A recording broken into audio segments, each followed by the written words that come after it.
The story begins with a Mythic World video game. A game released 10 years ago as a dating sim targeted at female players, but surprisingly, it ended up attracting a sudden surge of male players. The game features allow players to select from a diverse range of characters, starting with easy-to-play and highly effective ones, to extremely difficult characters that, however, are not effective. And among this forest of characters, there is a discarded character due to being particularly hard to level up, plus extremely poor abilities. Yet, there is a madman who has mastered this character, Baek Yuseol, for 10 relentless years.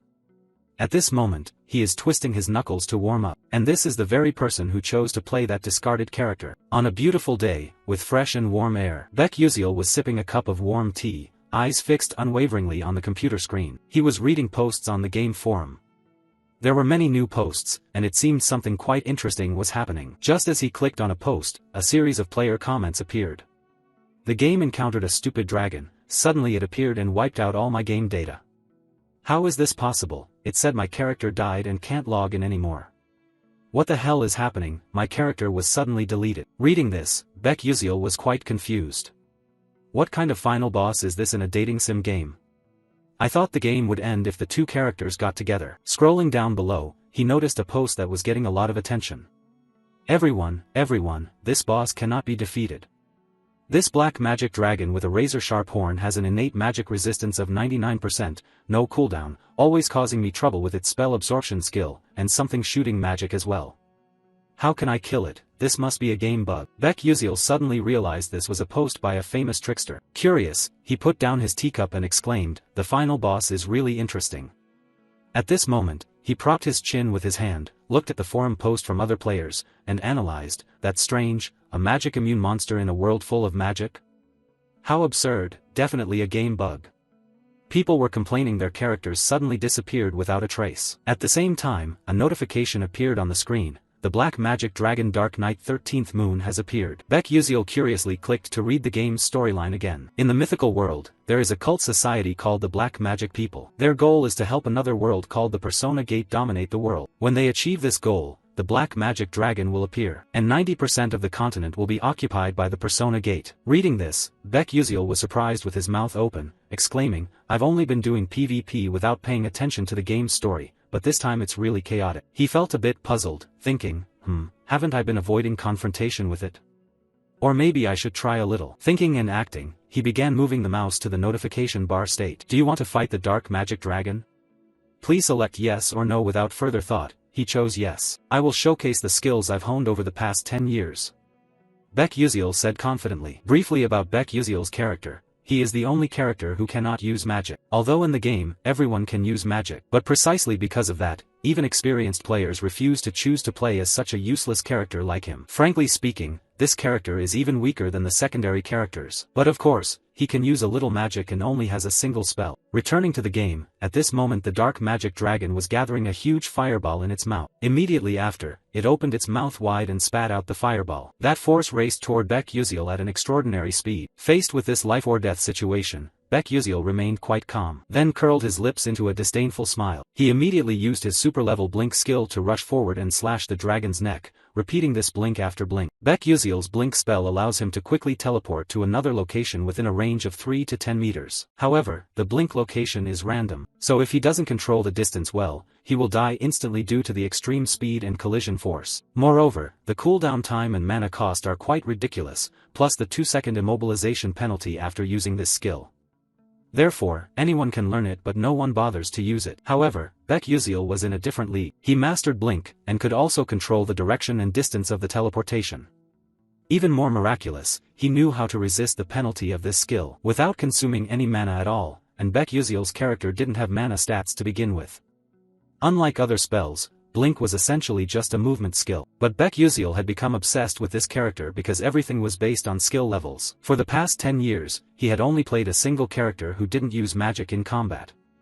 At this point, Baek Yuseol surged forward, slashing a long path across the face of the dark demon dragon. Not only that, but he decisively sliced the monster in half. Truly no ordinary feat. Immediately after, he stood proud like a godly figure. A notification appeared: "You have defeated the final boss of the Dark Moon episode." In reality, Baek Yuseol was also surprised, exclaiming, "What? I already killed the Dark Demon Dragon final boss. I know I equipped rare relics from head to toe, but this is still a worthless character." It's truly miraculous, but in any case, it's wonderful. I have to brag on social media that I just killed the Dark Demon Dragon. Before he could even post the article, the computer displayed numerous identical red error notifications because it had reached the 90% error conclusion that the mythical world was destroyed. However, you have come very close to the true ending. Looking at these lines of notifications, Baek Yuziel gasped in amazement and exclaimed, "What is going on here?" Before he could regain his composure, another notification appeared, "Please proceed to the true ending." At this moment, he was utterly panicked, shouting, "What is this?" Then our protagonist mysteriously disappeared right in his own room. Upon opening his eyes, he was struck by the sight of a strange place. Baek Yuziel was now lying flat on the ground. He struggled to sit up,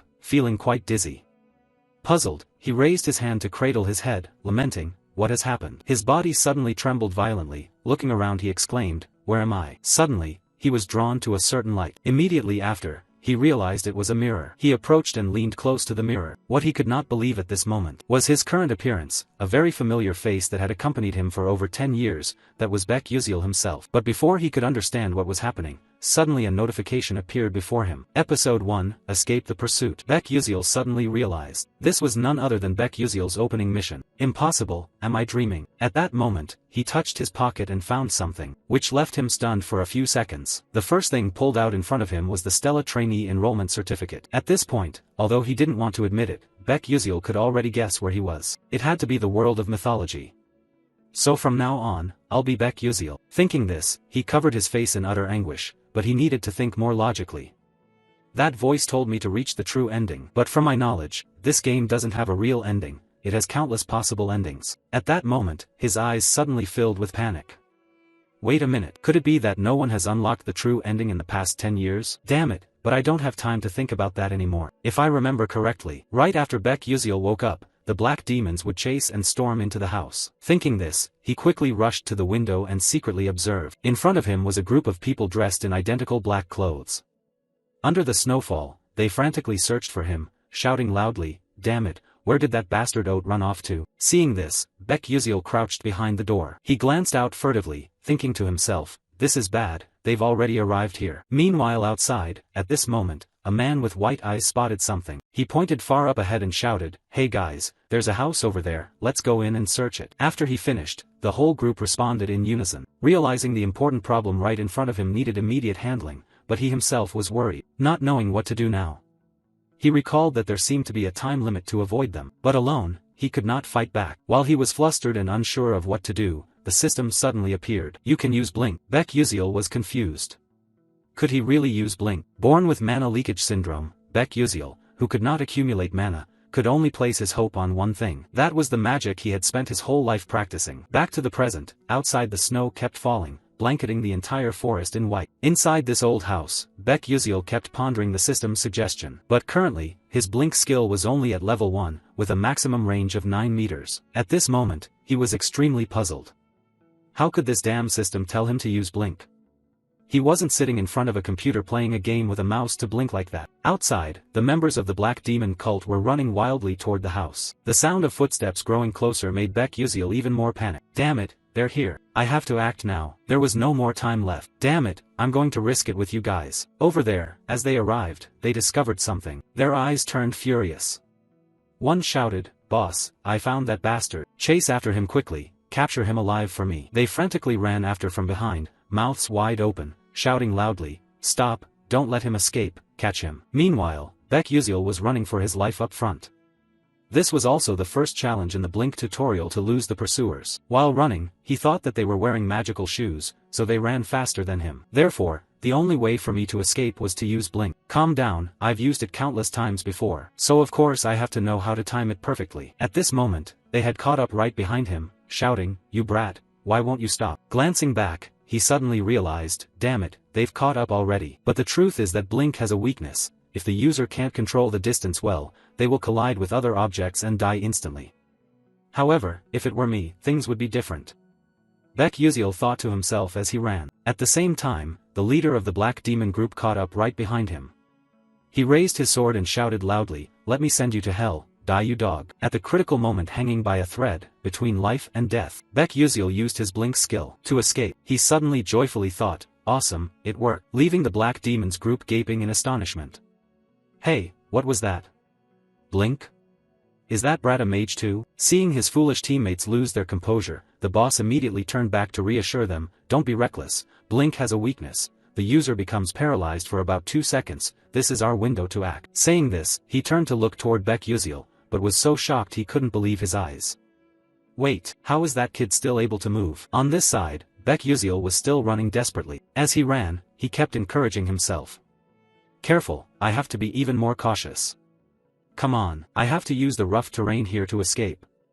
If any player can't learn how to use Blink at this moment, the only path is death. In fact, 99% of players who choose Baek cannot complete the tutorial portion. Of the remaining 1%, while they manage to get through the tutorial, they fail to grasp how to control the blink distance and combo blinks. Thinking of this, he frantically blinked repeatedly, moving from one spot to another. This amazed the Black Demon cult greatly. He dares to blink on such terrain? This kid must be crazy. Then, the leader turned back to his comrades and said, those who can use magic, step forward, we will attack him from afar. With that, 3 of them stood up at the front, faces fierce and filled with murderous intent. Noticing they were no longer pursuing from behind, Baek glanced back, a new worry forming in his mind. It's over, are they planning to use magic? And the second part of the main guide is using Blink to dodge magic arrows. Damn it, when playing games I can see what's behind through the screen, so it's not difficult to dodge those hits. Suddenly, the system displayed a notification. The Mana Leak Syndrome skill was activated. Mana Leak Syndrome disabled, Sixth Sense skill and Accelerated Perception activated. As soon as he received the notice, Baek suddenly sensed the approaching magic arrows, even though he didn't need to look back. And in that way, he was able to easily dodge these magic arrows. At the same time, a massive cursed arrow shot rapidly toward him. Baek suddenly realized, this was the moment to use the final blink skill. He was lucky to escape this critical attack. A deafening explosion rang out, like a meteor crashing to the earth. The pressure was so intense that Baek couldn't stand and had to sit down, bracing himself with his hand. At this point, the smoke from the explosion began to clear, but what remained was a huge crater. Only then did Baek recover his senses and think, that was crazy, I almost died. But now is not the time to rest. And then he immediately started running again. Suddenly, his eyes became filled with terror. Right before him was a deep abyss. One wrong step meant sure death by falling down to meet his ancestors. And this is also the third challenge of the Blink Guide part to cross the abyss. He suddenly thought that perhaps the only way to get to the other side was to precisely time the blink distance. Then he would encounter some mages passing by and escape. That also marks the end of the tutorial section. But to get through this part, he had to cancel the blink spell which activates within 0.1 seconds. Failing even once meant death. There were about 2 floating rocks here. Damn it, having only 0.1 seconds really is easier said than done. It's really unclear which bastard wrote the script for this tutorial, that guy must be insane. However, this task is not impossible. The problem lies in the details. Thinking this, suddenly the voices of the dark cult shouted, there it is, right in front of us. At the same time, those people had caught up here. Baek was startled, turned his face back, thinking the pursuers were closer than he thought. The distance between him and them was probably about 100 meters, while the blink spell cooldown was 3 seconds, so he didn't have enough time to blink to the other end, leaving him with only one option, to kill them all. Then, Baek sat down, hiding behind a tree trunk to plan his fight. He suddenly thought, this is crazy, why did he dare think he could manage this right after finishing a battle? If this were a game, the system wouldn't allow these tailing enemies to appear continuously. But this is reality, there are no rules forcing him to blindly obey the game system. Killing someone is not even worth your concern. The reason is not because these guys are enemies of my parents like in the game storyline. They finally arrived. Baek firmly gripped his sword, ready to defend. His face lit up with determination. Come on, you guys come here, I'll take you all on. And just moments later, they caught up to his position. The leader still seemed quite resentful, his face red with anger, shouting out, it was this brat about to be caught, hurry up and grab that kid for me. Finishing his words, the whole group shouted clearly then charged fiercely. Each one looked quite furious. On this side, Baek still remained calm, not a bit shaken. One of the Black Demon men sneered, seeing the kid's skill was quite good. You dare to fight us alone? That's truly foolish. You're done for, brat. But Baek stayed highly focused, observing carefully to make accurate judgments. He suddenly realized the distance to his target was about 8.7 meters. Right after, he displayed his blink ability, dashing swiftly toward the man in black. The man in black hadn't even grasped what was happening before he was probably about to die. The leader standing beside him widened his eyes in astonishment. But Baek face now glowed with unshakable determination. His speed was too fast, too dangerous, causing the man in black to spit out a large mouthful of blood, which shot straight onto Baek Yuseol's body, seeing fresh blood lightly dripping from his fingertips, but at this moment he felt no sense of guilt at all. If they don't die, then I will be the one who dies. I have to kill them all to survive. Thinking this, he struck him with a strong blow, then frantically kicked once more to vent his anger. It looked light, but that guy was flung back toward the group of black demons. This made them even more furious. On this side, after taking down one of them, Baek Yuseol immediately fled. Perhaps his blink needed time to recharge, so he couldn't risk everything at this moment. The black demons suddenly realized he was running away, grew even more enraged, shouting like mad, "Damn it, he's running." At all costs, they could not let him escape. Baek Yuseol ran while thinking, I just took down one, but next time won't be so easy. What should I do? He suddenly noticed how quiet it was behind him. Were they no longer chasing him? Just as he thought that, the group was suddenly standing right in front of him without him realizing when. There was no more time to run now, he thought. Could it be they were using magic again? If only I could evade these bastards. On the other side, the leader of the black demons opened his mouth and ordered his underlings, do it. Right after the command, a strange magic appeared, heading straight toward Baek Yuseol's position. He saw a huge spark shooting at him. Baek Yuseol was extremely tense at this moment. Not only one spark, but many missiles hurtled straight at him. In this situation, he didn't yet know how to escape, only angrily cursing silently in his heart, damn that damned spell. But then he shouted, right, I have a way.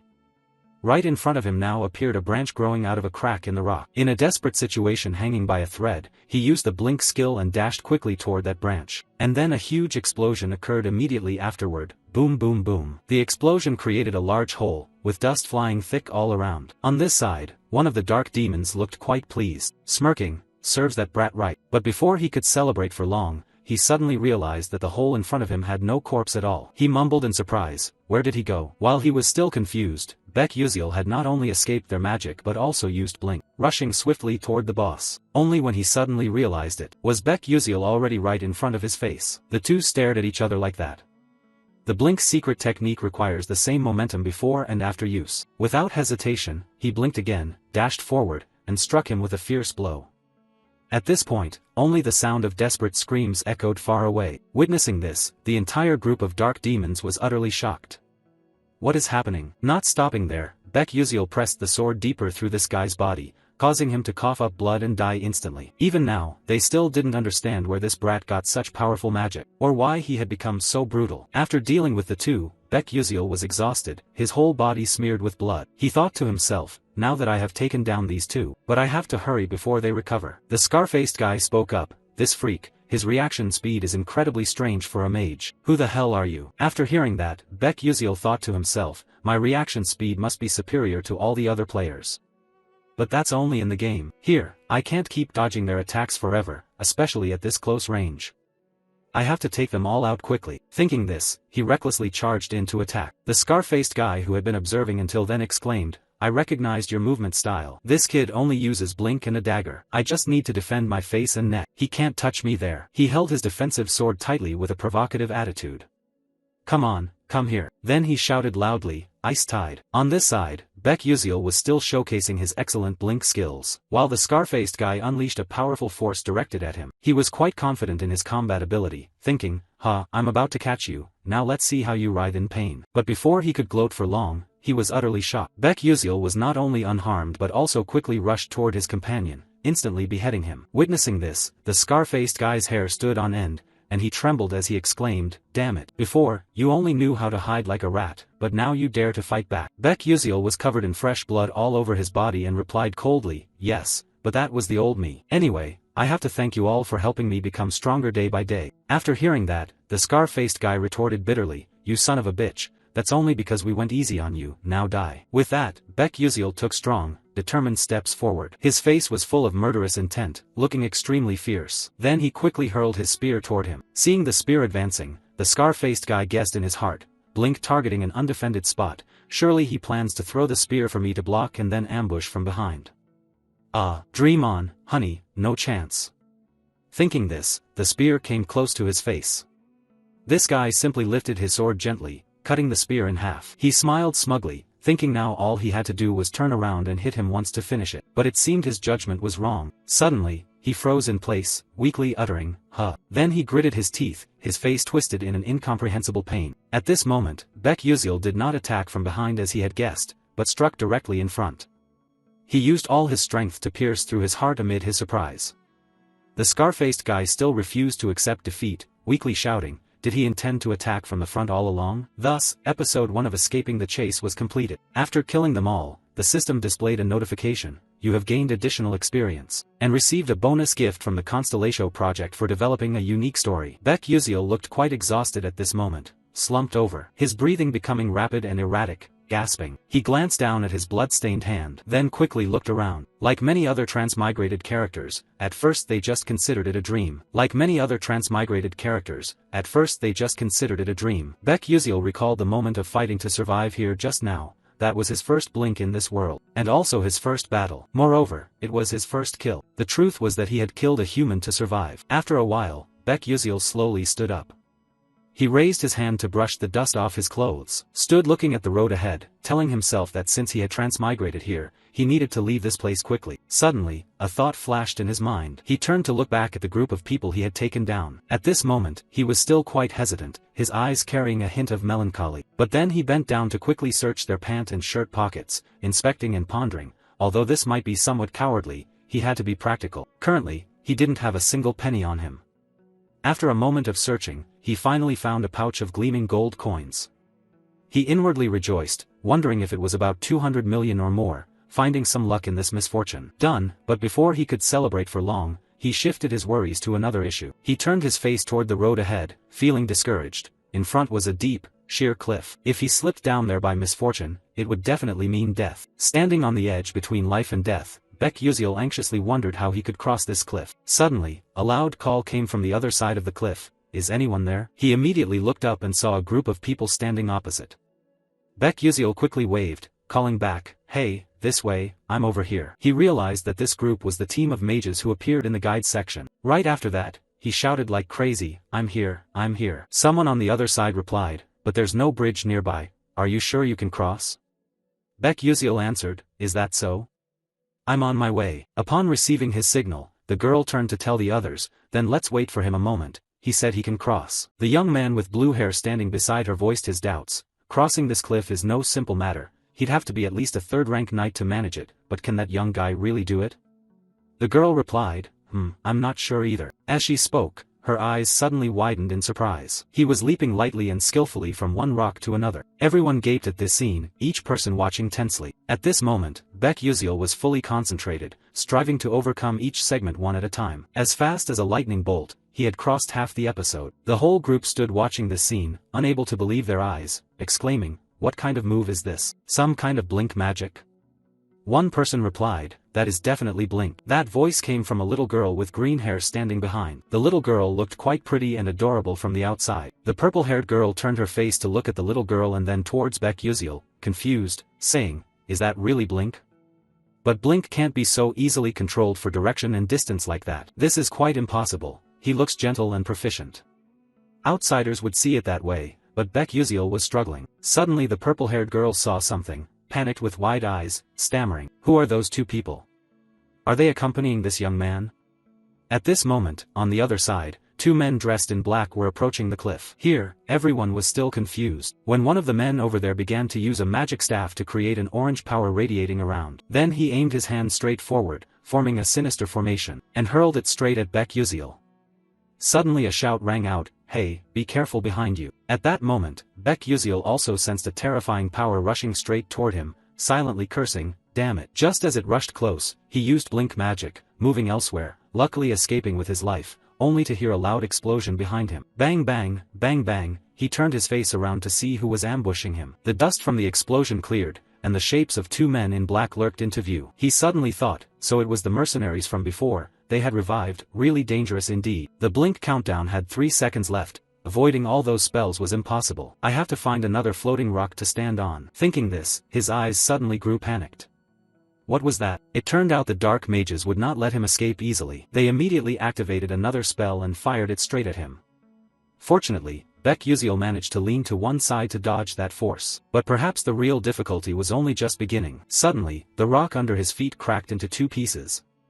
He tried to hold his ground, but it seemed impossible. Immediately after, he fell backward. But he did not feel discouraged. He was still struggling between life and death. He told himself he had to live, must live, but life seemed like a dream. All the floating rocks were too far from where he fell. Even with just a glimmer of hope, he only wished to land on one of them. Then his eyes brightened as he saw a nearby rock. Perhaps luck and heaven still did not want to take his life. He used blink magic to dart towards that rock, and luckily, he managed to grab hold of it. At that moment, he clung tightly to the rock, glanced back, and exclaimed, "Have I really survived?" Before he could recover, a terrifying orange power came rushing at him from behind. Baek Yuziel suddenly thought that he might die here. But when it had rushed right at his feet, when he was in despair, convinced that he was going to die, suddenly a blue power surged forward. Immediately after, two forces collided, creating a huge explosion. Boom boom boom. Its overwhelming pressure radiated intensely. He struggled to hold on tightly. And then after the rain, the sky cleared. Only the dust from the explosion remained around. He was still alive, thinking, how could the protagonist die so quickly? He was stunned and wondered, what was that magic just now? Ice wounds wrapped in lightning? Who could combine two skills into one attack like that? And even more impressive was the calculation of the bullet's trajectory accuracy, without wasting any mana. Who could perform such a perfect strike? Far away, the crowd was staring intently at the green-haired girl standing in the middle. Her face showed no change in expression, extremely cold. Everyone who saw this scene was shocked pale. One confused person spoke up, saying it's impossible. Could she really do something so extraordinary? Meanwhile, the two mercenaries at the other end, realizing they were still far behind, wisely turned their backs and retreated. Baek Yuziel watched their backs disappear into the distance, breathing a sigh of relief. Thank heavens, I'm still alive. After a while, he was able to reach this side, and everyone warmly welcomed him. Only the green-haired girl didn't bother to care and turned her back to walk away. Seeing that, Baek Yuziel ran over, thanking profusely, "Hey you, thank you so much for stepping in to save me just now." The girl glanced back coldly and replied, "I didn't do that to receive any thanks, so you don't need to pay attention or thank me." With that, she turned and walked away. Baek Yuziel felt a bit let down and responded, okay then. He watched her retreating figure, thinking to himself that this girl was really interesting. He had never heard such an adorable voice before. Although it seemed she was quite hard to approach. After all, they were thieves. They had ravaged and plundered the villagers. They deserved what they got. The truth is, most of such activities were carried out by the dark magic cult. But fortunately, that ends here. I just went through the most critical moment of my life, and after climbing over this cliff, I have set foot in the territory of mages. Here, the dark magic cult people won't be able to follow me anymore. Thinking this, he sighed, and those dogs still don't even know who I am. Suddenly, the system displayed a message. Episode 2, Admission into Stella Academy. Looking at the system board, he exclaimed in surprise, "This is episode 2? Well, that actually sounds not too bad. But damn it, how am I going to go to school at this age?" Then the whole group got on the vehicle to move to Stella Academy. By this time, it was already night. The place they were passing through seemed quite deserted and quiet, with only the clattering sound of horse-drawn carriage wheels heard. Inside the carriage, Baek Yuziel appeared tired, sleeping deeply. Suddenly he made strange sounds. He was in a trance, drifting into a dream. Images from the past suddenly appeared, a rather cute little boy grabbing his mother's shirt excitedly calling, "Mom, Mom." The mother smiled kindly and replied, "My dear son, when you grow up you will become a mage. I believe you can do it, my good Yuziel." But according to the diary his mother kept, it seemed his parents struggled greatly to raise him. At that time, he promised himself to study hard to make his parents happy. Whenever he studied late into the night and fell asleep on the desk, his mother would gently cover him with a blanket. But then one day, after hearing the doctor speak, his mother was extremely worried. "Doctor, you just said that my son has the mana leak syndrome." He himself was devastated, unwilling to accept it. "No, it can't be." The boy spoke as tears streamed down his face. But was this Baek Yuziel's memory, or was it his own memory? Thinking of this, Baek Yuziel suddenly jerked awake. He felt quite dizzy, raised his hand to hold his head. He looked outside through the window frame. Now it was morning, the sun was peaking up high. Someone accompanying him in the carriage saw that he was awake and hastily said, "Ah, you're awake. It seems you just had a nightmare. You kept saying things I couldn't understand. I was about to wake you up then." At the same time, someone outside spoke up, "We will depart for Lazoica, the satellite city of Arcanium, very soon." The vehicle gradually stopped, and another voice spoke. "Let's take a short break here." The whole group quickly got off the vehicle to relax. Baek Yuziel, feeling quite sore, stretched high. Then suddenly he was a bit surprised, his eyes wide open as he looked. Coincidentally, the blue-haired girl was staring in his direction. At that moment, he intended to raise his hand to greet casually, but before he could utter a word, she turned her face and walked away. This made him feel a little embarrassed. He forced a smile. This person is really cold. But everything was going quite well. Considering how worried he had been, he was glad that the timeline here was closer to modern times than to the Middle Ages. Magic exists in the mythical world, but in safe cities, trains, airplanes, and celestial roads are constructed to facilitate long-distance travel. They would reach Lazoica by an extremely modern airship. Lazoica lies on the route to Arcanium.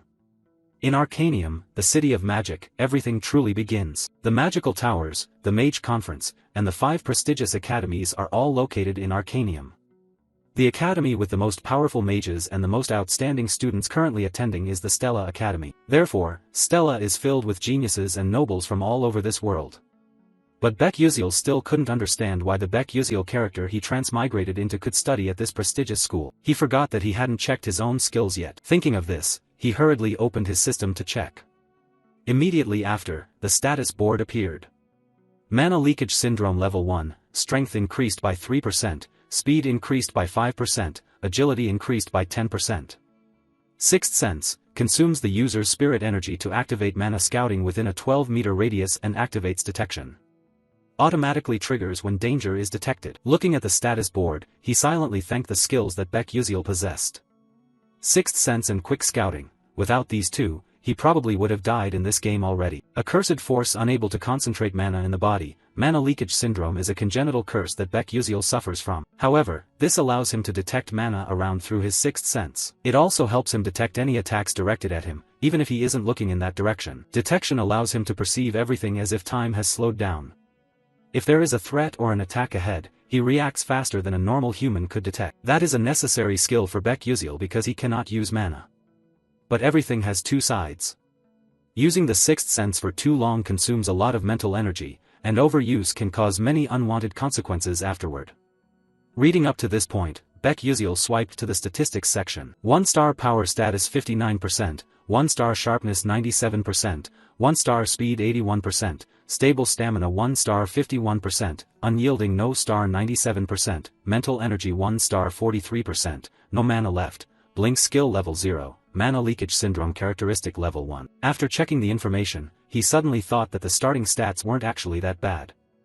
Uziel originally had very low sharpness, but in his hands, it would be different. He had to push this through no matter what. In this game world, there is not only one type of level but also levels for each attribute, skills displayed as levels, and stats as stars. The maximum attribute level is 9 stars, but that is almost impossible to reach.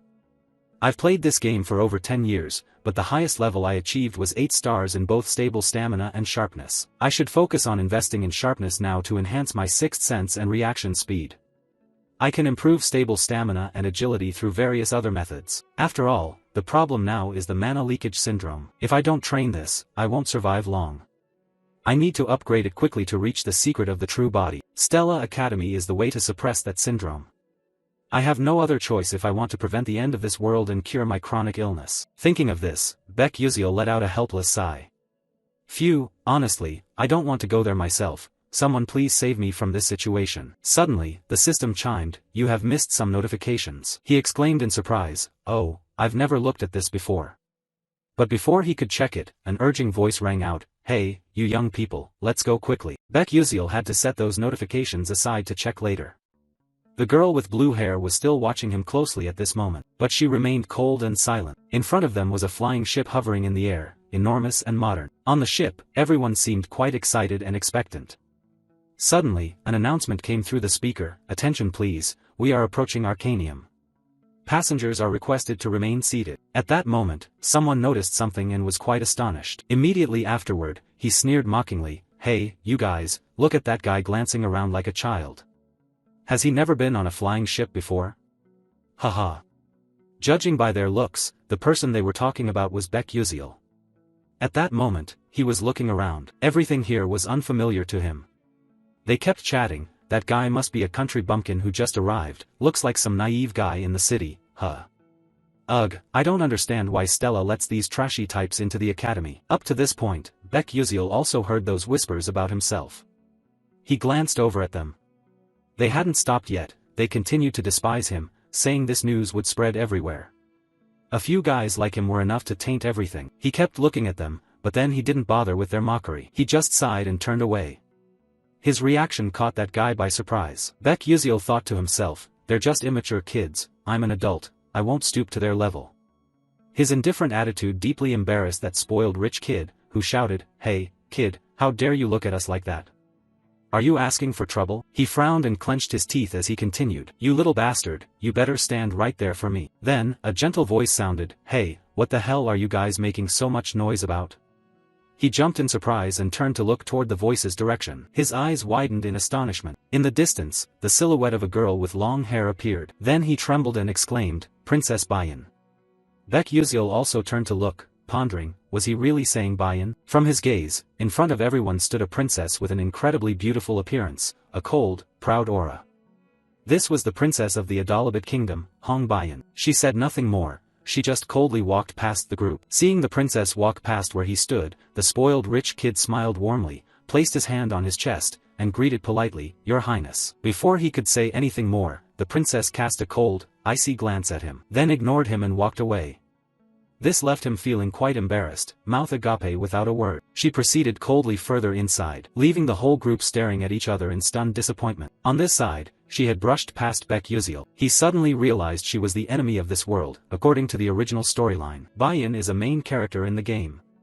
She and the female lead are always at odds, but in the end, it's Bayan who dies. No matter which path is chosen, she still meets a tragic death in most endings, or must commit suicide due to being bullied by the entire academy. She endures the most shameful experiences in front of everyone, as if the developer resents her and wants her to suffer everything. At that moment, he grew quiet, recalling he had heard that she was very famous among players.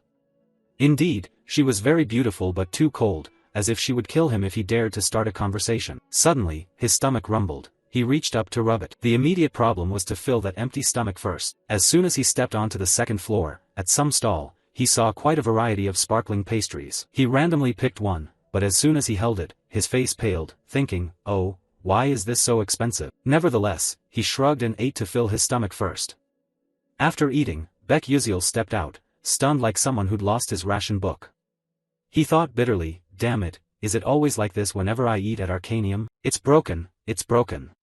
At this moment, the announcement speaker sounded again, informing everyone, "We will arrive at Arcanium in 10 minutes. Please all proceed to the ground floor." Repeating, "We will arrive at Arcanium in 10 minutes. Please all proceed to the ground floor. Thank you sincerely for your attention." After hearing this, Baek Yuziel smiled and thought, finally it's starting, after all, this is now his reality. Thinking this, he excitedly exclaimed, "Let's get started." After a while, the group arrived at Stella Academy. Looking at the unfamiliar crowd here, Baek Yuziel felt quite out of place. He took a deep breath. Thankfully, he had solved the immediate problem. The people from the Dark Demon sect could no longer track him, but could he survive in this place? Surviving in this world is not at all easy. He wished for something useful in this situation. Thinking of that, he suddenly realized he hadn't read the system notifications from before. He opened the system to check. The notification read as follows: "The Stellar Project grants you a special reward. Choices: 1. A weapon you used in the game at a lower level. 2. A skill you acquired in the game with less power. 3. Experience." Looking at the status line, he pondered thoughtfully, "Oh, it seems this system has a bit of ethics after all, but let's see, what should I choose? Should I choose the 2 flashlight reflective?" As if reading Baek Yuziel's thoughts, the system immediately replied that according to the search results, the ranking of such equipment is too high, so it will be downgraded. You continue to ask, what about the Super Blink? The system responds that according to the search results, this skill is an upgraded version of Blink, so it cannot be obtained. However, you can use rewards to enhance the Blink skill. After reading this, you stand stunned, silently cursing, "That damn system, do you really have to downgrade it?" Seeing you complain, the system immediately explains that due to a lack of narrative energy, we cannot fully materialize it. Huh, what's that?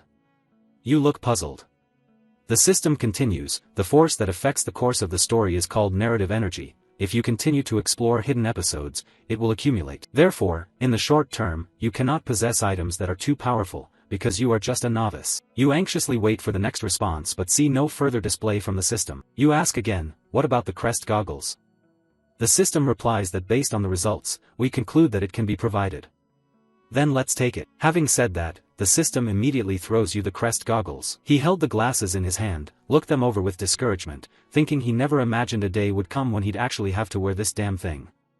Note, the crest glasses are items that contain all the information players have gathered while playing the game in the mythical world. Players can't recall or read information about the monsters they've hunted or knowledge they've acquired themselves, so they developed countless information storage items in their own ways. Beck Uziel was no exception. He used the crest glasses to store information. Excited, he put on the glasses to check. A source of blue light radiated from them. Then a message appeared. Crest glasses with no description level, unable to recall last night's dinner, no matter, because these glasses keep detailed records of everything you have seen and learned. Special feature, sealed crest directory, activated using mental energy. He opened another directory to look. The system displayed a message again. Ingredients for alchemy, hunting grounds, dungeons, characters. Up to this point, he felt quite satisfied. This place is exactly like the real world, so I honestly don't know what to say about what I can do using the system. But with these glasses, I can recover about half of the energy I've previously used. Suddenly, there was murmuring behind him. Hey, isn't that Acel? Oh, you mean the eldest daughter of the traitor Dutch Malf? Oh, how dare she show up here? TSK, keep your voice down, she'll hear you. Hearing a familiar name in the story, Beck Uziel was curious. Acel, huh? Now that you mention it, one of the skills of the Crown's View allows me to register or check information about characters in the plot. Let me see what she's like. Immediately, an information panel appeared. Name, Acel Malf. Description, a fake hero, an ice/lightning mage, who likes drinking pickle juice before eating pizza. The eldest daughter of Dutch Malf, her father's death led to the decline of their house, with the outcome that she will die. After reading, Beck Uziel thought silently, oh, so it turns out she is a fake hero. To talk about Acel, a fake hero, has one thing I have to point out. Although the world I'm in is the mythological world inside a game, the truth is that this world is based on a romance novel called Don't Love the Princess.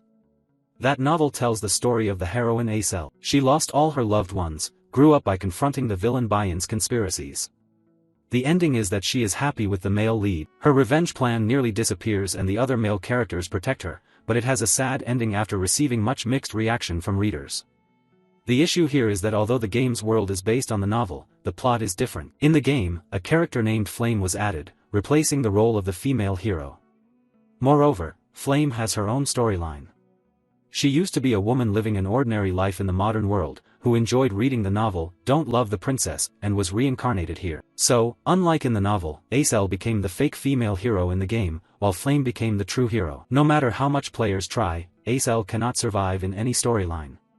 This is the result of her being pushed out of the true hero position. But that has nothing to do with me. However, I don't know if I'm imagining things. I have a feeling I've seen her somewhere before. It's probably just my imagination. Now is the time for me to face this truth. After a long and stormy day, a new day dawned. Rays of dazzling sunlight shone across Stella Academy. Inside, the students had changed into their uniforms, standing neatly in line to listen to the speech. At this moment, the principal spoke. As you all know, the dark mages are witches, those who have gained power from other worlds and transformed into monsters. Currently, they continue their invasion by opening persona gates or releasing ancient dungeons to conquer the magical world. Our responsibility as mages is to protect the world from evil forces. At this, murmurs suddenly rose from below. Starting a new episode with this lame speech? Indeed, it's really dull. At the same time, the speech continued to echo, and right after this, we will attend the oath-taking ceremony for the 4 students with the highest scores, who also represent the new students. Come on, please come up here. Immediately, the exemplary faces stepped up one after another. They were all handsome young men and beautiful young women with radiant faces. Looking at them, Beck Uziel silently thought they were all shining faces, as if they were the main characters themselves. But who is the one shining the brightest here? That's right, it's him. The principal's voice rang out. Representing all the new students present here, Ma Yuziang, please come up to speak. At this moment, the girls below looked on with sighs and admiration. Wow, he has the highest entrance score, and on top of that, he's both talented and handsome. Beck Uziel looked after him and had to admit, so this is the famous Ma Yuziang. Note, in the game, Ma Yuziang is a perfect embodiment of the saying, above heaven and earth, only I am supreme, with a mana rating of 9 stars and potential close to the gods. He is a genius among geniuses capable of controlling all elements in the world. Even if I can't endure until the final outcome, I must avoid bad endings by bringing Ma Yuziang over to the side of good. However, that cute short-haired girl is probably Flame. Beck Uziel began to immerse herself in reasoning, but it still depends on how she will act from now on. Since she is also someone who time-traveled here like me, accompanying her might be a good idea. But would things be more complicated if she considers me an enemy and rejects me? Anyway, I have an advantage in information, so I shouldn't ruin anything. Flame is a reader of romantic fantasy novels, while I am a player in this fantasy game. I swear to do so, even though my role in the plot isn't comparable to even a tiny villain in a shop. Moreover, the heroine Flame has a special ability to purify dark demons, but alongside that, she also has the power to bring misfortune to those close to her. Being near her will certainly affect me. My role is to support the main characters from afar, and to limit my involvement with them as much as possible. Thinking of that, Ma Yuxiang's inaugural speech was finished. Below, everyone applauded enthusiastically. The principal's voice rang out, so I hereby declare that we will close today's entrance ceremony here. Immediately after attending the entrance ceremony, Baek Yuziel's system notified her, "Congratulations on completing episode 2 by joining Stella Academy." After the opening ceremony ended, all the students gathered in a lecture hall somewhere, each choosing a seat freely. Baek Yuziel looked quite sad at this moment, thinking to himself that he had graduated from university long ago, yet now he suddenly became a high school student. The feeling was so strange and unfamiliar. But then he comforted himself, saying that after all, there was something quite wonderful here. He held the watch in his hand, pondering that it was that, having this was really good. This was the Stella watch, proof that you are a student of the most prestigious Stella Academy. If you own it, you will receive privileges and better services than other mages. Thinking of this, he happily stored the watch safely in his pants pocket, telling himself, I must quickly make use of this opportunity. At that moment, someone opened the door and entered. A man with a cold face walked in, stepped onto the podium and said, "Requiring all of you to stay seated in class, we will start the test right now. Except for writing tools, put away all other items. If anyone wears glasses, they must be checked by me first." Baek Yuziel thought with annoyance, just finished the opening ceremony and already testing. The curriculum at Stella Academy is harsher than most universities in South Korea. Students have to take a test on the very first day. This is a placement test, through which they evaluate and assign classes for the students. When the exam papers were distributed to everyone, the teacher returned to the podium and spoke loudly, "Everyone pay attention, we have 45 minutes to complete the test, time starts now. Please focus." For someone who has studied this program for a long time like Baek Yuziel, who exchanged answers with the teacher and the teacher answered back, seeing the exam paper made him dread it. His face drenched in sweat, thinking, "Damn it, I don't even understand the reading, how am I supposed to do this? It's really tough." The hierarchical test has nothing to do with the entrance exam, it is notorious for its terrifying difficulty. Students are divided from grade F to A and grade S based on their scores. Of course, most of the players are in grade S. In contrast, Baek Yuziel ranked last among the 1141 students. Looking at the test, he hesitated, maybe I should just submit a blank paper, since I was already admitted, probably won't be expelled. Just consider myself volunteering to be placed in grade F. He glanced around. At this time, everyone seemed quite focused on the test. Only Ma Yuziang was sitting idly, propping his hand on his chin, lost in thought. Baek Yuziel looked back at himself with some disappointment. Oh, he's already sitting idly. Could it be that he's already finished? No wonder he looks so disheartened. In this game, Ma Yuziang's personality is one of despair. He was born into the strongest family on the continent, possessing a genius intellect and top-tier talent. Everything was easy for him. Depending on the actions of the female lead, Ma Yuziang would side with either good or evil. All the villains of the dark demon cult who want to exterminate humanity are extremely interested in him. But from the start, the biggest problem was his family. Watching such a genius only made me have to reevaluate myself. Suddenly he realized, wait a minute, why am I so stupid? I can use my blink glasses after all. I once used them to accumulate skills learned in the library. At this moment, they're really useful and there's no loss anyway. I have to try. Thinking this, he reached into his bra, took out the glasses. Just about to put them on when the proctor suspected his behavior, came closer, and spoke. "Wait, what's with your glasses? I already said if you intend to use glasses, you have to let me check them first. Hand them over so I can inspect." Baek Yuziel was startled and thought, right, damn it, I forgot about that. He quickly handed the glasses to the proctor. The proctor held the glasses in his hand, carefully examining this side. Baek Yuziel grimaced, sweating profusely, thinking, this is doomed. What should I do? If they discover these are magic glasses, I'll get expelled. He looked up, praying to heaven, hoping to survive this ordeal. Suddenly, the damn system appeared with a notification. A missing part of the blink glasses has been detected. Do you want to summon it? Baek Yuziel was so scared he nearly peed blood. No, stay there, system. The proctor was still using magic to check the glasses. After a moment without finding anything, the teacher handed it back to him and said, I don't see any mana here, but remember to ask first next time. Baek Yuseol was startled, then happily replied, "Ah, yes, sir."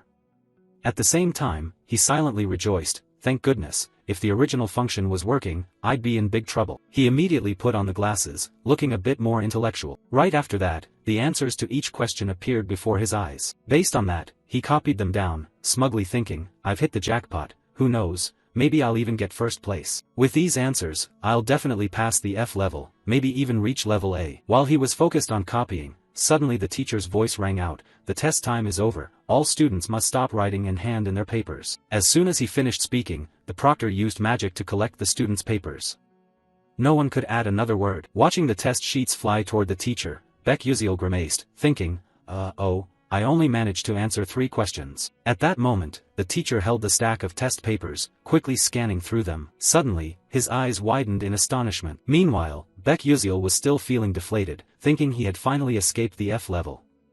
In truth, it was probably a bit too much for him. He reached up and took the glasses off. Suddenly, the teacher noticed something, hurriedly turned to look at him and shouted, "Hey, you student, give me your glasses right now." Baek Yuseol felt his hair stand on end and stammered, "Why yes, yes." The teacher took the glasses and thought deeply, "Strange, it can't be." Then he turned to the boy and said, "Hey you there, call Dr. Gravan for me right away." The boy replied, "Yes, sir." Baek Yuseol felt confused inside, what suddenly got into the teacher? "I even wrote carefully to avoid any suspicion of cheating, but now it's ruined, or maybe I've already been found out." A little later, in the doctor's room, the teacher's anxious voice rose, "Doctor, what do you think?" The person holding the magnifying glass for inspection was none other than the necromancy professor, Dr. Gravan. He responded, "It really is suspicious that the boy answered this question correctly." The teacher hurriedly asked, "Then is he cheating?" The doctor replied, "Cheating? He's not cheating at all. I don't sense any necroenergy from the magnifying glass or any other item. He is definitely doing it with his own ability." At this moment, Baek Yuseol pretended to limp and put on a wronged expression. The doctor laughed with interest, patted his shoulder and said, This is really interesting, I never expected to encounter this case at the end of my life. Anyway, Professor Lee Hanwol, remember to apologize and guide him a bit more." The teacher answered a bit shyly, Yes, sir." The teacher answered a bit shyly, Yes, sir." Then he turned to the boy and said, "I misunderstood you, please forgive me." Hearing that, Baek Yuseol smiled with his eyes closed, thinking to himself, "Actually, I did cheat, teacher, but if the original feature activates, I'm done for." Then he replied, "Yes, it's nothing, teacher." A while later, in Professor Lee Hanwol's office, the teachers were focusing on grading the tests when they came across a certain student's paper. The teacher suddenly held the completed paper in his hand, looking at it for a long time as if he couldn't believe his eyes. Suddenly a voice called out, "Oh, Professor Lewin, is this the test from the first-year students?" Lee Hanwol responded, "Yes, sir." The woman cheerfully added, "I heard that there are many outstanding students this year." This woman is a senior council member of the Stella Academy, Professor Edel Taimen. Lee Hanwol answered, "That's right. This year we have quite a few exceptional students. From the most prestigious family in the fire magic world, Princess Bayan of the Fire Nation Adalabit. Then also the heir to the Scalvan Empire, Jeremy Scalvan, who surpassed all his older brothers in the war for the throne at just 12 years old thanks to his magical talent. And coming from the world's grandest magic tower, the Full Moon Tower, the heir of Tower Master Hei Wonriang also enrolled this year." Hearing this, Professor Edel Taimen was impressed. "Oh, I heard that creating exam questions for elite students from famous families is very challenging, this year is sure to be interesting." Professor Lee Hanwol replied, "As long as the elder is satisfied, I am happy." As Professor Edel Taimen said, this year's test has a new format. The first 3 questions are very difficult to solve with just ordinary academic ability. They are clever riddles with hidden meanings, testing agility. If unable to solve them, do students quickly move on to the next question? Secondly, how students deal with a problem never before seen in any book. The era of rote learning magic theory has passed, now is the era of practical combat, requiring quick assessment and creative thinking. But that question required no answer. Over 1,000 out of 1,141 students left their papers blank. The remaining 100 students tried to find answers but did not produce a correct one. Among the new students, only 3 answered correctly. Ma Yuxiang, a genius of the century who appeared like a comet but no one knew which clan he came from, Flame, a student introduced to the school by the principal. Though a commoner, her talent was recognized, only slightly behind Ma Yuxiang. And finally, Baek Yuseol, a character with no notable reputation. It's no surprise Ma Yuxiang and Flame were considered geniuses, but Baek Yuziel had a very low entry score. Yet unexpectedly, she solved all 3 difficult questions, especially since she left the rest blank without even attempting them. The professor standing beside saw Lee Hanwal silent and curiously asked, "What's wrong? You seem interested in the kid's scores." Lee Hanwal answered confusedly, it's just that I can't explain the scores of some students." She continued, "Oh, that makes sense. After all, those formulas don't really solve anything. The kids don't know them, but you can still solve the problems." "But do you think this child is a genius?" Lee Hanwal asked. The elder calmly replied, "It might just be luck." With that, she turned her back and walked away, leaving Lee Hanwal dazed. The teacher felt puzzled and sighed deeply, then looked up your admission file. There was a note attached to the file stating a special admission due to a highly rated ability to control blink. At this point, Lee Hanwal had to accept the truth, thinking it's no wonder the principal personally made a special admission. But studying combat magic while specializing in blink? That's really interesting, but we will soon find out whether this is a coincidence or if this child is truly special. After the exam results were out, the school divided students into separate classes based on them. At that moment, everyone eagerly went to see which class they were assigned to. All you could hear were people asking each other, "I heard the class assignment results were posted on the bulletin board.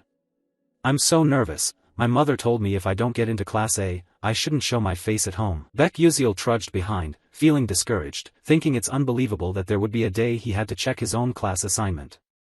Before, he could just click once and have the results instantly. Thinking this, he approached the bulletin board. At that moment, a boy in a blue shirt kept staring at him as if he were an alien. Then whispers started right behind him, "Is that Baek Yuziel? I heard he got 0 points in the practical magic portion of the entrance exam." "Really? I can't believe it. How could trash like him get into Stella? I don't even know what Stella's standards are anymore." Baek Yuziel ignored all the gossip around him. What mattered most to him at this moment was which class his name was on. Everything else was of no concern. He walked up to the bulletin board and glanced through it once. Confused, "Wait, where is my name?" He was utterly shocked, thinking, could it be that I failed just because I only answered 3 questions? No way, I'm definitely doomed. While still disappointed, the group of friends continued chatting. "How come he's so sure there must be some mistake? It's really strange. Uslek of the Marquis household ranked 29 yet got placed in Class A, even the perfect theoretical score holder ranked 17 was assigned to Class A, so why was he?" Hearing people mention his name with hushed tones, Baek Yuziel was curious and puzzled. "What's going on? Should I go check it out? After all, I already failed." Thinking this, he decided to approach the crowd to listen in. Suddenly his eyes widened in shock when he saw his own name. Why was his name there? Impossible. Could there be some kind of mistake? What is this? The most special ranking any student could dream of, rank S, gathering the finest students of the prestigious Stella Academy. Unlike classes with students of various levels, Class S only had 41 students and consisted of a single level. At that moment, he rubbed his head thoughtfully. I got placed in rank S, if only this were some kind of error. This is crazy. Now I'll be running into the main characters of this game more often. Getting involved with the main characters only shortens my lifespan further. I can't even change this. Well, I guess I have no choice but to try living quietly. Everything will find a way to be resolved eventually. Outside, the academy remained quite normal and quiet, but in some hidden corner of the academy, a woman angrily slapped Princess Bayan hard across the face. She frowned and shouted, "You got all 3 questions wrong." Even Princess Iso of the declining duchy managed to answer 2 correctly. This woman is Fire Element Professor Hong Yil, who is also Princess Bayan's mother. She continued, "You couldn't answer questions that even bugs can get right. That means you are even lower than a bug. You should take a good look at yourself. Do you understand?" Bayan weakly replied, "Yes, mother." The mother was still annoyed and gave her daughter a sharp look, then sighed, and choked up as she continued, "Listen to me, Bayan, you must not become like me, a person exiled from the kingdom and now holding this foolish professor position. You must not become a disgrace to the kingdom." Saying this, she bent down, gently placing her hands on her little daughter's cheeks. She said, "You have to become someone who surpasses your older sister." Then she smiled kindly, like any other mother, tenderly looking at her child. "You understand what I mean, don't you?" Bayan's cheeks were now flushed red. She thought for a moment and then replied, "Of course, mother, I understand." But the truth was she was deceiving herself when she uttered those words. She didn't understand anything. She had lived the way she was taught, handling everything mechanically. But this time, those issues involved magic, spells, and even formulas, things she had never learned before. So what should I do? Thinking this, she broke down in frustration, tears streaming down her face. Why why are you tormenting me like this? At the same time, in the S-level classroom, the students had all gathered. Baek Yuseol sat alone at the top desk, depressed, holding his face, thinking he was doomed. Of course, he was transferred to a place full of oddballs like that. And it's not like he was trying to get close to them either. At that moment, whispers broke out. Why was he here? That was what she was talking about. She couldn't understand it at all. Did you know, our families opposed and asked why he was in the S class? He just said Baek Yuseol was qualified to be in S class. Seriously, that's really strange. Though those people whispered among themselves, Baek Yuseol still heard that conversation. Feeling isolated, he thought maybe he was the one being abandoned. But that was also true. They had worked hard training since childhood, so they would be very disappointed to learn someone like him was in their class. A person's class would change based on academic performance, so this was normal. Even the S class was no exception. A person could be demoted to a lower class, or there are also students who advance from Class A to Class S later on. Well then, at that time, I will find them to have a talk. Baek Yuseol glanced around at the quite familiar people in the game, yet by some miracle, he had become classmates with them. Thinking about all of this is truly amazing. The characters in the game are standing right in front of me.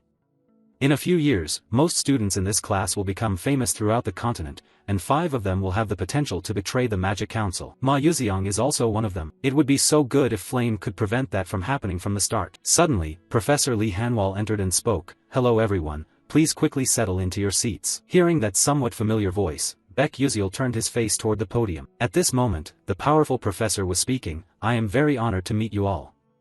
Some of you may have seen me before, but I will introduce myself as usual. I am the professor of Class S, Lee Hanwal. Hearing this, the students below started whispering and discussing. One said, oh, so that's the famous Professor Lee Hanwal. Someone next to him responded, the number of dark magic beasts he's hunted has almost reached 4 digits. It's brutal, they even call him a level 7 magic warrior. He truly is on a different level. Seeing the students stunned and chattering, Professor Lee Hanwal spoke up to remind them, now, please be orderly. This year, it seems there are many talented students here, and there is even a special exemption student. As you all know, this academy is where we nurture battle mages, also known as magic warriors. You will experience a strict educational environment for 3 years. I expect all of you to keep up with the curriculum. I want each of you to show me the best abilities you can develop during your time at this school. So now, does anyone have any questions? Facing the teacher's question, the whole class remained silent. The teacher smiled and continued, good, then let's begin the lesson. At that moment, outside the door, the silhouette of Princess Bayan was entering. Seeing her with a bruised cheek, everyone was quite surprised. And Baek Yuseol was no exception. He thought in surprise, Bayan is the one who always follows rules more than anyone else, how could she be late? What happened to her? She approached the teacher, apologized, and said something, her face showing signs of exhaustion and disappointment. Curious, Baek Yuseol took out his crowbar glasses to check. As soon as he put them on, an information board appeared. Bayan, fire element antagonist mage, likes red ginseng candy, occasionally blames herself, only drinks coffee with milk Akalia style. Has an evil mother, fate destined to die. After reading it, he suddenly thought, not much has changed. Her fate destined to die. But if Acel dies by flame, Bayan will die with her. It can be considered the inevitable destiny of a villainous character. I would save her if I could, but I am not in a position to save anyone. Thinking this, he felt a bit melancholic and took off his glasses. After hearing her explain the reason for being late, the teacher spoke up, you should find a seat. Over here, Baek Yuseol was still sighing sadly, thinking he felt quite bad, but he could only keep his distance. Then he absent-mindedly followed the flow of his thoughts. Suddenly, Bayan approached his seat. Her eyes were filled with resentment and sadness as she looked at him, while he still couldn't understand what was happening. Immediately after, Bayan sat down in the seat next to him. Baek Yuseol was bewildered, thinking, what's going on? How do I feel right now? Could it be that everything has been distorted from the start? After everyone settled in their seats, the teacher spoke. So before we start the lesson, we will have a ceremony to inherit the magic wands for you all. Class S and Class A will hold the ceremony together, and the teacher will explain the details later. Baek Yuseol listened and felt a bit confused. An inheritance ceremony, it sounds quite troublesome.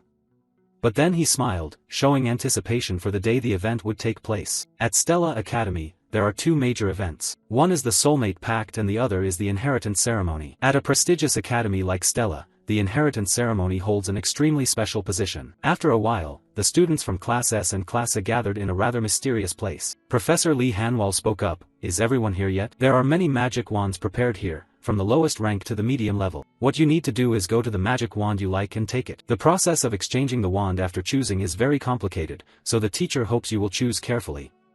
After hearing that, Baek Yuziel suddenly thought that although the teacher said so, we are not the ones selecting the magic wand, but something else. In this world, magic wands only react to the person they recognize, creating a resonance effect. That also means you cannot just use a high-level wand simply because you want to. Thinking this, he stepped closer to the magic wands floating in the air. He looked around, hesitating greatly. He didn't even know which one he should choose. He stood there lost in thought. If it were before, he would have quickly chosen a low-rank wand. But since now he was in Class S, he couldn't just pick one at random and be looked down upon forever. Suddenly, a quite simple wand caught his eye. In this world, magic wands are divided into two types, wands and staffs. Wands are usually used by knights, who need to cast magic quickly. On the other hand, staffs are used by bishops, who focus on a single powerful attack with more casting time. Suddenly, behind him came whispering and murmuring. Hey, which one do you think he'll choose? Because he's studying in Class S, so surely he won't have any problems with resonance. Baek Yuziel realized that they were targeting him, but he ignored everything, thinking those kids can say whatever they want. He didn't bother to care and tire himself out. Suddenly, someone called him from behind. Baek Yuziel was confused, not knowing who was calling him, so he turned around to look. A stranger's face appeared, so he asked, "What's the matter, and who are you?" This guy had a bit of arrogance on his face and boldly replied, "I'm Uslek." Baek Yuziel still couldn't remember who he was after hearing that, thinking he must be some minor character. This was the first time he'd heard that name. So he just answered indifferently to get it over with, "Oh, is that so? I got it." Uslek crossed his arms and continued, "Which magic wand do you plan to choose?" He casually replied, "I'll just pick one at random." After hearing that, he sneered sarcastically, "You better choose a magic wand that suits your ordinary civilian status. Don't try to climb too high and fall hard, causing trouble for Professor Lee Hanwol." Baek Yuziel's face at that moment seemed like saying, "Your dad is probably scared of you." He didn't bother to pay attention, turned away, and added a taunt, "Oh, fine, just don't cause any trouble." Seeing his mocking attitude, Uslek got even more bitter, blood rushing to his head, his face flushing red. Immediately after, he seemed to go mad and shouted, "You bastard, you want to fight, huh? Really annoying." Baek Yuziel was about to ignore it, but this brat still wants to provoke. He sighed in disgust, took the eyebrow-wear glasses out of his pocket and put them on. At that moment, the boy's information appeared right before his eyes. Uslek Chechbalen, son of Marquis Chechbalen, subordinate of Prince Jeremy, level of dissatisfaction 3. After reading, he took off the glasses and put them away, a bit disappointed, thinking, seriously, is that all the information there is? Then he raised his face looking toward him, sighed tiredly, wondering if he had anything special. Uslek then pointed at a staff arrogantly and said, "Anyway, I'm going to choose that one, so watch carefully." In the direction of his hand, Baek Yuziel saw it was a magic staff. Moreover, it was the Edmuri Edamirai staff, apparently the highest rank here. An average high-level magic staff usually used by professional mages. On the other hand, no matter how talented you are, an average low-level staff is already the limit for apprentices. Even professional mages rarely use low-tier average magic staffs. The only high-level average magic staff here besides the Edmuri Edamirai is none other. It is mainly kept here to flaunt, everyone knows no apprentice here can obtain it. At that moment the teacher spoke again, "You should stand in front of the magic staff you like." Upon hearing this, the apprentices one by one moved forward in front of the magic staffs. It seems that everyone has found their own choice. Immediately after, blue lights radiated all around. Behind, the astonished trainees exclaimed, "Wow, didn't Haywon's chosen wand turn out to be Hayden Amikatan? That's a medium-ranked wand." Prince Scalvin also managed to choose a medium-ranked wand. Observing the scene around, Baek Yuziel also spoke up, "Princess Bayan selected Suaviter Lahaven, which is also a medium-ranked wand. How many people can pick a medium-ranked wand? This year is truly crazy." Uslek was even more bitter now, grinding his teeth in rage. He said, "Damn it, just you wait, I can do it too." As soon as he finished, he made up his mind and headed straight for the wand in front of him. He walked amid the stunned onlookers. Gasps of alarm rang out. Isn't that Uslek? Can he resonate with a high-level average wand? Uslek reached out his hand toward the wand, grinning confidently, like I'm going to make you all gape in awe. Let's see what a true Class S talent is like. Then he clenched his hand firmly on the wand. Instantly, tiny sparks of electricity flickered around. Shortly after, there was a loud explosion. Boom boom boom. Its overwhelming power radiated intensely, dazzling everyone nearby. This did not surprise Baek Yuziel too much. He blinked. Just as he predicted, he had failed. At that moment, Uslek was thrown far away by the force emanating from the wand. He lay flat on the ground, gritting his teeth, unwilling to accept defeat. The nearby trainees who witnessed this scene panicked and shouted, "Oh no, it looks like he's seriously injured. Hey, someone quickly call the professor to come up here." A high-grade intermediate magic staff was impossible, so how the heck is this guy so reckless? Baek Yuziel just sighed, thinking, who climbs high and falls hard like this anyway? Humph, little brother, it would have been better if you had given up this idea from the start. As he thought this, suddenly the figure of a trainee approached the staff. He seemed quite confident, whistling as he walked. It turned out that the true owner of that staff had already been decided, and the person who had this confidence was none other than Ma Yuziang. He stood looking intently at the magic staff in front of him, then broke into a triumphant smile. It seemed he was quite satisfied with his decision at this moment. But at this action, the surrounding students suddenly cheered, "Oh my god, is he planning to take the high-grade intermediate staff? I don't think he can resonate with it."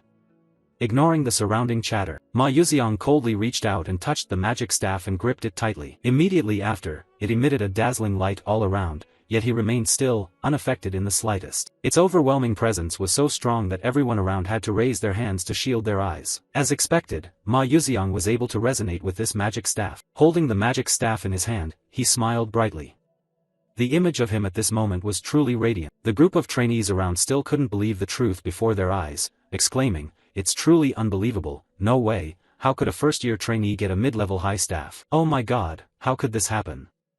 Baek Yuziel wasn't too surprised, sighing as he thought he had already guessed it. And from now on, even more people will know how talented he is. Suddenly Ma Yuziang glanced in his direction. This made Baek Yuziel uneasy, not understanding what he was looking at. Then Ma Yuziang smiled friendly and approached. Both of Baek Yuziel's eyes suddenly turned cold, his hair standing on end, thinking, damn it, is he crazy? Why is he smiling like that? But he suddenly recalled the storyline in this game. Flame also owns another mid-level high staff named Terrivan. However, this is exactly where their paths split. If Flame succeeds in getting Terrival, Ma Yuziang will be interested in her for her talent, opening a path for him.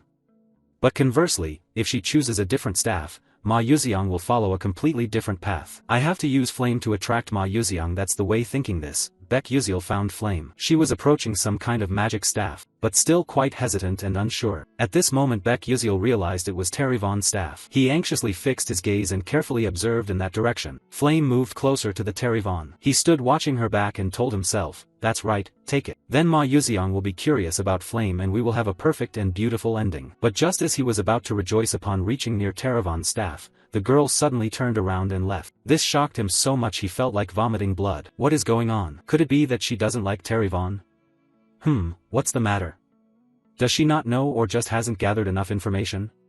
Things seem not good. Flame can resonate with any staff because she is the main character. But what if she chooses some strange staff? Then we lose another good option. This won't do, I have to take action now. I have to push Terrivan towards Flame. Thinking this, he focused and aimed precisely at Flame's position. Then used the blink skill to dart quickly towards her. In a flash he was behind her. Suddenly Flame sensed someone standing right behind her. She immediately turned around, confused, thinking, when did he get behind me? Baek Yuziel raised his hand and smiled friendly, hello, hi there. Oh, I was just curious which staff you plan to choose, Flame. She replied uncertainly, why do you want to know? Is it any of your business? Baek Yuziel shyly answered, oh, I just want to give you some advice because you seem a bit confused. Hearing his lame response, Flame coldly said, that's none of your business either. If there's nothing else, I'm leaving now. With that, she turned and walked away. Seeing this, Baek Yuziel was about to say something, wait a minute, then suddenly realized that something was off here. Flame should have been friendly to everyone since she is a sociable person, so why is she so cold like this? I can't just give up like that, my whole life depends on it after all. Thinking this through, he musters all his courage and calls out, wait, I really just want to help you, but right now, Flame is even more annoyed, retorting that you're so much like a nagging woman. You should worry about yourself first, you haven't even chosen your own yet, but you're meddling in other people's business. But Baek Yuziel wasn't discouraged by this. He continued, oh, but I feel there's a staff that suits you perfectly. Flame heard this and angrily shouted, are you trying to teach me?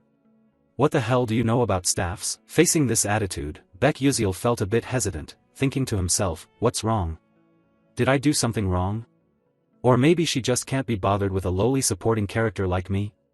He stammered his reply, well actually, I've heard a lot about you. You don't think you could get that staff, do you? Flame responded confusedly, Terrivan. Seeing that she had calmed down, Baek Yuziel smiled with eyes squinted and said, "That's right, it's exactly that." Suddenly, a noise made Baek Yuziel's smile fade. A loud explosion echoed, the imposing force radiating around. It frightened him so much that he broke out in a sweat. His eyes opened wide. Then suddenly, a magic staff flew out of nowhere into his hand. He squinted and exclaimed, what is this?" Then he carefully examined the staff. Right after, his face turned pale.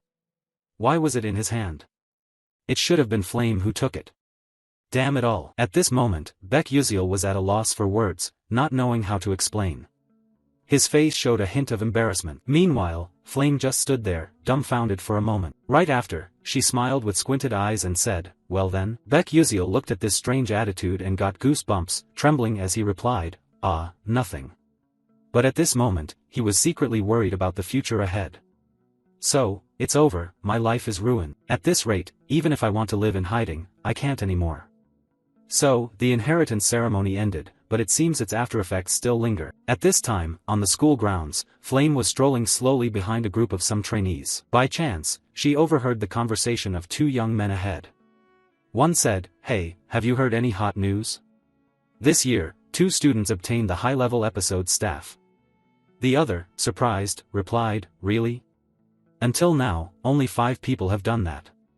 Now there are 2 more." "Yes, that's right, but it's very strange," one of them said. One of the 2 only used Blink in the magic test exercise. Blink is just a basic magic, so how could that be? My parents once said Blink is a rare magic. This is really odd, isn't it? Their conversation also made Flame think, even she didn't understand this matter. After a while, Flame arrived at the self-study room. The atmosphere here made her feel comfortable, and she exclaimed, "Finally, some quiet at last." All day today, wherever I went, I kept hearing whispers and rumors about that matter. The news that 2 students obtained the high-level episode staff has spread everywhere, but I still don't understand who he is. Why was he able to obtain the Terryvon staff? I read the original novel 3 times in a row before transmigrating here, but this character Baek Yuziel never appeared. They say no one can claim Terryvon, but he resonates with it so easily. No, he's deliberately showing off to me, rather. Anyway, let's just drop this matter, thinking about it now is useless. Suddenly, someone called out to her, "Flame, are you planning to self-study as well?" Hearing someone call her, she turned around and smiled brightly, happily responding, "These kids are really strange." "Do you think I'm a bookworm?" the blonde girl continued. "There's never a time when you say there's nothing to do and then just sit to study." Flame shyly replied, "Oh no, not at all." A girl standing nearby asked curiously, "But Flame, why do you call us kids? We're the same age, right?" Flame had to make up an excuse to get by. "Well, I guess it's just a habit.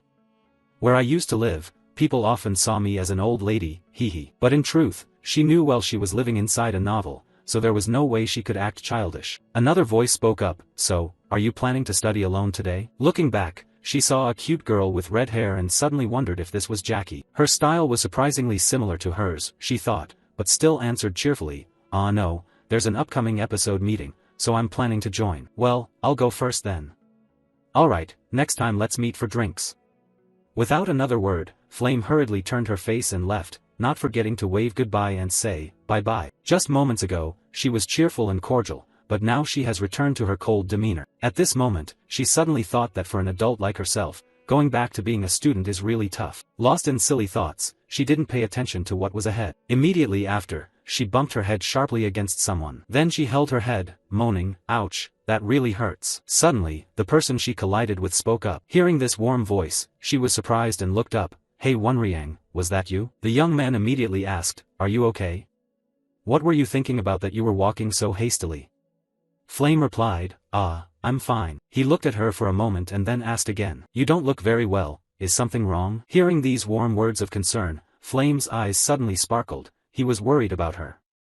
She shyly replied, "No, not at all." Hearing that, the young man changed the subject. "Well, it's good that you're okay. And you're also going to self-study, right?" "Yes, that's right." "Are you also going to the training room reserved for the senior level?" "Training daily, how could I be lazy?" "You're really dedicated." Hey, you shouldn't say that." "Oh, really?" So a little debate, like cats and dogs, just took place. After that, the young man said nothing more, just looked at Flame with affection and smiled. He waved his hand in front of her and said, "Well, I'm heading off now. See you later," he said and left, leaving Flame confused. She imagined some romantic story, but that didn't happen. Flame was a bit disappointed, turned away and left, thinking, such a dull person. Suddenly, her eyes widened in shock. From behind the nearby door, the purple-haired girl was still secretly watching her. Seeing that, Flame raised her hand and waved. But that friend said nothing and simply walked away. At this action, Flame felt a little confused. But then she thought it was already late. It was not the time to chase after her. After a while, she finally arrived at the self-study room. Standing in front of the room, she silently thought, it's a special supplemental meeting. As far as I remember, in the original novel, Ace-L and Bayan would attend this meeting. I'm curious to see how the heroine and villainess of this novel will face each other. Immediately after, she opened the door and walked in. Just as she predicted, all the important characters were already present. She slowly swept her eyes around the room. What caught her eye was the host, an A-rank trainee. He seemed quite surprised by the presence of the members here today. Flame quickly chose a seat up high to easily observe everything. As she sat down, she thought this was a supplemental meeting for students aiming to level up. No wonder it looked like a lot of famous S-rank trainees were participating. At that moment, Flame noticed Ma Yuxiang and Baek Yuziel. Seeing the two happily chatting surprised Flame quite a bit. In this world, it was surprising that Ma Yuxiang would be interested in Baek Yuziel, who had no reputation at all. Flame thought this was not just a coincidence. And it was also very unreasonable that Baek Yuziel couldn't answer any questions except for those three hellish difficult ones. Perhaps from the very beginning, Baek Yuziel already knew that if he solved those questions, he would definitely be ranked S. And if Baek Yuziel truly knew the future in advance, then his actions at that time were indeed extremely terrifying. Over here, Baek Yuziel was sighing wearily, wishing someone would just throw that name out of sight for him. On the other hand, Ma Yuxiang was the opposite. He grinned with his eyes squinting and asked Yuziel, "Oh, Yuziel, why are you sitting here? With your level, you basically don't need to attend classes like this. Or do you have some hard-to-say reason?" Baek Yuziel forced a smile and replied, there's really no special reason. I just came to check it out because I wanted to, but honestly, you're lying to yourself. You were basically forced to attend this class because of bad scores." He looked wearily at the person in front of him, strangely puzzled as to why he seemed so focused on him. At that moment, someone's voice arose, "Alright, quiet down. Everyone, let's stop the chatter here. Today, we will discuss the issues from the recent ranking test. As everyone knows, this ranking test was extremely rigorous, so much so that even the upperclassmen called its 3 questions the hell questions. And I will slowly explain everything to everyone more clearly." Although I said that out loud, inside he was quite worried. He didn't understand why those famous people were also here. His purpose was only to boost his reputation outside by helping those foolish kids in this class. Suddenly, an idea flashed in Kyle's mind. He glanced at Baek Yuziel, thought for a moment, no, this was probably his chance. He had heard that Baek Yuziel was the one who scored the lowest on the entrance placement test. So I just need to make him realize that I'm much better than he is. Thinking this, Kyle felt extremely confident. Continuing, please pay attention, everyone. Now, I will guide you through solving the first question. Then Kyle spoke as he wrote on the board. This question was actually a tricky riddle designed to lead everyone into a dead end. First, we have to do it like this. At this moment, the people sitting below listened attentively while diligently taking notes. Ma Yuxiang also glanced at Yuziel, seeing him deep in thought, and immediately asked, "What do you think? Do you believe his viewpoint is correct?" Yuziel was dumbfounded by this question and looked up to the side. He was smiling with his eyes crinkled shut, eagerly awaiting the answer. Faced with this bizarre attitude, Baek Yuziel turned pale, thinking, what the hell is this? Is he asking if I think that guy's point of view is correct? I don't even understand what the professor just lectured, let alone these 3 hellish questions. But anyway, honesty is a good virtue. Thinking this, Yuziel replied, no, I don't know either. As soon as he finished speaking, the nearby students eavesdropped, catching bits and pieces, then looked at each other. What did he say, Baek Yuziel? Is he saying Kyle made a mistake? It seemed these two deliberately said that to slander Yuziel, because everyone knew he had the lowest entrance score. At this moment, Kyle, who had been focusing intently writing on the board, overheard those words and stopped. He became slightly annoyed, gritting his teeth. Suddenly, Baek Yuziel sensed something was off.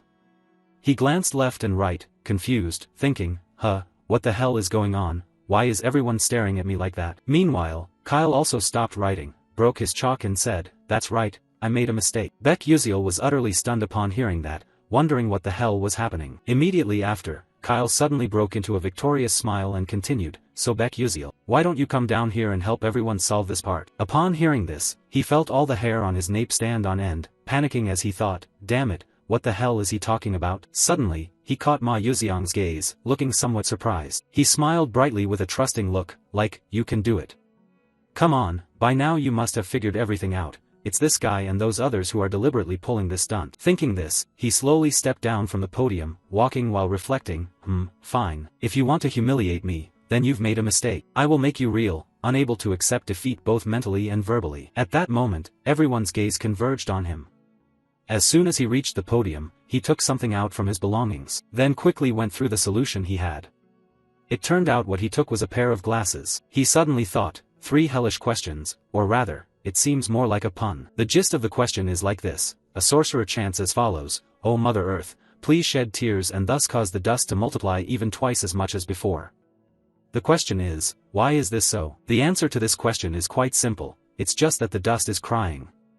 They are merely a state of separation. Baek Yuziel raised his hand to his head, wondering which damn fool had time to come up with this ridiculous question.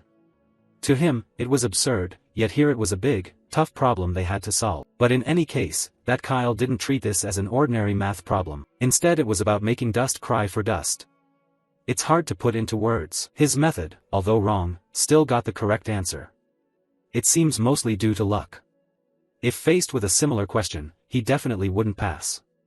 And from now on, this stage belongs to me. Thinking this, Baek Yuziel turned to him and said, I really can't show you how to solve this question, but I will tell you where you're wrong. Kyle was stunned upon hearing this and exclaimed, what? Baek Yuziel continued, the issue is the foundation of the earth, but what if it was water or wind instead? Do you think your method can solve those two? Kyle replied, if so, I will use another method that is easier to understand. But if you do that, you'd need many different methods to solve the same type of question. Therefore, you only got the right answer by luck. This doesn't mean your answer is what the question's originator intended. After hearing this, Kyle opened his mouth to explain something but could only mutter it. He had no choice but to accept the truth. You were right. Looking at Kyle's face now, Baek Yuziel felt a bit embarrassed, as if he had disappointed him too much. He continued, anyway, its solution will be like this. Kyle listened intently while taking notes. The group of students below also focused and took notes after hearing this. This deeply astonished Flame. She didn't understand why everyone else was taking notes on what he said. Acel and Bayan should have joined the debate, right? But now both of them are busy analyzing his way of solving things. Can this really be possible? It's ridiculous. At this time, outside the sky was already getting dim. Inside, Ma Yuxiang raised his hand to say goodbye to Yuziel.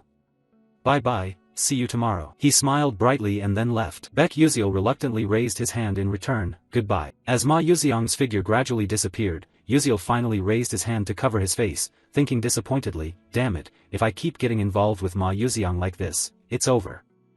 I don't want tomorrow, I never want to see him again for the rest of my life. With that thought, he slowly lowered his hand. Looking at his small, budding hand, he suddenly thought, maybe it's because of the phone, I can't use it anymore, it's frustrating. But it caught Ma Yuxiang's attention, damn it. I don't understand why I have to keep running into him. Strangely, besides Flame, no one else had ever used Blink before. As he was leisurely leaving, he saw Bayan still standing nearby waiting for someone. Her face looked a little sad. He suddenly thought, what's wrong with her? Her expression looks off. But it's none of my business, no need to bother. So he just walked past Bayan. Suddenly, she called out, Baek Yuziel. While he was still confused, not sure if he heard correctly, she continued, I have something I want to ask you. The male lead was quite surprised by this. He could not have imagined that a perfect person like her would have something to ask him. He replied, Bayan, what is it? She didn't beat around the bush and went straight to the point. Why didn't you explain your answer earlier? The male lead was stunned by this question. He thought to himself, it's not that I didn't explain, but in truth, I didn't even know how to explain it. How can you explain a question that has no answer? Maybe she's misunderstanding something. He awkwardly scratched his head and replied, well, I didn't have to explain anyway. Hearing this, Bayan immediately interrupted, I understand. You don't want to reveal something there, right? This made him even more confused. He thought, it's not that. She continued, then I will make it up to you. The male lead was shocked and replied, what are you talking about? Bayan clearly added, I mean I will compensate you fairly. The male lead was utterly shocked, mouth agape, exclaiming, huh? After a while, the two quietly went to Professor He Wonriang's room. After rummaging around for a while, they managed to find their own tests. He glanced over Bayan's test and then spoke. I really don't understand why you paid me to solve just 3 questions in the placement test. Bayan replied, I have my reasons, not convenient to say. You just keep talking.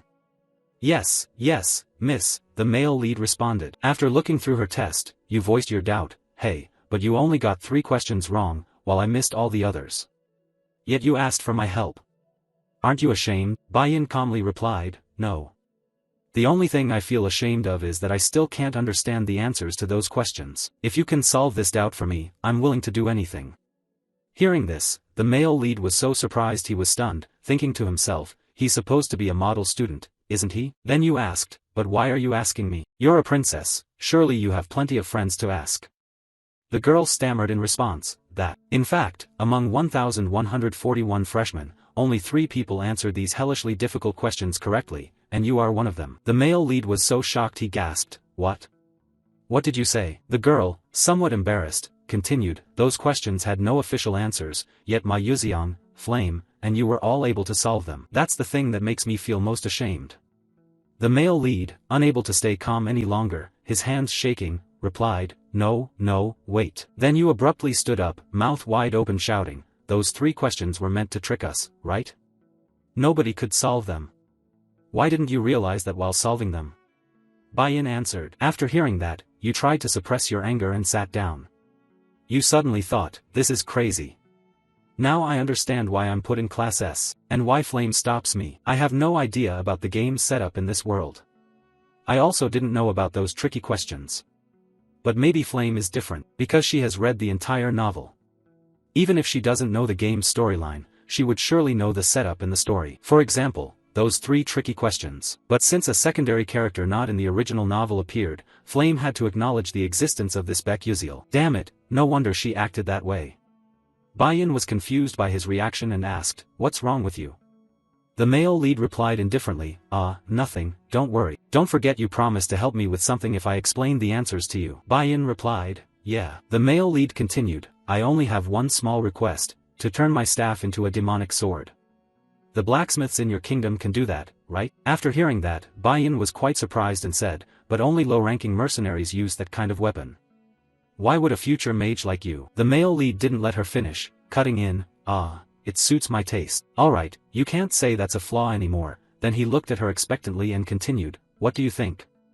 Do you think you can make it? The girl thought for a moment then confidently replied, of course. That's way too easy for me.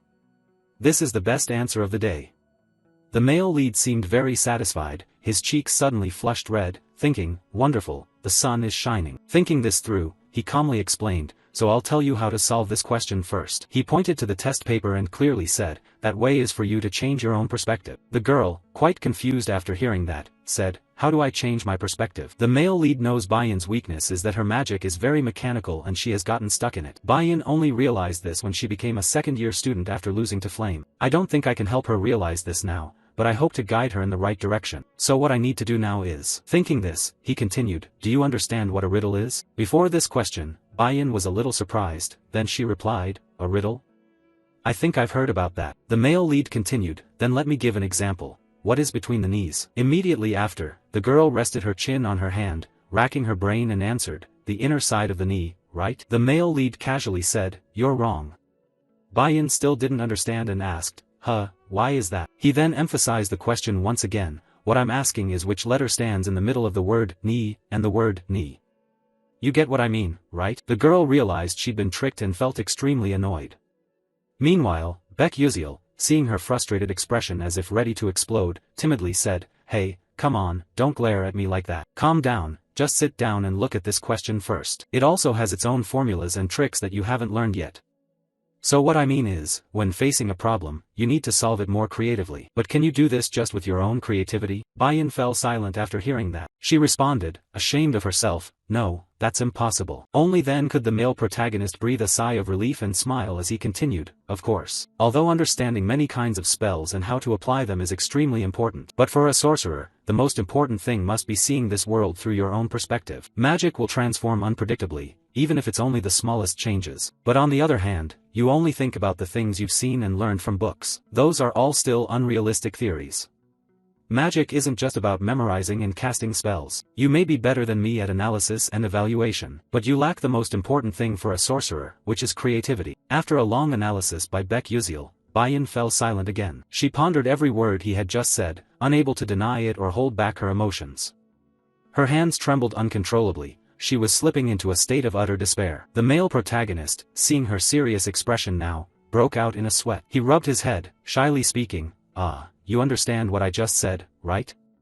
Even though it sounds a bit complicated and abstract. Bayan replied confidently, of course I understand. The male lead smiled awkwardly to pass it off, thinking, this is really interesting. I don't even understand what I just said anymore. He then seriously continued, I'm glad you can understand what I just said. So let's get started. I'll ask you, what does the man say to the horse when putting it to bed? After hearing that, she was a bit confused. Immediately after, she placed her hand on her chin, pondering, what does the man say to the horse when putting it to bed? She thought hard but couldn't figure it out, then replied sadly, I don't know either. The male lead then explained, the answer is very simple, it's time to go to sleep. Then he continued with a series of other questions. Why don't they work harder? Maybe because they're always lying down while working. So what would happen if rock and paper both took part in a race? I don't know either. My answer is that in that case, the rock would roll while the scissors and paper would not move. Their shapes don't allow them to move. At this point, he turned to look at Bayan and dared not say anything further. By now, her whole body was trembling violently. It seemed she was tormenting herself. She was so angry that she furrowed her brows, clenched her teeth, very uncomfortable. Seeing her attitude, the male lead got goosebumps, thinking, oh, what is this? She looked like she was about to go crazy at any moment. The male lead mustered up all his courage to ask one more question. What would the cloud say to the sea when it rained? She concentrated intensely, thinking, silently reassuring herself, come on, I can do this. Calming down, after a moment of inner struggle, she stammered, I'm falling into the sea. At this answer, the male lead was quite surprised and exclaimed, oh, you answered that correctly. Finally, she was able to answer a question and receive recognition. Inside, she couldn't contain her joy, which shone clearly on her face. Bayan beamed radiantly, her eyes sparkling with excitement, and it was this reaction from her that took him by surprise. It was also the first time he had seen her smile, whether in-game or in real life so far. The male lead also shared in the joy, smiling smugly and replying, just as I expected from a princess. Your creativity is on an entirely different level. Seeing the somewhat excessive flattery, she blushed, trying to suppress it and said, all right, that's enough.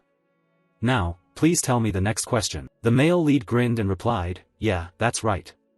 So my next question is, and so, the two chatted together until it was fully dark. Outside the school grounds, a few students remained, chatting with each other. At that moment, the male lead quietly headed home alone, looking quite exhausted, with dark circles under his eyes. He sighed in frustration, thinking, what a fool I am, spending a full 3 hours just using some silly trick questions to challenge Bayan. I honestly don't expect her to remember what I said. But speaking of Bayan, she will definitely become a great witch in the future with an excellent mind. However, her weakness lies in her overly rigid way of thinking. If I want to exploit that weakness by teasing her, even though she is the antagonist, why do I feel so guilty about it? Anyway, I need to quickly train Terryvon into a sword mage, so I have to do much more than this. Well, this isn't like the old me who could do everything on my own. But whatever, no point thinking too much and getting a headache. I should just quickly go find the necessary books for the upcoming classes. After a while, I arrived somewhere. I looked around searching for something and told myself, no, it should be around here. I didn't remember wrong, did I? Then my eyes suddenly lit up with joy as I exclaimed, here it is, this is definitely the place. In front of you is a rather old and dilapidated house. Inside, everything is covered in dust and cobwebs. Stepping inside, looking at the scene before you, you think, oh, this place seems really run down. Looking at the shop owner, you suddenly think, but I know one thing. Here, the owner of this bookstore has the strange habit of pretending to sleep while secretly spying on customers. If I remember correctly, this nameless bookstore contains Maila's notebook. He was the valedictorian graduate of Stella Academy 10 years ago. If it were my past self, I could just click on the screen to view it immediately. But in this world, you need actual books to study. Moreover, whatever you study affects your level advancement. At first, I bought books from famous bookstores, but then I discovered the good ones are all hidden in shops without signs or any reputation. Thinking of this, you advanced deeper into the shop and started searching. As you walk, you quietly rejoice, thinking that studying magic engineering with Maila's notes in hand would be amazing. Surely, you'd get perfect scores, but honestly, just wearing ridicule glasses would also get decent marks. But maybe I'll discover some secret formula. Suddenly, something catches your eye, a green book nestled in the corner of the cabinet. You exclaim, this is exactly what I was looking for. You just reached out to grab it, when at the same time, someone else's hand also reached out for it, and then the two just kept looking into each other's eyes. He exclaimed in surprise, "Acel, really?" She replied confusedly, "Huh, how do you know me?" "Of course, you're so famous," the male lead answered. At this point, she slowly realized as he continued, "Ah, I remember now, you're also in the supplement group, your name must be Baek Yuziel." After hearing that, the male lead felt a little disappointed, thinking, "Hoo, she doesn't remember meeting me before coming to the academy." She went on, I really liked that debate, it's just a pity you couldn't explain all the answers." The male lead then suddenly recalled that Acel was also someone who couldn't solve those questions. She added, "Anyway, it's nice to meet you." Then she coldly turned her face and walked away. He was somewhat surprised at her attitude, but the important thing for him now was that, luckily, the book hadn't been taken. He reached out to grab the book. Then he glanced back at Acel, thinking, why is she here?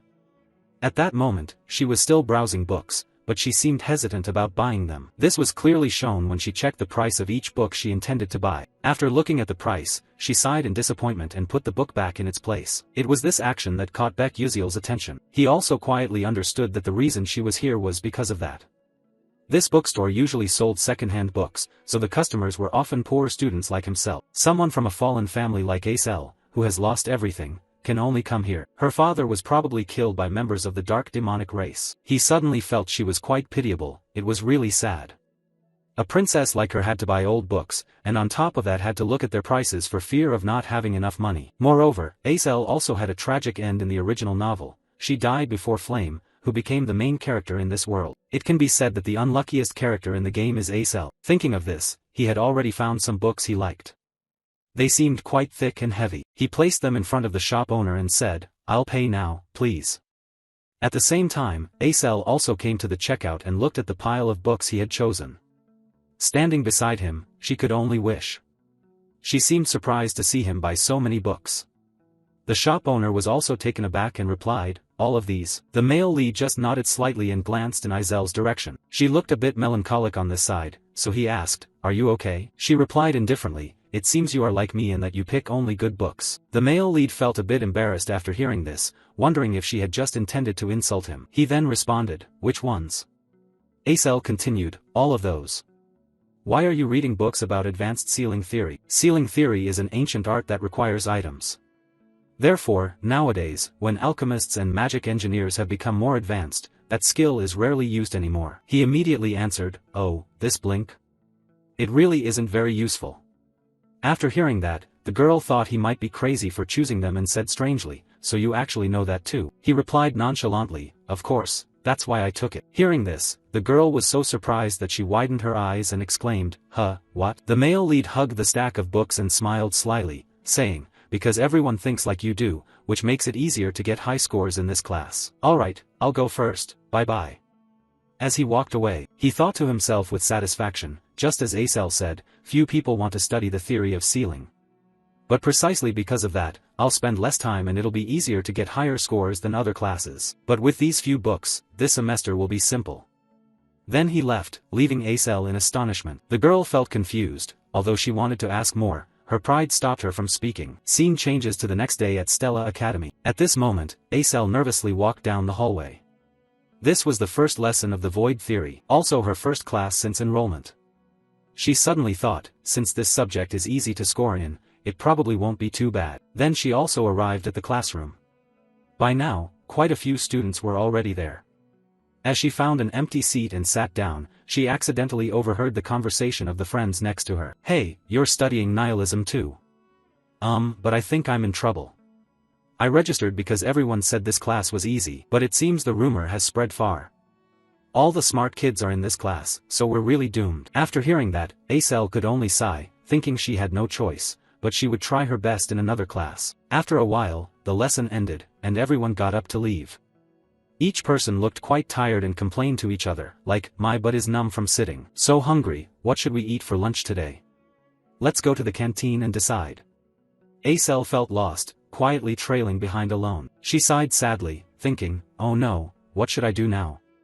But it's difficult to get a scholarship if you register for my class." Her stomach growled loudly, ravenous. Holding her wallet, she hesitated, wondering if she should just go eat first. "Let's see. This term I only have 60 meal tickets left, so I'll have bread today. Izel's eyes suddenly widened with surprise when she saw something. It turned out that on the way to the canteen, she happened to pass by some room. She even recognized a somewhat familiar person, Baek Yuziel, who was also sitting there. At first, she wondered what he was doing here, but when she saw the professor giving a lecture, she suddenly realized this was the class he registered for.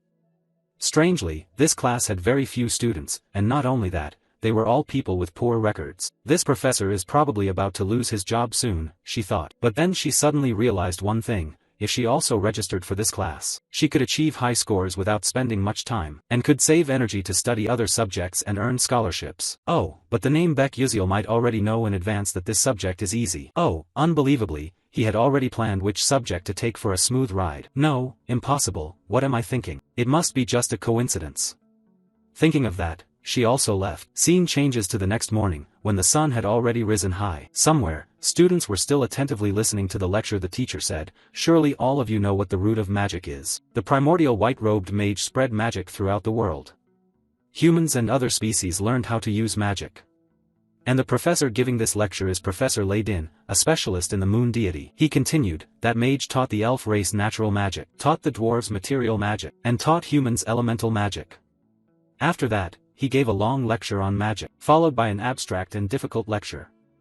The main character listened as if a duck hearing thunder, silently thinking, can I really get through these 3 years like this? I could have skipped all this knowledge with just one blink in the game, but this lesson is actually quite important. It might tell me what the true ending is. And of course, all of this is just my own speculation. Suddenly, he realized that the person sitting next to him looked somewhat familiar. Turning his face, he was surprised and thought, Acel has always been in this class. I don't remember any main character enrolling in this class who has anything to do with me. At this time, the professor was still passionately lecturing. Humanity's curiosity did not stop at elemental magic. Mages have traveled around the world and secretly learned magic from other species.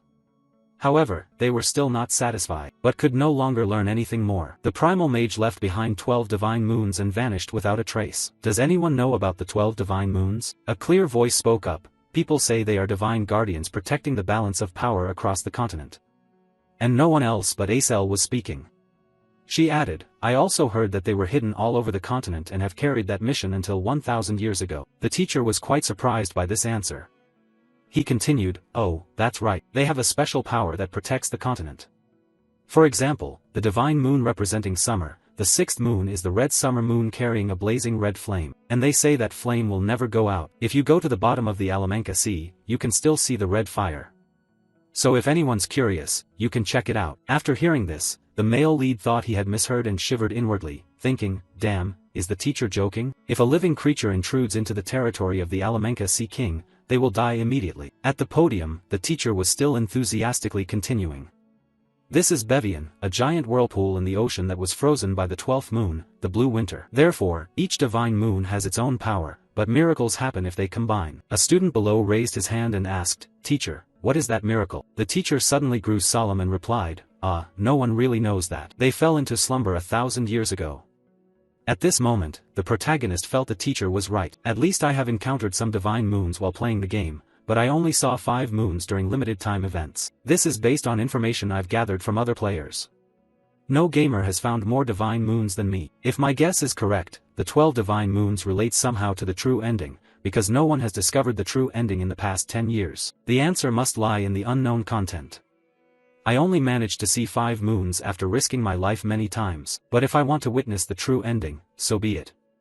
I'll just start over again. Meanwhile, in another outdoor classroom, a massive fireball was rushing toward the mannequin in front. A beautiful woman in a red dress stood in the middle and spoke, strength isn't everything. No matter how powerful an attack is, if it doesn't hit the enemy, it's useless.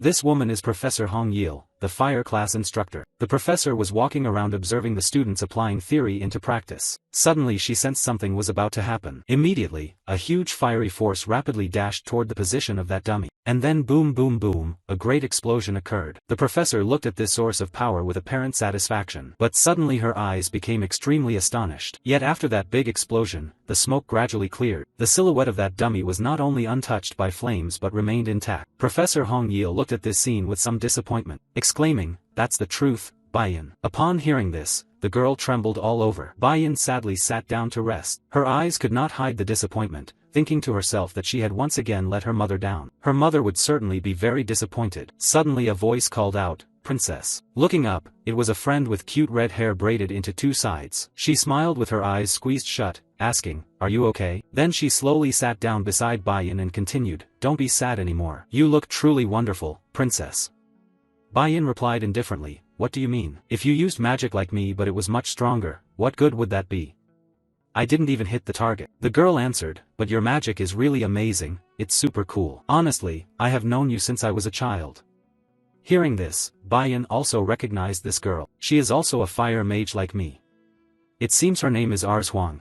I think I've heard it somewhere before. People say that a fire mage prodigy has appeared, but even so, it means nothing compared to my magic. Thinking of this, Bayan exclaimed, "It's amazing that her accuracy is that high." The girl shyly replied, "But if I practiced more, how could I possibly compare?" Bayan stood up abruptly and continued, "But that's only enough for the weak. Anyway, talking with you already makes me feel much better.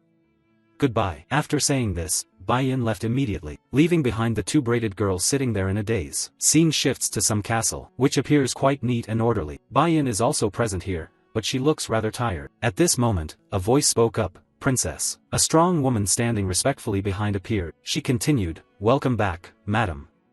And she is Bayan's personal guard named Iaj Terran." "Madam, some warm tea and candies have been prepared." Bayan replied, "Thank you." J. Terran continued with the task of adjusting the magic staff you entrusted to me earlier. "Because that staff is very good, they say it can produce a high-level magic sword."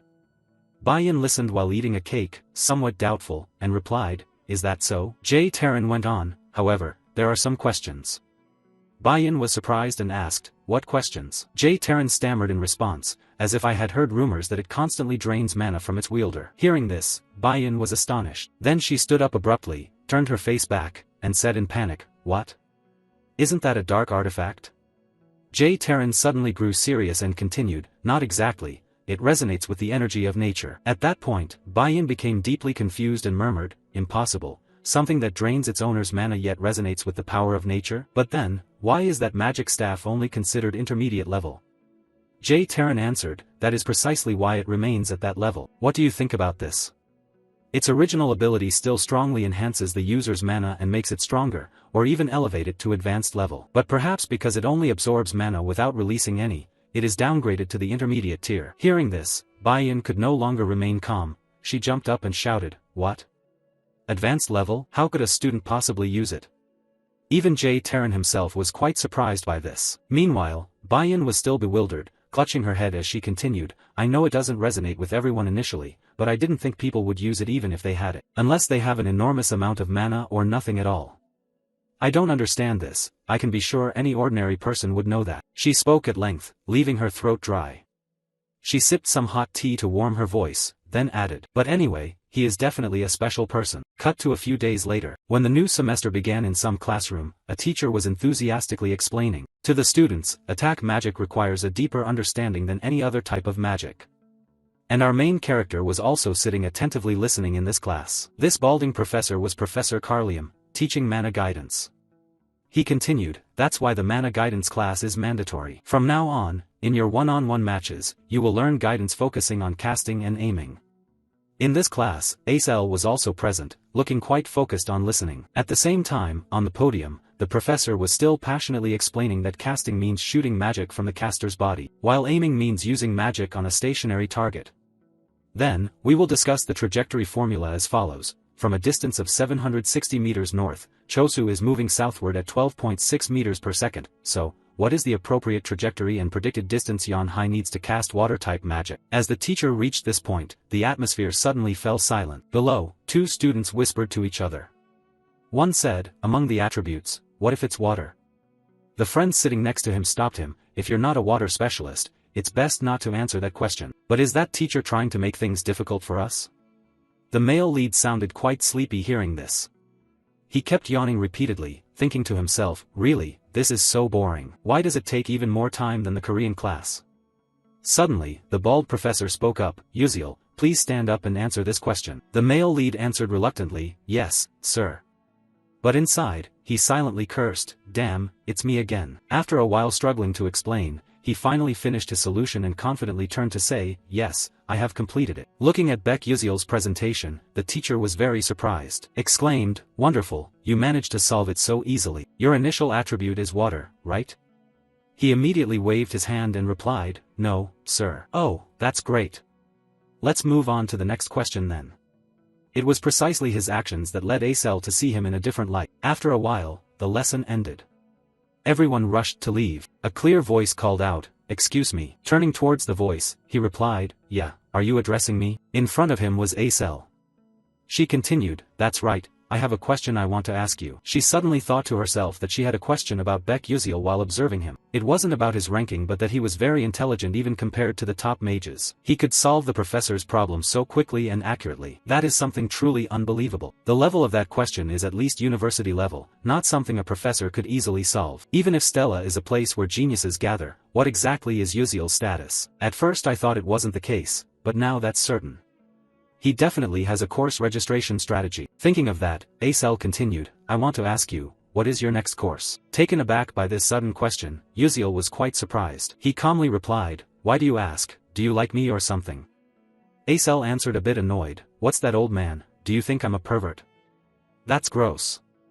Uziel, purple with anger, said, "I'm the one who thinks it's gross, isn't that right?" But then he suddenly thought, "I'm an adult, what the hell am I saying?" Then he touched his head and ears awkwardly and said, "So why do you ask?" At this moment Acel answered seriously, "I've researched the classes you're enrolled in. It seems they are classes where you can easily get high scores. I won't beat around the bush and want to ask you directly. Where did you learn that strategy? Because this is quite important to me." After hearing that, the male lead thought to himself, "I was wondering what she was going to ask, now I understand." Immediately after, he waved his hand, laughed out loud and said, "Huh, what do you mean? The classes, well, it's probably just a coincidence here. If that's all, then I'm leaving." With that, he also turned his back and walked away. Acel was quite surprised by his indifferent attitude and blurted out, "What?" Watching that figure leave, she was unwilling and called out after him, "Hey, wait." But he no longer bothered to care. She mustered all her courage, lowered herself, ran after him, and called out, "Please wait." At this moment, the male lead also heard and stopped. She gasped and said, "Please, wait a moment." Uziel replied, "What is it? Why are you following me? Go learn that stuff from someone else. There are plenty of skilled people here, or just imitate me. You said you had already researched it." After hearing that, Acel stammered in response, "But anyone who studies divination can get an A+, so it's not that important. But if I sign up for the same class as you, it might negatively affect your grade." At that point, her eyes suddenly grew sad. She felt a bit guilty toward him, thinking that if he didn't get the scholarship, it would be a loss for him. But even in this situation, he still worried about someone else's grade. The male lead looked at her pitiful face and suddenly thought that although he was a bit troublesome, she would always be the female lead. Suddenly, she put on an innocent and cute expression and said, "But anyway, could you recommend a class to me? A class where it's easy to get a high score, please, I'm begging you." The male lead immediately replied, "Do you think that look can persuade me?" The girl raised her hand to her cheek, caressing it, looking puzzled as she continued, "That's strange, isn't it? Usually, when I look at my face, all worries disappear.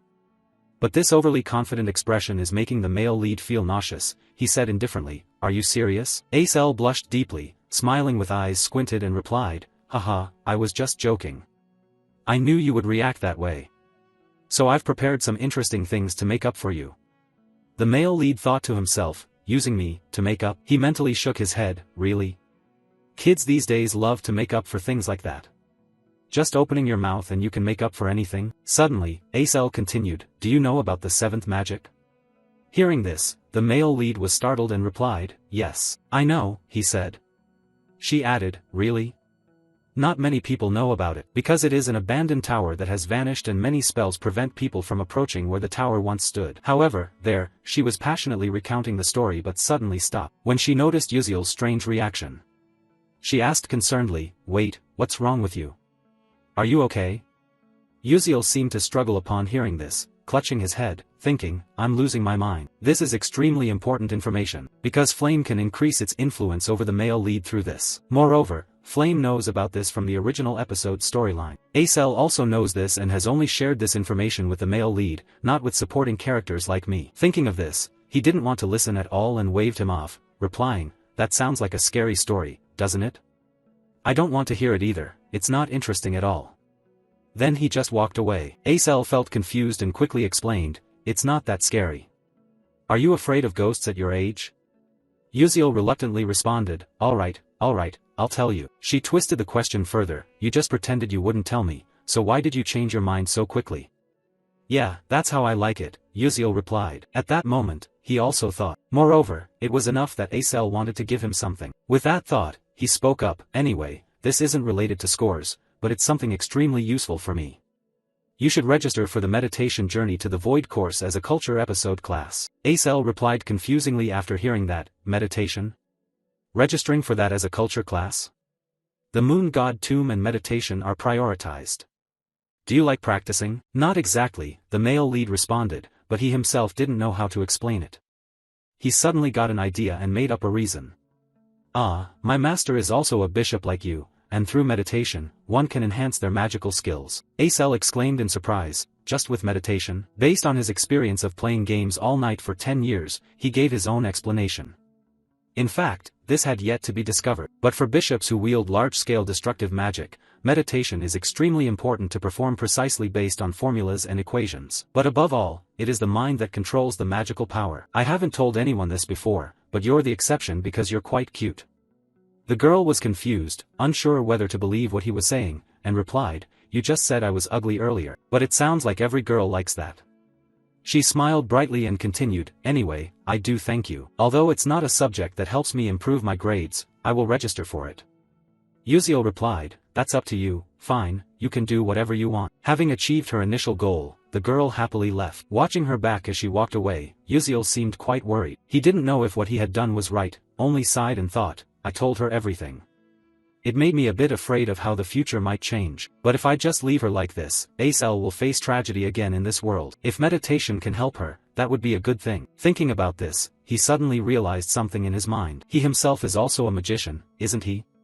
But why hadn't he thought of practicing until now? Yuziel is very strict in training within the game, focusing on conditioning, restraining magical power, and developing rapidly. If this were a game, I could gain experience by pressing a button, but now I can only do it directly.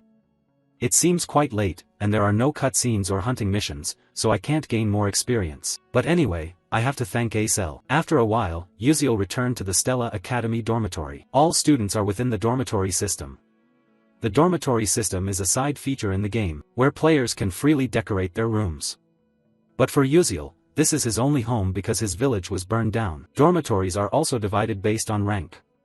All rooms are the same size, but the number of people per room is allocated according to rank. And naturally, the S-class students occupy the highest floors. The protagonist is now alone in his room, feeling a little lonely, but in the end, he can make good use of it. He let out a sigh to catch his breath. Well then, it's time to get started. Yuziel meditated with intense concentration, thinking, training stats is not the most important thing. Because this is reality, I have to get used to using this body. In the game, Yuziel was a genius who could control sword aura by using an infinite circulating mana pool inside and outside his body. No one pays attention to him, so no one knows. But Beck Yuziel is a sword genius who reached the pinnacle of swordsmanship. I have to follow that path once again. My breath is what controls the flow of mana in my body. If I can gradually increase the amount of mana I intake with each breath, I will be able to gather enough mana in just one go. Skills don't increase simply by collecting EXP. You have to continuously use the skill to level up. This also means training, and so he focused on training throughout a long night. At this time, the clock already showed 4 a.m. The new day was breaking. Inside the room, Yuziel was still training, his whole body radiating a sparkling golden light. Suddenly, he widened both eyes, then raised both hands to feel the refreshing energy flowing through his body. He thought in amazement, this must be a sensation Yuziel had experienced, since he was a child who accepted having mana leak syndrome. Although faint, I could still feel it. At the same time, the system also displayed a notification. The mana leak syndrome skill has leveled up, the blink skill has leveled up. The protagonist looked at the status panel quite satisfied. Wonderful, I've taken another step closer to the goal. I will find the real ending at all costs. Scene changes to somewhere else. Here, the air is quite fresh, a green meadow stretches endlessly. At this moment, someone mysterious appears. So this is a romantic space at Stella Academy. Flame immersed herself in the atmosphere here, suddenly thinking that the meadow and wind were artificial, but the feeling here was so genuine, really comfortable. Stella Dormitory is a pocket space created within the school grounds. This allows everyone to freely manipulate the elements of the space as well as its nature. All sporting events, other events, as well as dungeons, gates, and monster training take place here for that reason. Returning to reality, at this moment the students have also gathered here in full. Flame stood at the back, casting her eyes to take a quick look around. She suddenly realized there was a total of 141 people. 50 people from classes A1 and A2, the remaining 40 from Class S. If it were like the novel, there should be 39 people from Class S. I thought including myself it was 40, but unexpectedly there was one more person. That's right, where did Beck Uziel come from? In the novel, the first year class only had 1140 people, and including myself made 1141. In other words, Uziel was also in the original novel. Well, I'll gradually figure out everything. It's okay, I can do this.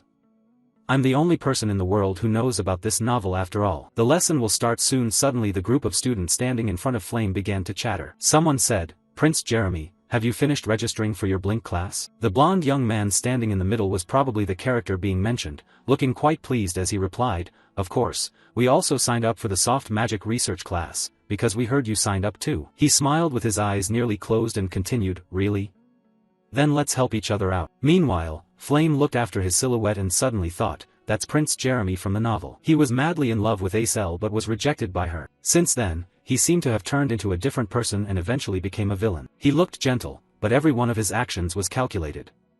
I should observe carefully to avoid getting caught up with him. Suddenly, Prince Jeremy also saw Flame. He was exactly like a friendly beauty queen, raising his hand to greet while flashing a bright smile. Flame also raised his hand to wave back, thinking to himself, but he really is handsome.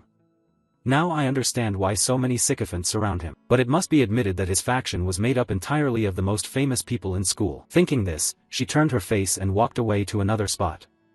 She was determined to gather them all together, because from now on, this world would become her own reality. She had to start preparing for the future. But this action seemed to catch the eye of the prince. He smiled inwardly, thinking, Flame. At that moment, the teacher's voice rose, capturing everyone's attention. We will start with basic training before beginning today's session. I need to know your abilities so that I can teach you properly. I will be the one directly teaching.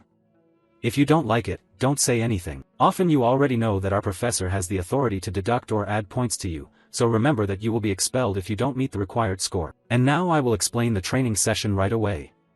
We will practice with the dungeon. I will use scenarios that occur in real dungeons, as well as various traps and monsters, to test all of you. You will get 4 points if you defeat a level 1 monster, 8 points if you defeat a level 2 monster, 20 points if you obtain the point staff. The top 5 students will receive a small reward and shopping privileges. Students without points will have points deducted. If you are afraid of failure or afraid to go alone, you may form groups. But remember carefully, points will be divided equally among group members. If you can eliminate a student, you will take that person's points.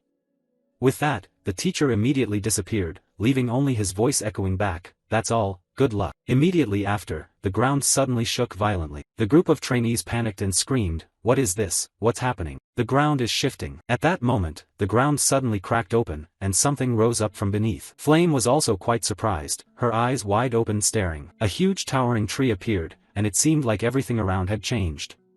Flame seemed to realize that this was exactly the map of Jack and the magic beans. The scenery here suddenly became dense and full of thick foliage. The entire group of trainees also began to take their own paths. Some chose to go alone, others decided to go in groups. In the distance was the figure of Flame walking alone. She held her magic staff in hand, suddenly thinking, well then, I'm ready to join this game too. Suddenly someone called out, "Flame." Turning to look, what caught her eye was her red-haired friend. She continued, "Are you planning to go alone during the practice?" Flame replied, Jackie. She just suddenly thought that although forming a team during dungeon combat has many advantages, going alone is still better if you want to earn more points. Thinking that, she coldly added, "Sorry, but this time I want to test myself, so I intend to go alone." The red-haired girl laughed wryly and answered, "Yeah, I know. You have to share points with teammates, so it's understandable." Flame replied, "Yeah, that's true," but at this moment, she suddenly thought to herself, is it just me overthinking or is she teasing me? Whatever, forget it. Flame said goodbye, "Let's go together next time," but she didn't say anything more and turned away immediately. Watching her retreating figure, Flame felt a bit annoyed inside, thinking, am I just imagining things? Heaven, why do I have the feeling he's imitating me? But oh well, back to the main issue, things will probably be different later. 1 hour after the dungeon was opened, at this moment a blue light was emanating from some corner. It seems Flame just went through some battle. Now she is quite tired and mutters, "This is exhausting, when will this training session finally end?" Suddenly she sensed that something unusual was about to happen. Immediately after, a huge vine rapidly lunged toward Flame. Quick as a flash, she raised her magic staff to resist. A strong blue power emitted from the staff, directly striking the vine's body. After a while, it seemed the vine was defeated and gradually shrank. At this time she looked around, thinking, not only monsters but even plants can attack. Indeed impressive, even training can't be underestimated. So far I've only got 18 points, which isn't too bad. But for this episode, just one more point is enough to catch up, I have to keep moving. And so, she proceeded deeper into the dungeon. Suddenly she became astonished, eyes wide open. In the distance, there was a rather faint figure, but due to the glaring sunlight, Flame couldn't see clearly yet. Oh, feeling confused, is it a monster? No, it should be a human. But why would a student be able to hide at this level? But anyway, I'm also using natural camouflage to hide myself. With special abilities in control, defense, destruction, and healing, she told herself that ambushing the opponent now didn't seem like a bad choice. Just like that, Flame quietly and carefully took step after step toward that shadow. As she got closer, she suddenly realized that the person was Yuziel. Yet he was walking alone. She remembered that other students wanted to form a team with Yuziel. Could it be that he had rejected them all? That's really strange. What surprised her even more was the ring on his hand. Suddenly, a bold idea flashed through Flame's mind. This was a perfect opportunity to test him. At that moment, Yuziel was still unaware, yawning as he walked. On this side, Flame used her magic staff to generate a large dome of light. She believed that at a distance of about 15 meters, he wouldn't be able to defend against it. Immediately after, a strange magic formation appeared, radiating a fierce orange power throughout her body. Facing directly toward Yuziel, she shouted loudly, "Light bullet." As soon as she finished, a bolt of lightning shot straight forward. When it was about to reach Yuziel, he suddenly realized someone was attacking him from behind. He instantly used Blink to move to another position. After the dust settled, Flame was utterly shocked and didn't understand what was happening. Where was the person? Yuziel had disappeared without a trace. She was so frustrated that her hands trembled. How could he have avoided a second-level spell at that distance? Meanwhile, Yuziel continuously used Blink to approach behind the attacker. Only then did he dare to breathe a sigh of relief and exclaim, "Did he want to kill me or what?" Suddenly shooting a light beam like that. Thanks to the fact that the level of the mana leakage syndrome had increased, otherwise I would have been in big trouble. My blink has upgraded to level 1 with a maximum range of 12 meters. I still have 2 more blinks to use, and if I take advantage of the terrain, I can deal with him, but avoiding confrontation is best. Thinking of this, he quickly used consecutive blinks to put distance between himself and Flame's position. He glanced back, figuring this distance was probably enough.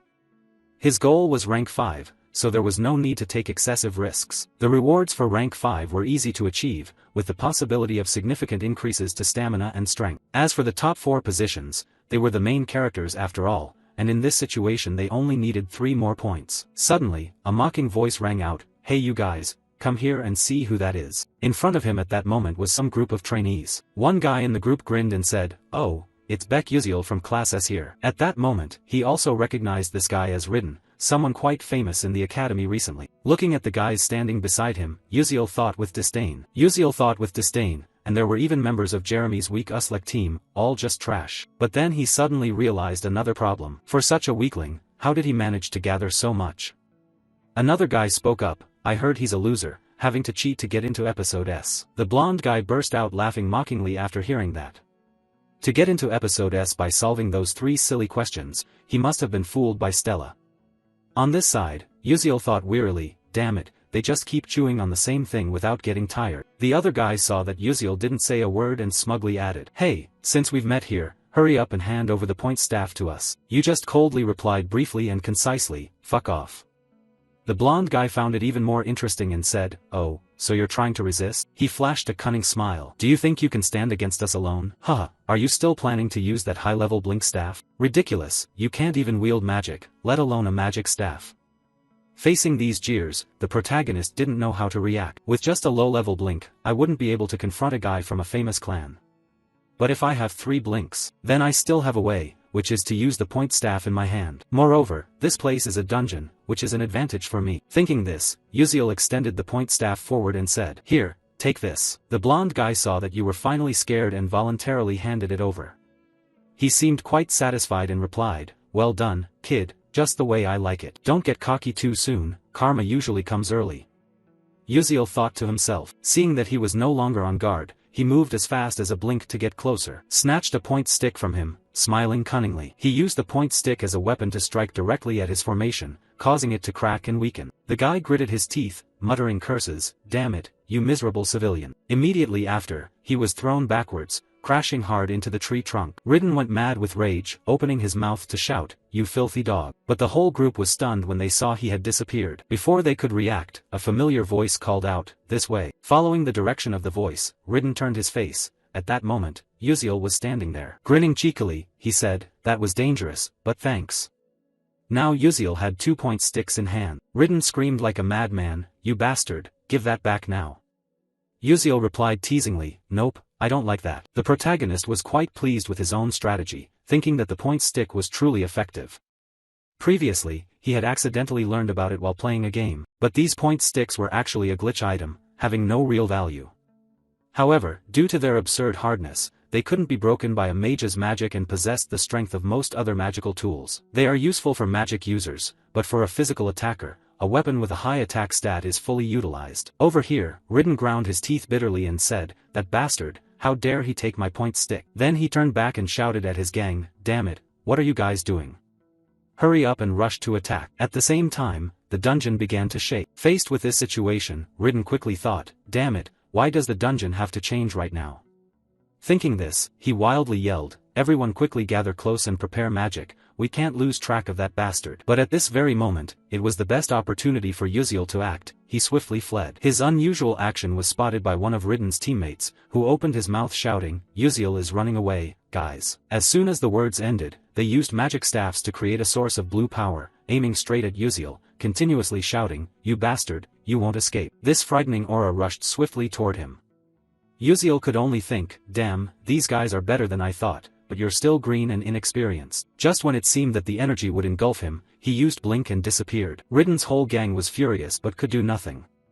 He blinked again, damn it, but he moved too fast, I couldn't see him anymore. While everyone was looking straight ahead, it seemed Uziel had slipped out like a lightning bolt to the rear. At this moment, he confidently thought, having 10 years of experience in this game makes using terrain to gain advantage as easy as pie. As for Ridden, he was extremely furious, "We just need to hit him once." Suddenly, the dungeon began to shake violently. Seeing everyone's tense expressions, Ridden immediately reassured them, "Calm down, guys. He's still around here, wait until the earthquake stops. If we see him, let's attack together. But if our magic fails, it will backfire, so we must act very carefully." Saying that, he looked around to check. Suddenly, his gaze met Uziel's, who was standing right in front of him. Before they could attack, Uziel was a step ahead, striking straight at their formation with his staff. The force was too much for the formation to withstand and it began to crack. At the same time, it started to counterattack Ridden's own comrades. Then came loud explosions. The formation shattered, firing back at them. This was the unwanted side effect, magical backlash. The male lead quickly ran away, watching as his own formation backfired on the group. He felt delighted, thinking to himself that it was all over. After the dust settled, Ridden looked up and blurted out, "Damn it, Beck Uziel, that bastard." Meanwhile, Uziel raised 3 staffs and said smugly, "I'll take these." Then he grinned teasingly and added, "Oh, and if I ever get a girlfriend, I'll give her these. Bye-bye, darlings." Ridden was stunned. "When did you take it? Give it back to me now." The protagonist, looking at their current state, felt extremely satisfied. "Heh, that's enough. Taking the last piece from them would be troublesome." He added, "That last scene was really interesting. I played enough for now, I'm off." Having said that, he blinked away, leaving Ridden's group trembling with rage. He seemed to go mad, shouting loudly, "You damn bastard." The scene was also unintentionally witnessed from start to finish by a female apprentice. At that moment, Uziel had run far away from them, happily exclaiming, "Heh, I got lucky. If I fought normally, I would have been robbed, but since this is a dungeon, things will be different. This is the experience of a seasoned person. But I keep feeling something strange, coming from somewhere." By the time he suddenly realized it, it was already too late. A massive fireball was hurling rapidly toward him. Seeing this sight, the protagonist was shocked and exclaimed, "What the hell is this? Where did this rain of fire come from?" The flames shot down where he was standing, one fireball after another, like a downpour. Wherever the fire hit, it exploded. He couldn't fight back, only able to blink away to dodge. He ran for his life, his face no longer calm.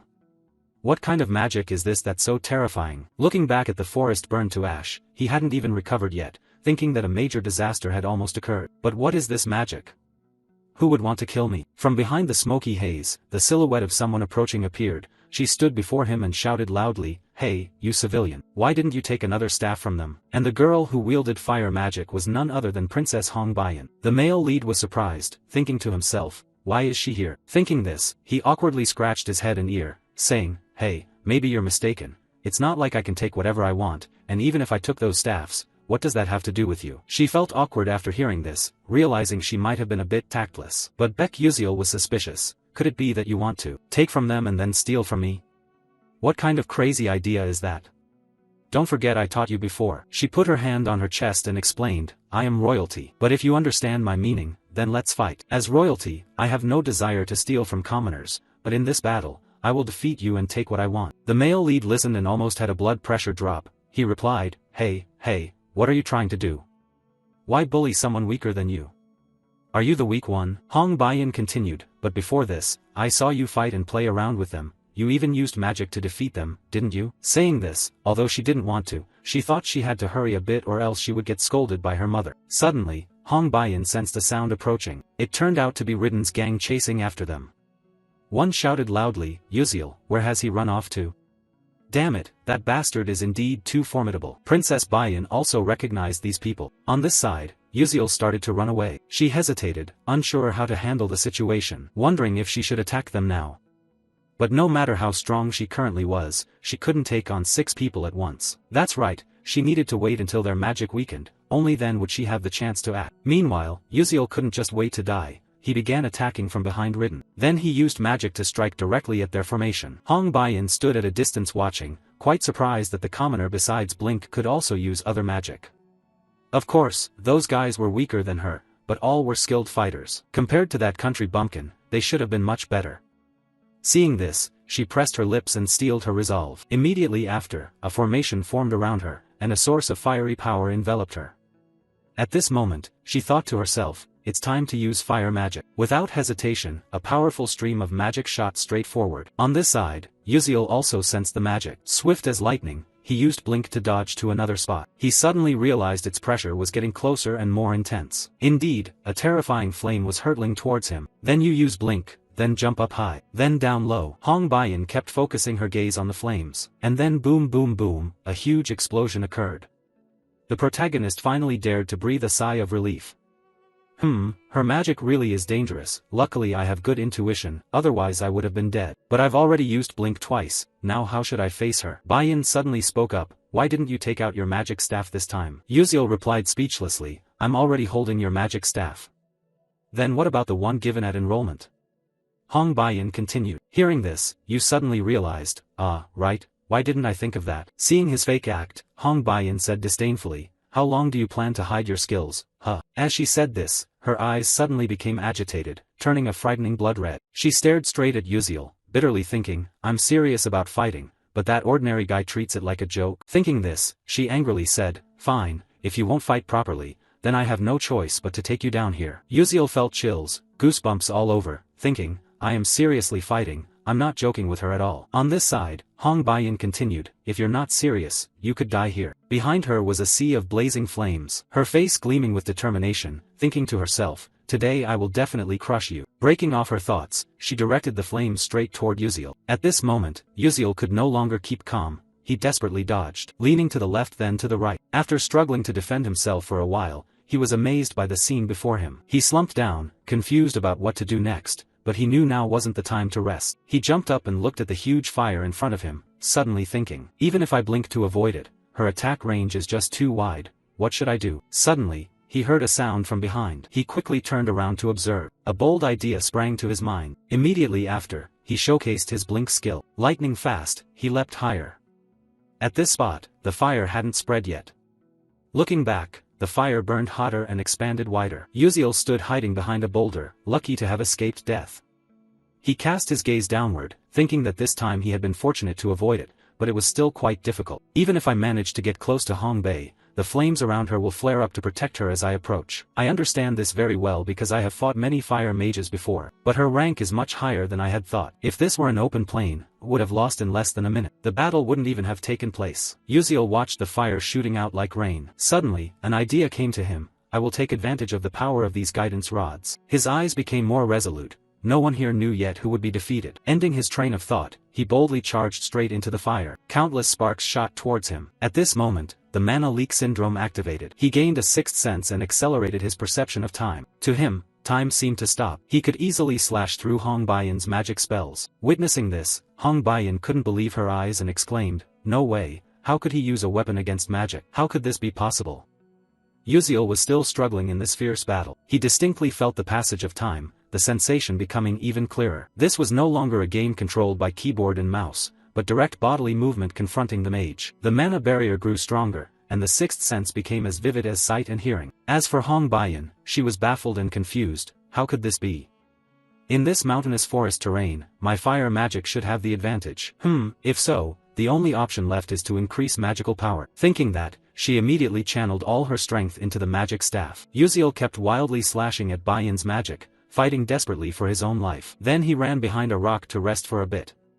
He suddenly thought, he couldn't just keep defending, he must break Hong Baiyan's magic shield with this staff. Then he dashed through the flames, approaching her. His footsteps grew increasingly urgent. When he was still not far away, he used Blink to quickly close the distance. This astonished Hong Baiyan immensely. She ground her teeth in frustration and turned around. At this moment, Uziel had stepped into her fire magic battlefield, the two locking eyes with sparks flying. Uziel calculated that when approaching a fire mage, the explosive magic would push back enemies within a 2-meter radius. As he thought this, he chuckled. For others, it wouldn't be easy. But for someone with as much as 10 years of experience like himself, it was different. He had been through this many times before. Immediately, he was hurled away by her magic, leaving Baiyan stunned and open-mouthed in horror. But undeterred, Uziel quickly regained momentum to advance again. He decisively used the point sticks to attack her protective membrane, creating cracks on its surface. Baiyan remained puzzled, unable to believe this, wondering how he could do such a thing. Meanwhile, Uziel did not stop. He frantically launched relentless attacks against it. The shield could no longer withstand it and shattered, causing Baiyan to suffer serious injuries and fall backward. Uziel stepped closer to her, smiled brightly, then sat down and said, "I've won." Baiyan felt deeply ashamed. A proud princess losing so humiliatingly like this. She said bitterly, "Who exactly are you?" Uziel slowly stood and replied, "I'm just an ordinary student." Then he said mysteriously, "But the person hiding over there can come out now, right?" Realizing she had been discovered, the flame girl cautiously stepped out. At that moment, she was cautiously stepping toward the two of them. Flame was quite surprised and asked, "How did you know I was there?" Uziel didn't know how to explain it, so he forced a smile and replied, "Well, just consider it a hunch." But deep down, he fully understood the reason was quite simple, or more precisely, it was an intuition sensing magical power. Still, how could Flame believe such a silly excuse? She replied absent-mindedly, "Oh, a hunch, you say? Then how did you break the magical shield with an ordinary wand?" Hearing this question, Uziel went blank. Flame added, "Why don't you explain then? Or do you intend to say that was also just a hunch?" At this point, Uziel suddenly thought, indeed, scenes like these couldn't appear in a romantic novel like the original. It made sense why Flame was curious, but he couldn't tell the truth. Thinking this through, he quickly had an idea, pointed at the rod in his hand, and said cheerfully, "Oh, this thing, this rod is really hard." Flame heard it and said annoyed, "What does that have to do with anything? Hard or not, do you think just waving it around can break a magical shield? If that were true, then the knights in this world would have already beaten our mages to pieces." Uziel admitted this. He thought to himself, "That's exactly right. You're completely correct." Uziel's evasive answer only made Flame feel more confused. She exclaimed, "Until now, I have always felt something strange but never had the chance to ask. Uziel, who are you really?" Baiyan stood beside, ignored like invisible, but having been eavesdropping all along, she couldn't help feeling surprised. Meanwhile, facing Flame's rapid-fire questions, Uziel's face broke out in sweat. He was frantically thinking of a way out. Could it be that the time has finally come? How is it that in less than a month, I'm already suspected about my identity? Should I just reveal my true identity? No, I can't. Flame doesn't have the slightest goodwill towards me, doing that would be far too dangerous. Thinking this, Uziel said, "Even if you suspect me, I'm not that kind of evil person." Hearing this, Flame responded confusedly, huh? What do you mean? Baek Yuziel smiled awkwardly and continued, just as I said, I only want to help you. This made Flame even more perplexed. Say you want to help me, okay, but help with what? What exactly are you trying to say, always being so vague? It's annoyingly maddening. But Baek Yuziel didn't explain further and turned away. He raised his hand in farewell, I want to say more, but there's no time. Well then, I'm leaving now. This action left Flame feeling deflated and angry, ready to blow steam from his head. And it was precisely Baek Yuziel's actions today that changed Bayan's perception of him. It seemed she was planning to do something crazy. Baek Yuziel suddenly thought, it seemed fine, just leave it like that, hoping these two would spare him. Suddenly, someone threw those point sticks at him. That action came from Bayan. After throwing, she stood there frozen, surprised, mumbling, how strange. As for Baek Yuziel, after taking this combo hit, he painfully held his head, turned around and shouted, damn, if you have something to say, just say it straight, why so cowardly? Bayan spoke up, I thought you would catch them, you can easily dodge all magic and traps yet can't catch this? Hearing these irritating words, Baek Yuziel was speechless, thinking he had no other way. The syndrome of sensing mana also has its limits, how could that intuition be maintained forever? Thinking this, he pretended to be in pain, ouch, that hurts. The duration to maintain sensing mana depends on my mental energy, since my mental energy is depleted, now I lose sharpness and even have a headache. But then Baek Yuziel curiously asked, then why did you throw this to me? Bayan answered without hesitation, you won, so take it. Although these point sticks seemed quite important, in his heart he quietly thought, is she feeling sulky? But if I take all of these, my score would jump up significantly, besides, those others don't really benefit me much. Thinking this, he bent down and picked up one point stick, then stood up and happily said, alright then, thank you, but I'll only take this one, you keep the rest. So, I'm off now. With that said, he turned his face and walked away, not forgetting to wave goodbye. As he walked, he indulged in a delusion of his own strength, thinking to himself with a sly smile that surely they must be marveling at his actions. What a kind-hearted man, someone always merciful to losers like this, how cool he must be. He hoped they thought the same, but the harsh truth was that they did not think so. At that moment, Flame exclaimed, Rita, that guy's got issues, he's mentally unstable.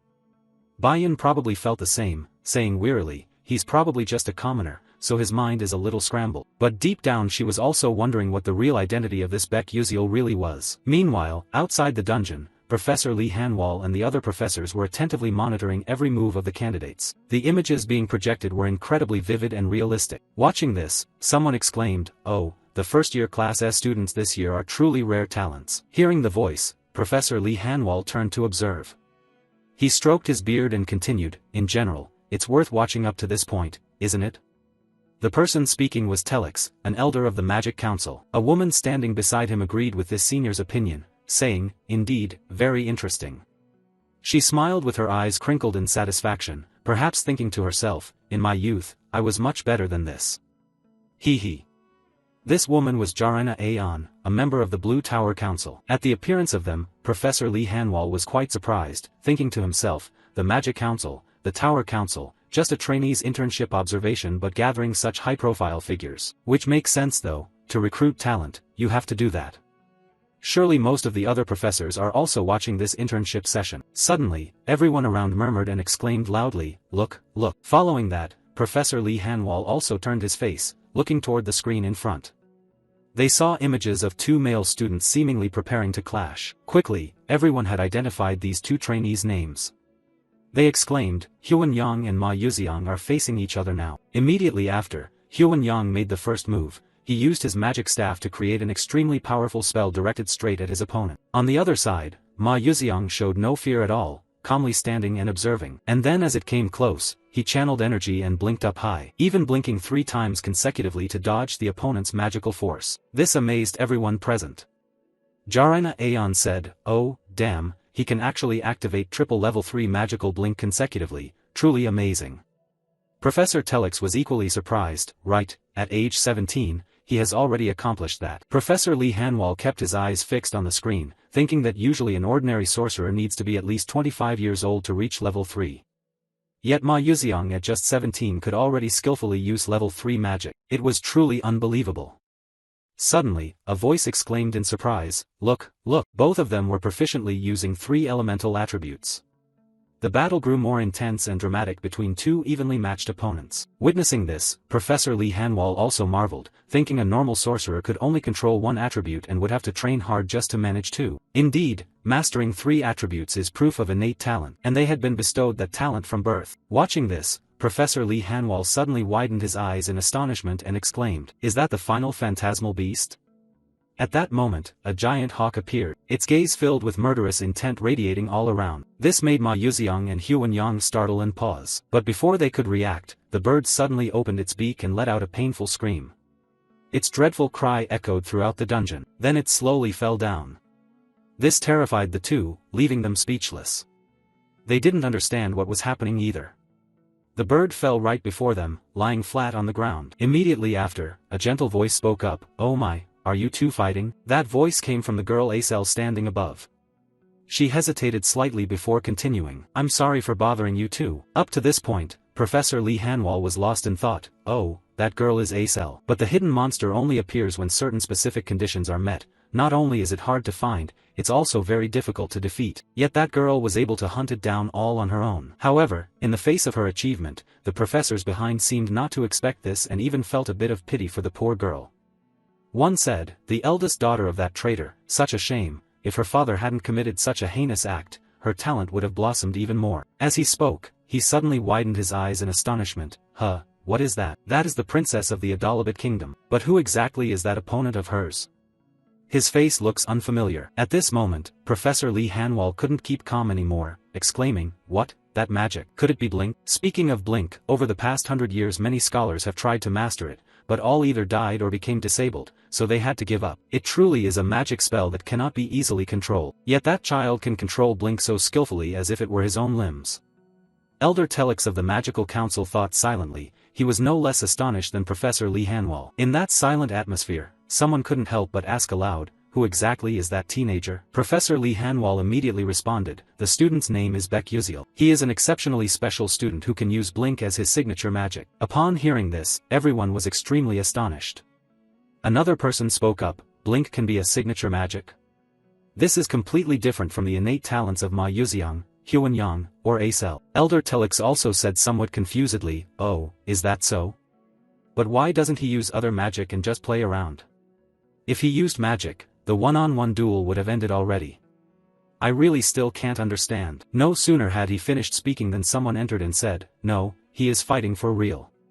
Following the direction of the voice, everyone present turned their faces to observe. The sudden appearance of this person shocked them into stammering, "Are you Eltman Eltwin?" He added, "From the very beginning he was really fighting, you all just didn't see it, right? That's truly interesting. I mean, watching that pupil fight reminds me of knights who existed in ancient times." Upon hearing this, someone exclaimed in utter shock, "You said knights? Oh, how can this happen? It's unbelievable." Telix was no exception. He said very surprisedly, "Do you mean the knights disappeared along with cold weapons?" Note, cold weapons are those unrelated to fire or explosions and don't use gunpowder or other explosives. But how could such a young student possibly do it? It's truly miraculous. Professor Lee Hanwall still hadn't taken his eyes off the screen. Finally, he probably realized the issue and thought to himself, well, so that's how it is. The knightly way really isn't bad. The knightly way refers to the fighting spirit of those who wield swords in this magical world, heroes who have battled evil and protected the world since ancient times. Knights always fight with a magical sword. But to exist and fight using a sword, that was considered impossible. Yet this student was truly swinging his staff as if it were a real sword. Moreover, if Eltman Eltwin's speculation was correct, that kid was truly a rare talent. The principal of Stella Academy, renowned as the best magic school in the world, Eltman Eltwin was a 9th-level master mage and also one of the 10 great sages of the continent. If this was the great sage's thought, then the first dungeon training session had concluded. At this moment, on the practice ground dedicated to Class S students, a student was diligently training. Here, he used his magical staff to generate mana and attack the dummy in front of him. After a while of training, he grew exhausted and stood there panting heavily. Suddenly, he realized the mana in his staff was nearly depleted, but it seemed he was still dissatisfied with his own strength. Thinking to himself, "Damn it, this isn't enough yet, I'm still far from where I want to be." Among the 141 participants in this dungeon training session, 39 people failed to meet the criteria and were eliminated.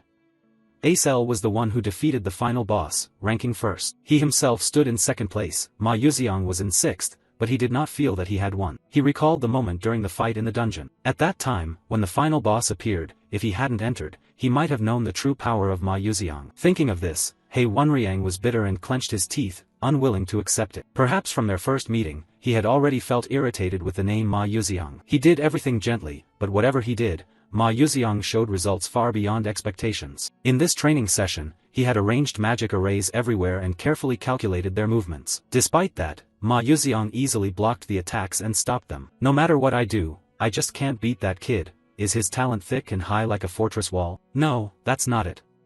Right now, I don't have time to blame myself, I have to try harder. At the same time, Baiyan also just entered this training room. What caught her eye was the image of a male student wielding a magic staff, creating a huge whirlpool of power. Looking closely, she was quite surprised, thinking, oh, hey Wenriang.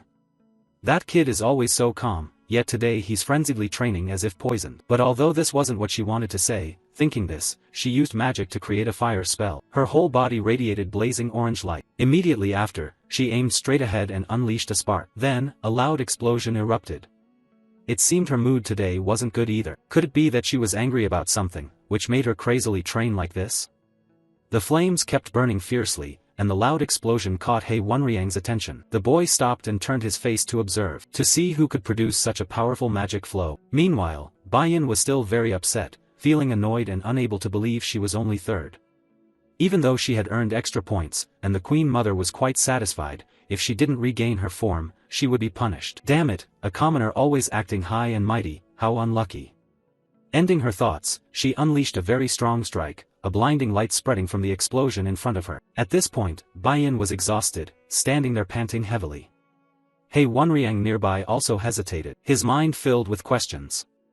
Wow, what's wrong with the princess today? But maybe because of her mood, the princess's magic had become more accurate than before. It was truly surprising that Princess Baiyan's fire magic had such destructive power, yet she could control it so well in such a short time. Baiyan was also quite surprised at her own achievement, thinking how damn it was. Although unwilling to admit it, Yuziel's special lecture was not without effect. By applying those pun riddles, my magic has increased significantly. Even though he is just a commoner, with both the worst scores and personality, Yuziel is definitely the only one who knows how to overcome his weaknesses. But why do I still feel so frustrated like this? Oh heavens, oh heavens. Suddenly, someone called out, Your Highness. Jay Terran, what's the matter? The woman continued. Yes, the Terivon scepter you requested earlier has been repaired. Should I tell Yuziel right now? Looking at the scepter in front of her, Baiyan replied, yes, that's better. After hearing that, Jay Terran replied, yes, I know. I'll be going then. Then she turned away and left. But suddenly, the princess thought of something and tapped the shoulder to call back, wait. Jay Terran was confused, what is it, Your Highness? A while later, at the second main tower, Baiyan held Yuziel's scepter in her hands, filled with hesitation. She thought, since I heard Yuziel is here, I came. This is the second main tower, where the professor's research rooms are. But what is he doing here? Could it be to meet the professors? Suddenly, Baiyan was startled, her eyes wide open. She turned her face away, hesitating. Wait, why do I need to come here? I could just hand it to him at the training ground. Humph, doing this is no different than deliberately going to look for that commoner. No, I really need to go back first. Lost in a stream of thoughts, suddenly a voice rang out, oh my, what is the princess doing here? Upon hearing this, Baiyan was startled, looked up and stammered, Teacher Hamrel, hello ma'am. It's been a long time since I saw you. No, Professor. Hamrel replied, teaching magic to the princess felt like just yesterday. Yet the princess has already grown this much, so fast. But why did the princess come here? Baiyan replied awkwardly, I have some matters, so I came here, but an unexpected event came up so I plan to return later. Seeing the princess's embarrassed attitude, Hamrel calmly continued, that's true, things are a bit chaotic there now, so it's better to come back later. Baiyan was so surprised she was speechless. Hamrel went on, currently all the magic officials are here because of the student Yuziel. This made Baiyan even more amazed. Curious about what was going on, she asked, but why are they looking for that commoner? Hamrel answered, surely the princess knows that student does not use magic, right? Baiyan answered shyly, yes, but inside she felt quite sad and embarrassed. She thought, indeed the professor had watched that match, why did I reveal such a pitiful appearance in front of the teacher I respect most? So embarrassing, sob. Hammerl noticed the princess's expression change and comforted her. Princess, you don't need to blame yourself, because the other party also did their very best. Bayan spoke softly, but he didn't even bother to use magic. Professor Hammerl laughed and said, no, that's because of his faith. Faith? Bayan asked in surprise. That's right, Hammerl explained. After watching the training session, the headmaster believed that this student was trying to revive the vanished knights of the past. But this made Bayan unable to believe it. She exclaimed, Professor, what are you talking about? Uziel and the knights? How is that even possible? When she said this, she suddenly froze for a moment, recalling the way Uziel fought against her. She thought to herself, it's unbelievable, but it's true that Uziel used the staff like a sword. He only used the pointed stick to shatter my protective shield. Even that magical sword too. Thinking of this, she felt deeply sad and stammered aloud. But if you don't use magic at the magic school, you will receive very harsh punishment, right? During magic practice, points can be deducted and other penalties apply. Hammerl suddenly lowered his voice and replied, that's right, the student knew this well but still chose to take that path. But it's also wonderful, isn't it?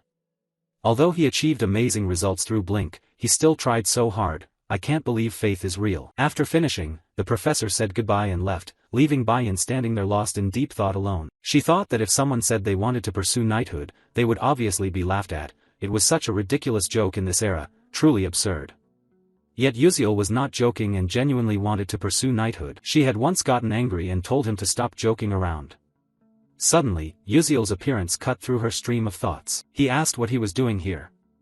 Not only that, he was chewing on the 5th-rank herbal prize, ethelic, in his mouth. Bayan suddenly felt flustered, her cheeks flushing red. Then she composed herself and replied, yeah, I'm not here looking for you.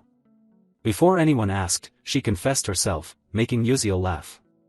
Hey, who said anything about you? He said. In response to his teasing attitude, Bayan cast a sharp, cold stare that made the protagonist clamp his mouth shut, saying no more. Bayan held out the box in front of the protagonist and said coldly, all right, take this.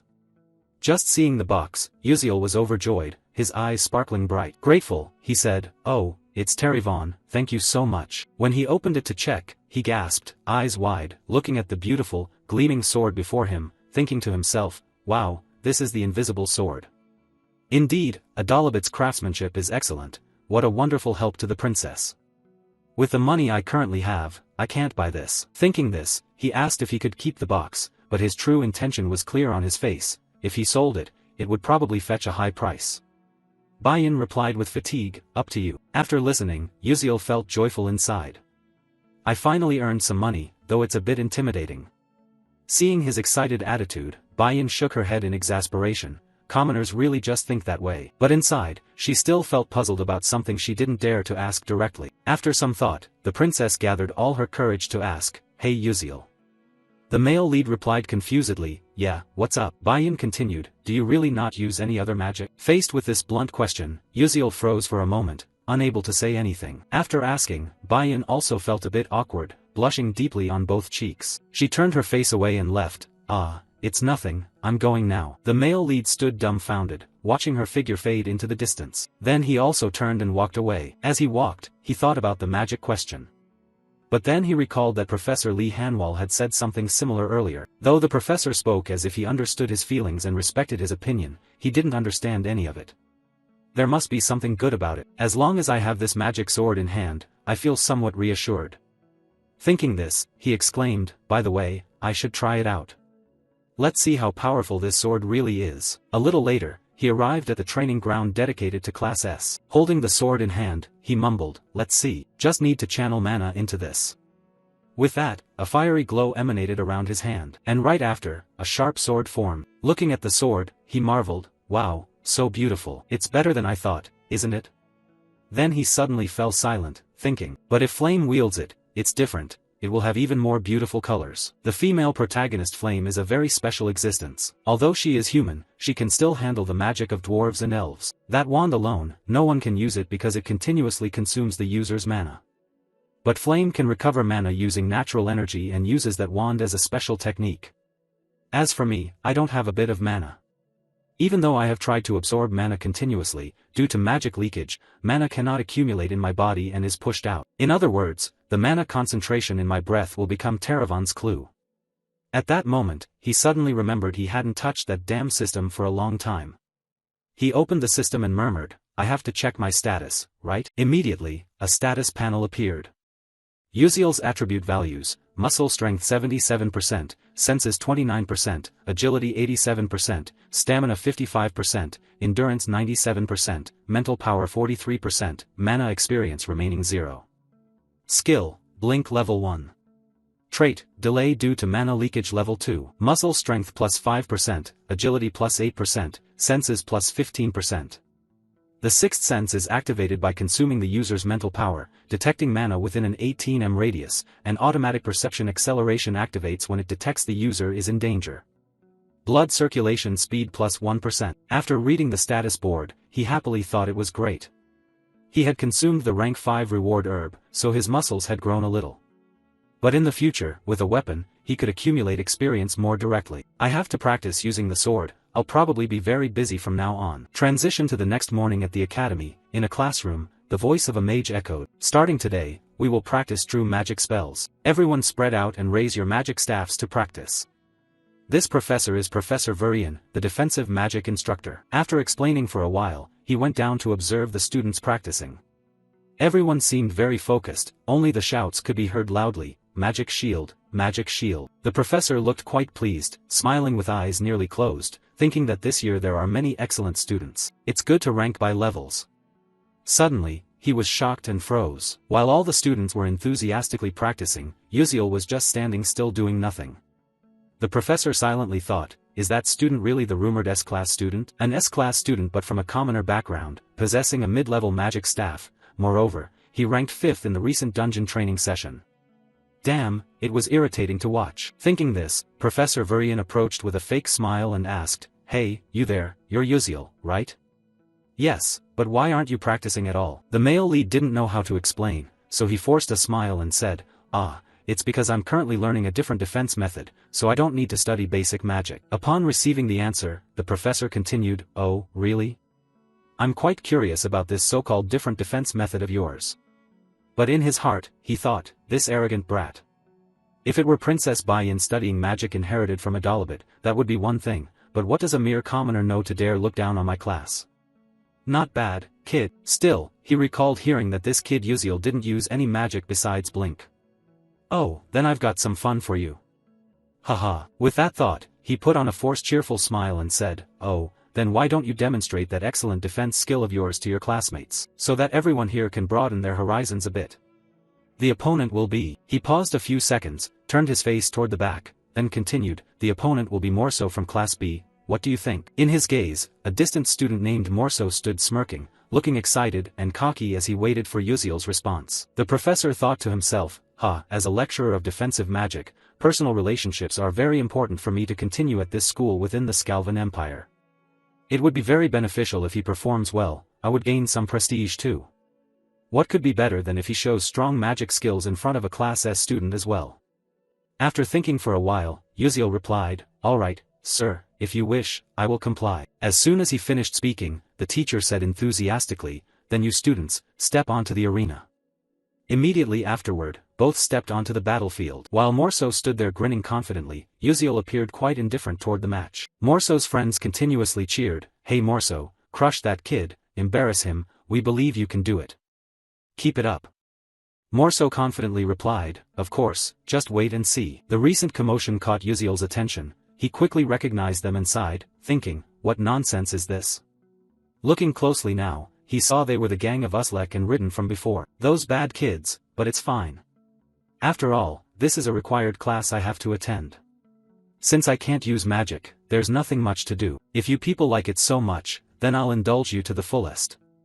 Thinking it over again, I remember Professor Virian's bad reputation has been widespread since the first episode, how ridiculous. Then, he suddenly smiled with satisfaction. Well then, I might as well use this opportunity to check the training results, not a bad idea after all. The professor spoke up, this match will be conducted in an attack and defense format, furthermore, no other magic may be used. At this moment, Morso had taken a defensive stance, ready to fight. The students below whispered among themselves, if he attacks, Morso will win, right?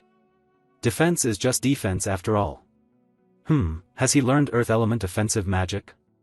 It's said to be very hard to counter. But Prince Jeremy was extremely calm, paying close attention. The professor's voice rang out. Alright, get ready to start. Show me your best skills. Immediately, Morso used his magic staff to create a formation in front of him, and a giant stone appeared. Seeing this scene, the students below were terrified and exclaimed, "Enough. That's second-level magic." In basic magic practice, the unspoken rule is to only use first-level magic. Is Uziel okay? But Uziel showed no fear, he remained calm, focusing intently on every movement of his opponent. Morso thought angrily, "Damn brat from Class S, so arrogant. Take this gift from me." With that thought finished, he shouted and sent the stone flying down. Immediately, the stone hurtled straight forward, an overwhelming aura radiating powerfully around it.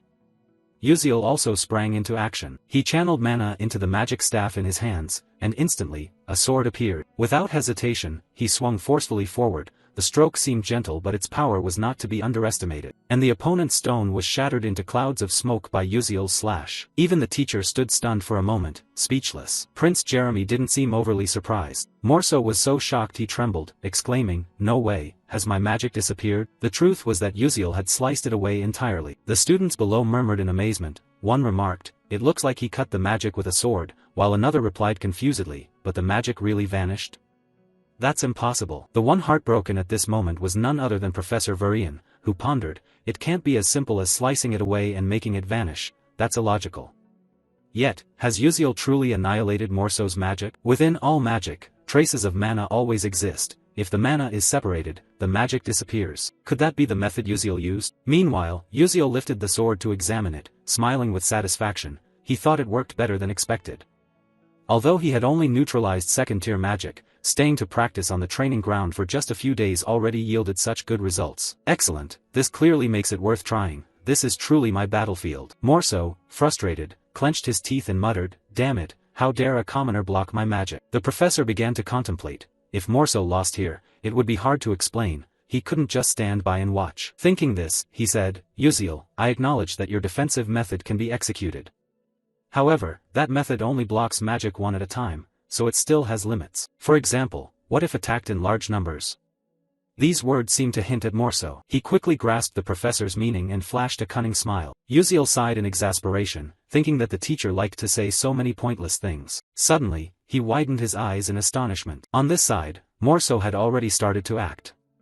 He created more stones, truly, a formidable opponent. Immediately, he controlled all the stones to rush toward Uziel, releasing a terribly intense magical energy. Seeing this scene, the group of students murmured among themselves, saying it was a bit too much and that someone might get hurt. Why didn't the professor call for a stop? Morso smiled smugly, thinking this was the end. The piercing stones charged forward.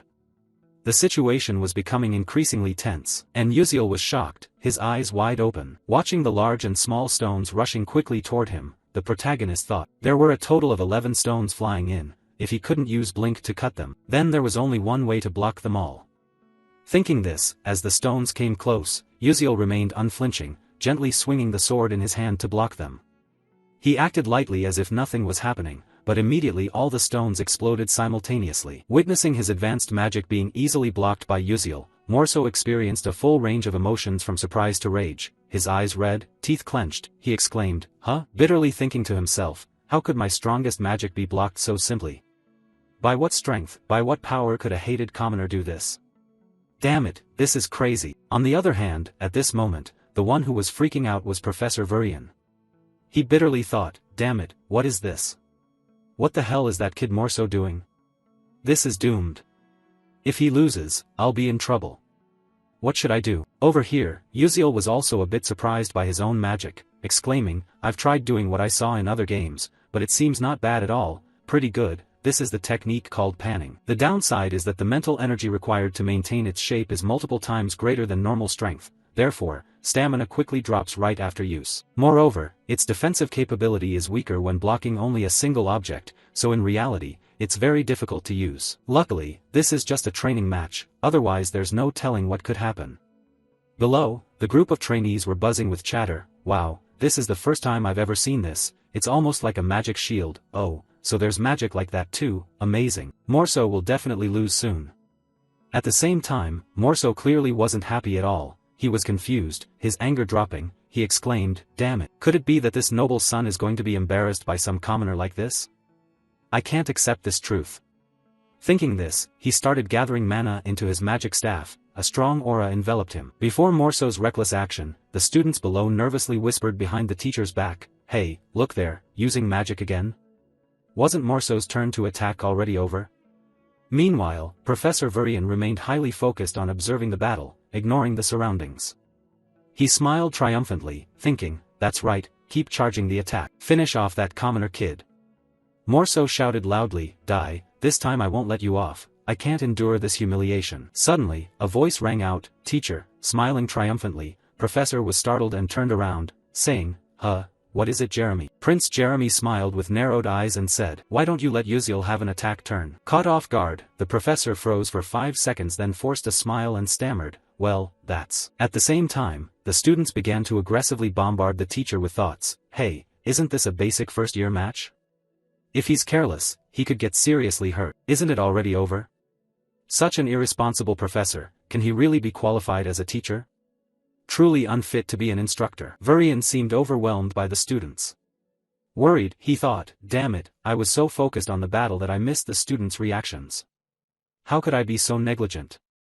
What should I do now?" Jeremy, seeing the teacher remain silent, called out, "Teacher, will you switch the magic attack turn to Uziel?" The professor stammered, "Magic?" While everyone was focused on the professor and diverted their attention from the match, Uziel gained the advantageous position, pressing the sword's edge close to the opponent's neck. At this point, the outcome was already too clear. Uziel was the winner. This victory left a humiliation for Morso. In the end, he had to accept the fact that he had lost. The students below suddenly exclaimed in surprise, "Wow, Uziel finally won, he's better than I thought." It seemed Uziel had caught the eye of Prince Jeremy, who suddenly broke into a dangerous smile, a smile that foretold ill omens in the future. Scene shifts to the royal palace, a place both magnificent and splendid. Inside, desperate screams echoed, huff huff, please have mercy on me." A stranger appeared, revealing that Morso, after losing to a commoner like Uziel, was being brutally beaten by someone, blood splattering everywhere. The person responsible for this was none other than Prince Jeremy. After a while of tormenting his opponent, the prince walked off wiping blood from his hands. Speaking to the girl in front of him, Vera Jane, she replied, "Yes, sir, please let me know what you need." Jeremy Kelvin glanced at Morso lying beaten on the floor and said, "That classmate is quite injured. Did you fail to take care of him? If there is any mistake, I will be very upset." His words seemed to carry a threat. "Make sure you take good care of him, or you will suffer the same fate." Vera Jane responded, "Yes, sir, I understand. You can rest assured." Jeremy added, "That's good then, we can thank her for that." Watching Jeremy's figure leave, Vera Jane worriedly thought, "Not a loyal minister but a classmate, that's really strange." In the Skalvan Empire, where the power of the empire is determined by magic, Crown Prince Jeremy surpassed all his elder brothers at the age of 12 to claim the throne as heir. Not being a loyal minister meant the Dordan family was permanently expelled from the political arena. In fact, it wasn't only Morso who caught Jeremy's eye, but Uziel's ordinary civilian life would also no longer be peaceful in the future. Cut to the next day at Stella Academy, everything continued on its normal course. In a magic class, an experimental practice session was underway. The onlookers who had been eagerly watching Uziel's challenging duel were still chatting about it. "Hey, have you heard? Uziel from Class S is going into the Night Path, so weird. A knight training at a magic school, could it be he wants to become famous? I heard he even defeated Morso of the Dordan family, which shows he's really capable." "Really? Isn't the Dordan family influential in the Skelvan Empire? This is getting interesting." Flame overheard this and sighed in frustration, thinking, "It's annoying that everywhere I go I hear Uziel's name. I don't care, but for some reason, it bothers me. Who even is that kid?" At that moment, the serious voice of a professor rang out, all right, gather your attention right now, what's all this noise you kids are making?" Then, the professor held up a vial of liquid solution in front of him and continued, "Alchemy requires precise timing and perfect temperature adjustment. This professor is none other than Alchemy Professor Maizen Tyran. Today we will practice the Tyran Fatigue Recovery Potion that I have researched, please focus on the practice." Flame practiced while feeling annoyed, damn it's really frustrating. Just a tiny mistake leads to a big failure, a small slip-up ruins everything. Alchemy is too difficult and complicated, I want to avoid it as much as possible. At the same time, the professor's alarmed voice rang out, "Altarisha, you're being dangerous, do you know how you can become an alchemist like that?"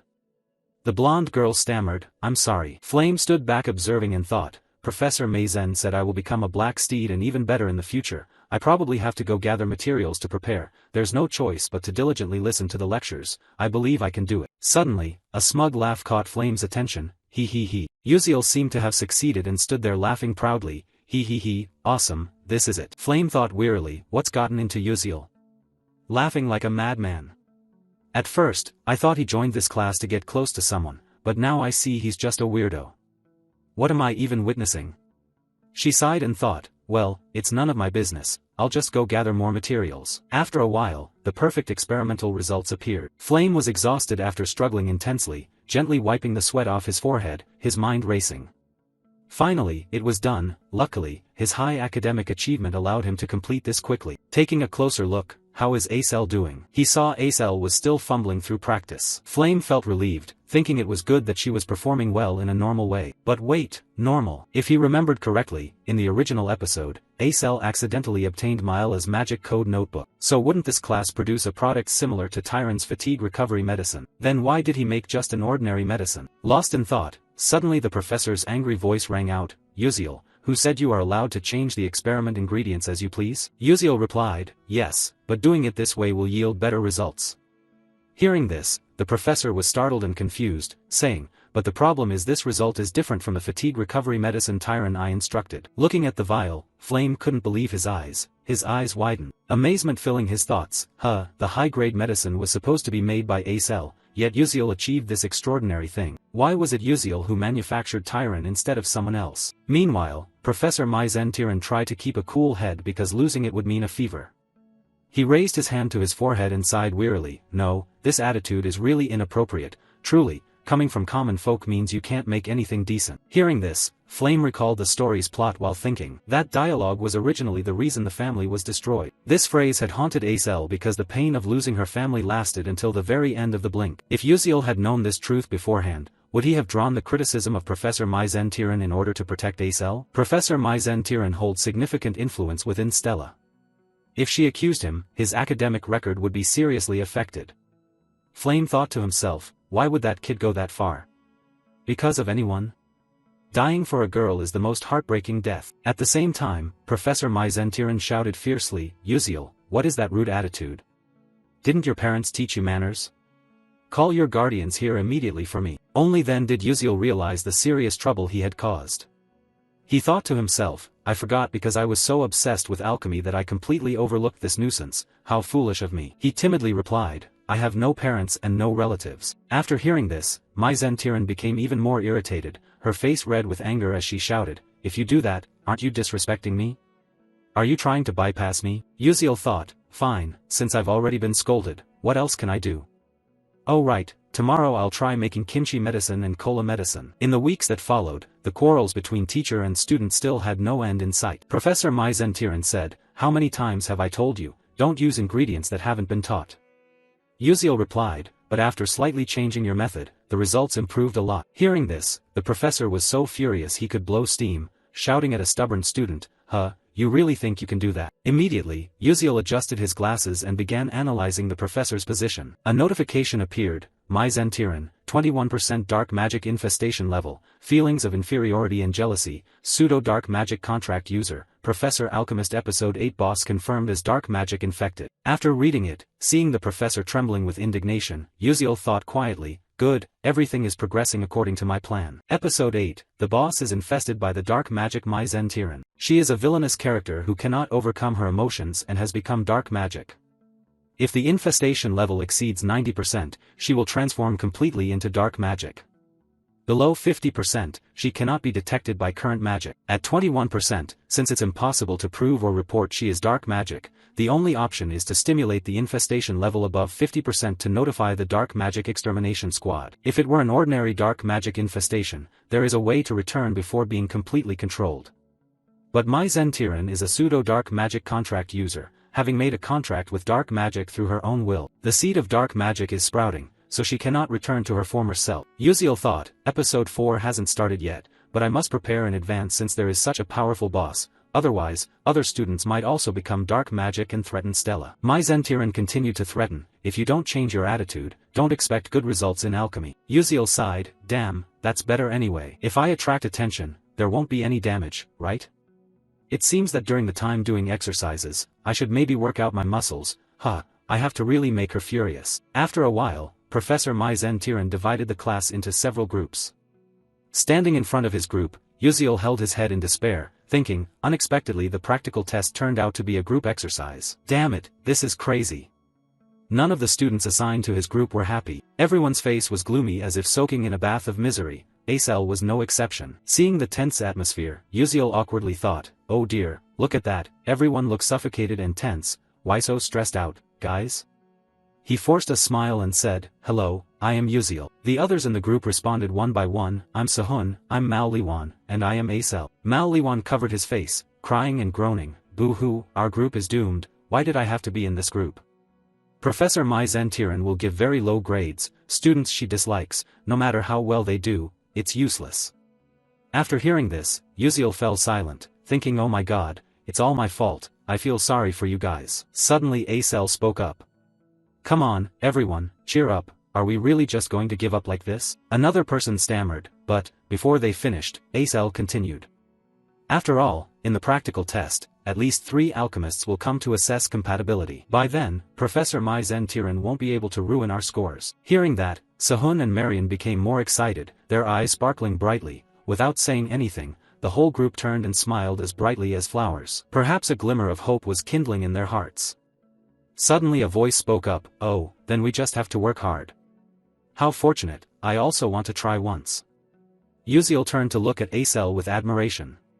Here was the savior. The girl was a bit surprised but ignored him, turned her head, and continued speaking. Anyway, the type D enhancement drug assigned in this exercise isn't too difficult to combine with the knowledge we've learned, but we have to find really good ingredients. So who will find the fire lizard tail, the main ingredient of the demon medicine? Without hesitation, Uziel raised his hand, I will find that. Everyone knows that the corpse of a monster is the most important thing in alchemy, right? You have to choose the freshest one for better results. The whole group seemed to understand this. Someone added, good, let's decide on that. Classmate Uziel will take on this task. Inside, Acel thought to herself that seeing his confidence, she could trust him. On this side, Uziel smiled smugly, fire lizard tail, huh?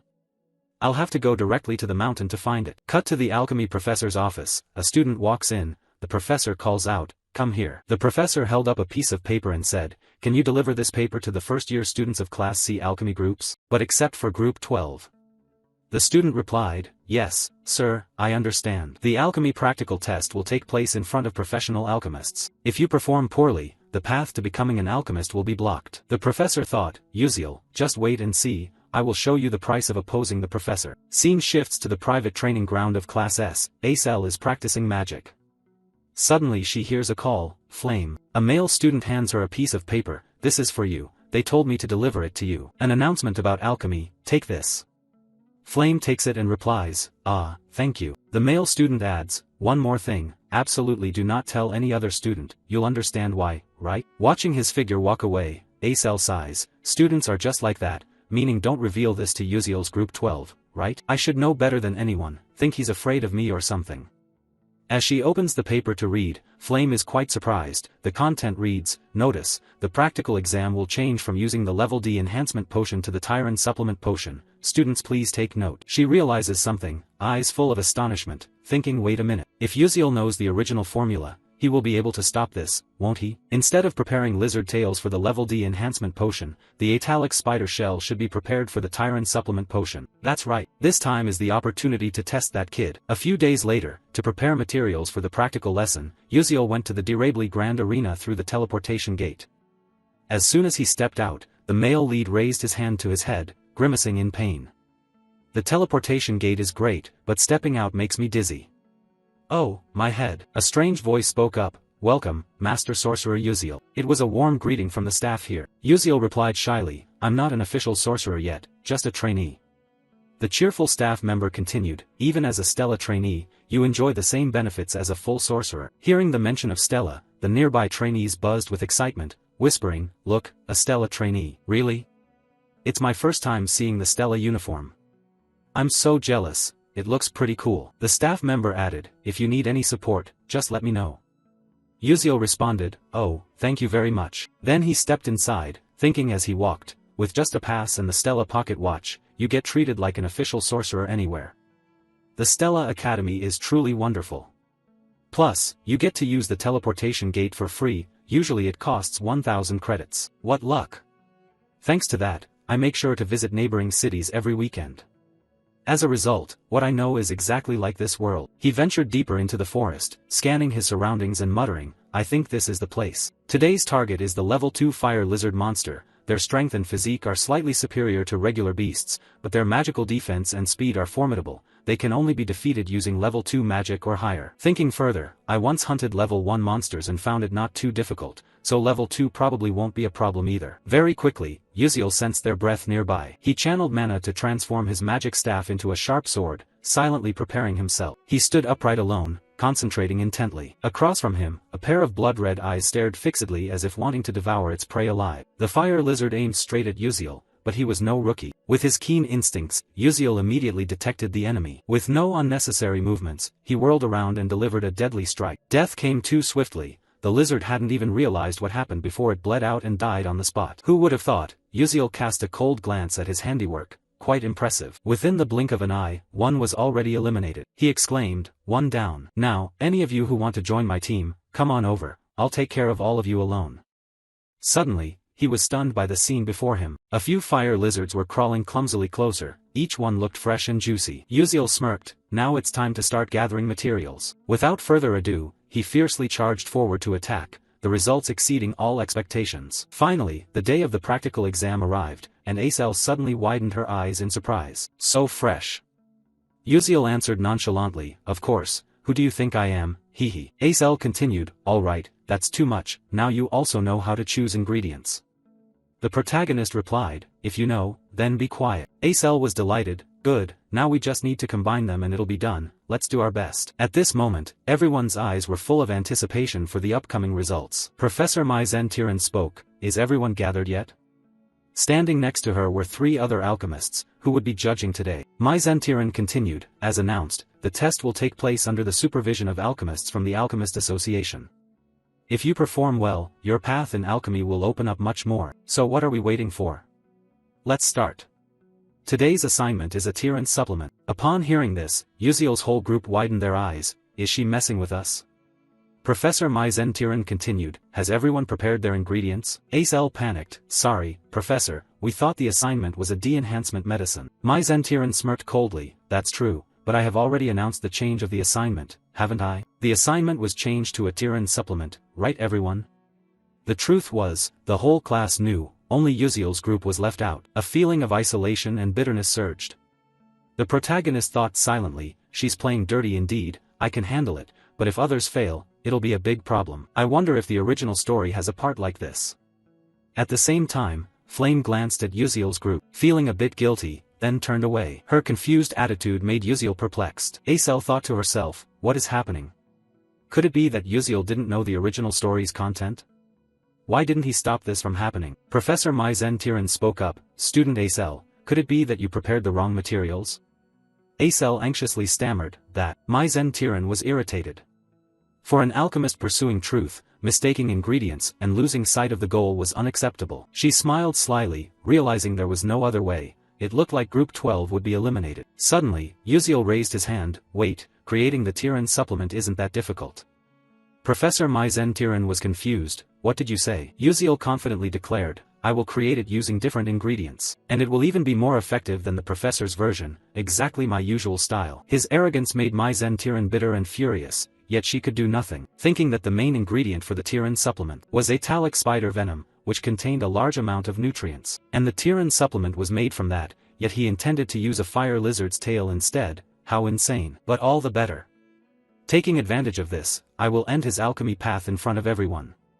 Just wait and see, that arrogant brat. Mai Zentiran exclaimed, very well. You have 1 hour to complete the Tiran supplement within the allotted time. Looking at the fire lizard's tail in front of her, Acel panicked. Hey Uziel, are you crazy?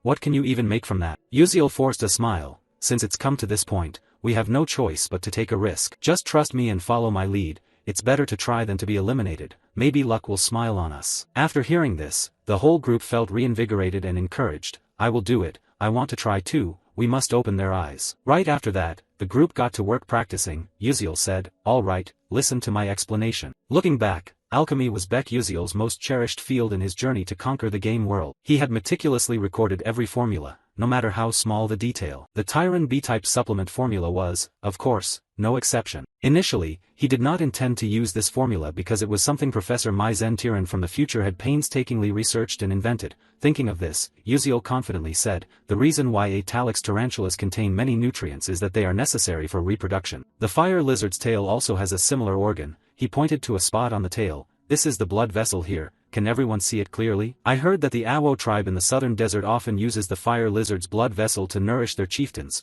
They live very long lives, so this blood vessel could definitely replace the Atalix tarantula." Mao Liwan raised his hand. I know a bit about the raw material processing techniques of the Alakair tribe. Let me take charge of this part," Uziel said happily.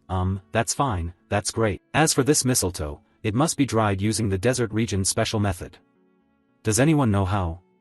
Sehun replied, "It's the solar drying method, right? I learned it when I followed my father. With this amount of vascular tissue, I can dry it in 5 minutes." Before he could finish speaking, Acel volunteered, "Let me take care of the next processing step." Uziel smiled, "Well then, I'll trouble you." Immediately after, the whole group got to work, serious and focused. Each person had their task. They tried their best because they could only rely on this result. No one was allowed to falter. Seeing everyone's effort, Uziel smiled and thought, "They're quite good, even better than I expected." "You spoke up, let's start mixing according to my instructions. Let's do our best." After a while, Mai Zen-Tiran was so shocked he stood frozen, not blinking. What stunned her was the supplementary medicine that Uziel's group had created. Uziel confidently said, "Professor, this is the Type B Tiran supplement. Please examine it." The other alchemist authors witnessing this couldn't believe it either, thinking privately, "This is unbelievable. Could these kids really do it?" Although the exact results were not yet known, Mai Zen-Tiran thought bitterly, ridiculous. Even I took many years of research to create the Tiran supplement. How can these kids say they made it and actually do it? How could they finish it so easily? A curious professor said, "Let me check it first." She reached out to absorb energy from the medicine vial, and her body gradually felt the energy radiating. Her eyes widened in amazement.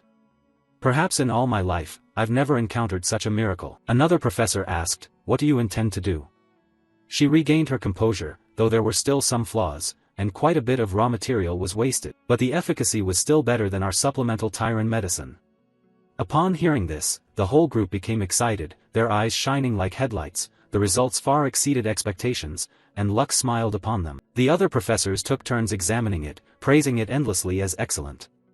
The young people brought a lot of new and unusual knowledge, but one person was shaking with anger. Damn it, Mai Zen-Tiran's face was scowling and annoyed. It looked pitiful, but whatever, Mai Zen-Tiran snapped, "Give it here so I can see." She took the group's Uziel medicine bottle to verify for herself, shocked to the point of having her mouth open wide, internally refusing to accept it. It couldn't be wrong. This drug applied the nutritional metabolism technique converting monsters into energy for humans, which she had researched. Clearly it was the perfect Tiran supplement. How did they manage to create a superior final product in such a short time? How could such an illogical thing happen? But then she thought, well, since I'm the one grading, don't think you're doing so well. Just blame the lack of raw materials and have it fail right here. But life isn't a dream. All of Mai Zen-Tiran's calculations collapsed when an alchemist behind spoke up. "It seems the group scoring 12 points is way too low, Professor Mai Zen-Tiran? What do you think?" Mai Zen-Tiran thought bitterly, "Damn it, these old folks are here again." She gritted her teeth, resigned to accepting that the group with 12 points had passed. "We succeeded." They passed the practical exercise successfully, but one person was probably so angry they were having a heart attack. Mai Zen-Tiran's face twisted, and she thought to herself, "I will deal with you later, Uziel. Just wait." At this moment Mai Zen-Tiran's dark infiltration rate was increasing. A few days later, at the dedicated training ground for Class S, the trainees were enthusiastically practicing. After a while, Flame was exhausted.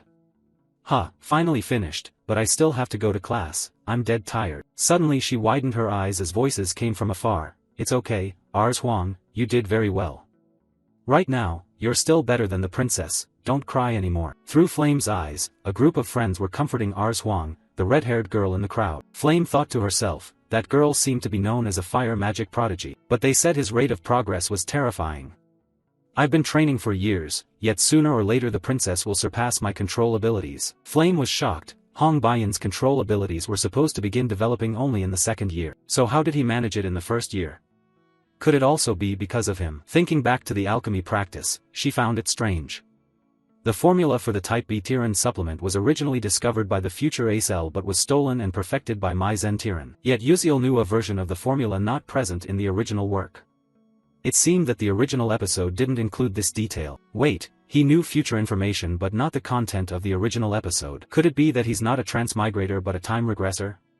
If so, everything makes sense. If Uziel comes from the future, he only knows future knowledge. He doesn't remember all the petty events related to Acel. Flame continues to speculate. In the original story Ma Yuziang also once did a regression. The 11th seal, the only moon in the world possessing the power to control time. If that is his power, then it's truly terrifying. Lost in thought, a voice rang out, "What's going on, Flame?" Turning around, he saw He Wenriang approaching. Flame ran up to him, just in time. "You know Uziel, right?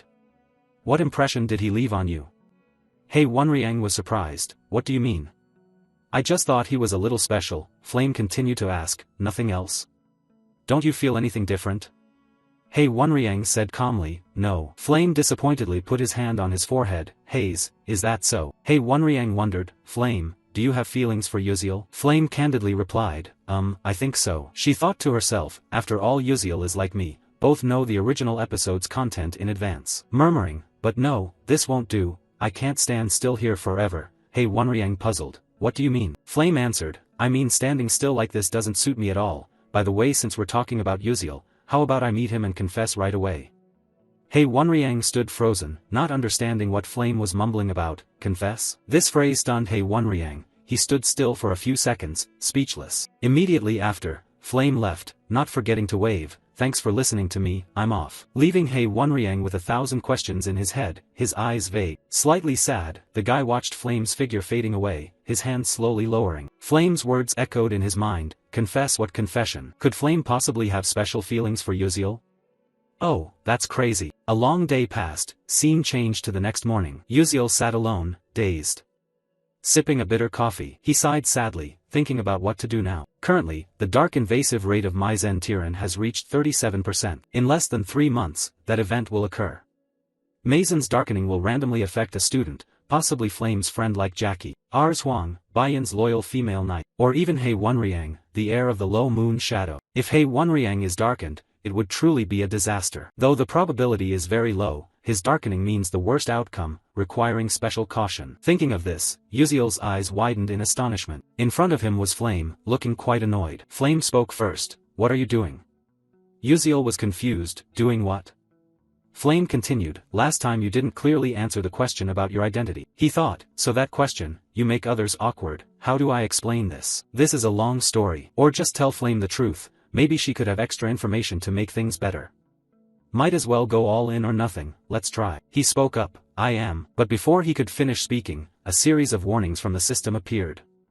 Warning, plot strength insufficient. Warning, do not reveal the time travel identity to this character. Warning, do not share knowledge or information you know with this character. Multiple urgent warnings startled Uziel. He thought wearily, almost going crazy, what the hell is this?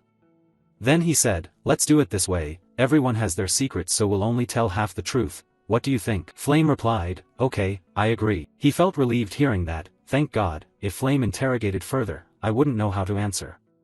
Flame continued, "Let me ask first, you know the future, right?" Uziel, barely relieved, grimaced, "Oh God, told to only say half but you ask directly like that." He replied, "You ask meaning you do too, right? What's your purpose coming to this school?" Flame candidly said, "Of course it's to prevent the world from being destroyed, this world is in danger." Uziel sighed, thinking luckily, not sure if true, but I don't want this world to perish either. Flame went on, "Now it's my turn. Why do you act that way?" Uziel thought, what exactly does he mean by that way? He wasn't sure of his meaning, so he evaded. He answered, "No particular reason. I just do whatever I believe is most right," thinking that's enough of an explanation. But Flame angrily snapped, "Don't lie. How can someone be so kind? You must have a purpose, something you want to achieve, right?" Uziel was confused. "No, not like you think." No, is there something you want to achieve?"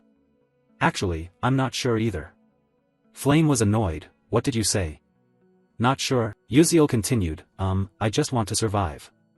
Hearing the truth, Flame was shocked, speechless. Survive. She felt a bit awkward for suddenly asking this question, stammered, probably, sorry, I misspoke. Uziel was bewildered, what the heck, is it over now? Flame's eyes welled with tears, she turned away and left. Well, I'll go first.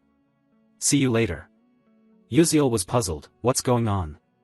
I haven't even asked anything yet and she's crying. What did I do? Suddenly, an angry voice rang out. Uziel felt a chill down his spine, an ominous premonition. It was He Wonriang, eyes piercing like bullets, radiating killing intent. Without beating around the bush, he barked, answer quickly, why is Flame crying? If you lie, I won't forgive you. Looking at He Wonriang's furious face, Uziel was terrified. Oh my god, just a glance from the rival of the strongest character is already chilling me. Now I remember, there's a plot where He Wonriang loves Flame unrequitedly. I'm doomed, but I didn't do anything. Misunderstandings are troublesome, I have to be clear. You spoke up, there's nothing shady between me and Flame. Why are you asking that? He Wonriang frowned, do you think I'd believe that? Believe it or not, you have to believe it, especially that what you're thinking isn't true, rest assured. Uziel forced a smile, alright, is that okay? I really have nothing shady with Flame. He Wonriang fell into thought, then suddenly lowered his face, so, my question was unnecessary, sorry about that. But the way he apologized gave Uziel goosebumps, stammering, it's really okay. Well then, I'll be going now. He Wonriang turned and walked away. Uziel sighed with relief, thinking, what was that about? It's nothing like him at all. He Wonriang, who is always cold and rational, is acting so unsettled, it makes me uneasy. The scene shifts to the evening. Acel closed the book in exhaustion, wondering why she couldn't focus at all today. Suddenly remembering the conversation with Uziel in the practice room. Uziel, I have something I want to ask. Did you come up with the formula just now on the spot? After thinking a moment, he replied, let's just say yes. But at that time, she was shocked. She had always considered herself a genius, thinking that was enough to defeat anyone, but apparently not. Thinking this over, Acel was startled. What was she just doing? At this rate, how could she possibly avenge her father? Those who betrayed her father and pushed him to death. The vile and cowardly Adalabit family, she couldn't settle for just this in her revenge. She reassured herself, no, not like this. She couldn't give up, she had to try harder. One day, she would succeed. The next morning, warm rays of sunlight shone through the window onto Flame's bed. She woke up but lazily didn't want to get up. Flame thought, because I like lively places, I chose a 4-person room. In hindsight, I should have chosen a single room meant for S-class students. I picked a 4-person room thinking it would be fun and easy to socialize, but now I regret it. Flame muttered. Uziel said he didn't know the purpose, no longer doubtful, it was proof that he had time regressed. I remember in the final part of the original work, on the 11th moon once told Ma Yuziang, I can give you the chance to reverse time, but the price is losing nearly all memories and recollections during the period you return to.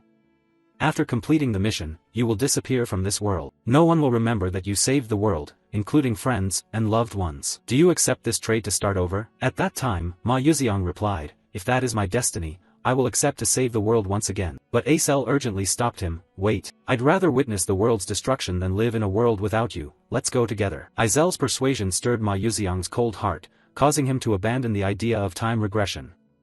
Ultimately, the world was destroyed, ending in a tragic conclusion. Thinking of this, Flame sat up. If this world differs from the original, and Ma Yuziang does not know that Uziel time regressed thanks to on the 11th moon, then after completing the mission, he will vanish. No one will know of his existence anymore. Losing most memories, only the spirit of responsibility remains. He only said he wanted to survive. As the time regressor, courage must be the sole motivation that helped him not fear being erased. Flame continued to ponder. He should have run away. But with the mission on his shoulders, Uziel turned back to save the world, even knowing that death awaited at the end of the path. Though afraid, he still accepted it. In that case, I should no longer doubt him. We share the same goal, and I will support him in saving this world. Suddenly, the sound of hurried footsteps echoed. Jackie flung the door open in panic. Flame, Sir He Wonriang is looking for you. He is waiting on the first floor of the dormitory.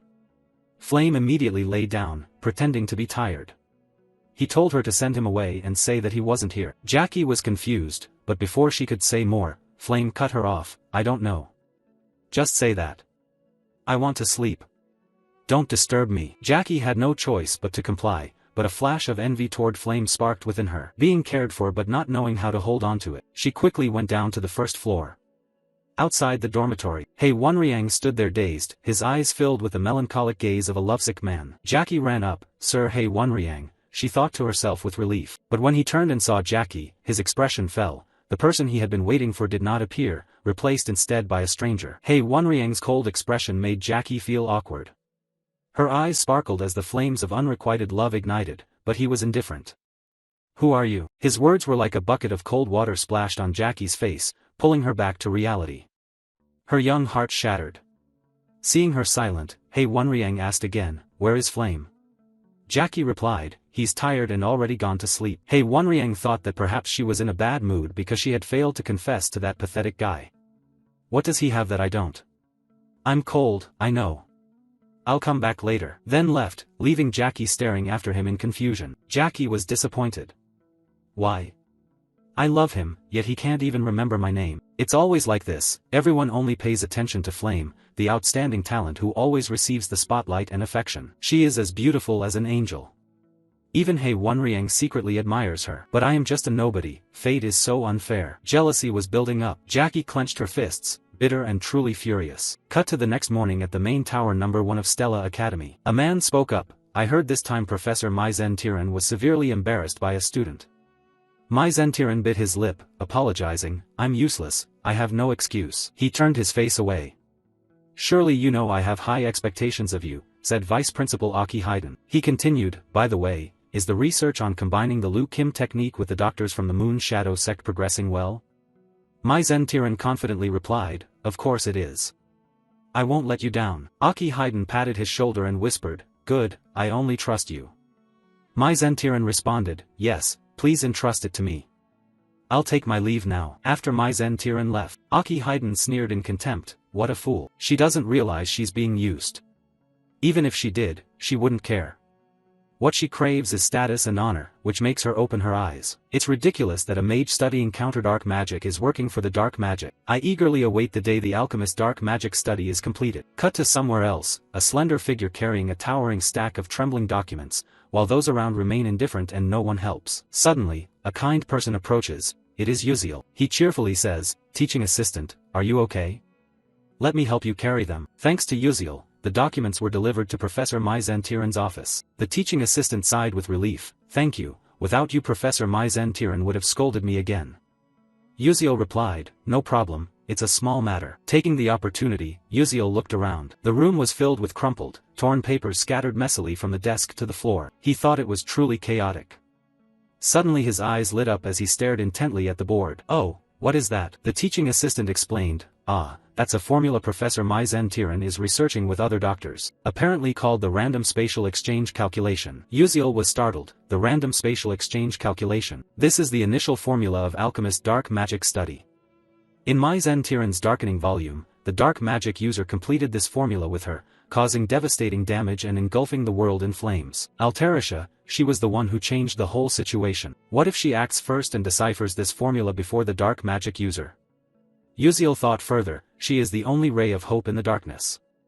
With a genius mind and outstanding innovation, she has created countless items that dark mages couldn't even dream of. An idea flashed, he spoke up, Assistant Altarisha.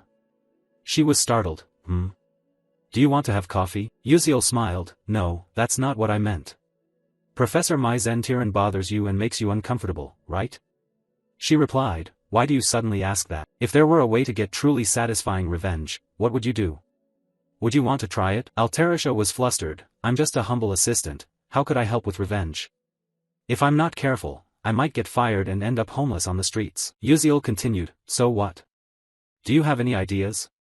You could very well become a great alchemist, even surpassing Professor Mai Zentiran. Altarisha was surprised, what? Uziel added, then no one would dare to look down on you anymore. His words seemed to give new motivation, planting seeds of hope in Altarisha's heart. She murmured, if only that were true. Just as Uziel predicted, Altarisha was tired of her current job, dissatisfied with having to care for Mai Zentiran in a dusty room. Her long-held dream was to become an alchemist and create groundbreaking inventions. She had the talent to do so. Because later on, Altarisha would become a great alchemist, with genius intellect and outstanding creations, deserving of the very best. Currently, Altarisha had temporarily set aside her dream due to harsh realities. But Uziel thought to himself, I will help her achieve her dream soon. After the first preliminary exam at Stella, Uziel continued to visit Altarisha, giving only a few suggestions, which Altarisha quickly grasped. Cheerfully, oh, you think so too? I had thought about adding a button to change colors for the magic pen, and then attaching an eraser, like a mechanical pencil, very convenient. Uziel observed with satisfaction, wonderful. Alterisha's invention is making good progress, but the main formula is still missing. Guiding her to pass my Zen Tiran isn't easy. Uziel strolled out, when suddenly a teasing voice said, "Hey, how do you even walk like that? Spacing out like that means you're going to bump into someone." It was Flame just passing by. Uziel crossed his arms, confused. What? Which guy? Flame replied, "Besides your great-grandfather, who else? Don't you understand, or are you pretending not to?" Uziel was speechless, thinking to himself, this is tiring, but I never mentioned my age, and anyway, he does talk to me more than before. You spoke up, anyway you arrived at the perfect time. I have something important to say. Do you remember the roommate, that girl Jackie? Hearing Jackie's name, Flame looked annoyed, frowning, angrily turned away. That's illegal. Uziel jumped back in shock. Hey, what are you thinking? I haven't even said anything yet. You need to take good care of her. Jackie's current condition isn't very good. Uziel thought to himself, if Jackie gets corrupted by dark magic, she will be very unstable. Flame replied, I'm not sure, but we've planned a hunting trip this weekend. I'll check then. Uziel answered, okay, I'm counting on you, but what do you think about going hunting? The hunting season is approaching. The target is Matevis Cemetery, where episode 4 begins, with main characters like Ma Yuziang, Acel, and Flame all participating. There is even a big battle with a level 5 necromancer. I'm not involved, but obtaining the hidden reward would be useful for contracting a familiar. A few hours later, the scene shifts. Uziel goes to Professor Li Hanwal's office to ask for permission to go out. Li Hanwal holds the paper and reads it. Training, but you probably can't learn swordsmanship or knightly arts there. Uziel freezes, unsure how to respond. Suddenly he notices Ma Yuziang's application for going out and thinks to himself, as expected, they're starting the hunt now, perfectly matching my memory. He persuades, teacher, quite a few people have been hunting recently. Li Hanwal replies, it seems everyone is going to Matevis Cemetery to join the club activities, probably searching for treasure. Ma Yuziang and He Wunriang are very diligent. Ma Yuziang said he would return to the clan, while He Wunriang went with Flame. Uziel is startled. What? Without Ma Yuziang, we can't stand against the necromancer. With the current team formation, we cannot defeat a level 5 necromancer. What to do? I can't request support without evidence, and the plot doesn't allow revealing everything. But I'm not going to let things happen like this. A few days later, at Matevis Cemetery, a male student just killed a giant fish, which lay gasping on the ground. He shouted, saying it's a level 2 monster, a weak piranha. Suddenly, a gruff voice scolds, hey, you stupid bastard, don't ruin things. Did you hear the team leader's order? This is second-year student Kasif Derek. Dok Cholkwang scratched his head and chuckled awkwardly, saying sorry. Chip Derek was annoyed. How can that idiot even laugh? A girl spoke up from afar, forget it, talking too much is a waste of words.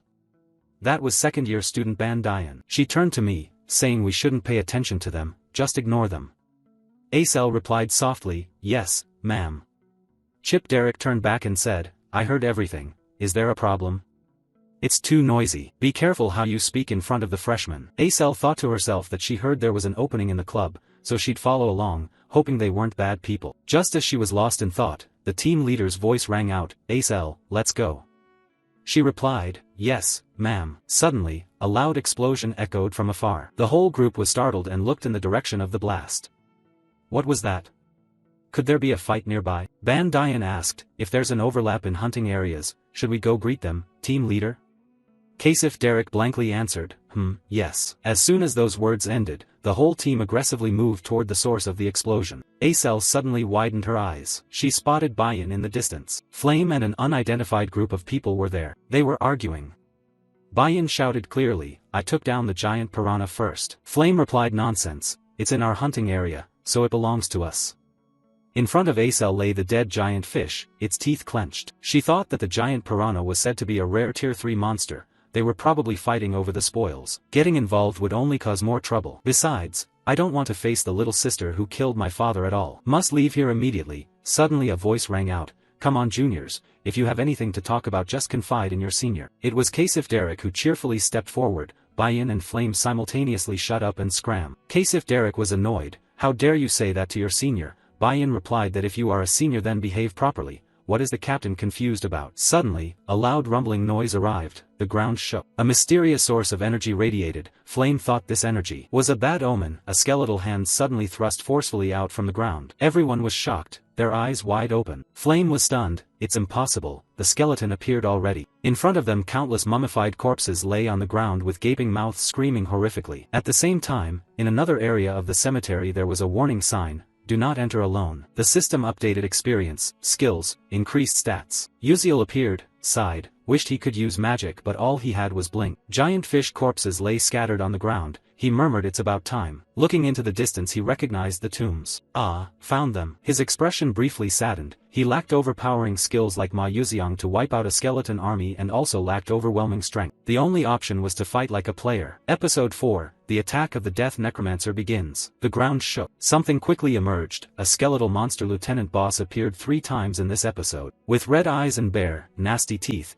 it stared at Uziel. He thought with his current power, a direct confrontation would surely be death. But I do not intend that. Grab his head and punch him hard again. The unwritten rule of comics is that when someone transforms or summons, you have to stand still and watch. But that doesn't mean standing still means getting caught. The magic staff, the backbone, completes the command rights of the bone general belonging to Uziel. Now the whole world is yours. Let's get started. More and more skeletons appeared on the other side, surrounding the group. A cold aura spread out. Flame thought he had been careless and off guard. This is episode Spirit Master, something feels off. If I remember correctly, the one dealing with this episode is the demon Yuziang, so why is Acel with this group?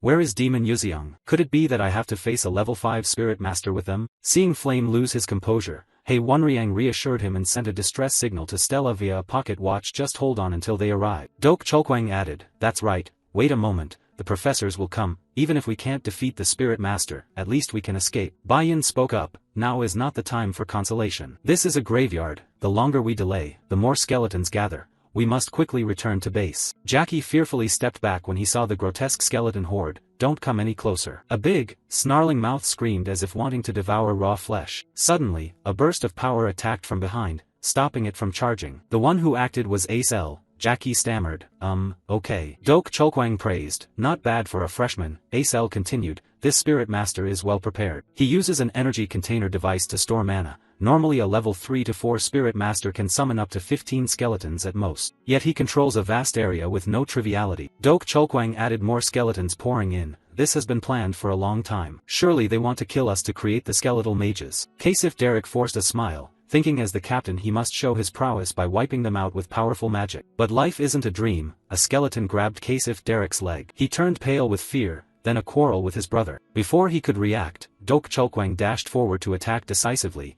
Damn it, don't think you can run. But unexpectedly a hand appeared in front of Kasif Derek. In an instant, he couldn't resist. Dok Cholquang realized, damn it, they were chanting a counterspell, quickly ducking down. A terrifying source of power formed, oppressive and intense, fragile as if it could explode at any moment. Everyone was startled and panicked. Baiyan shouted, no, if it explodes then we. A big explosion rocked the cemetery, leaving a huge crater. Many were injured. Fortunately, Flame was unharmed, but the group of necromancers kept advancing relentlessly. Flame thought silently, this is wrong, this is my limit, I'm too exhausted. The situation was dire, magic power drained with no time to recover. While the enemy forces were terrifyingly numerous, Jaws Agape, skeletons screamed as they approached. Flame, faint-hearted, suffered a drop in blood pressure. It's over. She gripped her staff tightly, trying to observe. Is this where I die? But suddenly the skeleton horde stopped as if being controlled. Flame couldn't believe her eyes. What is going on? Finally stopping. What the hell is this? From afar, Uziel's figure advanced like a deity descending to save the day. Flame was stunned, wondering how he could be here at exactly the right moment. She noticed the skull Uziel held in his hand was that of the dry bone general, much stronger than regular bone soldiers, usually accompanied by elite bone soldiers as escorts. Yet he had captured it alone. Unbelievable. Dok Cholquang regained consciousness and thanked him, saying it was thanks to him they survived. Uziel politely replied, it's nothing. Acel asked how he managed to get the dry bone general's skull. Uziel joked that he fished it out from the bone broth pot but thought silently that he didn't need to reveal he ambushed the summoning spot. His joke left Acel speechless. Uziel remained calm. After all, he had to quickly devise a new plan. If the necromancer directly controlled the dry bones and ignored the dry bone general, it would be troublesome. Dok Cholquang asked the junior if he had any plans. Uziel replied that on the way here, he saw the necromancer controlling near the base area, making escape impossible. Their only option was to strike directly at their core. Everyone was bewildered by his recklessness. Duho hurriedly asked if he was thinking straight. Uziel calmly replied, didn't we learn this in school? Although necromancers control powerful bone soldiers, their cores aren't what we should fear. Ban Dian is worried, but he must have a guard squad around him. The control range is too broad. If we don't strike directly at their core, we won't escape. He thought to himself that the guardian team of the Death Spirit Master consisted of 1 dry old general, 6 elite bone soldiers, and 50 regular bone soldiers. The number would gradually increase. The opportunity was only now, but how to convince them? Someone spoke up even though he was a bit foolish. But in terms of combat and tactics, he had more experience than us. Bai-Yin continued sincerely, with this situation, we can't break the siege, and the Death Spirit Master didn't expect us to dare attack the core directly. The 2 seniors looked at each other. Perhaps that was the only way to survive. I don't know what you're relying on, but we can't separate. I'll help. Ban Dian happily agreed. Fine, I'll go first before the Death Spirit Master discovers us. We still have a chance. At the same time, at another location in the Maitvis cemetery, a figure appeared. He spoke up. Meeting Stella's fledglings here is really fortunate. Transform them into dry old sorcerers. Even the Dark Demon Alliance dared not underestimate me.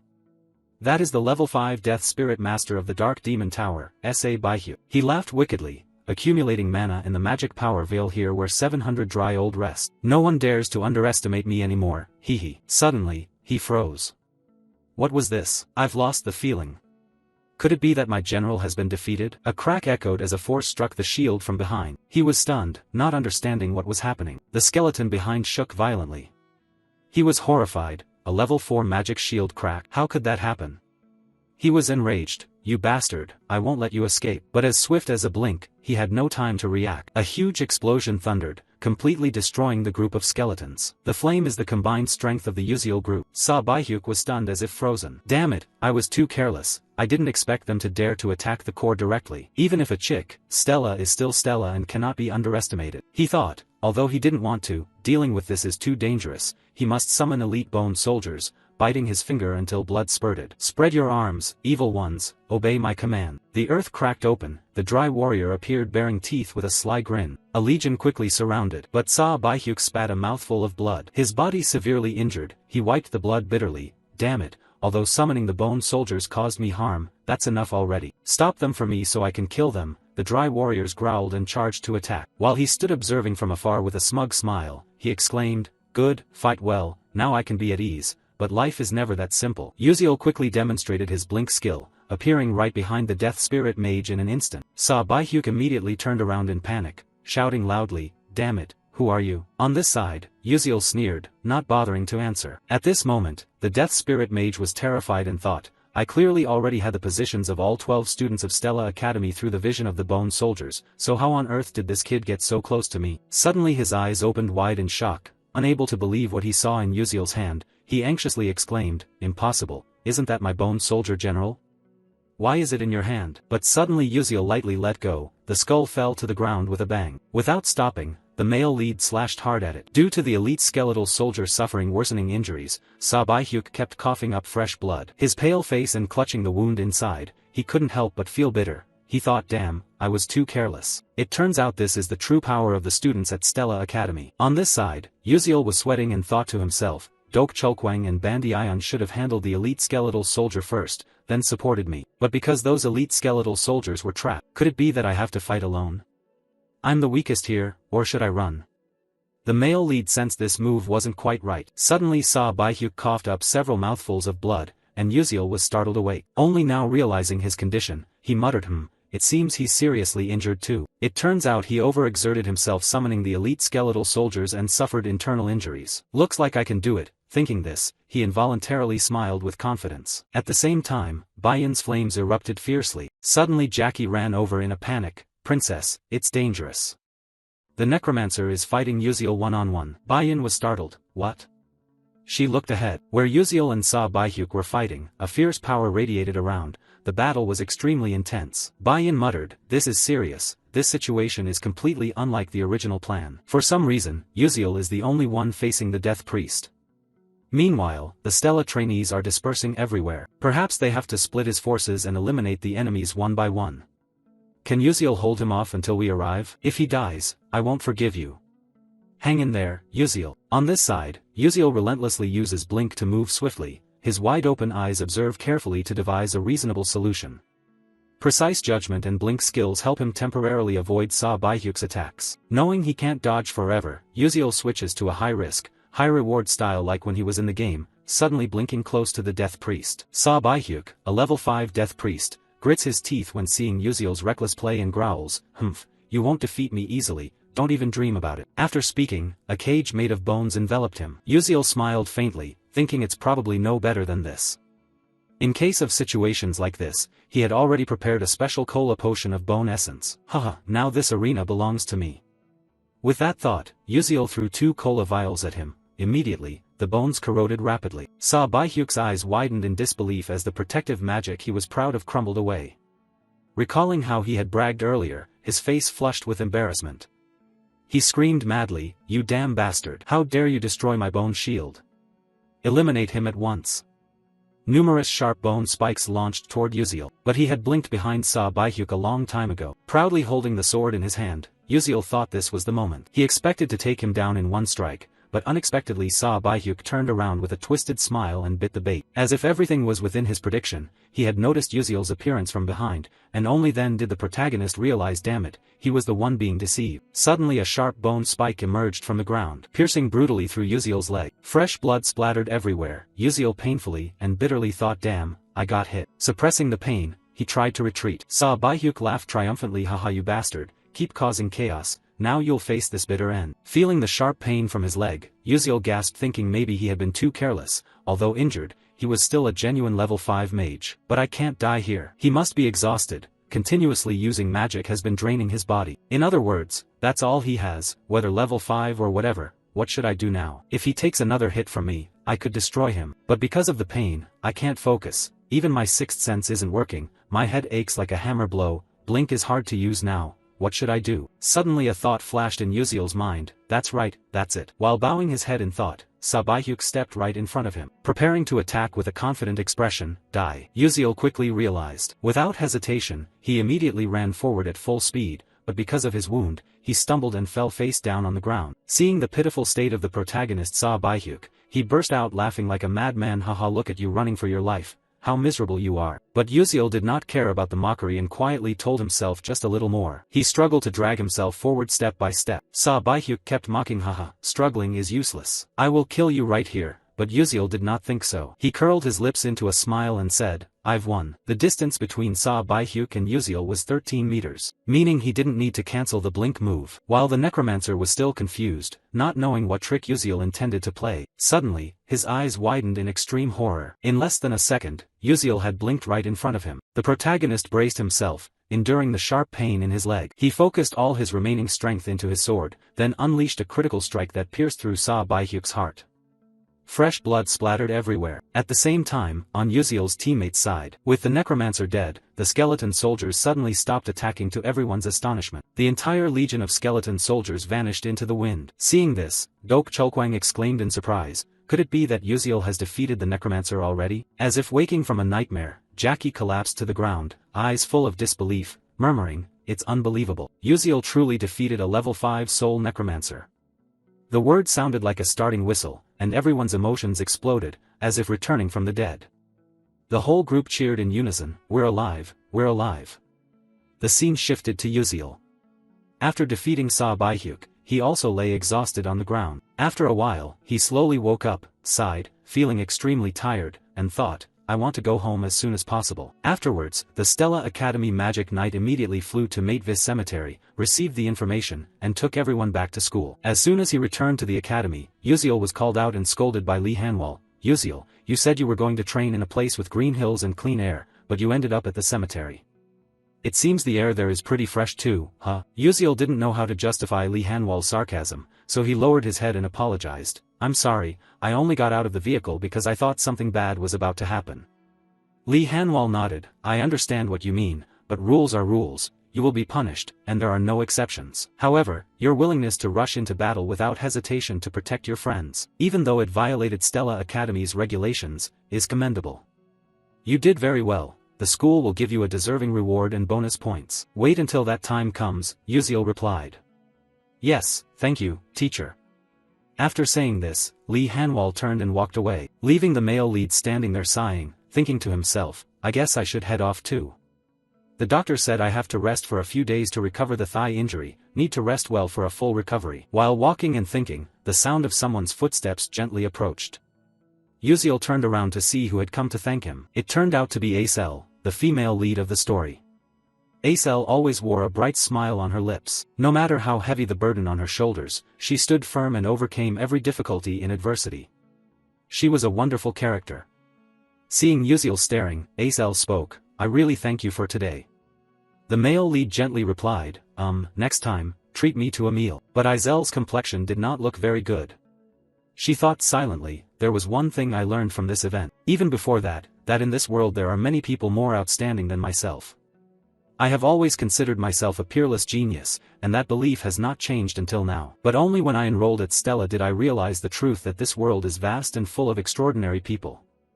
I entered Stella with the goal of becoming the best, but I realized it was not easy." Suddenly, Acel spoke up, "Can I do the same? If I try hard, can I be like you?" Faced with this question, Uziel was quite surprised and confused, thinking, "This is not good." If it were the Acel of the past, she would not have asked that. Maybe she has become like this because of me. In the original storyline, Acel had to face every challenge as the main character, and somehow, she overcame them all.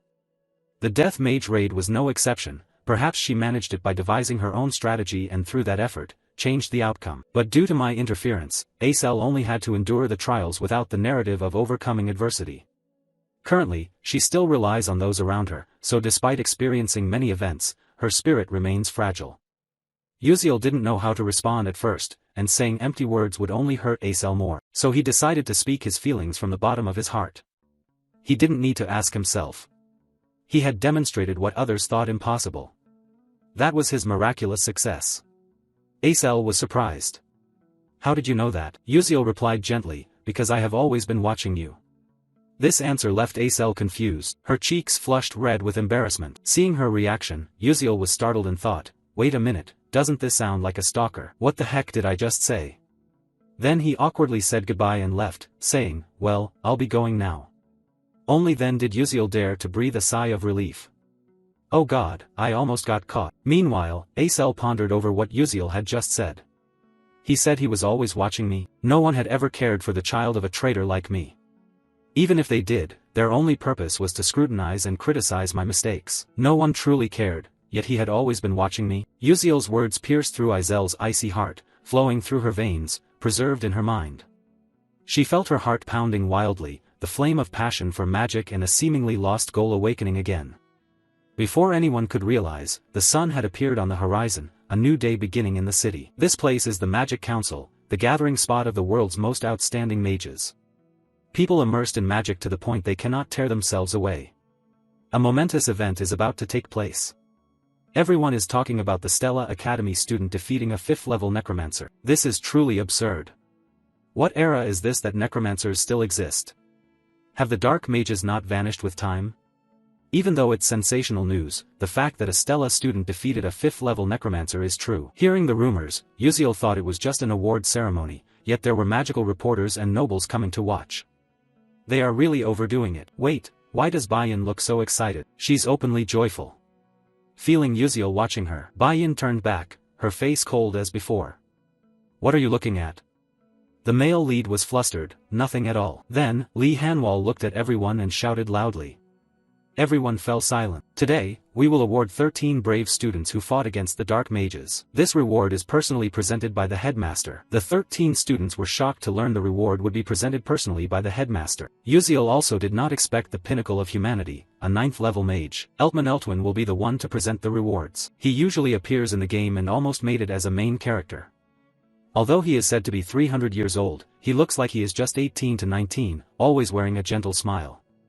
But he is the strongest wizard in the world, nicknamed the Murderous Destroyer. While everyone was still shocked, Eltman Eltwin walked past each student, patting their shoulders to encourage them. "Well done, keep up the effort and be courageous in the future." Then he approached Uziel, with eyes as clear as a child's, yet who would have expected this to be a 300-year-old principal, whose face is even more youthful than the trainees here. But standing before him, Uziel felt pressured, swallowing nervously, thinking that just looking into his eyes was already overwhelmingly intense. This is level 9, a rank owned by only 10 people worldwide. I can't look away right now. Oh, so tense like a drawn bowstring. The principal was puzzled by the tension on his face, smiling brightly, still hardworking as before, just as I expected. After saying that, he left, leaving many questions swirling in Uziel's mind. What did he mean? A moment later, the loudspeaker announced that the award ceremony was concluded here. Returning to the dormitory, Yuziel looked at the book in his hands attached with the certificate and gasped in surprise. Wow, a generous reward of 5 million credits for me. With this amount, I probably won't have to worry about money for a long time. I never dreamed the Academy would give such a large sum. This might not mean much to wealthy people like Bayan or Hei Wonriang, but for poor ones like Yuziel or Acel, this is a significant prize. In addition, the final reward in this series of incidents is the container of the Fap Su Tu Than, regarded as the heart of the Tu Lin Su. He rejoiced silently, although it's still difficult now, with Alterisha, I will soon create a private space. Then, carrying items will be easier. However, to do that, I must first solve the interference formula of the chaos algorithm. Fortunately, the other apprentices happily yielded the reward, which is a relief. Next is the reward from the system. An announcement sounded. The infiltration mission of the Tu Lin Su has been completed. You have received a large amount of experience for progressing the story in a unique way. You will also receive additional rewards from the Constellatio project. 1. A downgraded version of the item used in the game. 2. A downgraded version of the skill acquired in the game. 3. Experience points. After reading, Yuziel was quite surprised. There's even this too. It's not that he didn't like it, but gradually he realized his strength was still weak and he really needed this compensation. He thought carefully, the most important thing right now is skill. So, let the experience points go into Blink. Through the recent battle, I realized how weak I was. Trying as hard as others is meaningless. I have to get ahead with the knowledge I already have. After making the selection, the system notified that the reward had been granted. The experience points for the Blink skill were sufficient. The skill upgraded to Blink level 2, with a maximum range of 12 meters, a maximum of 3 charges, and a cooldown time of 3 seconds. Yuziel felt the change within his body. Although the range did not increase, he was still satisfied. For now, it was enough. Clenching his fists tightly, he was happy. Finally, the number of Blink charges had increased. Now he could use it more freely. Having a bit of free time, he immediately thought about the next issue. Izel's condition was not good. The scene shifted to a meditation class in darkness. Acel was there with everyone else. She felt as if she were swimming in a dream world, floating midair. It wasn't a bad sensation. A cold wind blew through, and she felt as though something was stuck inside her. Acel tried again and again to push it out, unaware that she was startled by a student's call. Acel. She quickly looked around and saw the other students sitting cross-legged in meditation, just like her. She thought, oh, did I accidentally fall asleep? A transparent butterfly flew past her ear, conveying the professor's voice. Why use magic during meditation? Look at the top of your head. Acel looked up, eyes wide with amazement. Indeed, a solitary pillar of ice was hovering in the air not far from her. She had accidentally used magic without realizing it. Acel was stunned. Wait a moment, when did I create this? I didn't perform any formula or calculations at all. She asked herself, could it be that the other students didn't notice? Even if it was just first-level magic, they should still be able to sense the mana flow. If this was the effect of the meditation that Yuziel introduced, it was truly amazing. Before, she had her doubts, but the result was not only good but wonderful. After a while, the meditation session ended, and the students rushed off to eat. Instead of going to the cafeteria, Acel chose a red bean cake. She enjoyed eating it. Thanks to the prize money she could savor the red bean cream cake costing 1,500 credits. So happy. Suddenly, a voice sounded beside her. Hello Acel. What struck her eyes was the appearance of Prince Jeremy Scalvin. He smiled softly as if he were happy, a sparkling smile, not masculine but purely adorable, making her heart flutter. Jeremy Scalvin continued, have you joined any club yet? Acel was a little surprised. Not yet, I haven't joined any club. Jeremy Scalvin added, really? Then why not join our club? Acel was not foolish enough to accept such an unexpectedly attractive offer. Surely there was something shady behind this generosity. She narrowed her eyes. What's the condition? Jeremy Scalvin laughed. Condition? No condition at all, it's simply because I like you. But this answer made Acel think even more. For a girl like her, a genius among geniuses, reaching level 3 at age 17, and good-looking, this was not unusual. However, the title of trader's child attached to her made no one want to get close. Yet Jeremy Scalvin was different. Acel clearly thought he was trying to turn her into his pawn. Seeing her hesitate, Jeremy Scalvin stepped forward. Oh God, don't you trust me, Acel? I really don't have any conditions. Just join the club and stay by my side. I'll do everything for you. You know who I am. Acel was smart, understanding better than anyone. The Scalvin Empire was currently in conflict with the Adalevit Kingdom. If she had the support of Crown Prince Jeremy, her difficult life could end. No longer needing to rejoice over a red bean cake, no longer suffering humiliation as the child of a traitor. Even though she knew she shouldn't, she stammered, The moment Izel's eyes went blank. Jeremy Scalvin smiled, sensing that his goal was about to be achieved. But just then, a hand was raised. Flame stepped forward without hesitation and slapped Izel hard across the face. Both she and the prince were stunned and confused. Contrasting Izel's blank face, Flame spoke harshly. You said you wanted to be with me, yet you secretly flirt with others. You clearly said you liked me, so now you're planning to throw me away. Before anyone could understand, Flame grabbed her wrist and pulled her away. Come with me, we need to talk. Flame Loy Izel left, leaving Jeremy Scalvin confused, bringing a touch of interest before this strong-willed girl. A while later, at the back of the school campus, Flame felt relieved, almost a big problem. Izel was still confused. What's this about? What were you trying to say to me? Flame continued, anyway you should thank me. If you refuse without a reason, that guy will harass you for life. Sorry for hitting you, I'm leaving now. Saying that, Flame waved goodbye and left, leaving Izel bewildered. On this side, Flame walked while thinking, did I do the right thing? Following the storyline and joining the club, she would be completely destroyed by Jeremy. He would spread all sorts of insults and shameful gossip that even women couldn't speak of. The achievements she worked hard for would be unacknowledged. Afterwards, Izel's depression worsened. I tried not to interfere, but looking at Uziel, sometimes interference isn't bad. Even though he lost nearly all memories of the future, he still tried to change the bleak events. Flame looked back anxiously, wondering if her lie would be discovered. Scene changes to Jeremy Scalvin's room, where he sat enjoying a fragrant cup of tea, deep in thought. Flame is really adorable. Her expression as she tries to hide her emotions in front of me is so intriguing. Even more than Izel, I want her. So the prince has shifted his target to someone else. Scene changes to the next day, when the sun has risen high and a new day begins. Inside the classroom, Lee Hanwell's voice rang out, starting today, we will conduct a combat simulation practice against monsters. In this test, your targets are no longer weak level 1 or level 2 monsters, but instead mid-level level 3 monsters that are extremely dangerous and much tougher. The teacher knows that an ordinary student cannot defeat such strong monsters alone, so this time the goal is to form groups, identify their weaknesses, and defeat them using each team's strategy. Specific regulations have been announced. From now on, you can move around and choose a mid-level monster as your target. Moreover, you will have enough time to practice with it. Head to the Stella Dome. To the north is the Fiery Valley, to the south the Ice Sea, to the west the barren desert, and to the east the swamp covered in grass. Find the terrain that best suits your group and hunt a mid-sized monster that matches your group's fighting style, then eliminate it. Next, Class A and Class Shem will practice. The evaluation test will take place in 4 days. At that time, you will demonstrate a battle with the monster you have trained against.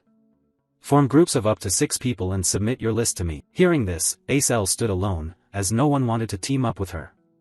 She felt a little disappointed and thought to herself, ugh, I hate group work the most. This ability evaluation is very important. If I don't do well, I won't get a scholarship. Without a scholarship, would have to study while working part-time on weekends or during vacations. The consequence was reduced study time, the path to a scholarship grew more distant, progress in magic slowed down, and a bleak future awaited, requiring even greater effort.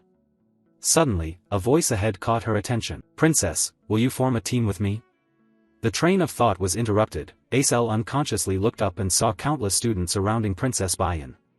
They kept giving reasons why they were better than others, truly worthy of the royal Princess Bayan who had the right to choose anyone she wished. But in stark contrast to that scene, Izel was completely alone, with no one approaching her. Her eyes glanced at Bayan with a hint of admiration, quietly thinking that before Adalovit destroyed her family, there had been only flattering words around her. Both had started from the same point, when her family with the ice attribute was still at its peak, and the Adalovit royal family with the fire attribute fiercely competed to dominate the magical world. The two sides constantly restrained each other, neither was superior. Because of this, Bayan and Izel were 2 children born with innate talent. The whole world once focused their gaze on them, believing they were the chosen ones, born into noble magical families with peak talent. Izel once believed that one day she would become a great magician, until the Adalovit royal family destroyed the ancient clan. Thinking of this, she clenched her fist tightly, telling herself there was no need to be angry. At that time, she thought she was the chosen one, now she could take revenge on Adalovit. Izel stood dazed with her own thoughts, and just as the seed of worry was about to sprout in her heart, a familiar voice called out from behind. Hey, are you all alone? The person arriving was none other than Uziel. Seeing his radiant face, Izel sighed, is something wrong? Hearing this, Uziel knew he had come at the right moment. Izel's confidence had not yet been overshadowed by darkness, and this was his chance to help her regain her light. Before the mages at Stella Academy, Uziel smiled brightly and pointed at himself, saying, "Let's form a team together." Over here, Bayan quickly noticed that Uziel had arrived. She felt a little disappointed. "What do you mean, Uziel?" She wondered why he chose Acel as a teammate when there were countless other options. Acel was also surprised and asked again, "You just said form a team?" Uziel calmly explained, "You know there's no minimum number of members required, right? The two of us can form a team and get bonus points for having few members." Acel was startled. "Are you crazy? How can just two people handle a mid-level rank 3 monster?" But after saying that, her mind unconsciously became persuaded. A thought flashed. For some reason, if it was with Uziel, she believed she could do it. Seeing that she didn't refuse, Uziel smiled confidently. "So, do you agree?" Acel froze for a few seconds, lost in thought, then nodded. "I agree. Anyway, I don't really have anyone to form a team with." Uziel replied with a smile, "That's the right decision, let me go submit the list." After saying that, he turned and left, leaving Acel watching his back. Just then, the sound of footsteps approaching. Acel was surprised by Bayan's appearance. She crossed her arms in annoyance. Acel was startled. "What's wrong? If you're trying to compete with me, mind your own business.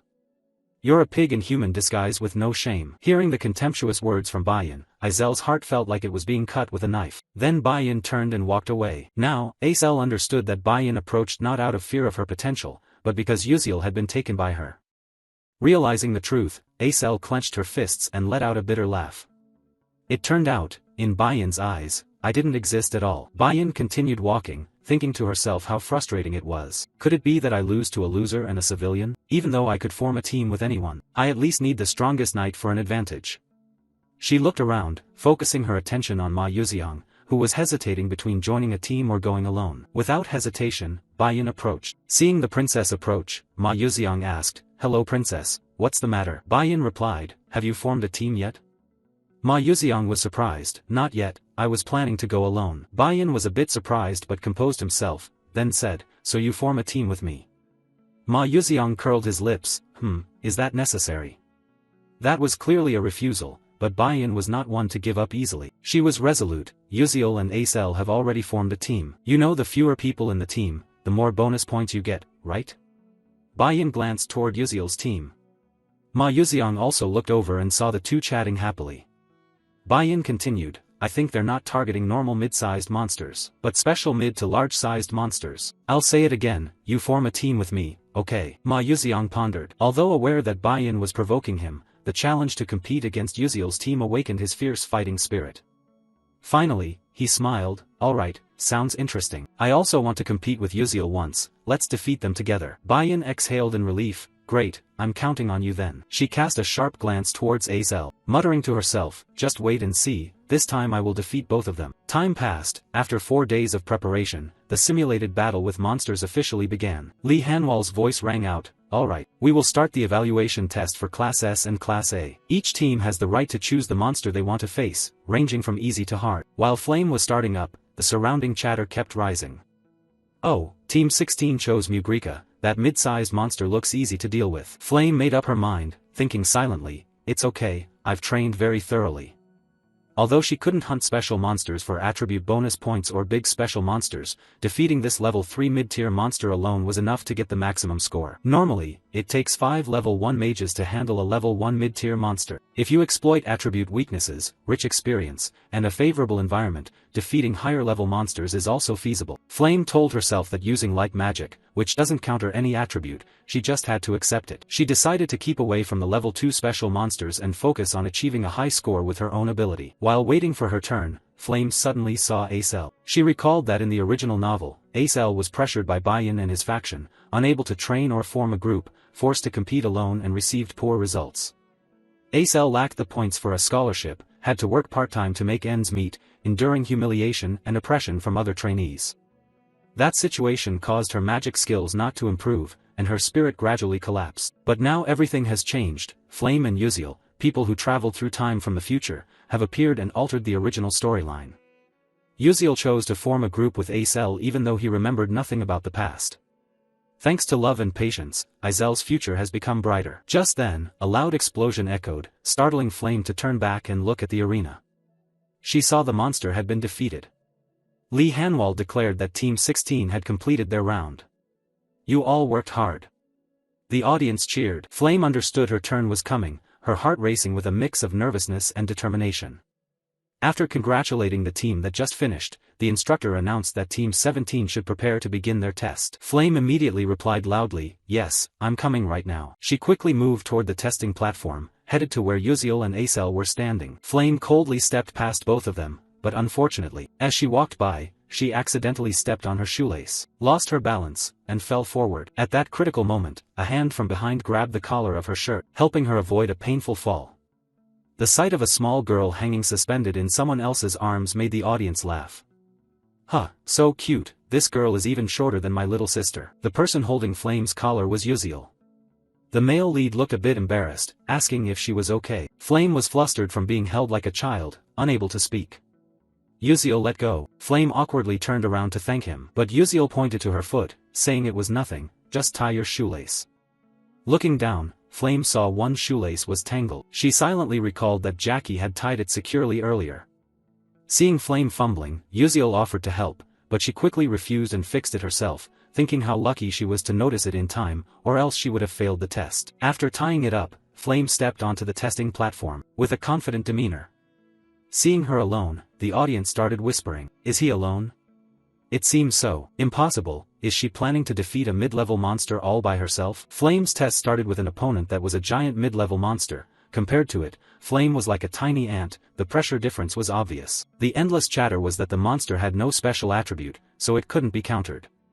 Lee Hanwol's voice rang out, "Group 17, the test begins." Upon receiving the signal, the monster charged at Flame with terrifying speed, but Flame stood still, focusing on chanting the spell, despite the audience's worry. "Look at that frantic figure, how could he possibly handle it alone?" Upon completing the spell, she whispered, petals followed the wind, and beneath her appeared a golden magic circle. With determined eyes, Flame believed she could do it. Strong vines sprouted from the ground, wrapping tightly around the monster's body, rendering it unable to move. Next, she cast a material transformation spell, hardening the vines like stone, causing the monster to gradually weaken, its body trembling with frustration. But Flame knew it wasn't enough to finish it off. She summoned 3 halos above her head, condensing power for the finishing blow. At that moment, the beast went mad, straining to break the vines. And within a second, all the vines snapped. With fierce, bloodshot eyes, it charged forward, opening its jaws as if to swallow Flame.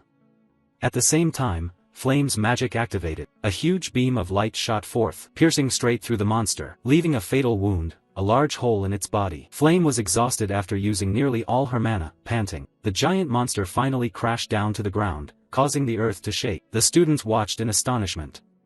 The teachers and guests took off their glasses, put them back on, unable to believe their eyes. Those who had mocked Flame were now silent. "Wow, our group of 5 couldn't even defeat a mid-level monster. Who is he?" Lee Hanwol declared that Team 17's test was completed and praised Flame.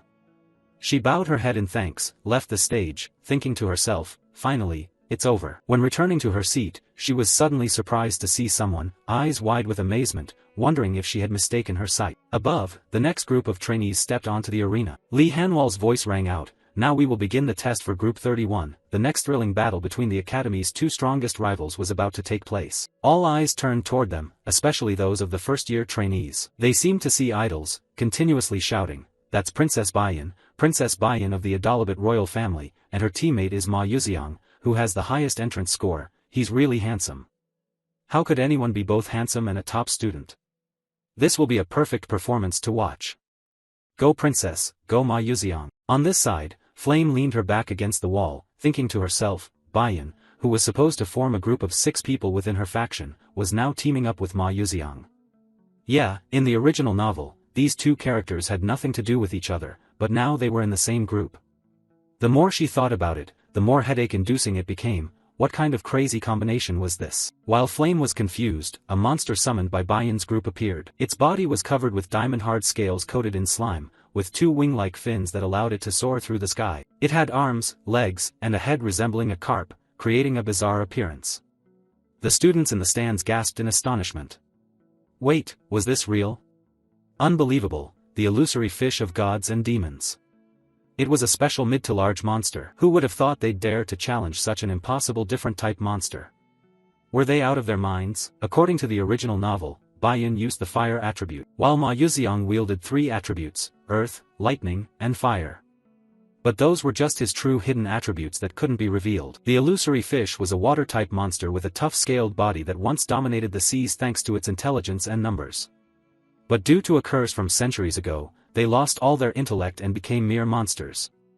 Yet, they still retained the ability to fly in the air and were immune to lightning, which was the critical weakness of flying creatures and countered the attribute Ma Yuxiang commonly used. The two not only targeted the special medium and large monsters that everyone failed to defeat, they also gave up attribute advantages, clearly aiming to score full marks on this test. But that score is only theirs if they succeed. While everyone was still buzzing, Li Hanwal gave the start signal. The phantom fish soared high, roaring, its foul breath spreading across the stands. Seeing it approach, Baiyan raised his staff and began, as planned originally. Ma Yuxiang nodded, understood, princess. He spun his wand and stepped back to observe from a distance. A trainee wondered, what are they planning to do? The person beside him was confused. I thought they were going to attack. Why is the knight stepping back? What kind of mage is this? While the audience was focused on watching, Ma Yuxiang suddenly blinked, jumping into the air to confront the phantom fish directly. Dok Chulquang, seeing his confident posture, stroked his chin. Oh, for a first-year trainee, his blink is quite impressive. Ban Dian nodded. That's right, this kid is pretty good, but at that level, he can't reach the monster. Blink can't be used midair, so what exactly is he planning? Amid suspicion, Ma Yuxiang used his wand to summon a square stone platform beneath his feet. Then, the fireball cast by Baiyan exploded right at Ma Yuxiang's position after his blink. The shockwave propelled him forward like a missile, heading straight for the phantom fish. The audience gasped at this coordination, the two of them working together so perfectly, it was unbelievable. When approaching the phantom fish, Ma Yuxiang formed a giant fist of stone in the air, striking directly into its body, causing the monster to fall to the ground at a terrifying speed. When the dust settled, the phantom fish lay motionless. The extreme physical force cracked and shattered its hard scales. Not missing the opportunity, Ma Yuxiang cast a spell. A blue magical circle appeared on the ground. Countless stones rose up, locking the phantom fish tightly. But he was not skilled at controlling magic, so it was quickly broken. Ma Yuxiang landed without anger. His purpose was merely to buy time, because Baiyan's destructive magic had been completed. A giant fireball, like a miniature sun, descended upon the phantom fish, causing it to scream in agony. The terrifying explosion engulfed the area. The audience could hardly believe it, shouting, "Oh my god, it's in pain." The phantom fish is known for its high fire resistance. After that, Ma Yuxiang continued wielding his wand. He smiled smugly, finishing it off. Just then, a force of lightning struck straight into the monster while it was still reeling from Baiyan's previous attack. Finally, the phantom fish was defeated, reduced to ashes and dust. The crowd's emotions erupted, they applauded enthusiastically. The phantom fish was defeated without a chance to resist. It was crazy. This year's freshmen are incredibly strong, especially the first-year girl who managed the mid-level monster so well. Their skills rival those of the senior S-class students already. After the performance, Baiyan and Ma Yuxiang returned to their seats, sensing eyes filled with envy and admiration. Baiyan was confident. The feeling of victory with overwhelming power made her imagine herself as the main character of the episode. Glancing at the group of Yuziel and Acel, she thought, could you really beat me? No matter which monster you and Acel choose, you can't possibly put on a better show than us. That was what Baiyan thought to herself. But when Yuziel stepped onto the stands, his next words silenced the entire audience. Please summon 5 monsters for me. Everyone was taken aback, surprised expressions clearly visible on Princess Baiyan's face. Contrary to her calm demeanor, the other trainees buzzed with chatter. I just heard what? Aside from Princess Baiyan's group in flames, didn't all other groups need 5 people to barely handle a mid-sized monster? Yet now these two intend to fight 5 at once. I've heard rumors about Yuziel, but is he out of his mind? All attention focused on the male lead. A series of blue lights surrounded the two of them. The summoning completed, the mid-sized monsters appeared in the arena. Yuziel and Acel were surrounded by the monsters, looking like 2 tiny ants among them. At the special observation corner, 2 teachers were somewhat surprised, and the monsterology researcher Viken spoke up. The monsters Yuziel's team summoned included the poisonous frog Heimer Raiden, the black sand bison, Carden, Nami Slime, and the falling monster. Princess Baiyan standing nearby questioned Ma Yuxiang, hey, did you notice something? Ma Yuxiang looked at her somewhat surprised, then turned his gaze to the stands and smiled. Actually, no, I'm just curious about what Yuziel is planning. I'm also looking forward to his performance. Facing the appearance of the monsters, Li Hanwal, the host, raised a skeptical question. I just want to ask one thing, who decided on this monster lineup? Innocently and carefreely, Yuziel replied, "It's me." Knowing who picked the lineup, Lee Hanwal continued, "Although you're a knight who can easily earn points in this situation, it's not the same for a bishop. I think this strategy is a bit too much for the bishop." 5 monsters had now surrounded the two of them. Contrary to everyone's worry and doubt, Yuziel smiled confidently, "No, not at all. The strategy I chose this time was designed specifically for the bishop," said Acel standing next to him, surprised. Hearing the answer, Lee Hanwal realized something and said, "All right then, let's get started." At the signal, the monsters surrounded Yuziel and Acel. Acel was worried. Yuziel whispered, "Can you do it?" Acel replied, "Of course." Yuziel said confidently, "Just believe in me." But she silently thought, "How can I trust that? That line is so cliché." To motivate, Yuziel said something that made Acel slightly uncomfortable, "I believe in you." A quality cheer-up from a teammate. Acel sighed, a few thoughts reflecting that Yuziel really is a hard person to understand. Cut to one night, Acel walks behind Yuziel, carrying many doubts in her heart. She decided to ask, "Hey." Yuziel suddenly turned around. Seizing the moment when it was just the two of them, she asked, "Why me? Honestly, you're a skilled knight who could have chosen anyone else to form the team." Facing the difficult question, Yuziel scratched his head, considering a reasonable answer. Finally, you spoke up. "Indeed, our class has many talented people. For example, in controlling fire magic, no one compares to Princess Bayan. In controlling flame, unmatched, first-year magic user Yuziang is known as the strongest. No one disputes it.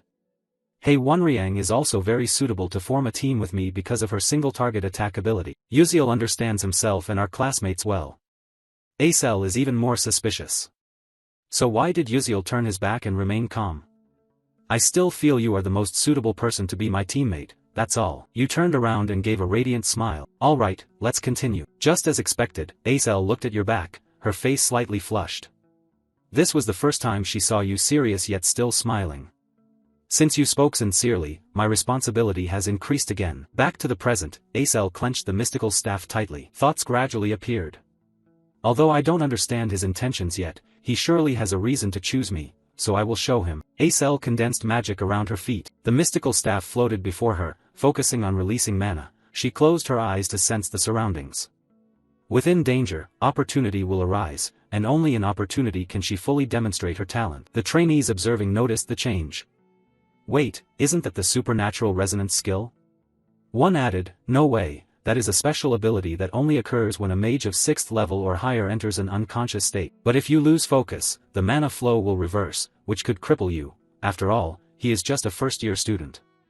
While everyone was discussing, Acel became enveloped in a stream of mana, blooming like a flower on the battlefield, surprising everyone. Yuziel looked at her, a series of evaluations appearing in his mind. Indeed, he was right. She was a strong contender for the Winter Queen title. He smiled, then said, "Then let's get started." This was a battle between 2 first-year students against 5 mid-level monsters. The only thing he could rely on at this moment was himself. Immediately after, Yuziel dashed straight forward. Blink activated, the sword glowing with a radiant aura. He swung the blade aiming at the belly of the poisonous frog Heimer Raiden. His eyes focused intensely, sharpness evident. A long crack appeared on the poisonous frog's belly as if it were sensing pain. It screamed pitifully, and Yuziel glanced to the side. The first step to attacking the poisonous frog was complete. Next was the black sand bison, he thought to himself. Suddenly, the bison looked toward the screaming frog. Blood-red eyes appeared. Its target was the poisonous frog, not Yuziel. The bison took a deep breath and pulled back its front legs. Predicting this, Yuziel smiled and continued running.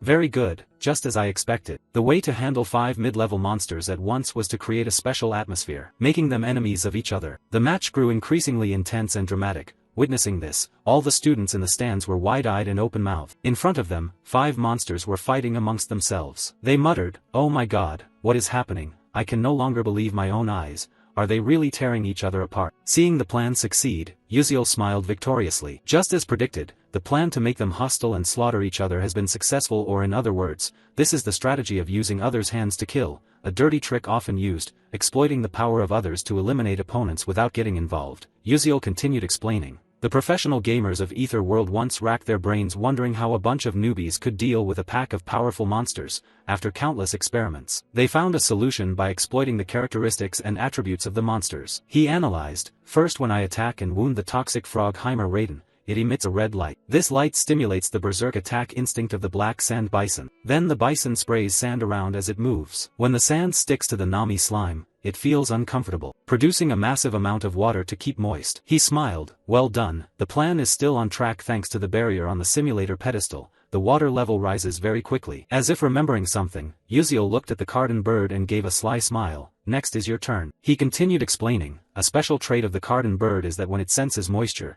it emits a piercing scream spanning over 7 octaves. When the water rises, it gets irritated and screams. The scream stimulates the falling monsters, the sound-sensitive species, driving them insane and causing them to attack enemies. Just as predicted, the shout caused the falling monster to rush in and punch and kick the carden bird. A supersonic kick distorted the carden bird's face, sending it backward into Nami slime. Nami slime was angry, and splashed water into the carden bird's face. Everyone thought it would counterattack, but it didn't. The carden bird stared at the falling monster with eyes full of murderous intent. The falling monster glared back as if to say, "There's a lot of blood here, if you like it then come at me." The two charged at each other and fought hundreds of rounds. Other monsters also began searching for opponents and attacking one another. In the stands, scholars and professors were surprised. One scholar exclaimed, "It's unbelievable that the student named Uziel knows all the characteristics and weaknesses of the 5 monsters like this. Even I, a scholar specialized in monster studies, hadn't thought of this plan. They are reckless and thoughtless but admirable." A female professor spoke up, "I agree, they are reckless and crazy. But what surprises me is Izel's concentration.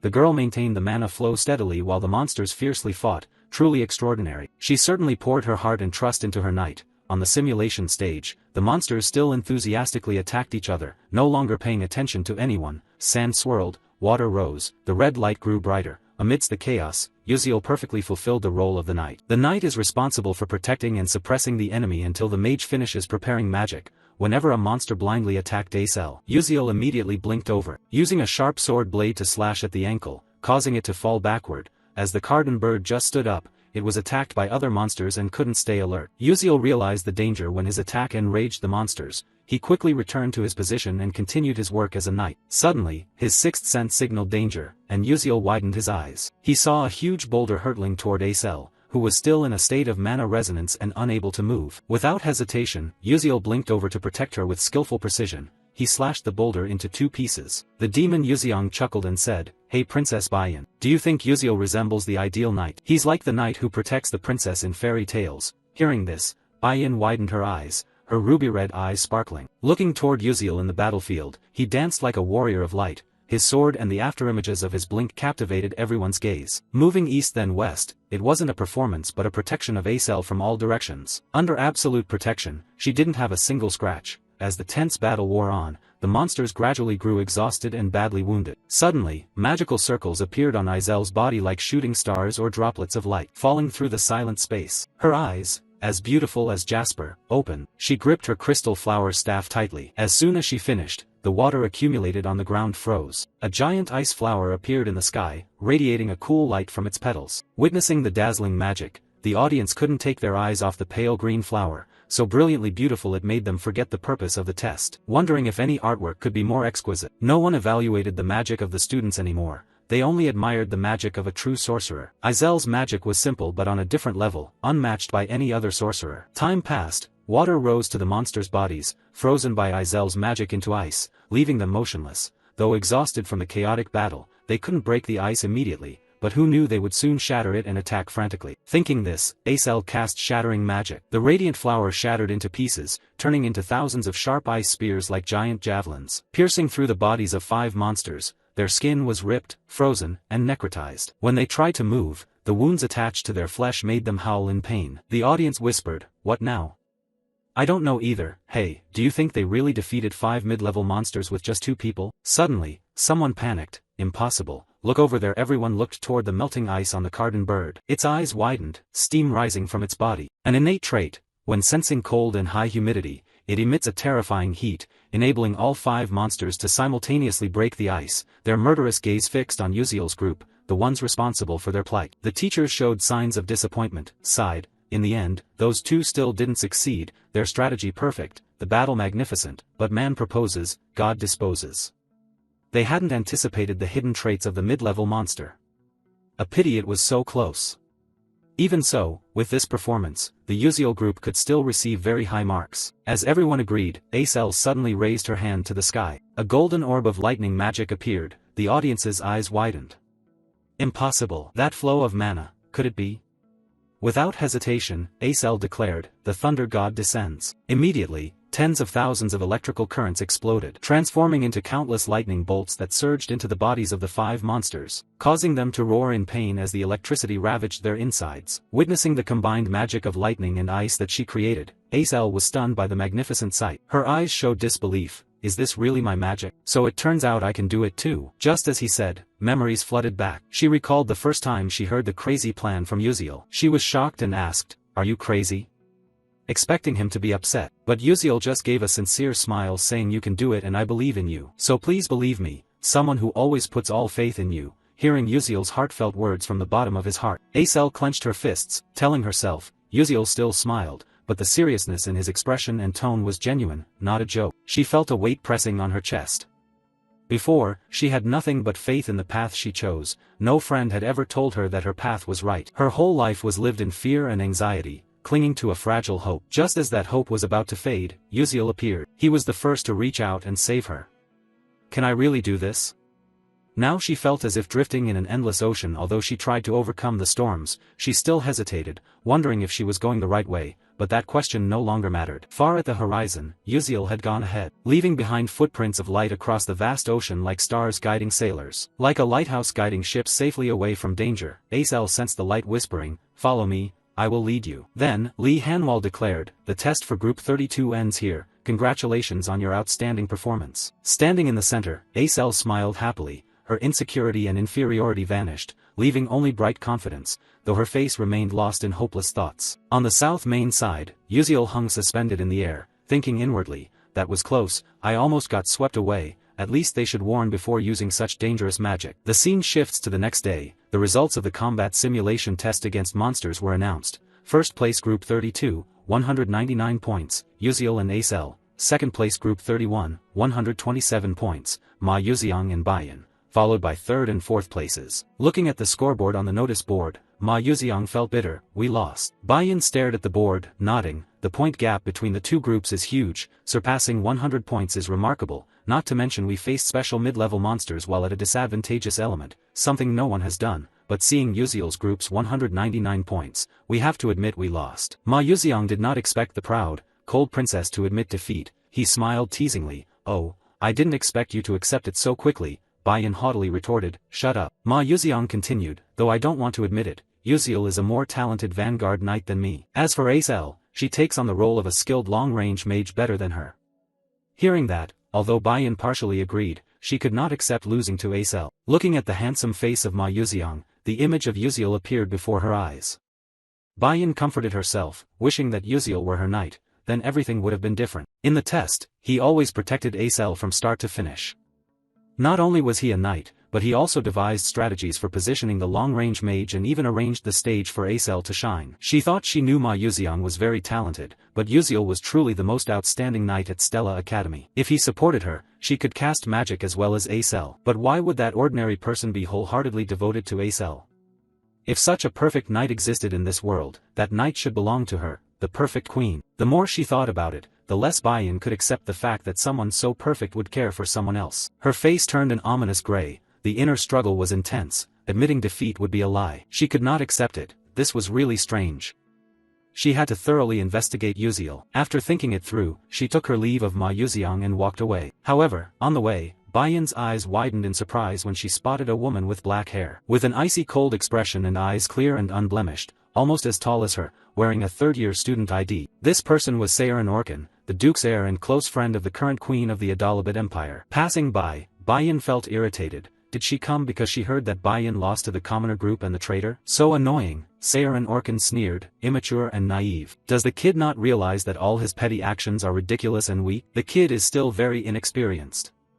The princess's silhouette gradually faded away, and Saorin Orkan looked on with disdain. Flame was recording daily life in her journal, writing and thinking at the same time, unable to believe that crystal flower magic could be cast so quickly. That has become her trump card signature after overcoming many difficulties. Unexpectedly, she perfected it and performed it in front of everyone. According to the original storyline, Acel should be devastated from the shock of the simulated battle, trapped in Prince Jeremy's cage, gradually withering away over time. But that dark future has changed, probably thanks to Uziel. She kept thinking, in the original romance novel, Ma Yuziang and Acel faced the apocalypse together.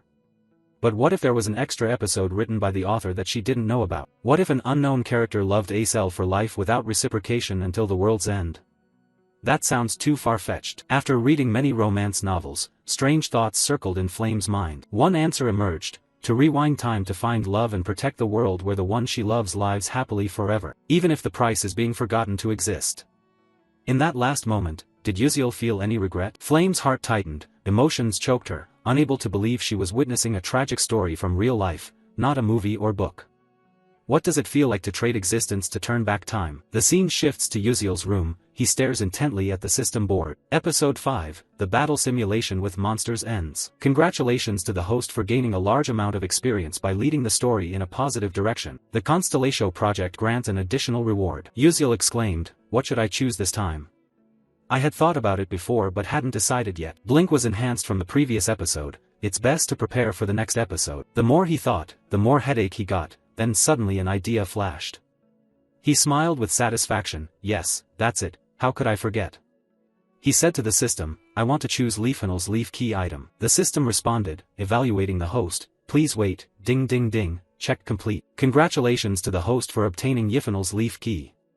Seeing the key appear, Yuziel jumped with joy. Wonderful. Although not as classic as the old equipment I used, this is a rare item only available to advanced players.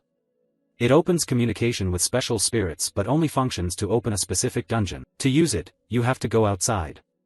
But after the cemetery incident, Stella Academy tightened regulations. What should I do now? While thinking, Yuziel remembered how to leave Stella when he used to play the game. Back then the academy also restricted going outside like now.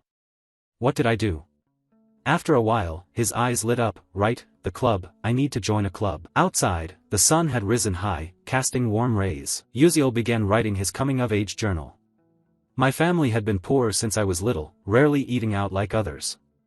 Whenever my mother went to work, I stayed home alone, only knowing how to cook instant noodles.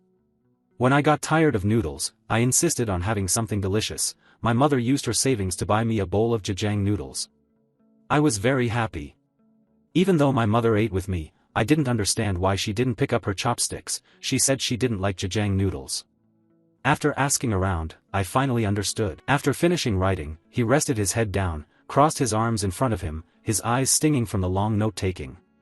He smiled to himself, thinking, all right, I've completed the assignment. Now, I should find a club to join. Yuziel stepped up to the school bulletin board, where countless club advertisements were posted. He observed carefully, cautiously resting his chin on his hand, murmuring, which club would be the best. The announcements made him hesitate: a literature club for university entrance exams, a chess club, the elite sport of mages, a cooking club, the inspiration for young chefs. Looking at the information on the board, he thought, there seem to be many clubs here, but few allow activities outside. I need to think carefully. Just then, he noticed something, his gaze shifting aside. He murmured to himself, still haven't registered for any club? It turned out someone was standing next to him. Yuziel asked, who is that? The other person glanced over. What? So what? Seeing the other didn't like the question. You changed the subject. You should actually be pursued by many clubs. Acel questioned back, don't you know who I am? Hearing the strange question, Yuziel calmly replied, of course, you're Acel. You've been quite famous lately. Acel didn't deny it. Well, that's true.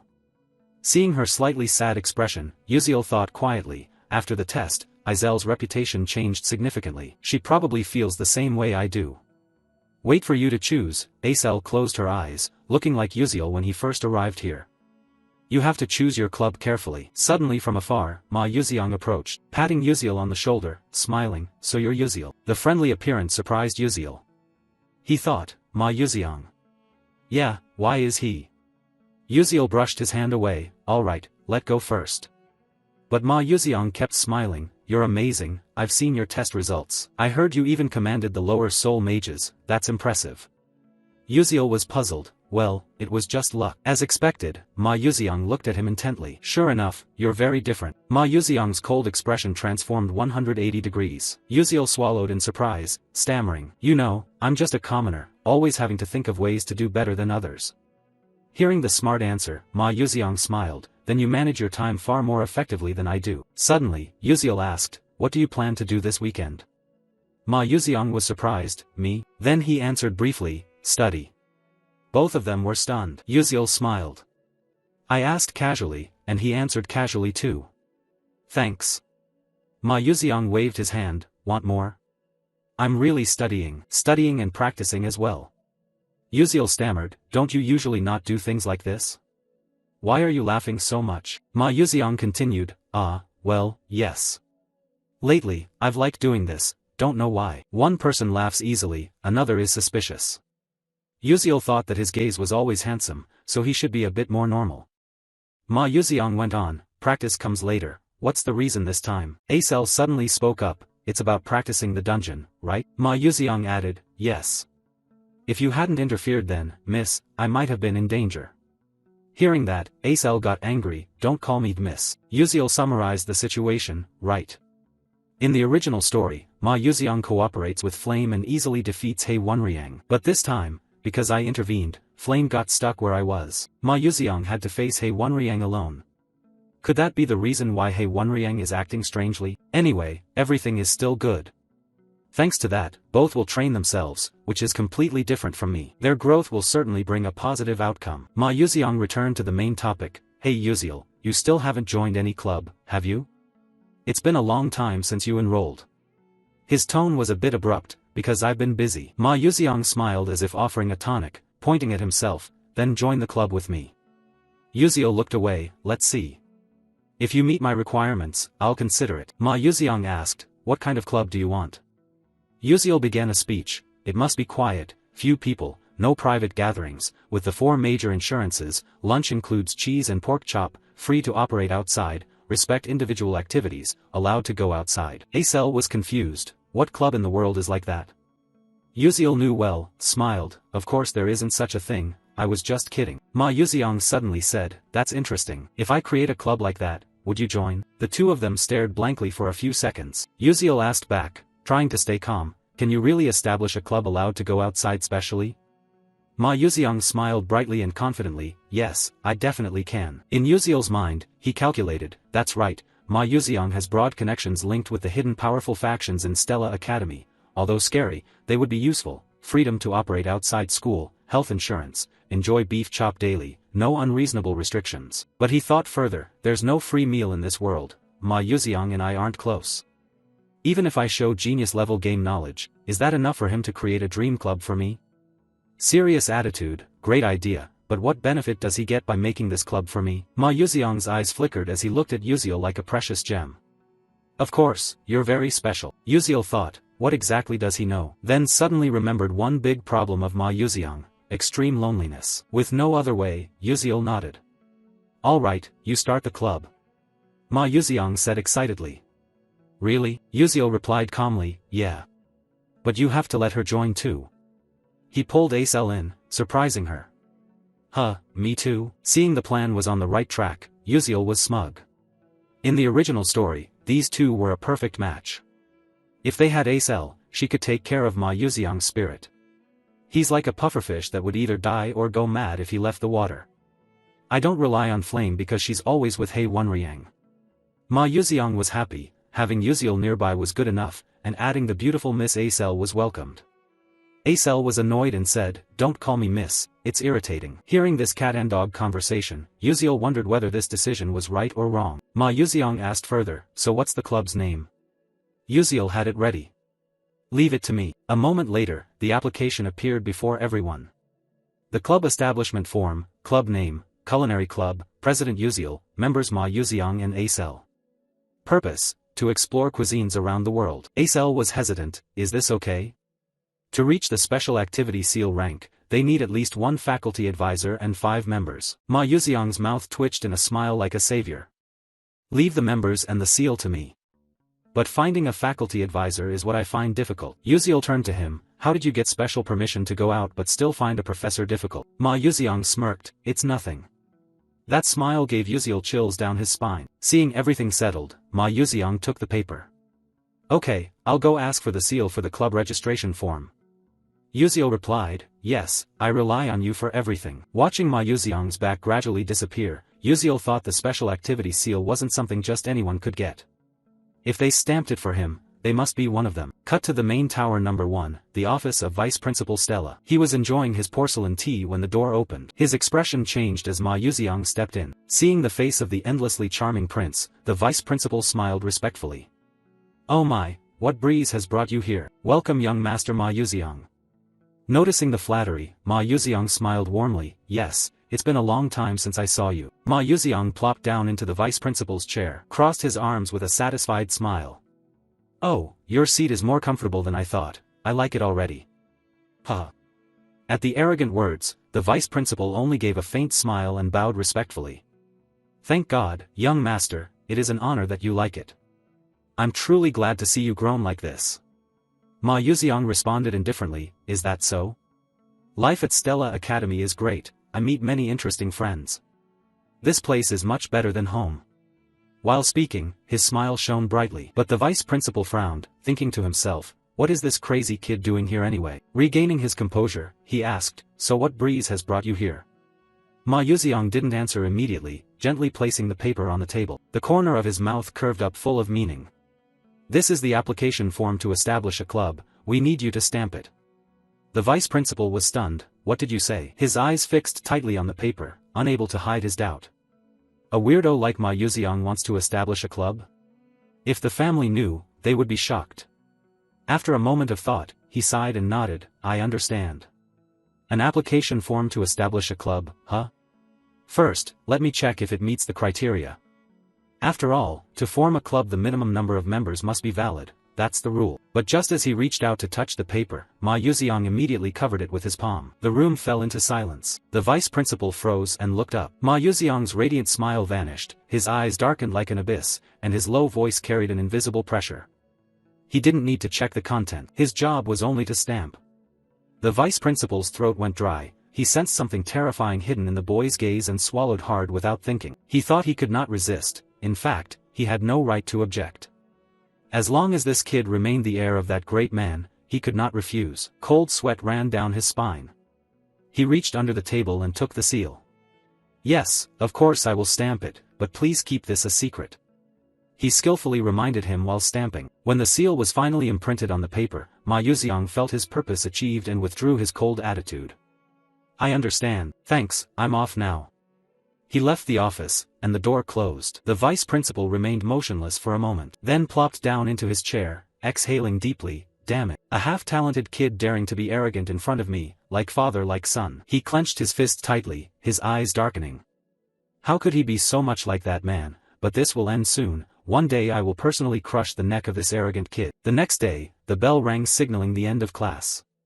The professor raised his voice, "All right, class is over. Remember to do your homework." He quickly left. The whole class buzzed with chatter. "Hey, did you see what just happened? That professor always nitpicks nonsense when presenting." "Exactly, especially towards ordinary students, he nitpicks even more." After tidying up their books, the students left one by one. Only Jackie remained standing there, staring intently at the presentation sheet in his hands, overwhelmed with regret. "Damn it, I could have made a better impression, but I ruined everything just because I was worried." Flame saw that Jackie hadn't left yet and, sensing her regret, comforted him with a smile. "Jackie, you presented better today. Don't pay attention to the professor's harsh words, you did great." Jackie snapped back, "Shut up, I don't need your fake comfort." Flame was stunned then upset. This kid, I was worried about her so I came to comfort her, yet she doesn't understand my hardship. Suddenly, a voice from behind spoke up, "It's true though." Flame startled and shouted loudly, "Can you stop appearing suddenly like that? You scared me." She crossed her arms and frowned. "Do you have something you want me to help with?" Uziel awkwardly scratched his head. "It's nothing big. Do you have any close relationship with a professor? I'm planning to form a club and need to find a free professor to be an advisor. Can you help?" Flame raised an eyebrow. "Why don't you do it yourself?" Uziel sighed. "It seems professors really dislike me, so it's better not to ask directly." Flame was speechless and then laughed. "Haha, obviously. With your attitude all this time, arguing with professors during class, sleeping in class, even cheating, you're lucky you haven't been expelled yet." Uziel cleared his throat and looked away. "Ahem, no need to say everything." Flame closed her eyes and thought, being a club advisor is quite troublesome, it's not easy to find a professor willing to do it. Suddenly she remembered. "You're close with Professor Maizen Tiran's assistant, right? I saw you often visit her lab." Uziel raised his eyebrows. Yes, that's right, why not ask her? Flame crossed her arms and looked at him like he was an idiot. Are you stupid? This is Stella Academy, assistants can also serve as advisors. Uziel gaped, he couldn't believe he had been running around everywhere without realizing the easiest path was right in front of him. Playing the game in storyline mode, he never noticed this detail. As he walked, he considered the proposal. But when he approached the laboratory, Uziel froze. Professor Mai Tiran stepped out, holding a blank sheet of paper. Smiling slyly, her sharp eyes hiding something unpredictable. Uziel squinted at her back as she disappeared, suspicious. Why was she here? Without hesitation, he pushed the door open and stepped inside cheerfully. I'm here. But the smile faded. In the middle of the room, Altarisha looked miserable. Wiping away tears, flustered. Uziel, you're here already? Uziel stepped forward worriedly, speaking softly. What happened? Altarisha sobbed, trying to explain. It's like this. Seeing her evasive eyes, Uziel knew she was lying. He spoke sternly. Teaching assistant, you didn't prepare your research in advance, did you? Altarisha clenched her fists tightly, smiling wryly. Well, about that, I already gave it to Professor Mai Tiran, you know. The alchemy seminar is coming up, the professor said he would present on my behalf. Her eyes gleamed with hope. It's great, my research will be presented before the world's top alchemists. But Uziel interrupted angrily. I get it. Altarisha, your research has just been completely stolen. Is your name even on it? Altarisha froze, hesitated, then forced a bitter laugh. Haha, it's okay, it's also an experience, alchemy is like that. It's not just me whose were taken, everyone goes through the bitter reality and acceptance. Uziel was upset. Is this how they endure to become alchemists? You think even though Mai Tiran is about to solve the formula, I want Altarisha to complete it herself first. Seeing her research stolen, I can't just sit idly by. Uziel asked, teaching assistant, besides that, what other research are you working on? Altarisha was surprised. We're tackling the research together. I mean the technique of random digital interference combined with Qigong. She sighed, that technique has existed for 300 years, and no one has solved it yet. I tried following your unique idea, but it still wasn't effective. Uziel smiled confidently. If we can solve it, this research will make a breakthrough. Actually, I've already solved that part. Altarisha's eyes widened, her pupils constricted in shock. What did you say? You really solved it? Uziel nodded firmly. Yes, let me present it. Although she didn't fully understand how it worked, he wrote the enhancement formula on the board. Altarisha looked closely, her eyes flashing images of techniques and alchemical formulas. She gasped when Uziel finished writing, looking straight at her with confidence. But if it were you, definitely it would be different. Altarisha muttered and stepped closer. She meant that if the dispersion ratio and reflection were added to the formula, combined with the Panusan flow and the Trini coefficient, she was completely absorbed, forgetting Uziel's presence. He was secretly amazed at Altarisha's insane focus. Unlike himself, who only copied and memorized, her genius brain must be flashing countless ideas. I shouldn't finish this research for her. Altarisha must complete it herself to become the true author and regain faith in herself. I only provide support. I have no intention of becoming an alchemist, nor do I have the capability or ideals for it. But Altarisha is different, she is a genius who can change the future of humanity. Uziel quietly left the room, closing the door without a sound. His role ends here. For the rest, he trusts Altarisha's talent and waits. Some time later, thanks to the help of Altarisha's assistant and the mage Uziel successfully established a culinary club. As the team leader, he requested permission to go outside and arrived here through the blink gate. Although the process caused some joint pain and the professor repeatedly questioned him, thanks to prior preparation, he was lucky to pass the test and was granted easy travel permission, as long as he did not cause trouble. Along the way, Uziel couldn't help but be enchanted by the poetic scenery. A giant tree, the third world tree, rose high into the clouds, with thousands of branches and leaves spreading wide like an umbrella covering the vast garden below. The characteristic green aura of the world tree, also known as Nam Hoa Lin Yuyan, gently enveloped all things, bringing a sense of peace and happiness. The garden around it is called the Dream Garden. Anyone can enter to pick fruit and enjoy it. Viewed from above, the scene looks like something from a fairy tale, making this place a famous resort spot and even an unmissable photo location in the game. Uziel exclaimed, "Wow, the in-game graphics are nothing compared to the beautiful scenery before his eyes." Just then, a beautiful young woman with pointed ears and snow-white skin stepped forward. Seeing the Stella Academy insignia on her uniform, she smiled warmly and welcomed the mage from Stella. "We warmly welcome human mages here." Uziel smiled in response, "I am very glad to meet such a lovely lady." Another passerby greeted enthusiastically, "May your sincerity reach Mother Earth." Uziel nodded sincerely. Yes, I express my gratitude to Mother Earth and the World Tree for granting this beautiful garden. They greeted him with the elven salutation he remembered from the Codex of Knowledge. He thought to himself that he had heard how long ago the Altman and Eltrwin saved them from the burning and collapse of the Second World Tree. Perhaps it was true, since many elves recognized the Stella uniform and were very friendly. But in reality, few mages master offensive magic, and the test to become a magic knight is extremely difficult, so those holding that title are rare. By the way, many elves have captivating appearances, which Uziel admired as he walked down the street. However, not all elves are stunning at first glance. It's just that the proportion of outstanding appearances in the elf race is higher than in humans. There are still ordinary elves. Among them, Siren, the elf king, stood out the most with a goddess-like beauty that stole the hearts of countless people. She is the character with the largest fanbase in the game and also one of Uziel's favorites. He thought that elf-kind was born without gender. Only when experiencing true love does one's gender change according to the person they love. Hoa Siren was born with the appearance of a beautiful woman but had never loved anyone, so according to the game's setup, she had no gender. Later rescued by Flame, she fell for him and chose to become male to stand by the one she loved. Seriously, what a boss. No idea who the hell wrote this storyline.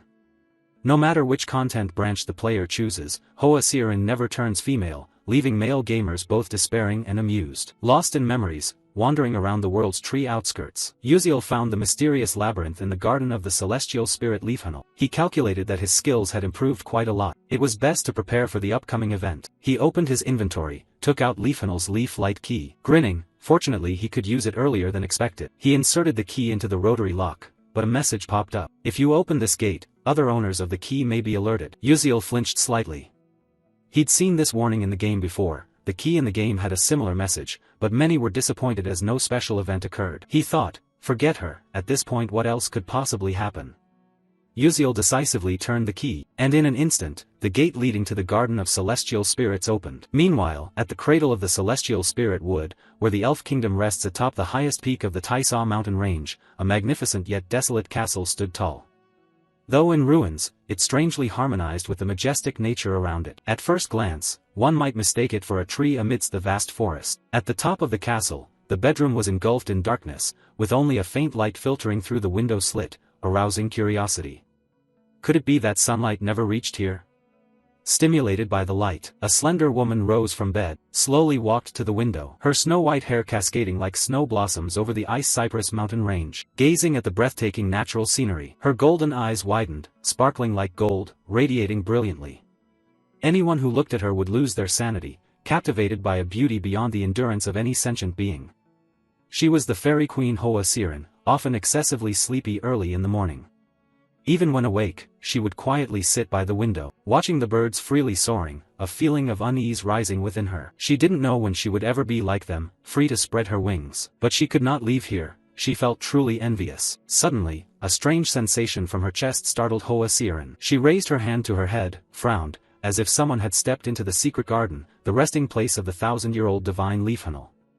Hoa Siren couldn't believe it. That was a forbidden area, no one was allowed in. So who dared to trespass? Putting aside the matter of where that person got the lost key, she was curious about the identity of the one using it, and decided to go there herself, even though she knew she couldn't leave the room. At that very moment, her heart tightened, pain like hundreds of needles piercing her made her stagger.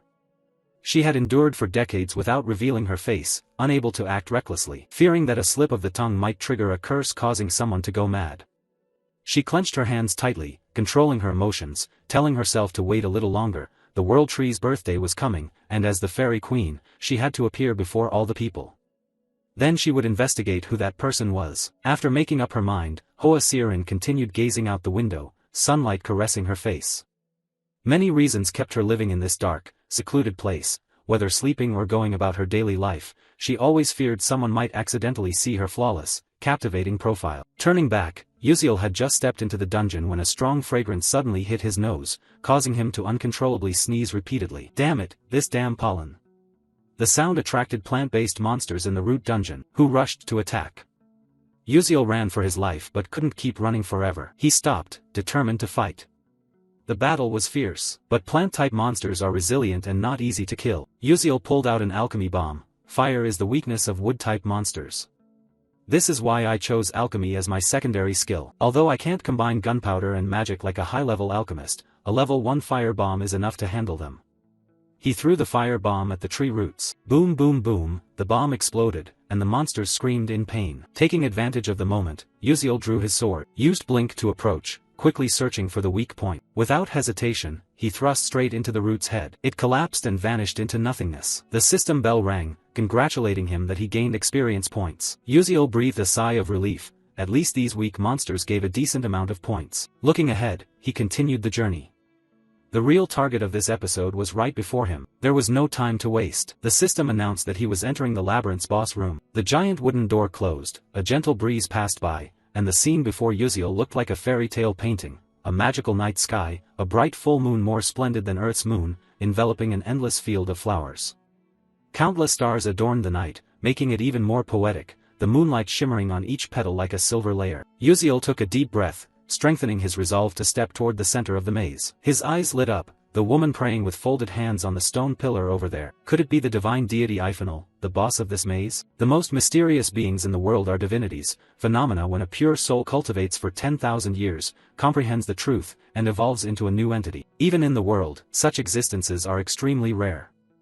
But the creature before me is not a perfect celestial spirit. That woman, just before becoming a celestial spirit, had her heart stolen, forever frozen in this state. Uziel cautiously approached, each step filled with vigilance. Suddenly, the ground shook violently, causing him to tremble, his face showing alarm. Just 1 second later, unable to maintain his footing, he collapsed. Uziel realized this was the pressure of magical power. As expected, even in death, a celestial spirit remains a celestial spirit, but he couldn't give up. Thinking this, he fixed his gaze on the charging celestial spirit. Although the pressure made his legs heavy, he still refused to quit. The distance between them grew smaller and smaller. When he reached beside the celestial spirit, Uziel's legs, exhausted, gave way. He panted wearily, when suddenly a system sound rang out. Experience, trait of suppressing magic leakage increased, ability stats increased. Only then did Uziel breathe a sigh of relief, his breath easier, no longer pressed down by the pressure. Indeed, this place is the training ground left behind by a celestial spirit before departing, a miracle that mages across the world frantically seek but none have discovered. The magic veins here, just moving normally, have a 100-fold effect. Thanks to absorbing the celestial spirit's aura through the body, the natural harmony ability skyrockets tremendously. Simply put, enduring all this hardship is just to find a good gym. In real life, I never touched the gym, but here, whether I want to or not, I have to do it. While thinking, Uziel's gaze was drawn to a branch emitting purple energy in the hands of the celestial spirit. Without hesitation, he stepped forward to take it.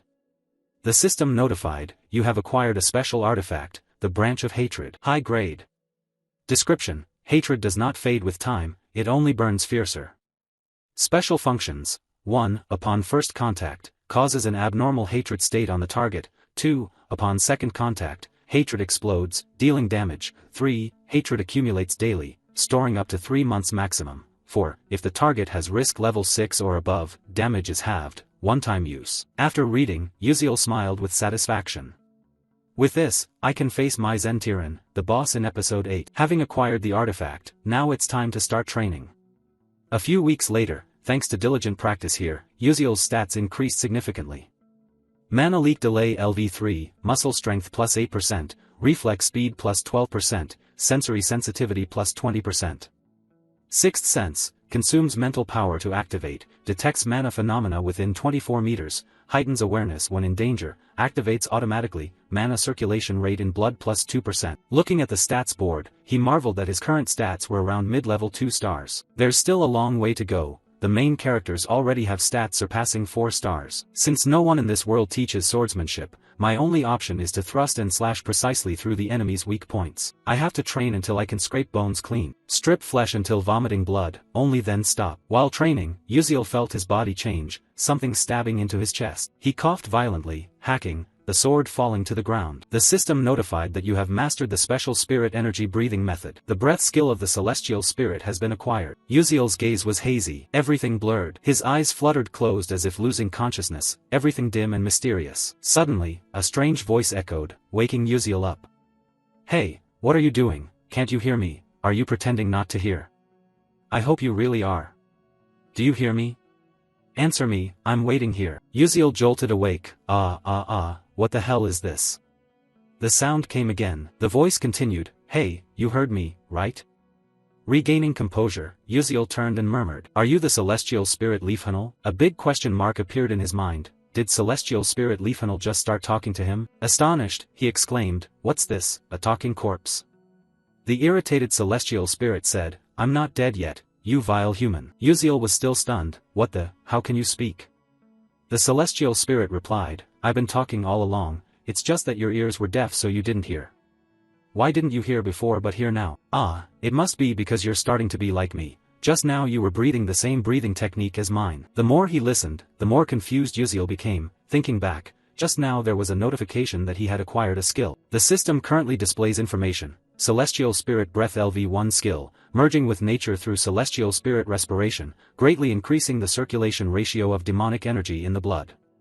When used, however, the phenomenon of Spirit Beast Invasion appears.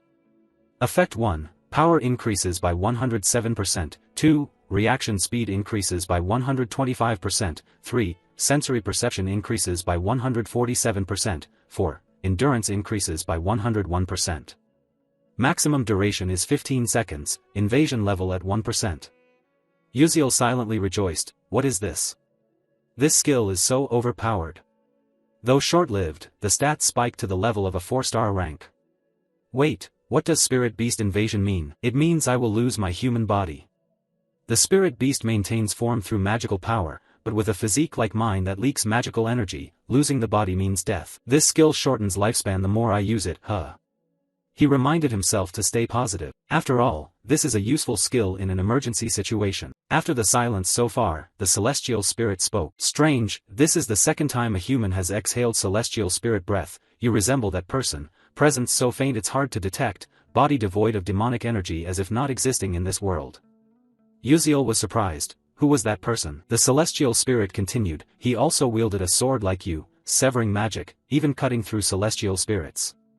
Uziel was shocked. What? He thought no swordsman like that was ever mentioned in the game before. If strong enough to cut through celestial spirits, he must be a true master.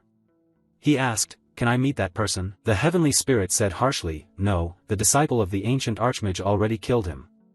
Uziel was struck like lightning, the ancient archmage, you died long ago, how could you be alive? The heavenly spirit continued, do you want me to teach you? I once fought him and recorded all his breathing techniques and moves.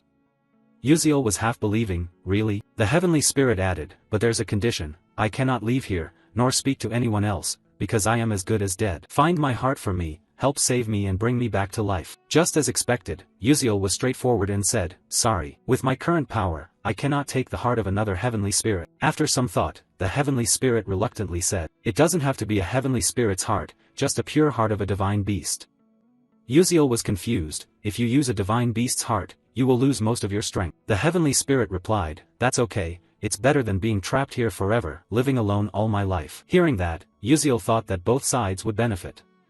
He said, if it's just an ordinary divine beast's heart, it wouldn't be impossible. I can do it. The heavenly spirit asked, really?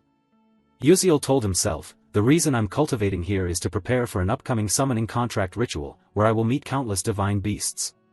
Compared to finding a heavenly spirit's heart, this is much easier. I am confident, I will try to bring one back if I can. The heavenly spirit was delighted, thank you, I will wait. Oh, and there's something I want to give you. Uziel was surprised, what is it? The heavenly spirit said, look behind me. He asked, what is this? Celestial spirit response, Alpha's flower chain, a symbol of the bond between Leafhanel and the destined friend, no power. Uziel had never heard of this item in the game, at most it had no flame, but could be used for burning. He put the ring into his pocket but suddenly startled, wait a minute, he is a celestial spirit after all. Observing carefully, he exclaimed, a symbol of a celestial spirit? Maybe this is more useful than I thought, hee. At the same time, in Altarisha's laboratory, she was personally perfecting the formula based on Uziel's instructions. After a period of concentration, she stopped to look at the result. I've done it. No, now is not the time to be complacent. She continued to copy the formula from the board onto paper. A while later, Altarisha happily said that a new era would begin tomorrow. If Uziel knew, he would surely be very happy. In another place, the Dwarf Kingdom, the mineral capital of the Black Steel Empire. The dwarves here are extremely energetic, lively, and full of vitality. Amidst this scenery, the two main characters, Uziel and Altarisha, set foot in this strange city. Just upon arrival, Uziel beamed with a bright smile, we have arrived. Alterisha stood beside him, glanced around, nodded in confirmation, yes, indeed. Today marks the day of the Grand Academic Conference, a major event with a venue that changes annually. This year, the honor belongs to the Optical Metallurgy Academy, renowned as one of the world's top alchemy schools, located in the Kingdom of Dwarves. Since the dwarves invented material magic, this year's conference is expected to be on an extraordinary scale. Rumor has it that the greatest alchemist, while Suk Koden, the golden alchemist, will be attending. A thought flashed through Uziel's mind, accompanied by a sense of satisfaction. This is the perfect moment to present Alterisha's latest discovery. But his gaze shifted to Alterisha beside him, who spoke up, worry evident, Uziel, is this really okay? This is something that Professor has devoted half his life to researching. Uziel thought to himself, what a fool or kind soul, unable to do anything when his research is stolen, yet still speaks so nicely. Sensing her unease, he changed the atmosphere. Don't worry, Alterisha. It's not like I copied Professor Myzentiran's research. I simply surpassed her. Alterisha hesitated, thank you. The two continued walking. Uziel spoke playfully as they went, then let's go in, that red carpet looks too stressful, let's take the back door. Alterisha nodded eagerly, oh, right, that's a good idea. As they stepped inside, a broadcast sound echoed, drawing the attention of the hall. Welcome to all doctors, professors, and researchers of the Alchemy Society. Now, I hereby declare the opening of the 87th Golden Ratio Academic Conference. The enthusiastic voice, tinged with humor, caused several top professors to slightly raise their eyebrows. The host continued, at the opening session, we are honored to introduce a new medical invention. The sound of high heels echoed. Spotlight beams swept across as a figure walked out with great charisma, none other than Professor Myzentiran, whom Alterisha had mentioned with respect and a touch of guilt. The presenter solemnly began, please welcome Professor Myzentiran from Stella Academy to introduce the latest medical drug product. She gently stepped up to the podium, her sharp eyes scanning the audience, then projected the first slide onto the screen. Hello, I am Myzentiran from Stella Academy. Today, I will introduce the new Alpha experimental drug line from Hongduok. She paused and clicked the remote control, the screen displaying an image. First, please take a look at this. The presentation began to become lengthy and detailed, precisely in accordance with high professional standards, requiring more patience than knowledge. Everyone listened attentively, although even those of us seated below barely understood what she was saying. The terminology seemed aimed at splitting atoms, making anyone lacking patience prone to a half-awake drowsiness. After a prolonged stretch, she concluded her presentation with, that is all for my talk. The hall seemed to awaken from hypnosis as applause rang out accompanied by dramatic nodding. A wave of chatter broke out. Oh my, Professor Myzentiran is truly a genius. That challenging innovation for Hongduok is absolutely fantastic. In the corner of the room, Uziel folded his arms and observed, his sharp eyes analyzing like a grandmaster in a chess game.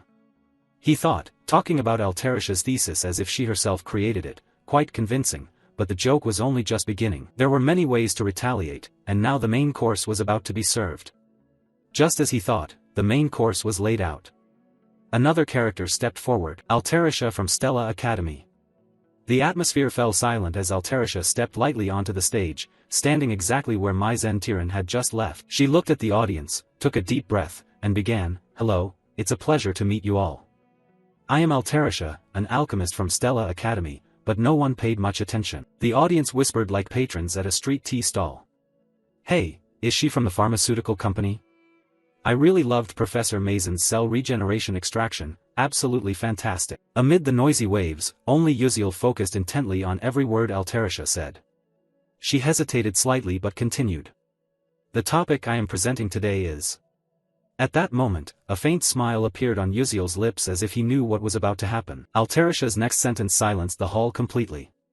This is a complete summary and thorough understanding of the technique using mixed variable alteration. Silence enveloped like time standing still, no chatter, no whispers. Everyone turned to look at her, eyes wide as if asking, what did she just say? No one dared to interrupt, but the atmosphere was shattered when an elderly man slammed the table and stood up, his voice sharp, do you know where you are standing?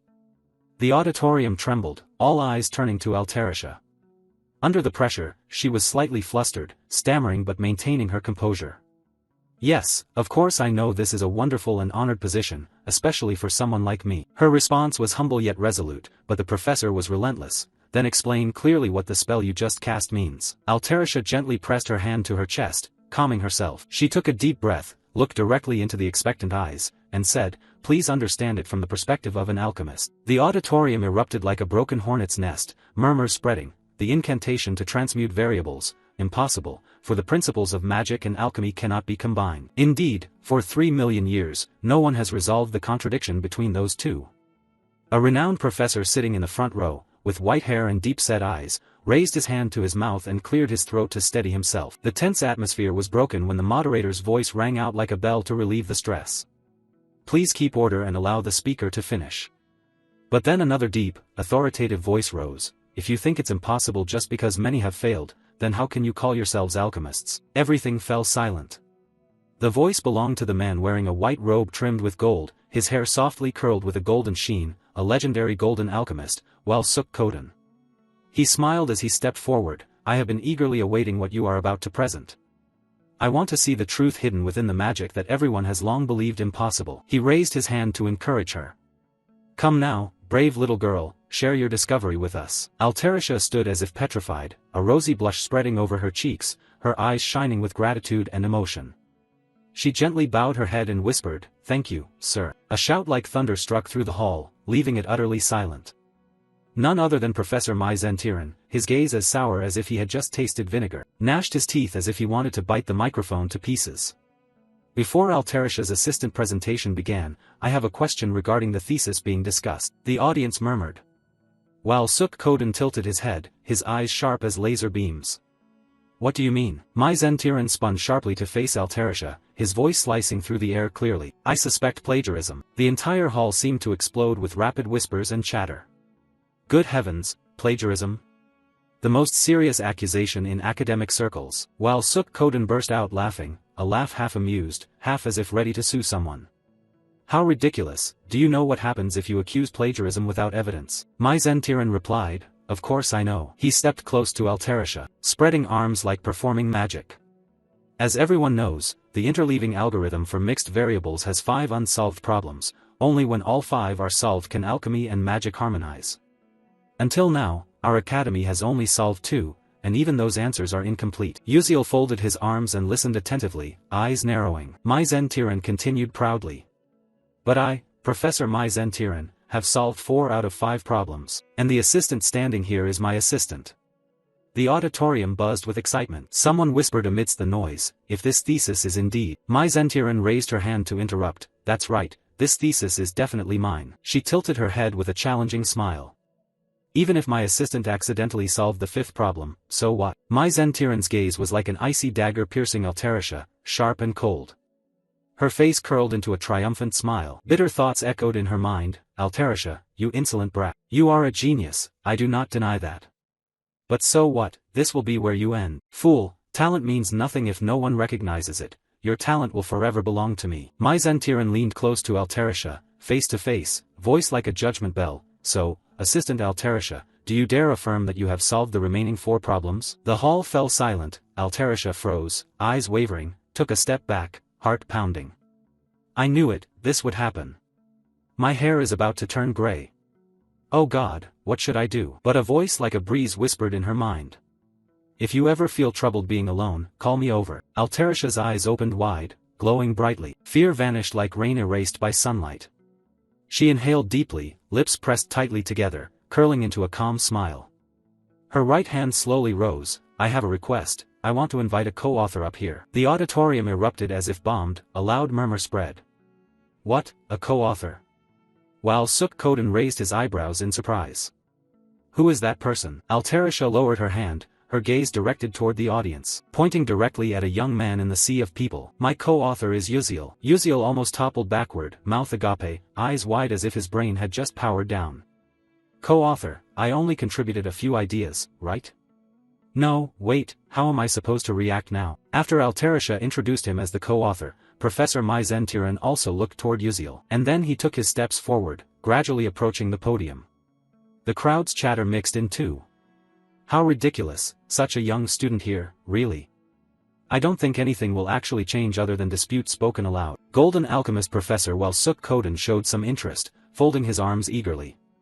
"Oh ho, I eagerly anticipate this." On Uziel's side, after moving, he now stood closer to the lectern, his gaze somewhat downward, carrying a slightly somber mood. He gradually moved closer to Professor Mai Zentiran. Then his gaze fixed straight on the professor, showing no signs of worry or hesitation. He quietly stepped past Professor Mai Zentiran's side. But suddenly, a surge of magical energy burst forth, originating from the branch he was holding in his hand, and the power of this spiritual force touched the professor's arm. A system information panel quickly updated afterward. The special hatred skill of the defensive branch item was activated, targeting Mai Zentiran after he passed by. It seemed the professor did not notice this. Instead, he looked over with slight anger and said, "Humph, how rude." Seeing that the other did not recognize it, he gave himself a faint smile as his thoughts materialized. Alright, it's effective. He stopped upon reaching the necessary position and officially faced the scholars below, silence falling first. Then, with an expressionless face, Uziel spoke first. First, I would like to listen carefully to Professor Mai Zentiran's argument. There is a saying that seeing once is better than hearing 100 times. So let's work together here to solve the cross-training technique. A smile appeared on his face and once again, murmurs broke out among the people. A debate between a professor and his assistant over this report. Sounds really interesting. Agreeing with everyone. Alterisha's worry turned immediately towards him, speaking somewhat hesitantly. Hey Uziel, I noticed you seem a bit anxious. You cast your eyes elsewhere, but then you quickly reverse the question. Hey assistant, don't you believe me? Hearing that, Alterisha looked a bit confused. Ah no, I believe you. To reinforce her certainty, Uziel added words of comfort. I've been by your side all this time, so don't worry, Assistant Alterisha. You can do this, I trust you more than anyone else. Seeing his smiling face, Alterisha felt her cheeks flush slightly, her thoughts racing through her mind. Could she really do it? Her hand then clenched tightly onto the collar of her own shirt. Focusing, she adjusted her glasses, but more thoughts rushed in again. That's right, Uziel is correct. She had to trust what she had accomplished during all this time. She neatly adjusted her hair as well. Meanwhile, Mai Zentiran was left bewildered and unable to control the situation here. After regaining her confidence, Alterisha stepped forward to stand opposite Mai Zentiran and said, then let's get started. Alterisha had completely gained her confidence. The method of intersecting variables in alchemy. 300 years ago, an alchemist declared, I have discovered a miraculous formula that can solve this equation. This is the miraculous formation that can resolve the anomaly, but I urgently needed to use the restroom, so I couldn't write it down. Afterwards, he died in the restroom, which made the formula famous. Since that time, countless alchemists have attempted to experiment with it, but the results have been complete failures. Therefore, now no one wants to try it anymore. For this reason, the unsolved formula has been considered impossible. But now someone claims they can solve the random blink caused by the Thoa magic force. A smoker with a cold expression commented, interesting. Information about this person also emerged later. A member of the Moon Mage Tower, Squad 13 of the Destruction Team, Captain Kane. Another girl nearby wearing similar attire yawned long. What's so interesting? Bored to death for sure. Updated info, Vice Captain Hazen Macaron. Then these two appeared here by putting themselves into stealth mode. After finishing the previous yawn, Vice Captain Hazen Macaron looked up and cast a half glance of judgment. Is that Captain Professor really a dark mage? Then someone nearby also whispered, seems like there's a smell of tobacco around here. Looking toward where both had started recording information on the blackboard, Vice Captain Hazen Macaron continued to comment, the more I think about it, the more I feel this mission is a big scam. But then Vice Captain Hazen Macaron looked over at Kane standing beside him without saying a word, and could only helplessly rub his head, close his eyes, and continue speaking. What could he do when the captain blindly trusted whatever the old man said? But then she was suddenly forced to open her eyes and look ahead. Not only her, Kane also paid attention in that direction, where both Mai Zentiran and Alterisha once again faced each other, quickly forming assessments in their minds. Then, the atmosphere in this auditorium changed, right? And then the host's voice rang out again, yes, just after finishing the first difficult problem solution. Moving on to the position of Professor Walsuk Koden, the golden metallurgy expert, who was currently surprised by the information written below. That was observing a continuous flow of information recorded specifically and in detail on the two blackboards. He then offered another assessment, similar yet a completely different approach. And on this side, Captain Kane also formed his own line of thought while intently watching in the same direction, yet Alterisha's explanation was simpler than Mai Zentiran's. Moreover, the final results had some differences. Below, the host's voice rang out once more, announcing the second difficult problem solution. Again, both returned to their blackboards to continue writing. Above the observation area, a few people had started to gather, and the worry mixed with surprise was clearly visible on their faces. It was truly astonishing. Many had solved the second problem before, but this kind of explanation was something I had never seen until now. This was a problem said to require at least 200 lines of writing to resolve and clarify, yet she managed to solve it with exactly 12 lines. The person they were both discussing was Altarisha. Observing on one side, Uziel crossed his arms and smiled, internally reflecting on his own judgment. The audience's reaction was also very positive. He kept his smile there, and his thoughts shifted somewhat, yet the real part was only just beginning. The host's voice rang out again. Currently, the solution for the third difficult problem was continuing. Would the third problem, which no one had ever solved until now, really be cracked right here? Both were intensely focused on recording their research results on the board, and a bead of nervous sweat appeared on Altarisha's face. Meanwhile, Mai Zentiran's anxiety was even greater. Both had stopped writing, and while Suk Koden below began to show surprise as the assessments were continuously made. Had she really solved it? Mai Zentiran, who solved the third problem previously considered impossible, achieved truly impressive results. Although he heard this praise, Mai Zentiran showed no sign of happiness. Instead, he felt a mix of surprise and confusion. While Suk Koden's words revealed this, but more than that, Altarisha had something even more impressive. Looking at the results hidden within Altarisha, Mai Zentiran began to feel frustrated and angry. His thoughts quickly overwhelmed him. What was this way of reasoning, after all? On the other side, with a satisfied smile, Uziel then heard the endless chatter of those around interrupting. How could she have come up with such an approach? Even witnessing it firsthand, I still couldn't believe it. All along, the alchemical seniors regarded the 5 difficult problems as separate issues, solving them one by one, but Altarisha was completely different. She viewed all 5 problems as a whole and proceeded to solve them integratively, and that was the difference between Mai Zentiran and Altarisha. Then, the process of solving the difficult problems continued. Maizen's handwriting on the board began to shake. His calculating thoughts were no longer functioning well. Wait, what is the formula for the next part? He glanced back at his blackboard and began to curse. In truth, he didn't have enough board space left to write. So he immediately turned to a nearby host and shouted, "Please bring in more boards here." The voice grew even more strained and urgent, "Hurry up." But then a familiar sound was raised, instantly dispelling the tense atmosphere. "I've solved it." Maizen's gaze froze momentarily, and immediately shifted to the side, where Altarisha calmly turned her back to the blackboard and looked down at the people below. Then, Altarisha proceeded to explain to everyone, adding a complete analysis and explanation of the interdimensional random interference technique. A flash of light flickered around her, and her deep voice resonated throughout the square. It was just an analysis providing a complete explanation of the interdimensional random interference technique, concluding this complicated matter. Everyone had already begun to lose control of their temper. Insane. And then the sound quickly overwhelmed everything else. Insane, this is truly madness. Am I really witnessing a historic moment in a place like this? Ah, this is so moving. Indeed, a moment of the century.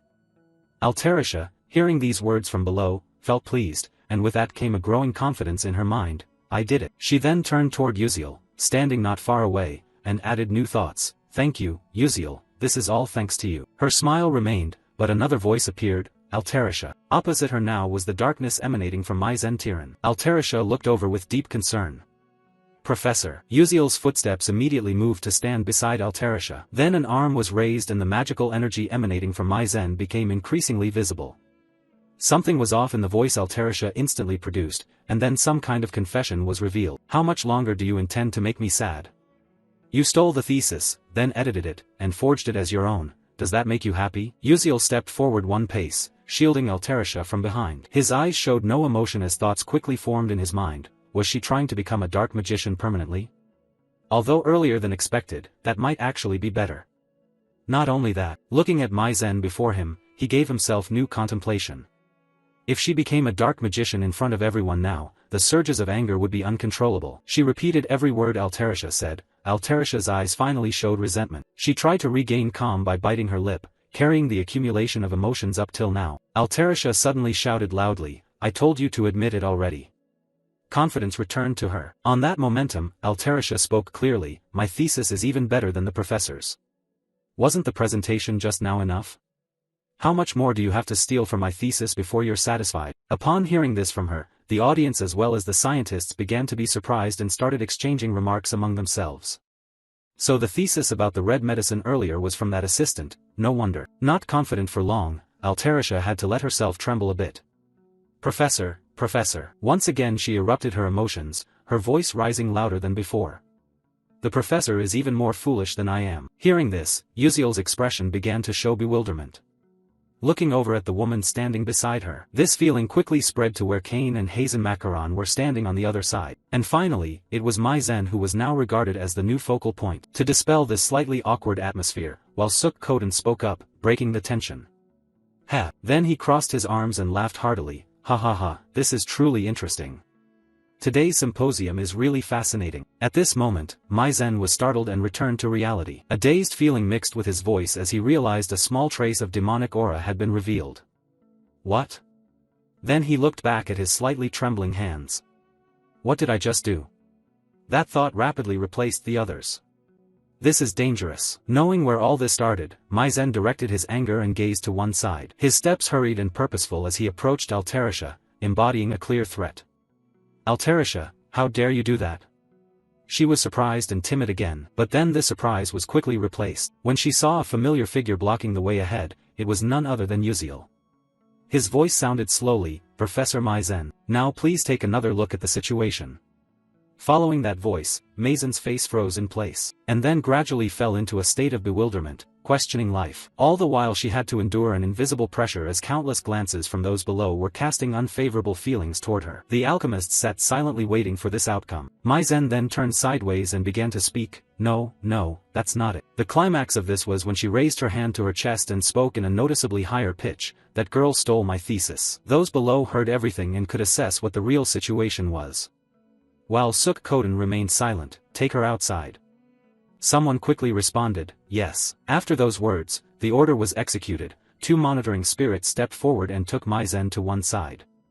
Faced with this, Mai Zen still tried to argue, no, I said I didn't do anything wrong. Both members of Destruction Team 13 looked toward her departure, while her voice still couldn't stop, saying, let go, let me go. After the great danger and huge trouble had passed, Altarisha sat down on the spot, as if the initial burdens had been lifted. And from in front of her, a hand slowly reached out, her sparkling eyes gazing toward those familiar hands. Uziel, with a confident smile directed at her sitting there, spoke, Assistant, you've worked hard today. Hearing this encouragement from him, Altarisha couldn't help but be momentarily bewildered. Then she broke into a bright smile, dispelling all her worries. The yellow light outside added a shimmering beauty to the place. Transferred to the 13th Destruction Squad of the Moon Tower, the two were now heading in the same direction.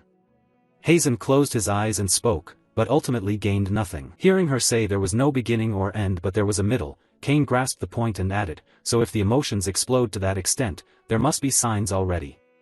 The sensors reacting to the dark magic's invasion show no feedback at all. Another issue was pointed out by Hazen, that makes sense, after all, the Moon Tower's spiritual sensor isn't absolute. And then a new question was raised, glancing at Uziel and Altarisha surrounded by scholars, hey, is that kid really the high school student they said was the co-author? Turning to Kane beside her, she paid some attention and assessed herself, pretty cute, isn't she? Kane, hearing this, cast a half-glance back and asked, have you investigated yet? Hazen looked a bit puzzled and responded, just received news from Matra. Before coming to Stella, that kid's hometown was destroyed by dark mages, so he must be a civilian with the lowest achievements, yet somehow he entered Class S. Moreover, he studies at the world's most prestigious magic school without using magic, which is generally very strange. Today, he also requested to have his name removed from the article. Unexpectedly, there could be so much information. Captain Kane calmly looked ahead. I see, remember carefully. Then his eyes showed surprise at something. From the front, Uziel stared directly at Kane, with 1 part concentration and 9 parts expressing uncertainty. And then he decided not to pay it any mind. He looked straight ahead and smiled brightly. Standing there somewhat dazed, Captain Kane tried to ask himself, wait, our eyes just met a moment ago, but the 2 Hazen Macaron beside us looked away and didn't believe it. What? Impossible. Then he looked back at Uziel ahead, continuing to assess whether the captain's perception reduction spell along with his dark barrier could be so easily penetrated. The conclusion was that it must have been an illusion. Focusing his gaze unwaveringly ahead, Kane was stunned for a few seconds. Uziel's smile appeared as if nothing had happened after the previous intense gaze, and so Kane had nothing more to say about him. There was nothing else to do here either. After confirming that Professor Mai Zen showed no abnormalities, Kane took himself aside and said, let's go, it's over. Hazen Macaron put both hands behind his back, adding, I'm also fed up with this boring place, and moved to a carriage marked with a distinct noble aura. Inside was the figure of someone angrily biting their nails. This person was none other than Professor Mai Zen. Just now, the continuous curses erupted. Damn it, if it weren't for Uziel, I wouldn't have had to endure such humiliation. But then from in front of her, someone was sitting reading a book with eyes closed, calmly saying, now that things have come to this point, we have to deal with it, calm down. Mai Zentiran saw this person suddenly appear here, her voice became more dramatic. You are Raiden. The other party immediately opened blood-red eyes revealing clear dissatisfaction. After casting an indifferent glance, he quickly shut the book in his hands. Upon hearing Mai Zentiran's remark, that was not a problem. Professor Mai Zentiran's face clearly showed considerable surprise. Raiden almost responded with a somewhat displeased expression. Glancing over, he added, fortunately there was a suppression from the contract. If the emotions had surged a bit more and caused chaos, it could have ruined all our plans. Knowing she almost caused a great risk, Mai Zentiran immediately went blank on the spot and apologized. I'm truly sorry. Seeing her only know how to say things like that, Raiden closed the book into the space, shut her eyes, and sighed. Do you think that just apologizing can solve the problem? The leader is deeply disappointed. You must immediately adjust your mood back to how it was at the start. She said, you have almost lost the value of a professor at Stella Academy. Unwilling to accept this, Mai Zentiran shouted loudly, explanations continuing to pour out. No, I have many connections on the plagiarism review board. This incident, I can still make everything turn out smoothly. I haven't been kicked out yet. Hearing her talk too much, Raiden interrupted with her eyes closed, silence and standing still. Bowing your head to the ground and walking around is the most useful thing you can do. The interrogation replaced the atmosphere, understood, right? Raiden then moved away, leaving Mai Zentiran with a series of demands. Don't move and keep silent until the commander gives instructions. When left alone, Mai Zentiran clenched her hands tightly, pouring out her own fury. The blame was directed straight at one person. This was all Yuziel's fault. Her expression hardened into something dangerous, clearly revealing that some kind of plot was about to form. Recalling the image of both before being pulled away, Mai Zentiran added a bit more thought. Just need to wait a little longer, just a little more time. His image deeply engraved in the mind, moving to a train heading somewhere. Inside a train car, Yuziel crossed his arms staring intently at Altarisha, who wore a strange expression opposite him. Then his gaze shifted to the side, concluding that he brought it into his thoughts. What a pity. I think if Mai Zentiran had used dark magic during the presentation, it could have prevented the collapse. The catastrophe of episode 8 would have been averted. I guess everything would have gone smoothly until the episode that is supposed to explode. His eyes also closed, beginning to lean back, but the thoughts remained there, unable to do anything else. Don't be too hasty either. The academic conference ended smoothly and the branch of resentment was activated. Suddenly, his eyes opened. Only one thing made me somewhat concerned. He recalled the moment his eyes unconsciously looked to one side, where Kane and Hazen Macaron stood side by side in a shadow invisibility state. Looking at Kane, who was staring back at him then, the new conclusion was immediately specified by him. That person was definitely Kane. And introduced in more detail, a small group of elite mages, selected with extreme rigor, the top dark mage unit of the Moon Tower. Even in this Moon Tower, which is infamous for hunting mages and dark sorcerers, the commander of the elite unit 13 was Kane, who pondered deeply on himself. If I didn't have a sixth sense, would have never realized until the last moment why those dangerous people were there. Perhaps they came to monitor Mai Zentiran. Whatever the reason, it would be great if we could participate actively.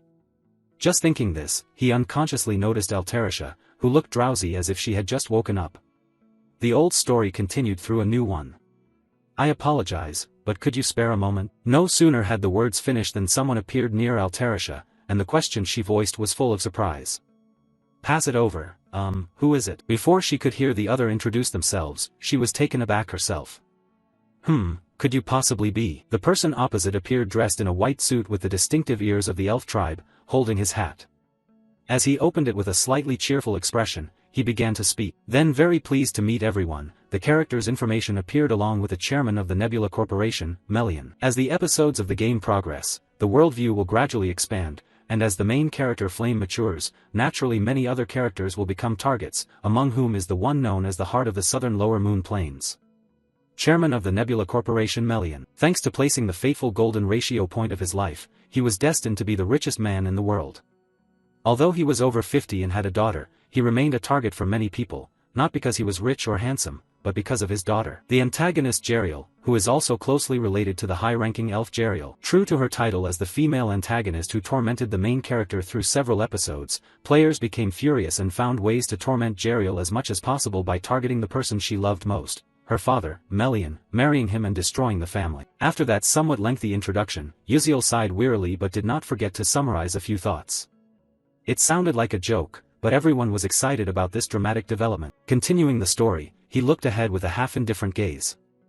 I had expected that, but didn't think he would actually come here. I need to make a good impression during today's conversation, to prepare for the upcoming episodes. Melian was smiling as she looked at the two sitting together, cracking this smile as she began with a few initial questions. You must be the alchemist Altarisha, and this is the alchemist whose identity hasn't been revealed yet, right?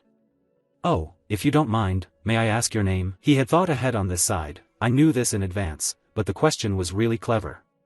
And he responded immediately, I am Beek Uziel, a first-year student of Class S at Stella Academy. Melian was immediately surprised by this information.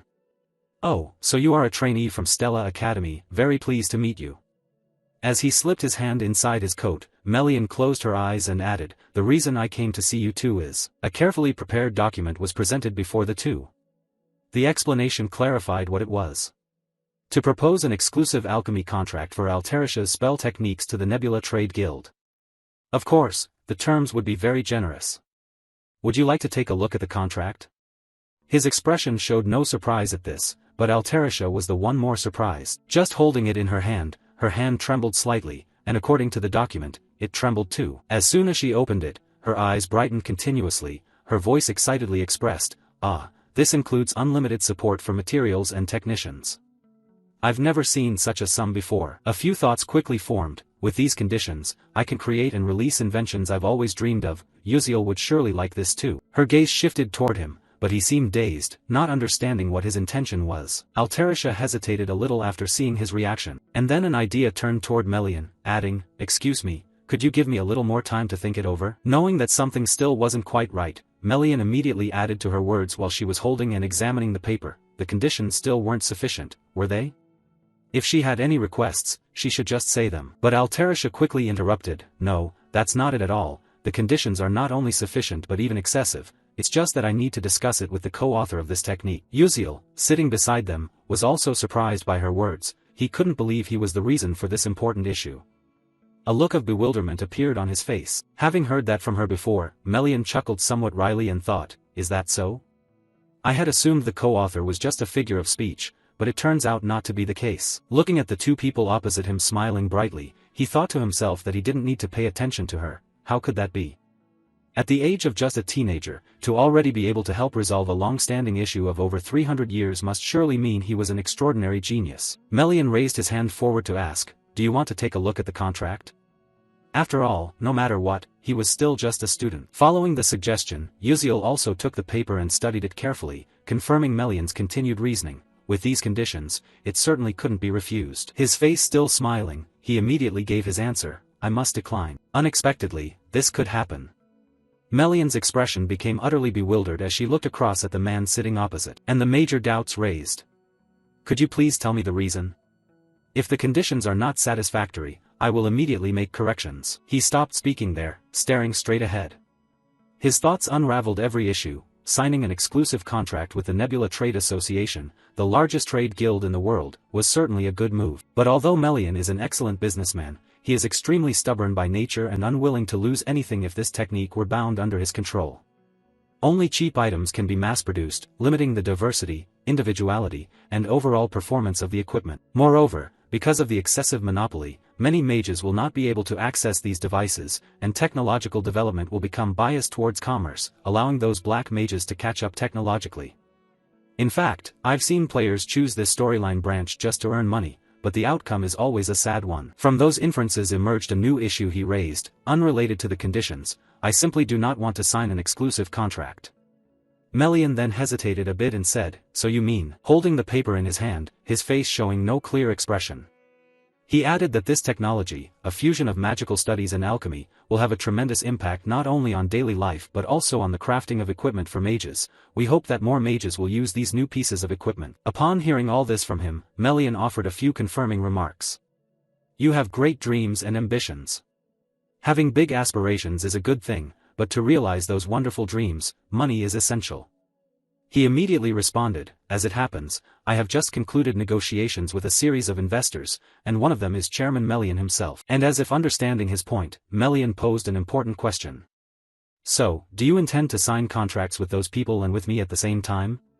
If so, most of the conditions I propose will have to be dropped. Without denying it, he smiled with his eyes closed and confirmed, that's right, frankly speaking, I also desire those conditions very much. Then his eyes gradually opened, and in a calm and measured tone, we will elevate the product to premium level. A new smile appeared on his lips. this is the proposal I offer. We will still strive to make the items as widely available as possible, but among those, the premium items that are difficult to craft will be exclusively contracted with the Starlight Trade Guild. That's called a brand, isn't it? Seeing that he had such high confidence in himself, Melian, standing opposite, squinted slightly. As a professional merchant, Melian understood his meaning. She pointed her arm toward him and smiled as she asked a question. Excellent, but will those luxury items really sell? I would never do anything that would harm myself. Knowing what he was worried about, he lowered his gaze and replied with a few words, that's right, so I will not ask you to sign the contract immediately. Then his cold yet confident gaze continued to appear. In half a year, let's hold a private press conference for investors with Chairman Melian. Melian's expression suddenly changed as she heard him continue. If you like the products I introduce, then please sign an exclusive brand contract with us. Seeing that he had done some careful calculations, Melian closed her eyes, accompanied by her familiar smile. That's right, indeed, truly wonderful. Altarisha smiled, understanding that the other party had initially agreed to these terms. To demonstrate this cooperation, Melian took out something resembling a business card and said, this is a messenger slip, which also contains my contact information. He reached out to take it. Yes, thank you, sir. Additional explanatory information appeared along with the messenger slip, a document written on paper and sent out. It will certainly reach the recipient. The work was done. Melian put her hat back on, a smile appearing as a sign of farewell. All right, now I'll take my leave. His expression remained no different from surprise. Meanwhile, Altarisha kept a faint smile on her face. As calm as he could be, now he was trembling just as much. He raised his hand to his chest to check if his heart had fallen out. His words were a little shaky. Oh my God, I thought I was about to die from worry. Seeing him like that, Altarisha standing beside him also felt anxious. Was that typical behavior for someone who worries a lot? In response to her bewilderment, he replied, I'm really worried. Hearing him say that, she naturally smiled and added a compliment. Just as expected, Uziel is amazing. Hearing her say something strange to him, the other side looked confused. Huh? Seeing him puzzled, Altarisha changed her tone. Ah, it's nothing, and paid her no more attention. He turned his focus to the door he had recently left through. His thoughts accompanied by a smile. After all, one problem had been solved. When I return, I think I'll go to a nice restaurant with the club members. Some additional information appeared. The scientific conference had safely concluded. Classes at Stella Academy were continuing as usual. A professor was on the podium addressing the students below. Professor Mizentiran was unwell, so I will be substituting for him in teaching this class today. When he upstairs heard that line, he immediately glanced at himself with half an eye, and the contemplation returned once again. It really has vanished without a trace, hasn't it? That contemplation escalated further as images of Professor Mizentiran's demonization appeared. If everything goes according to plan, she will fully awaken in episode 8 and will inflict great damage on this school. I don't know how everything will change in the future because of this matter. His gaze grew even more serious, wondering whether this episode could come sooner. I hope at least it will unfold to an extent that I can handle. Adding to the assessment, not only Mizentiran but also Altarisha did not come to school. The class had ended, and he was currently walking down some hallway. It seemed she was happy and receiving a pension now. Just then, some student ahead of him said something. Hey, did you hear that? He paid attention to the conversation nearby. The assistant Altarisha. Was she the one who deciphered that incredibly difficult super-consciousness non-interference technique? The conversation continued. Oh, I heard it, but isn't there still another co-author? They said that person's identity was kept secret, but why would they do that? He didn't pay attention to that story as he looked straight ahead. Good. Could that person be extremely ugly? Haha, is that so? After a while, he was now outside the school grounds. His thoughts were still there. Keeping it a secret that he was one of those authors helped him attract less attention in this school. His steps suddenly stopped. At first, he gave a hint by borrowing knowledge from these special glasses. Because all focus and attention must be directed to Altarisha, that is the right and best approach. Stopping at one spot, he noticed something appearing near him. Ah, found it. Isn't that Ma Yuziang? Wow, look at that posture. After a long time, the two main characters, Uziel and Acel, appeared again. People who saw Ma Yuziang observing Acel felt a bit shy, and some gossip arose. Achieving high grades and good looks, isn't that cheating? Is the person beside her in some class? She looks like a doll. Anyway, she's still not a very good person. Yes, she is beautiful. But he quickly glanced over, silently thinking that anyway, there would never be a quiet day, attracting the attention of both. He then spoke loudly across, "I'm here." Seeing him appear, Ma Yuziang smiled and greeted, "Hello Yuziel." He waved back and said, "Sorry, I've probably kept everyone waiting, haven't I?" "Don't mention it," someone added, "Not really." Then a question was directed at him, "So what are we going to eat? Didn't you say you were the one to decide?" Knowing that Acel could hardly eat the delicious dishes due to her family situation, he immediately smiled confidently. He said that she would find out if she went there. They moved to some restaurant. There were 3 people at the table, but only 2 plates of food. A bit stingy, right? If I had to guess, this dish is definitely pizza. The shimmering light along with the spreading aroma around. Izel's eyes showed a craving. Her face already flushed as she was about to eat a delicious dish. He had noticed her current cuteness. Her gaze was fixed only on the food and the food. He still didn't take his eyes off her. Some thoughts came to mind. Reflecting back, he thought there was something in Izel's explanation and introduction that when you order pizza, you have to order some kind of drink that's almost always served, maybe some kind of pickled juice. Following that, he handed her some kind of drink and said, "Here, you eat this." Acel looked at him with a questioning gaze. Her own worry showed. How exactly was she supposed to eat this? The worry appeared again on Izel's face. That confusion made him wonder a bit. "Hey, is this her first time at a pizza place?" He said, Yes, that's right." Just then, Acel raised the cup to her lips to try it, and a look of surprise appeared on her face. "It's delicious." Her face immediately flushed red. Opposite her, Ma Yuziang also noticed the cup similar to Izel's. He drank it and then immediately raised it to his mouth. Feeling comfortably integrated with his body, Ma Yuziang immediately turned his words toward him, "Yeah, it really is delicious." He looked on, dazed and coldly thoughtful. "Take a picture, capture this truth," he said. He was just drinking but looked like he was shooting for a food magazine. After everyone finished drinking, he lifted a piece of the cake toward the front with a bright smile and said, "Try this one too. Just eat." Filled with anticipation, Acel picked up a knife and fork. Seeing her pick them up, he wasn't surprised. Closing his eyes, he said, "Oh dear, are you planning to stab that knife into the cake like that? Nobody does that." Then she looked at him, surprised, as if asking for guidance on how to eat it. He immediately demonstrated by bringing a piece to his own mouth. Of course, an explanation followed. They said eating it that way is very tasty. Acel glanced back and forth, feeling awkward. That seemed a little strange, wasn't it impolite? Meanwhile, Ma Yuziang smiled brightly. "Oh, isn't that just too much fun?" So Ma Yuziang picked up the cake with his bare hand, choosing a spot to bite. "Alright, let me try it here." You don't know until you've eaten it. Only after tasting do you realize you haven't truly eaten before. Never mind, making myself look dazed again and again. Acel followed both examples, holding the piece of cake in her hand, then quickly took a bite, her eyes tightly shut. Afterward, her body trembled slightly, catching the attention of the 2 male classmates sitting nearby. She brought her hand up to her cheek. Izel's face immediately lit up with joy, a few thoughts also appearing in her mind. There was a gentle sweetness flowing in every slice of cheese, along with bell peppers dancing on top. Adding a bit of bell pepper with olive oil could create a special dish, also including bacon and onions.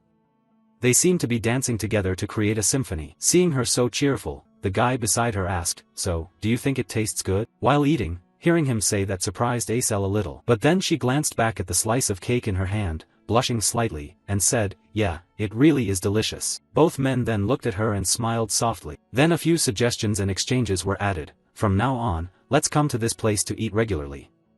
Will you take me along?" "Depends. Don't be like that." The scene shifts to a sunset over some field, where a remarkable crack appeared, signaling that some danger was about to be born. Back at the classroom, as she walked, her steps suddenly stopped when someone called out, "Hey Flame, have you heard about that?" Her gaze shifted, responding with a soft smile, "Yes, I have heard."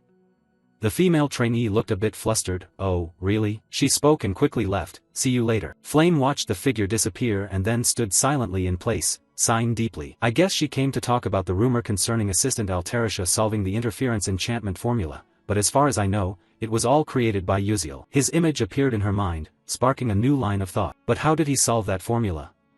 Clearly, to regain the past, most future knowledge, except for key events and stories, must be forgotten. Could he remember those things? Or was it because he was just too smart? In front of Flame, some people were whispering excitedly. Then someone approached and greeted, "Hello, Flame." That person was none other than Jeremy Scalvin. He smiled brightly and continued the conversation. "This time, would you like to practice Persona Gate with my group?" Seeing him standing nearby, Flame avoided his gaze. Why are you acting like that? If you go, do I have to go with you? Her eyes widened, voice firm, go find another girl. Don't flirt with others without a reason. After saying that, Flame left immediately. Meanwhile, Jeremy Scalvin's face revealed a strangely sinister smile, truly peculiar. The scene shifted to a nearby announcement board, displaying several lines of content. The official Persona Gate document. First-year students, please choose a Persona Gate to practice with your group. Everyone looked up at the board. Flame still stood there, lost in new thoughts. By the way, this is the Persona Gate practice. Has it really started yet? The Dark Mages call it the Persona Gate. If it is not quickly conquered as soon as it appears, the place will turn into a dead land where no creature can survive. Moreover, unlike dungeons that are cleared by defeating the boss or destroying cores, the Persona Gate requires analyzing and breaking down their patterns along with their magic. Pondering further, she reflected on how from analyzing concentration to space distortion, structure, and soul imprisonment, one needs knowledge of thousands of patterns as well as the ability to memorize them, and ultimately, combat strength. In fact, the purpose of training magical warriors is precisely to prevent the Persona Gates. It can be said that this is the most important subject. Flame's hand clenched into a fist. If the original story is correct, something is truly merged into the Persona Gate operation. I cannot let Uziel handle everything alone. Determination surged within. This time, I have to stop it to avoid great damage. The scene shifts to the 9th Star Tower, the 9 Towers Cloud Floor Cafe. Princess Bayan's group is gathering. The table is filled with pastries and fragrant tea. A sudden question rang out, has everyone tried the new dessert? A few responded, oh, you mean the pumpkin cake without cream cheese. The flavor is really unique. Princess Bayan took a sip of tea as the chatter continued. That's right, I tried it once and was truly surprised. But Bayan's thoughts did not agree, it was dull. Just then, her eyes widened when she heard someone mention the recent matter. By the way, Stella's assistant had solved the interspace technique known as accidental interference spellcasting. Rachel continued, I heard about this from my father, moreover it is said that the co-author is actually a student of Stella Academy. Both friends were simultaneously surprised and amazed at this information. Oh my god, really? Certainly, Rachel's father is the director of the intelligence agency. But doubt arose. Who in the world could solve an unsolved problem while still a trainee? You're right. Over here, Bayan placed her teacup down on the table, thoughts overpowering her mind. Even the director of the Intelligence Bureau did not clearly know who that person was. But then the image of Assistant Altarisha and Uziel appeared in her mind. So Uziel was indeed the co-author of the interspace interference technique. Her face noticeably darkened, unable to control her emotions. Her hands suddenly gripped the edge of the teacup. A series of questions drifted through her mind. Why did Uziel hide that truth? Was he deliberately raising the reputation of Assistant Altarisha? Then a thought flashed, could Uziel have feelings for Altarisha? She abruptly stood up, causing her friend beside her to look up and ask unconsciously, Princess? Bayan immediately turned her back and left. I have to go now. The classmate unconsciously added, yes, but it's tea time now. The other three stared blankly as she left, not understanding what was happening. A question echoed upon seeing her hurry by, why would the princess act that way? The scene shifted to the schoolyard. Bayan was walking when suddenly a figure appeared right in front of her. Her eyes looked downward, not yet recognizing the person. It wasn't until a voice called out that she paid attention. Realizing someone familiar, she responded, Princess Hong Siwa. Hearing her call her by name, Hong Siwa quickly covered her mouth to laugh. Oh my, didn't you tell me to call you sis? An additional piece of information, they were forced to become enemies because of the fate of the legitimate child and the illegitimate one. My half-sister, Hong Siwa. I hate that woman to death. Cutting off her thoughts, Princess Bayan asked again, what are you doing here? Hong Siwa smiled brightly, ah ha ha, don't look at me like that. Isn't the reason you came here for something? Recently, in the first-year class, a commoner trainee appeared who is very interesting, right? The question made Bayan slightly startled. She was talking about an ordinary person who still upholds the spirit of a knight, a quality almost lost in this world. The image of Uziel flashed through her mind. Seeing her strange reaction, Siwa folded her arms and added, judging by your reaction, it seems you're interested in him too. Her voice became more thoughtful. He is a knight who sacrifices everything for the mage. With a cold gaze and a mocking smile, isn't that every princess's dream? Bayan's hand clenched tightly. So, did you introduce me to him? She was not satisfied with these words. Princess Bayan gently stepped forward and replied, alright, thank you, you try it yourself. Hong Siwa burst out laughing loudly, looking at her. She seemed annoyed, truly cold. Then, as if remembering something, she raised a finger. You weren't like this before. Is it because the eldest sister has passed away? Bayan's face fell, and a sadness was clearly visible in her eyes. She walked on and said, I take my leave now. Her gaze followed her figure, briefly filled with sadness. Thoughtfulness quickly took over. Perhaps this time I was too harsh, went too far. Maybe it's still too soon for her to hear about the eldest sister. Just then, the guard Seiran appeared and added a word. Seeing her arrival surprised, Princess Hong Siwa paid attention and said, Huh? What's the matter? A file was handed over by Seiran. Here is the information about the person you asked to search for, trainee Yuziel, a copy of the assignment he submitted in class along with a brief biography of his past. Hong Siwa held the document and said, Really? I didn't expect to find this without digging. Very good. There really was an assignment with such a requirement. She opened the document to see what it was like. The title read, To My Mother. Mom, I miss you. Reading up to here, Hong Siwa laughed loudly, quickly covering her mouth. Aha, kids will always be kids, right? As time passes, a minute later, her hand holding the document began to tremble. Seiran was a bit surprised to see this scene. In front of Hong Siwa, tears fell as she hurriedly covered her mouth. I understand now. Yuziel's mother said she doesn't like black bean noodles. Seeing something was wrong, Seiran quickly changed her words, Excuse me. Meanwhile, Siwa turned her face away. Wait, are you crying? Siwa replied, It's nothing. Just wiped her tears, she added some thoughtfulness.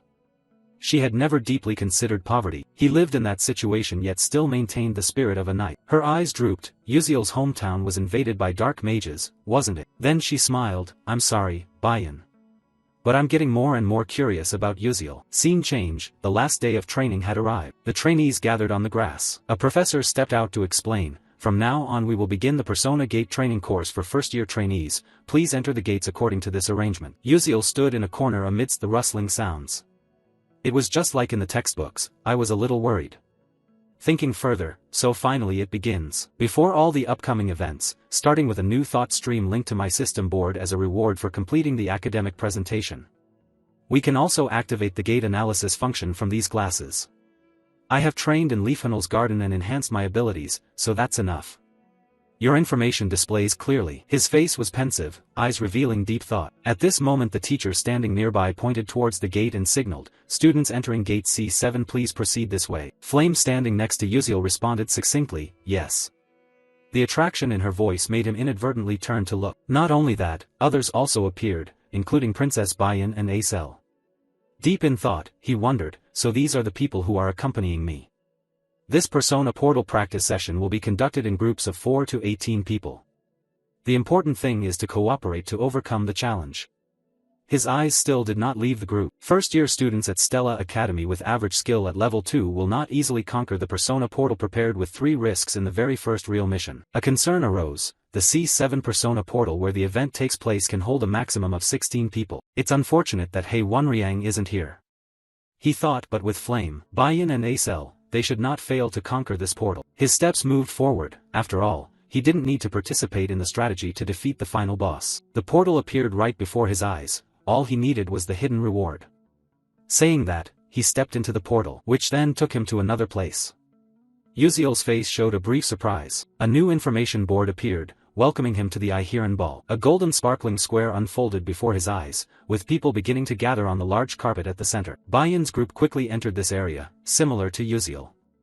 Everyone's eyes looked around, assessing the situation. Then a voice rang out, attracting everyone's attention. Hello. A maid butler raised her hand behind her, smiling brightly. I have prepared dresses and shoes for everyone. Princess Bayan felt that something was off upon hearing this, suspiciously asking, a dress and shoes? What do you mean? A thought interrupted her. Had there ever been a ballroom inside the Persona Gate? But she quickly adjusted her mindset. This wasn't the time to think about that. We need to analyze the Persona Gate and check the guidance notifications. Countless complex characters appeared on the screen, but anxiety began to surround her.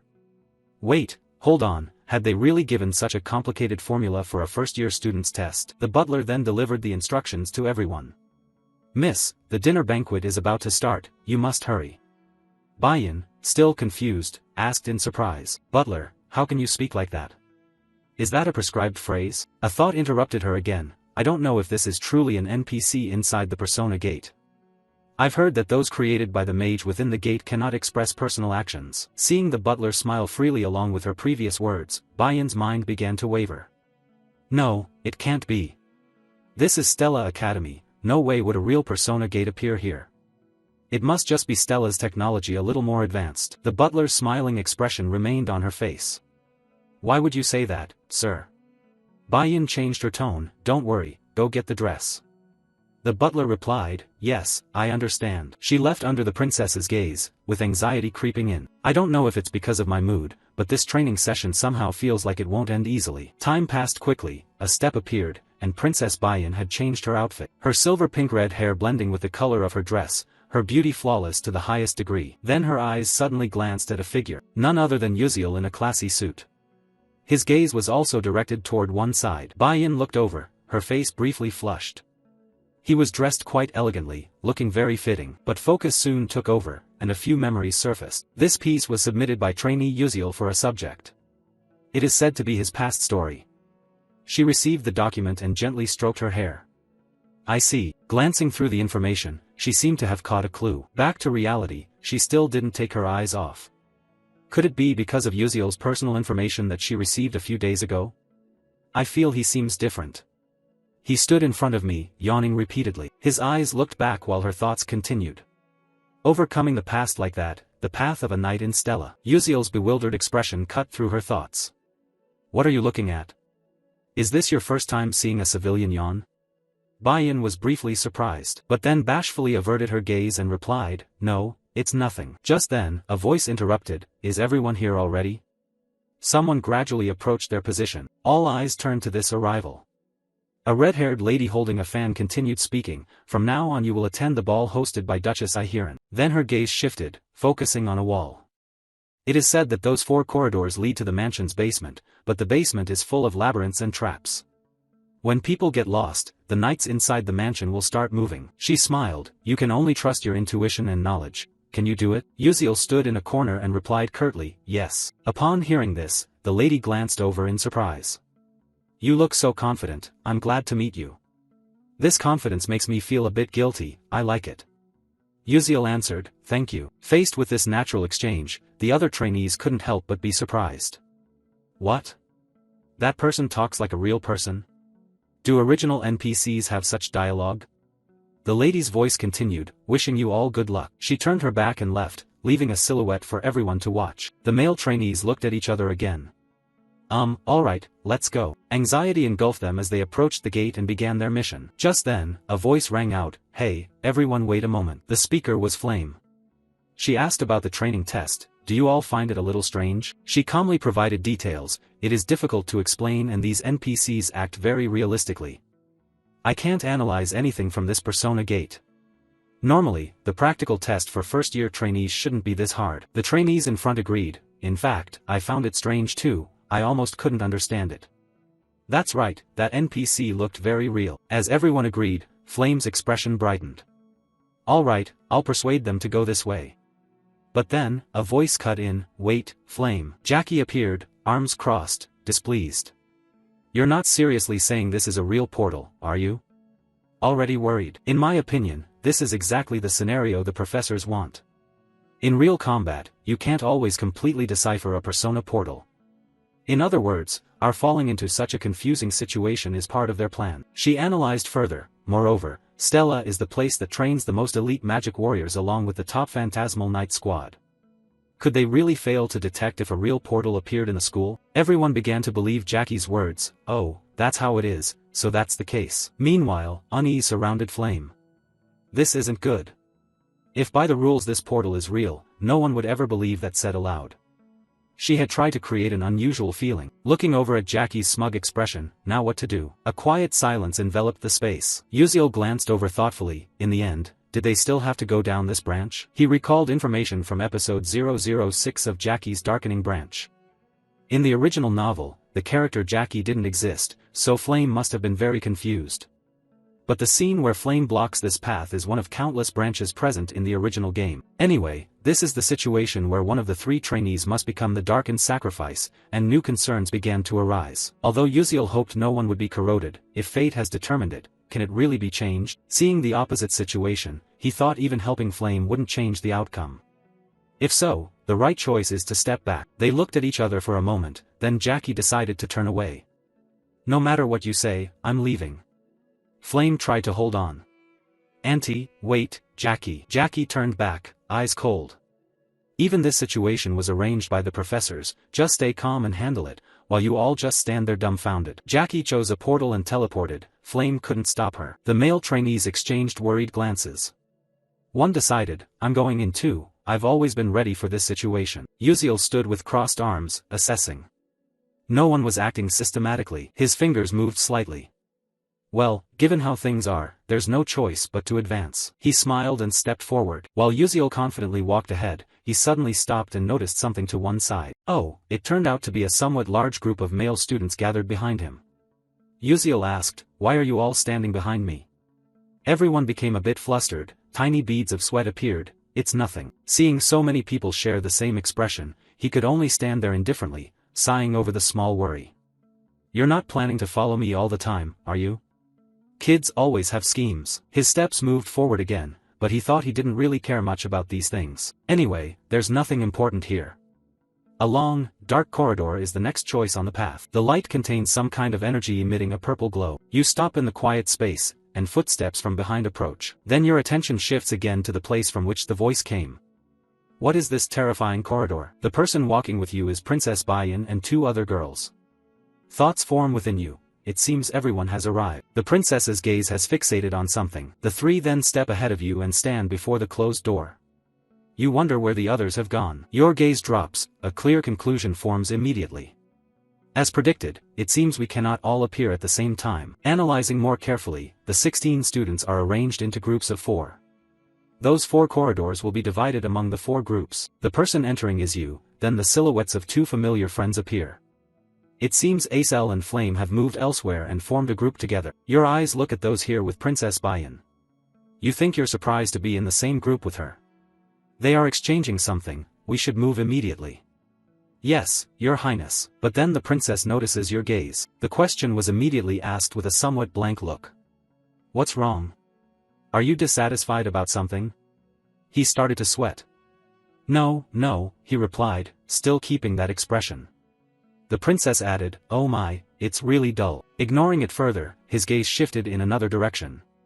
Instead, the Princess Bayan and Acel splitting up seemed like a good thing. At this moment, a startled expression took over his face. No, wait a second. He raised his hand sideways to stop everyone from moving forward. There was something ahead. A golden light appeared, revealing several statues in dancing poses. Their shapes resembled decorative mannequins. A big question arose among everyone as they looked at them. Figurines, yes. Princess Bayan said nothing but was somewhat startled. Then attention was focused straight ahead. There, inside the room, stood a gate. The 2 girls standing beside the princess offered their opinions. Will our unlocking spell even work? I have some doubts about that. We can't even understand this gate. Our level is too low to do anything here.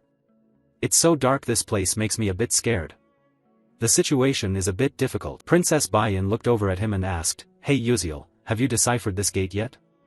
But his answer was somewhat disappointing. The princess's face displayed that disappointment most clearly. For an ordinary person, is it too difficult to expect so much?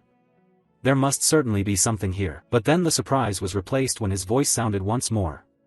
But I already have a preliminary idea about how we might move away from this place. With this new feeling, the princess immediately asked back. Really? Are you serious? His gaze remained forward, looking at the dolls ahead. Uziel pointed forward while diverting her attention, adding, if you look closely, you can see that each statue poses differently but they are all performing the same dance. The question was asked, do you know what that dance is? Hearing him say that, her eyes fixed forward and then an answer gradually formed. She immediately said, it's Serena's soul-catching dance that has faded away.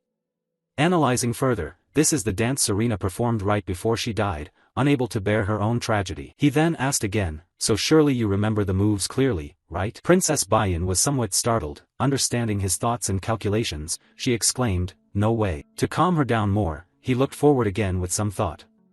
Now she must have also noticed that each movement of the statue is sequentially connected, but occasionally some movements oppose each other. Time had passed for a while, he glanced around and continued, all right, is everything ready? The other two friends moved to the empty spots and began their dance moves. Done, I said. Me too. Princess Bayan then performed the move in the vacant spot. His gaze kept watching without looking away. Then the gate opened perfectly.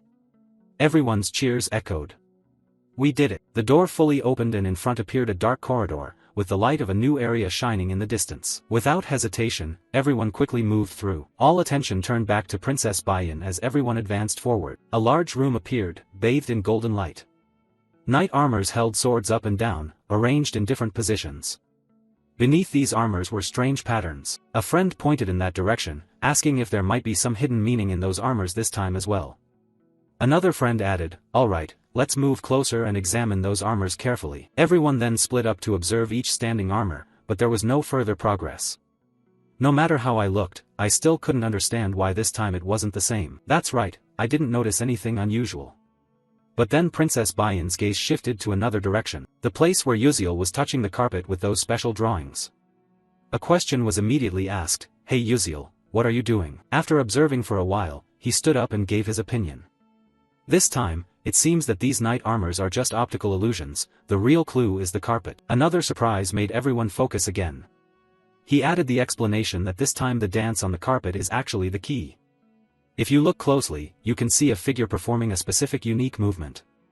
If we can sequence them in the exact order, we can solve this puzzle. The two girls were also looking intently and added to his words. "Oh, you're right, I think I know about this."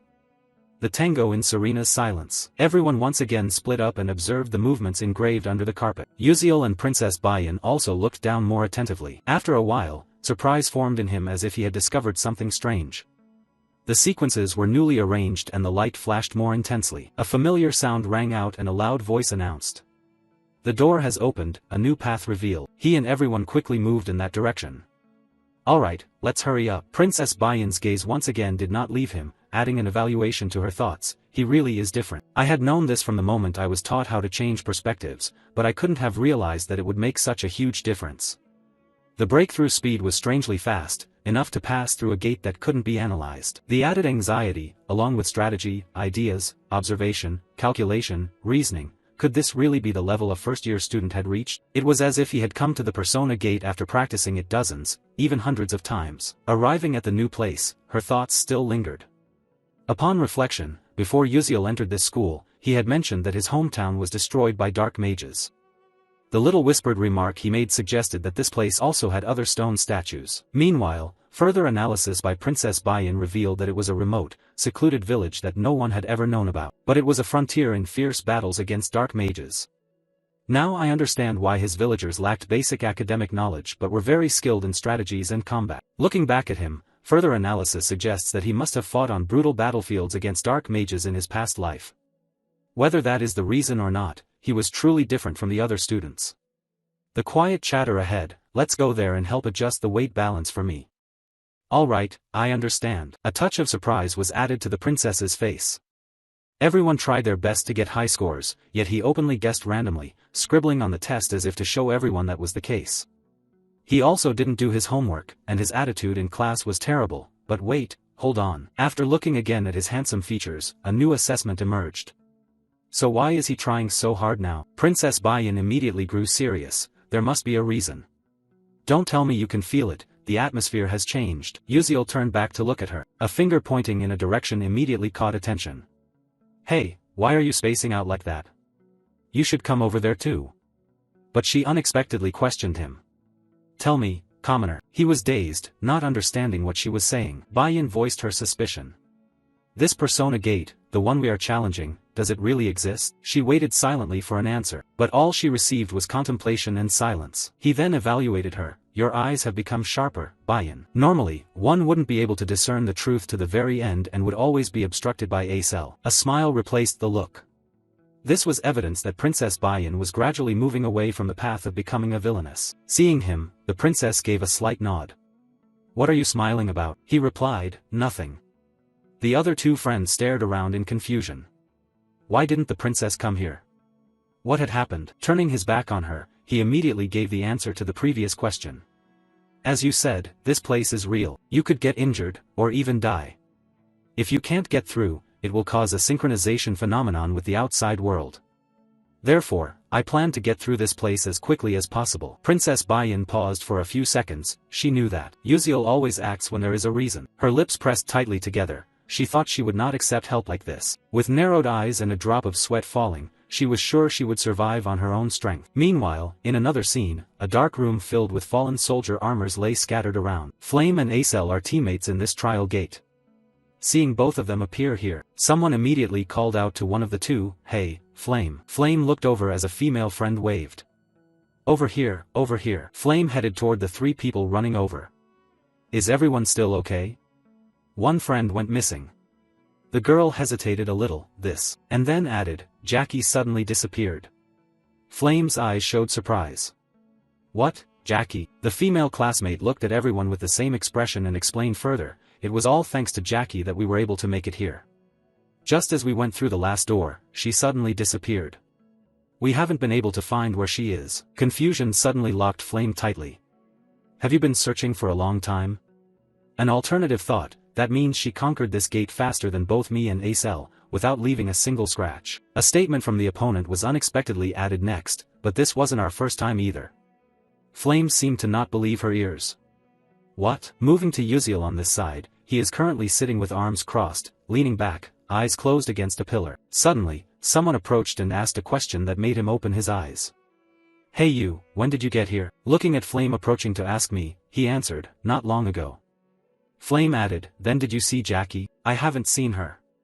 Receiving this result, Flame felt a little sad. Is that so? And so she left under his gaze. Although he did not understand what was happening, he had already guessed something. "I think I could have stopped Jackie from disappearing if I had reached this place before her. But now there is nothing more I can do. The situation has come to this point, now I can only help the heroines clear the stage." Moving to somewhere in Stella Academy, someone's voice suddenly rose loudly. "What, a persona gate has actually been mixed into the trainees' exercises." Homeroom teacher Lee Hanwal immediately rushed to the training area. Surprise and worry appeared alongside the scar on his face. The previously blue gate has now been transformed into a blood-red gate. How could this happen?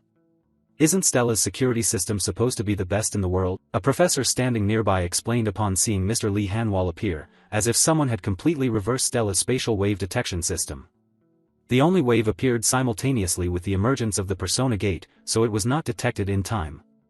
The security team was also reinforcing the system, but Mr. Lee Hanwal suddenly interrupted. "Damn, at this moment, that no longer matters." Suddenly, another person interjected, "He was right." Following him, a shadow appeared, catching Mr. Lee Hanwal's attention. A new figure had appeared. Taking his place, the most important question now was who was inside that persona gate. Someone recognized this person, Commander Aryan. Aryan Blackswan, the supreme leader of Stella, the strongest knight order in the world.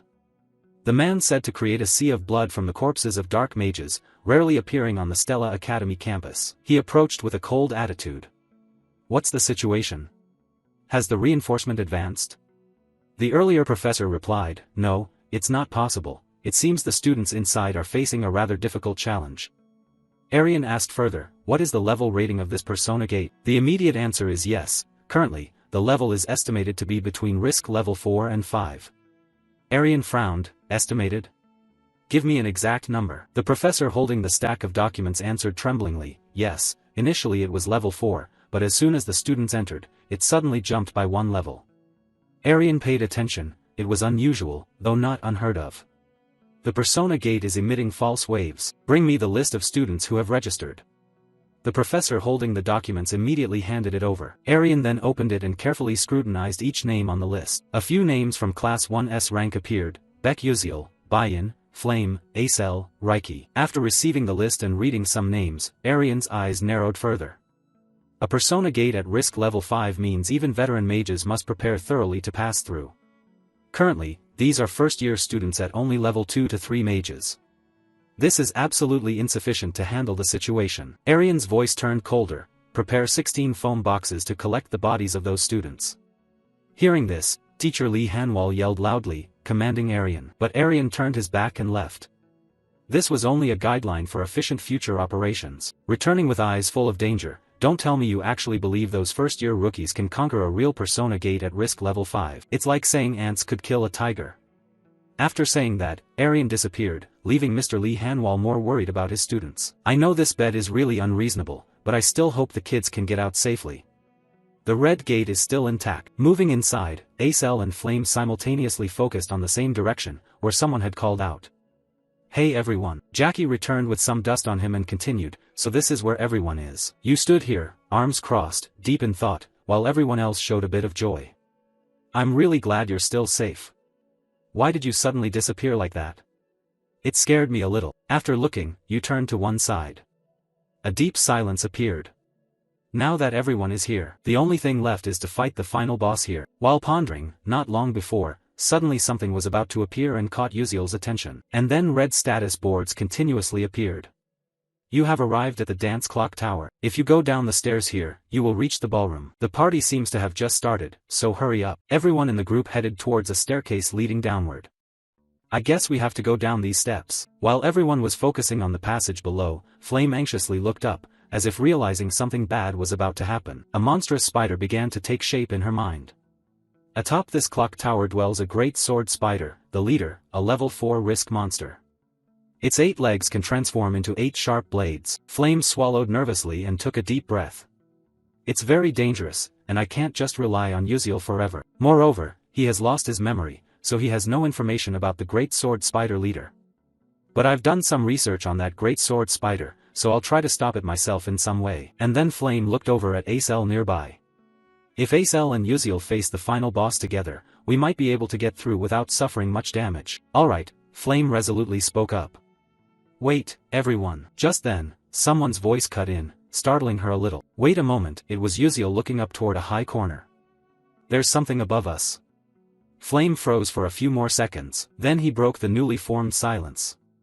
You all go down there first, I'll check around here first and come down later. Following his words, no one objected. They all continued going down together, led by Princess Bayan. At the very end and moving slowly, worry still lingered in Flame. Uziel probably didn't even know about the existence of that great sword spider. The shadow just now appeared, but he could sense its presence right there. That was impossible. Don't tell me.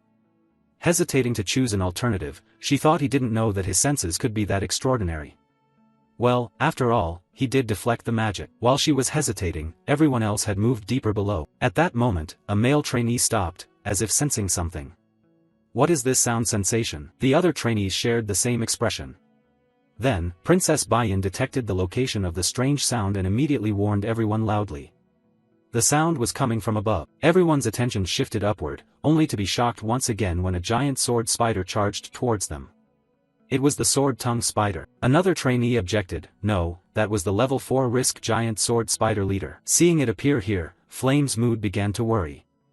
What was going on, and what about Uziel? Thinking about Flame, Princess Bayan suddenly realized that somewhere in that worry, commoners. The expressions of both then turned to Acel nearby.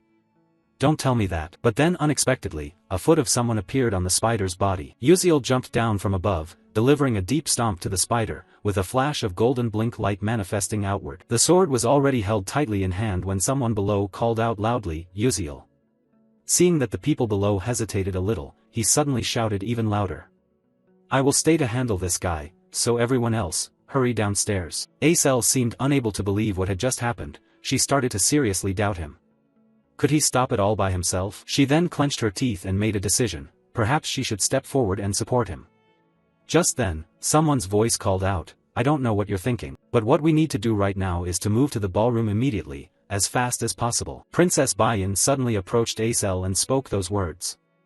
Before continuing forward, Princess Bayan didn't forget to look back once more and added, that is the most helpful thing to do for that commoner. Still surprised by him earlier, now Flame was additionally baffled by Princess Bayan's actions and expression. Curiosity arose as she watched the princess's back disappear. In the original work, was Bayan like this? Flame's curiosity was justified. Normally, Princess Bayan would have been jealous of Izel's battle prowess and likely have some conspiracy. But instead of jealousy, this time the princess helped Acel. After that, no one stayed to bother him. The door of the room below was then thrown wide open. Everyone proceeded toward a new dance venue. The sound of instruments and music spread throughout the room. As everyone stepped further into this place, someone exclaimed in amazement. Oh, that was completely understandable. It was far more magnificent than what they had expected from this special dance party. the crystal chandeliers cast radiant light in the air. The masked nobles held hands and danced amid that brilliant atmosphere. The red carpet stretched along all the stairs here. It was truly enchanting. While the atmosphere was lively, suddenly, the lights here abruptly went out, along with the music stopping accordingly. Everything became silent. All the nobles were quiet as if waiting for a main character to appear. And in that darkness, a slow step emerged. Once again, everyone was stunned. Princess Bayan immediately spoke, diverting attention. Someone was coming down the stairs. Flame began to make a small guess, maybe the final boss, Duchess Ihiran. Everyone should be cautious. But then something broke the view and surprised Flame on the spot. At the position where the spotlight shone, someone was standing under this light. Hello, pleased to meet everyone, I am Jackie Ihiran. And no one else but Jackie, who had split off and gone missing from the previous group. Her current smile seemed somewhat off. Contrary to the expressions of the trainees, the nobles here were very excited by her appearance. Duchess, you are so beautiful today, please give me a bright smile, and I will give you my heart. Although Flame had read the original novel, she still had no way of knowing this plot development. How could this happen? This development does not exist in the original romantic novel storyline. In fact, the character Jackie didn't even exist from the start. Judging by Princess Bayan's worried expression, it's impossible for an ordinary person to become an NPC in the Persona Gate. And not just any NPC can become the final boss. Looking at Izel's expression, there is only one way for someone to become an NPC in the Persona Gate, and that means Jackie was already a dark mage. Flame bit her lip after making these inferences and understood why Uziel said those strange things. So this was Uziel's way of warning me about the involvement with Jackie, but I can't just give up like this. Determined yet anxious, I will bring him back no matter what it takes. So Flame tried to communicate with Jackie above. Jackie, if you're obsessed with that power, you could turn into something terrible. So please calm down. But then Jackie suddenly interrupted, that's nonsense. Right now, I am a heron. A dangerous smile appeared behind the paper fan. My head is a heron. My chest is Jackie. My heart is... Jackie's face blushed unusually. It was so excited that it felt as if everything was melting away. Seeing this situation, Princess Bayan understood that it was already too late. Her mind had been corrupted by dark magical power. Acel beside her added, at this moment, the only way is to conquer this gate and bring him back to normal. Flame tightly grasped the staff with his arm. Flame understood the meaning. I got it. Golden magical light emanated from the staff. Concentration locked in on Flame. Wait for me, Jackie. I will surely save you to make up for this. A red lightning bolt suddenly appeared near Jackie. Now, enough with the small talk. The magic power exploded further around. That smile appeared again on Jackie's face. Let's start this party together. Important information board updated. The battle with the tempting masquerade festival boss has begun. Meanwhile, in another place, a streak of greenish blood appeared on the screen, where the great sword of the leader had been slashed with a long cut across its upper abdomen. That blood just now also came from there, and this is the crystallized result that Uziel created along with his blink. Anxiety began to envelop the body with beads of sweat falling, truly a difficulty. Analyzing the situation, he realized that the Great Sword Spider leader was a kind of subspace and did not hold great significance in clearing the gate. However, there are two reasons why he must go through this hardship. His eyes narrowed. The first is to obtain the enchanted flower petal attached to the forehead of that Great Sword Spider. While he was pondering, suddenly the spider swung a leg directly down towards him, but he was on alert. He immediately used Blink to dodge easily, checking the item left behind by the mist monster there. At the same time, during this charge, he also threw out 3 types of potions with 3 different colors forward, orange for spark potion, green for slippery potion, purple for oil potion. And then a result immediately appeared. The spider was electrocuted, its body numbed in waves, lightning struck straight down the body, white light shone outward. The second reason is Uziel swung his sword fiercely. He charged straight toward its energy shield.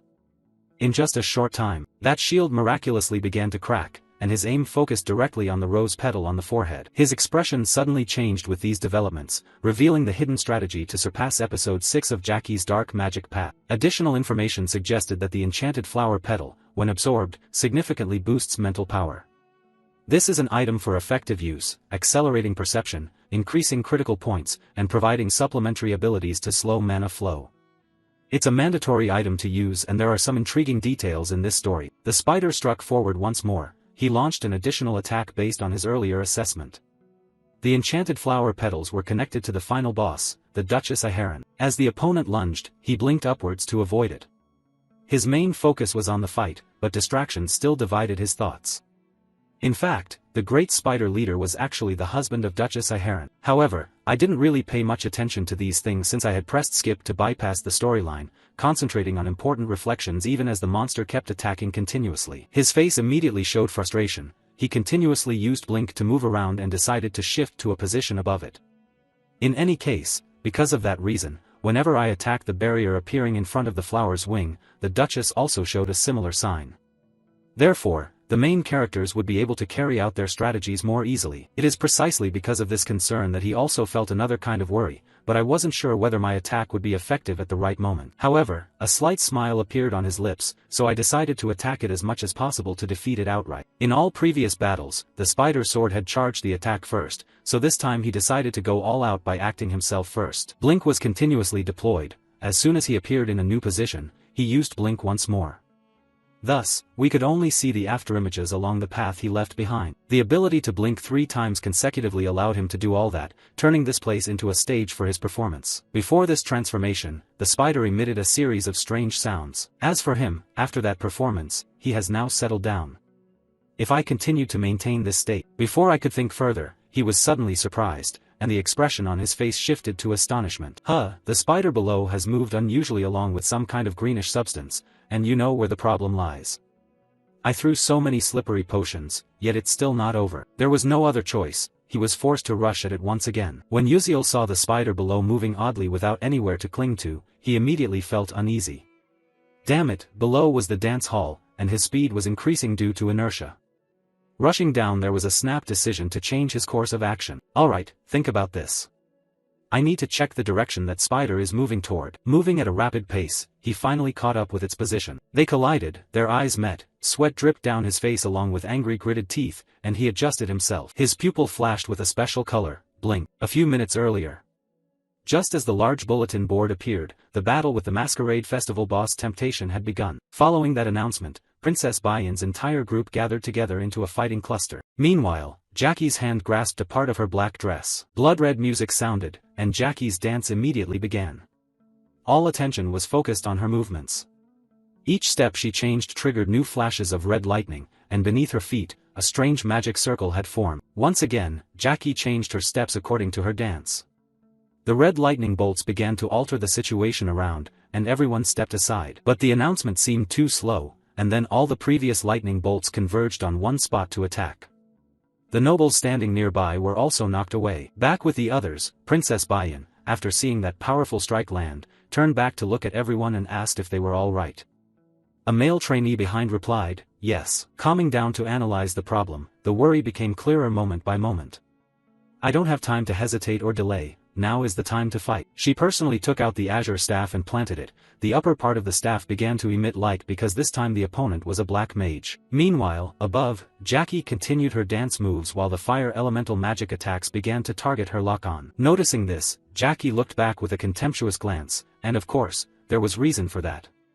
It wouldn't be that easy. After that speech, a strange black formation appeared right in front of Jackie. All fire magic attacks were easily stopped by it. But the attacks did not stop there. Acel formed 3 small ice formations, from which large ice pillars shot out. The other students were not without thought either. They all simultaneously launched spells rushing toward the target. But unfortunately, all those attacks were blocked by the similar magic circles from before. The students were taken by a huge surprise. All the magic we created, is it completely ineffective? While everyone launched their attack, Jackie made a new move. Red lightning bolts formed in the sky, and a slight startle was born. Ah, she's attacking once again, be careful. At that moment, by some miraculous way, Flame created a complex magic formation right in front of her. Jackie looked over and seemed to realize something. Mirroring her previous gesture, Flame also grasped a part of her own skirt. The sound of music began to play. Flame held her staff with an indifferent expression and started the requested dance. Those watching her action didn't know when it happened, but were greatly surprised. Why are you suddenly dancing here? But Flame didn't answer and continued her dance. After a while, Flame stopped, her eyes half lowered, staring straight at the opponent. Following the previously formed magic formation, Flame immediately unleashed an attack outward. A golden light swept past Jackie's side, who, holding a fan and with wide eyes, could only stand there watching. Seeing it succeed, Flame silently rejoiced. Alright, it's exactly like what I read in the novel before. Then she raised her voice loudly, everyone, let's dance. The eyes of Princess Bayan and Acel looked on in astonishment. And with the explanation continued by Flame, we already had hints from the previous episodes. In this episode, not only does it open with a magical confrontation, but it also includes a dance. We can only use magic through our dance movements. Quickly understanding, Princess Bayan grasped the issue. So that's it, the dance of Duchess Iharan cannot be broken by ordinary magic. Acel also formed some ideas. The dance can counter Serena's quiet tango, and everything boils down to one important clue: Serena's farewell song is dead. Without hesitation, Princess Bayan opened the scene with a dance. Acel synchronized and began to dance as well, and the other classmates knew this dance too. The musical notes created blended harmoniously with the dance. And within a short time, magical attacks were successively unleashed, heading straight for the spot where Jackie was standing. Unexpectedly interwoven, she held the fan in front of her mouth. And just like that, a large explosion formed before everyone, with Jackie at the center. The music was still playing, and Acel, in that melody, began to feel a new worry: would that attack be effective? But then, the sound suddenly changed, causing her to change as well. Wait a minute. As the blood-red music played, and from the smoke born of the previous explosion, a black shadow slowly appeared, contemplative in posture. The melody seemed to quicken its pace. Two other students on this side also noticed the same thing. What the hell is that? One foot was slowly lifted forward. Specifically, 2 more feet emerged beneath Jackie's skirt. Her eyes also shifted to a demonic red hue, prompting someone to urgently warn everyone. Her legs have now grown to 4, haven't they? The dark black feet from the explosion once again rose onto tiptoes in rhythm with the dance steps, continuously changing their movements. Through the new rhythm generated by the 4 feet, Jackie quickly formed a new, denser magical array behind her back than before. Alright, then let's begin the correct way. With the sound Jackie spoke, her face became increasingly dark and demonic. Seeing her like that, Flame couldn't help but shout loudly toward Jackie, "Stop it, Jackie. If you keep immersing yourself in the role of Duchess Iharan, you won't be able to come back anymore." Jackie retorted, "Exactly why do you want me to stop? Just look around." At the same time as the dark magic spread, the voices of other nobles echoed endlessly. "Jackie, Iharan, Jackie, Iharan." Everyone just stood silently there watching this scene unfold. From that moment on, the scene was no longer beautiful but rather looked more like a terrifying spectacle. The nobles cheered rhythmically along with the music. Just as expected, "You are truly beautiful. You are indeed the best dancer, punish those foolish challengers." Looking at Flame's bewilderment, Jackie added a few words. "Flame, are you really that heartless?" Flame was taken aback. What? Some old memories surfaced along with strange, selfish, and mean analyses in the mind. This is a sweet and wonderful feeling. You are the only one who exclusively owns it. You have kept it to yourself. Flame always had a smile on his lips, while Jackie stood aside looking saddened. And now the pent-up anger was unleashed. "I will never let go of this heart and feeling." Red lightning began to appear more. Princess Bayan sensed a great mana about to be released and warned everyone on behalf of all. "It's coming, everyone protect yourselves." After these words, Jackie on the other side began to act. Clusters of energy beams were formed from the formations and launched straight forward. Fortunately, with the prior warning, Princess Bayan and Acel raised their protective shields to block the attack. But unexpectedly, another classmate beside Acel was hit by the attack. Acel noticed this but there was no way to help. But then, while she was distracted, another overwhelming power was heading towards her position. But she herself didn't manage to turn back and observe, she couldn't do anything more. Acel closed her eyes, but then opened them when nothing approached her.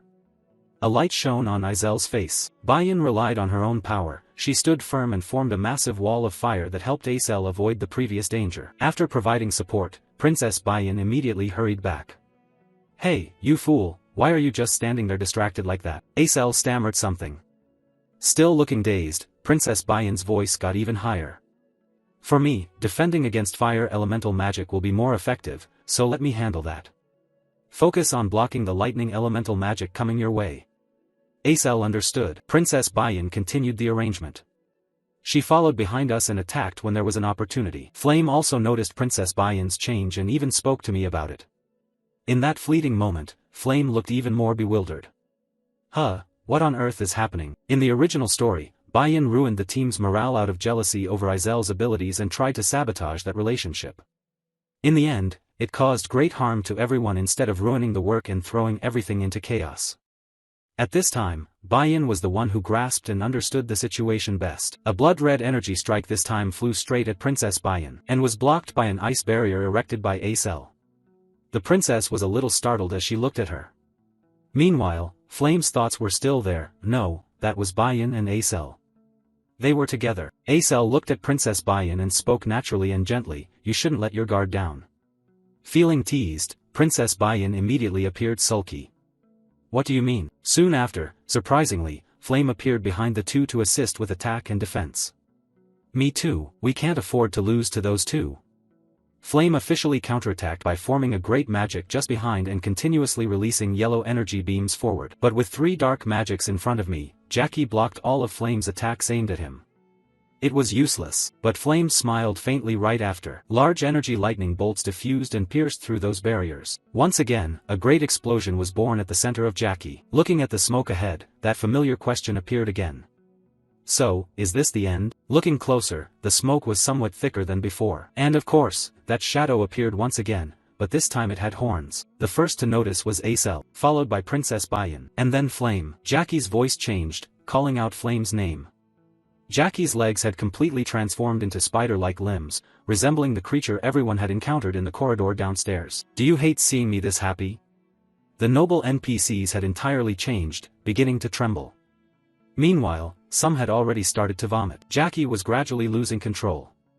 "Why won't you just leave me alone?" "Why?" Knowing that she ended up like this was partly because of me. Flame tried to speak up loudly, "Jackie is not like that. Please, be rational." But Jackie had reached the peak of his anger. "Be quiet." Immediately, a blood-red magic circle was formed. Not stopping there, a second divine magic array appeared right below. The blood-red musical sound rose again, sealing a smile on Jackie's face. The original Princess Bayan was stunned. Impossible. Behind Flame, the identical expression was displayed. This was. Looking at the danger ahead, thoughtful analysis was brought forth. At least this was a level 5 risk. There was nothing more to think about. What should we do now? From their gaze looking ahead, Flame suddenly looked up as if sensing some movement. The noises increased steadily, and she then asked a big question. What was that sound? Acel seemed to sense what it was and interrupted from beside her. "It's Uziel." Flame was startled at her words. But suddenly another unexpected development occurred. Jackie screamed as if struck by some blow. The question was asked again by Princess Bayan. "What is happening?" Flame glanced from afar to explain. "I don't know the reason either, but it seems the battle between Uziel and the spider sword leader above has affected Jackie down here." Jackie held his head in pain. Flame didn't believe it, but there was another confirmation in his mind. "Don't tell me Uziel has discovered this characteristic and is fighting that monster alone just to help us defeat this final boss." Not sure how the attack is going above, but Jackie once again clutched his head, crying out helplessly. Not missing this opportunity, Princess Bayan's tone changed, saying, "Now is our chance." After issuing the command, the 3 unleashed their magical skills once more. Princess Bayan's fire, Azel's ice, and Flame's light surged quickly forward. Ice advanced first, freezing the legs of the spider sword leader's limb. Then came the engulfing flames of Princess Bayan. Light was the final attack rushing in. A great explosion occurred when the 3 elements collided, sweeping away the smoke that had formed. Jackie shouted angrily, "Is this what you kids call showing off?" But then his anger exploded to the peak. "How dare you!" At that moment, the original spider sword leader suddenly appeared in the room. Feeling that something new had appeared here, Princess Bayan anxiously asked, "What is happening?" Flame was equally suspicious and said, "I don't know, it seems like something just fell down." As if recognizing a familiar figure, Flame hesitated for a moment in thought. "That can't be. Isn't that the great sword-tongue spider leader?" Falling from above had caused this giant spider to lose consciousness, and the dance floor cracked as a result. The big question that arose afterward was, has it died? A male trainee in the group seemed unable to believe his own eyes, his body trembling as he spoke unconsciously. "That's ridiculous. Uziel, a first-year trainee like us, actually hunted down a 4-star monster by himself. Not only the spider but also other similar beings fell." This male trainee suddenly turned around in shock. "To see you lying there completely unconscious." In front of everyone present, a large spider fell right on the exact spot where Jackie had been standing before. From below, someone stepped up these stairs, one of her friends. Flame was the first to ascend, but she carried a sadness within. Jackie was now pinned under the giant spider, struggling to rise but trembling as she questioned Flame, who was moving forward. "Why do you always bother me so much?" Anger grew on her face. "I will never forgive you." But then, another thought arose in this situation here. Oh heavens, so that's how it is. You couldn't win by dancing, so you had to resort to this trick. Because no one dances more beautifully than me, right? How pitiful, truly pitiful. In the end, you're just like me, also jealous of someone more beautiful appearing, wearing an additional foolish smile. Aha, not just me alone, after all, you're no different from me at all. But the sadness deepened in Flame's mind as she looked at her friend who was no longer lucid. Seeing her strange expression looking at her, Jackie asked him blankly, "Why are you looking at me like that?" Shifting part of her emotions, Flame stood there and asked Acel behind her. "Acel, can you summon an ice mirror?" Acel replied quickly, "Yes." Jackie, understanding her action, then smiled smugly. "No matter what absurd thing you do, the truth is that I'm still more beautiful than you." At Flame's request, Acel created an ice mirror in front of Jackie. She blankly cast her gaze into it. One side of her face had completely transformed into a spider. She still couldn't believe this was true. "What is this?" While the male classmate here was concerned about you just sitting up, "Are you okay?" "Oh, my head." Jackie's voice shattered that quiet atmosphere again. "Is this my appearance?" "You're lying, isn't this an ordinary mirror?" Uziel has now regained consciousness but is pressing his fingers to his forehead and mouth while Jackie's voice continues without end. "You all are trying to deceive me with this image, aren't you? It's disgusting, truly disgusting, absolutely revolting." That sound keeps echoing. Jackie screamed even louder. Please put that mirror away." The group of nobles who had sided with Jackie earlier at the dance have now stopped. The Duchess is no longer beautiful. Everyone knew what would happen next, so they all lowered their heads and let Jackie rage in her agony.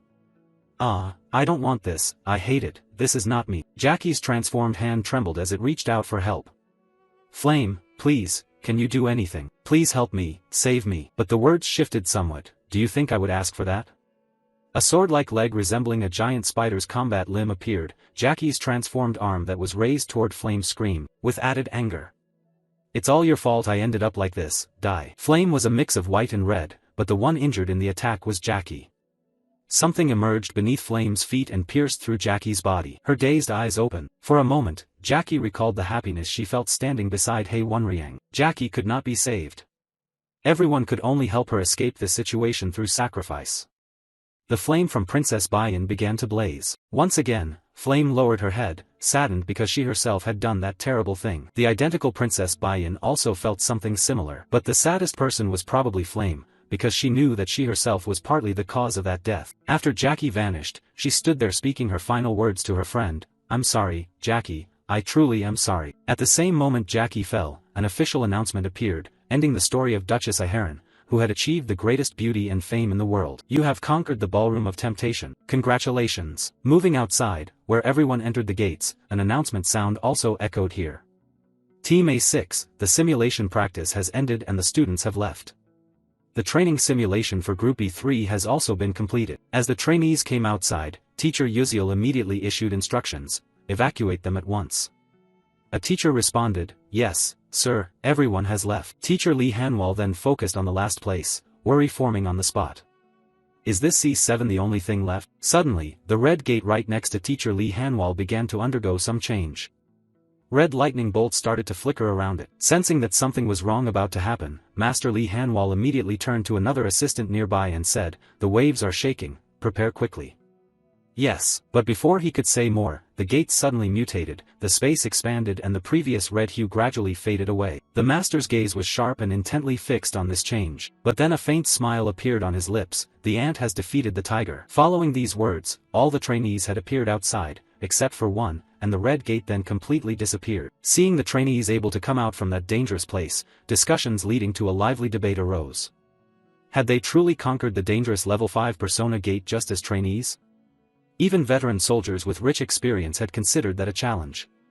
Doubts continuously arose. Was that boy the leader? Arian's face showed a hint of surprise because he himself had stumbled over his previous words. Then he turned back and mocked himself for joking. "Let's retreat." "Yes, sir." It didn't stop there. After coming outside, Yuziel stepped forward, raised his sword across his chest, and said, "I hereby report that the mission to conquer the Persona Gate has been completed." In total, 16 people participated, 1 person was sacrificed, and 15 returned safely and successfully. Teacher Lee Hanwal's expression immediately turned bitter after hearing those words. In the end, there was still 1 sacrifice. Afterwards, the teacher refocused and instructed, "You all did very well. I will immediately assign a healing mage to come right away, so everyone should rest now." Yes, just at that moment, someone appeared and interrupted, asking if something had happened while I was away. Everyone then intently looked toward the familiar voice. Following that, another person appeared here. Oh, it seems something happened while I was gone, is that right? For a moment, you stood still, bewildered by the unexpected arrival of this person. Stella Academy's principal, Eltman Eltwin, a great rank 9 mage, smiled as he approached you. About that matter, will you tell me everything? Moving to Stella Building Number 1, the principal's office, Uziel walked alongside Principal Eltman Eltwin down the hallway here. As he walked, his face briefly showed an indescribable dazed expression mixed with a new worry, a private conversation with Eltman Eltwin. No way, why do I feel so anxious? His eyes glanced elsewhere as if complaining about some decision. That's why I don't want to be a leader. Back before exiting the gate, Princess Bayan gathered everyone as if to raise a major issue. Wouldn't it be better if we appointed one leader to report the situation before leaving? With a calm face, his thumb pointed towards Acel. So what about Acel? His state went from fainting to waking up, and Acel was puzzled by the significant opinion he directed at her. However, from the start, neither Bayan nor Flame intended to let him escape this chosen fate.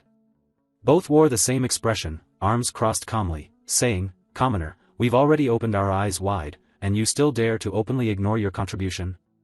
No matter how much you cherish him, that's just not right."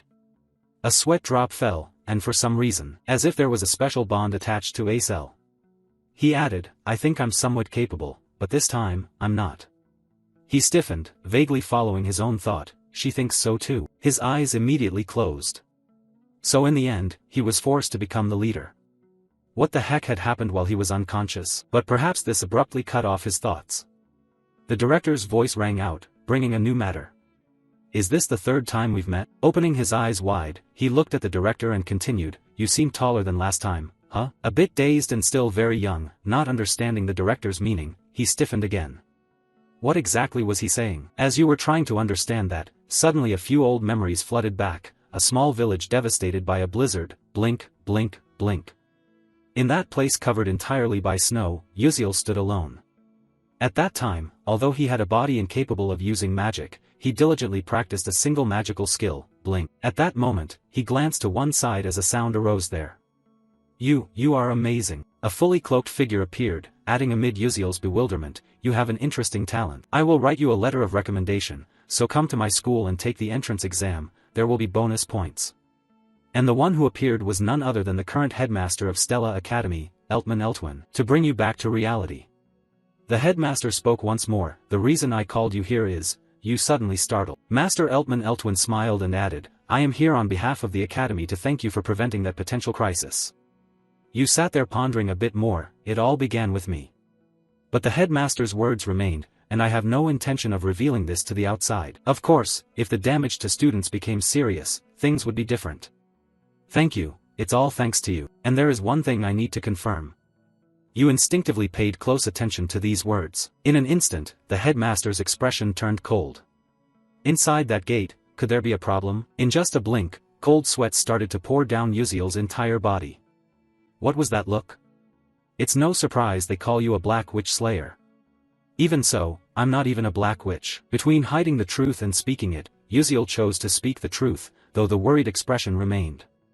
Yes, the student has died. Jackie showed signs of black magic corruption. With a face devoid of sympathy, the dean replied, "I see. That's unfortunate. Being affected by corruption means that there were dark feelings in the heart from the start, and no one can resist that." Uziel clearly sensed there was no remorse at all. Before Uziel could process what was in front of him, the dean brought up another matter. "Oh, look at my mind wander.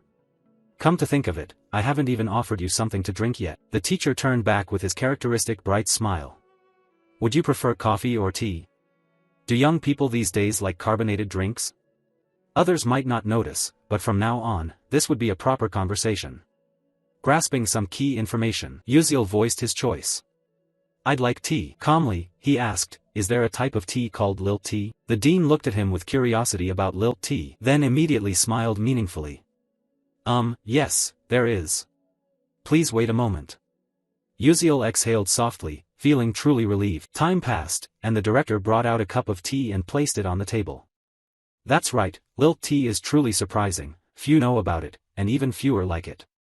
You responded, "Thank you very much." Immediately after, you picked up the cup and began to taste it, savoring the tea. But you showed no expression, the thought immediately revealed the atmosphere.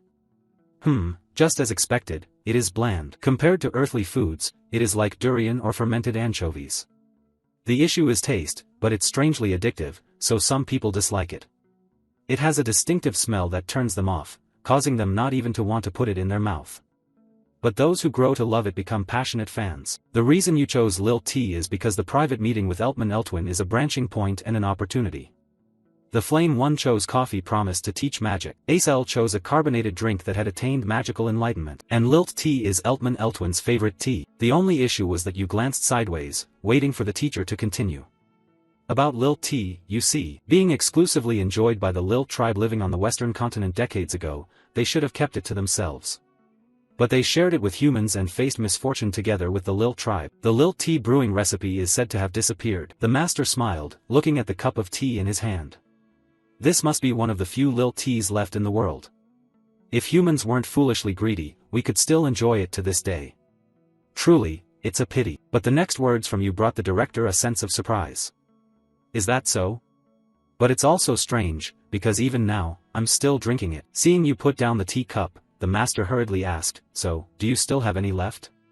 You replied briefly, no. Hearing this, Eltman Eltwin's expression changed, showing disappointment. I thought so, however, it's still too early to be disappointed, you cut in, but I know about it.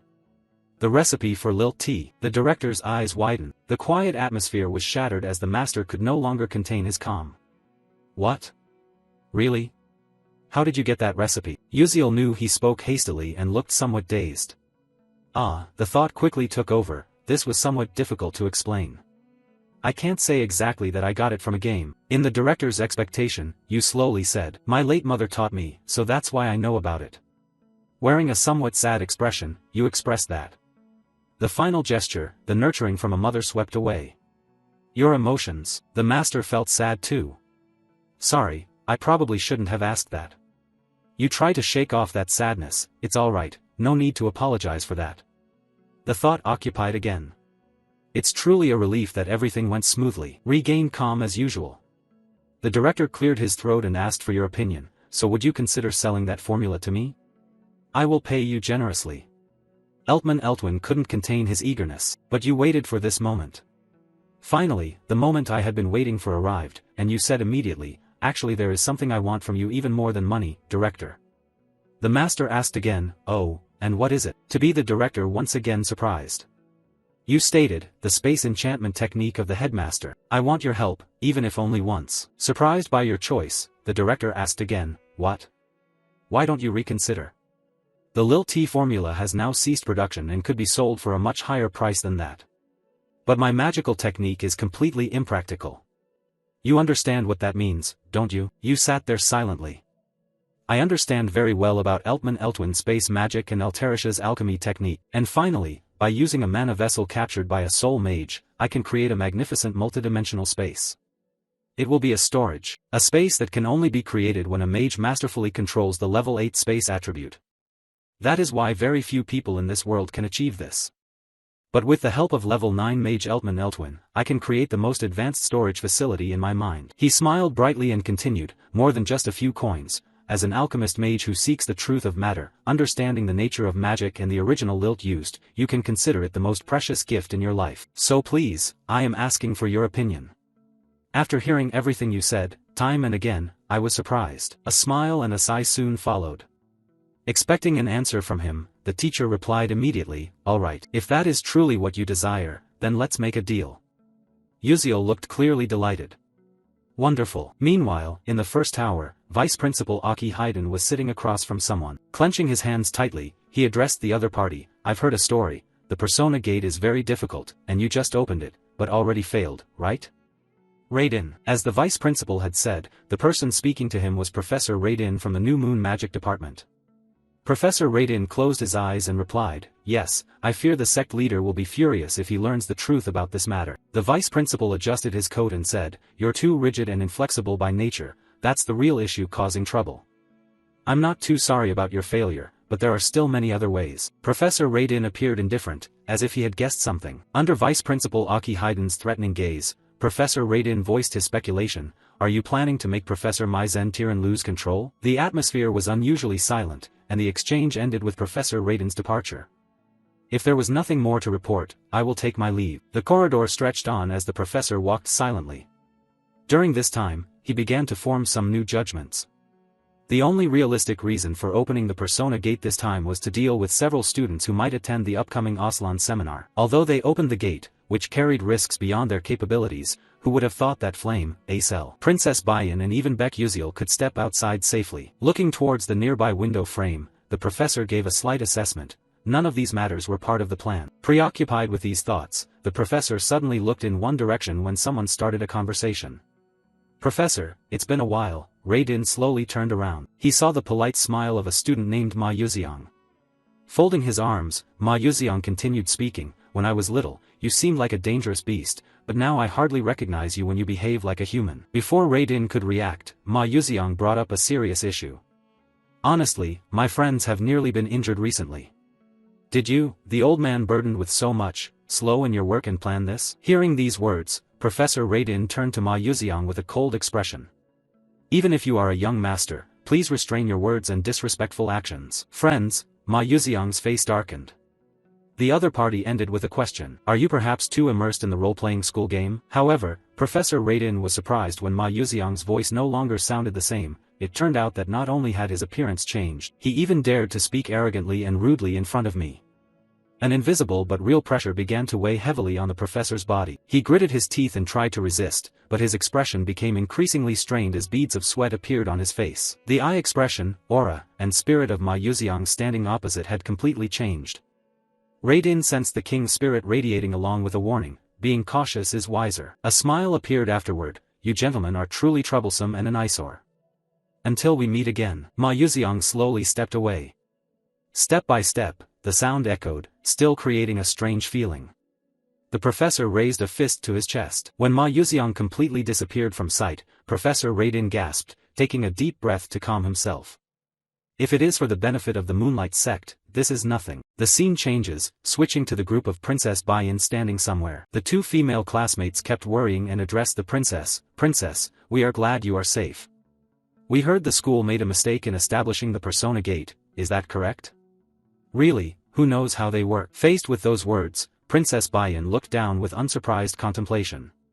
Just as expected, the other students knew nothing about this matter. Considering the academy's stance, this was understandable. At that moment, someone appeared, calling Princess Bayan's name. The voice was impossible to ignore. The princess turned her head to confirm. "Senior," a male student approached with a smile. This student was Edmund Adalek, a third-year student at the academy, still smiling brightly. Edmund Adalek started chatting, saying there was no need to address him so formally and stiffly. He felt a bit embarrassed using overly formal language. In response to this change, Princess Bayan calmly replied that the academy maintained a strict hierarchical system. Hearing her cold words, Edmund Adalek immediately shifted the topic.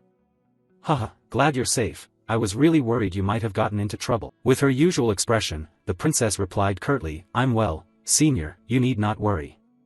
A sudden thought formed: this sly old fox. What he worries about is not himself but more likely his own livelihood. The two leading great powers of the Adalabit kingdom, the Orkan Duke family supporting Princess Hong Siwa, and the Adalek Duke clan, the only family able to rival and oppose the Orkans. Among them, Edmund Adalek was the sole heir of the Adalek Duke. Perhaps his goal was to help her become queen and marry her. Realizing the previous approach was ineffective, Edmund Adalek changed the subject. "Oh right, do you want to play soul chess? There will be a competition for the students soon." Although Princess Bayan wasn't interested in soul chess, she still nodded in agreement.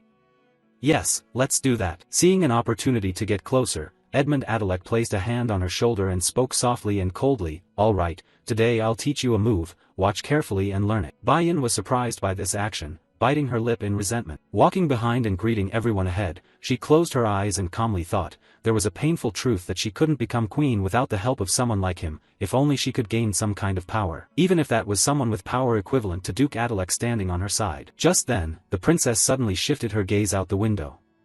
Uziel, what a coincidence, he unexpectedly walked past outside, catching the princess's eye. But the princess quickly looked away again, just as he turned to speak. "Bayan, what are you doing? Why don't you come quickly?" However, she still hesitated and glanced back at the window. It seemed he had already left. Princess Bayan left that spot. "Yes, senior." Cut to Uziel holding a flower petal. Stopping at a corner with arms akimbo, inspecting it, considering, let's see, is this enough now? The surrounding scene shifted to pink, the petal in his hand floated up. An information panel appears. Absorbing the flower branch of the enchanting tree will increase mental strength by 65% and permanently boost a small amount of charm-type magic resistance. Uziel's status panel.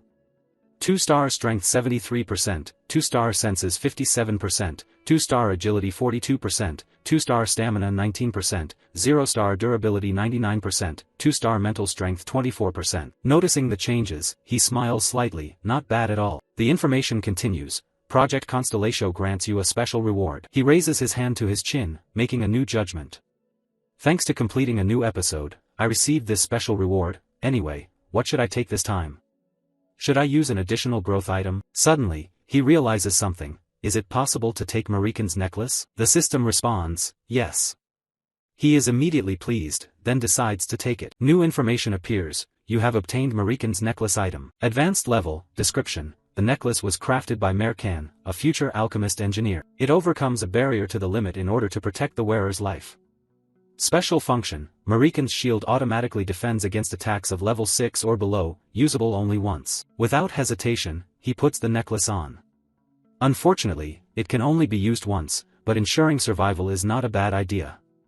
Since episode 8 is coming, he has to fight against Professor Mai Zen-Tiran, who has awakened. The information continues. The branch of hatred has accumulated 78% of its value. Uziel smiled warmly. Well, preparations for the battle against Mai Zen-Tiran were also proceeding smoothly, so I guess I'll rely on Altarisha for the rest. The scene changed, transitioning to the International Alchemy Organization. Uziel arrived here and stood before an area. A smiling person spoke up, saying this is the 13th branch of the Cordon Living Stone sect, the side building near the large elm tree within the alchemy city. You respond, I am here to meet the alchemist Altarisha. The receptionist clearly expressed, I'm very sorry, you cannot see her right now. You knew the situation, a bit dazed, putting your hand into your jacket, muttering, I knew it. Immediately you presented a letter. This is a direct invitation from Assistant Professor Altarisha. The receptionist was flustered, oh my. The subsequent exchange was simpler. Sincerely sorry, I will guide you right away, please follow this way. Thank you. Approaching the door of Altarisha's research room, the receptionist called inside, Ms. Altarisha, you have a visitor. There was no response sound. The receptionist spoke again, may we come in, please? At that moment, Uziel was startled by a sudden feeling. A sudden large explosion occurred, releasing an extremely strong pressure. The blast made the door shake violently, but fortunately it remained intact. Inside, thick smoke rose, obscuring vision. But luckily, it did not seem to be a major accident. Uziel was still there, speaking up, quite surprising. Given the door had just shaken, he had quickly pulled the receptionist aside, but still felt a bit worried himself. We almost got into trouble. Waving away the smoke before him, Uziel stepped into the room. Because the smoke was still thick, he called out loudly to the assistant, are you okay? He quickly received this reply, are you the student Uziel? Despite the recent explosion causing trouble, Assistant Altarisha remained safe and smiled as she continued, welcome, I want to show you something. At that moment, a familiar figure appeared beside her, none other than the Golden Alchemist Walsuk Kodan. Uziel hadn't yet paid attention to him, but noticed Altarisha's expression and thought to himself, the explosion didn't even bother her. Both their attentions turned to the Golden Alchemist when he noticed something on the ring he wore. Student, do you see this? This is a shield bracelet. On the silver ring was a button, and he placed his finger on it. A green shield appeared, covering his entire arm. He joyfully explained with enthusiasm, if we press this button twice, in this state alone, it boasts third-level power. Uziel was surprised as the effect didn't stop there. He continued, oh, but if you press this button one more time, how about that? Isn't it amazing? Whether your mana is low or you're an ordinary person who cannot use magic, you can still deploy this shield magic at least once. Its defensive power reaches only 500, but it can be very helpful in emergency situations. Before the three of them, a large shield 3 times the size of the man's face appeared, replacing the smaller shield just now. The difference was that no magical rune inscriptions were carved on it. The Golden Alchemist was astonished. If this were revealed, the world would be overturned. It was all thanks to this genius child, Altarisha. He noticed the boy's presence. Ah, come to think of it, the kid is also a co-author. He persuaded him, why don't we join the alchemical world together as alchemy practitioners? Uziel wanted this, but had to leave both of them baffled with his answer. I cannot survive as an alchemy practitioner because I lack mana. Witnessing a prodigious alchemical genius without mana, Walsuk Kodan exclaimed, what, did you just say that? This secret, up until now, seems to be unknown to anyone at the academy, but it is not exactly a secret. He explained that a congenital constitution incapable of absorbing mana slows down the process of mana leakage. The golden alchemist pushed up his glasses, still in disbelief. What the kid just said can't be his intention. Altarisha spoke on his behalf. Is that what people call a limited lifespan? He calmly accepted, but his eyes wandered off in another direction, quietly thinking, yes, that is indeed a big story, but is it really true? To bring them both back to normal. Uziel added, my time is indeed limited, but I have no intention of dying, I'll take care of that, so don't worry. Hearing that, Altarisha breathed a sigh of relief. That's right. To dispel the tense atmosphere, Uziel raised his hand. Besides, can I take a look at that shield bracelet a bit? While Suk-Koden was startled, oh, sure. After receiving the silver bracelet, he took out the encyclopedia to examine it. Information appeared on the bracelet. He felt certain it was still in the initial phase, with many raw and unnecessary components. He looked at ISA and asked with a smile, wait a moment, can I borrow your magic welding pen? Altarisha was surprised but didn't object. Here it is. While Suk-Koden's eyebrows twitched, not understanding what he intended to do. Oh, what is the kid trying to do? The silence was interrupted by Altarisha. She knew what Uziel wanted to do and did not want anyone to disturb him. Back to him. After receiving the magic welding pen, he slowly placed the pen on the silver bracelet containing the special information. An idea occurred to him. For the connection point from the magic welding pen, thanks to the encyclopedia, I will carve the complete shield bracelet in the future. Erasing the original design, creating a more efficient structure, enhancing the quality, everything was done. When he activated it, a shield much bigger and stronger than before was generated. While Suk-Koden opened his mouth wide, checked measurements with his glasses, this cannot be happening. With anticipation and excitement, he announced that the defense value had increased all the way to 800, nearly 1.5 times more effective. He exclaimed with admiration, his face flushed red. It wasn't for nothing that she said the kid was a co-author. Have you ever thought about working alongside me? Don't worry about not being able to use magic. I will assign some alchemists to craft magic shuttle missiles for you. Uziel felt grateful but declined, laughing. Sorry, I have my own reasons for continuing to pursue the dream of becoming a magic warrior. He was regretful. Oh, that's unfortunate. You added an intention, but I still have something I want to ask you. You held up the purple orb. Altarisha, can you create an item with this? Altarisha took it and asked, a kind of charm, huh? Don't rush. Uziel surprised both of them. It's spatial magic. Principal Sella also said she would lend a hand.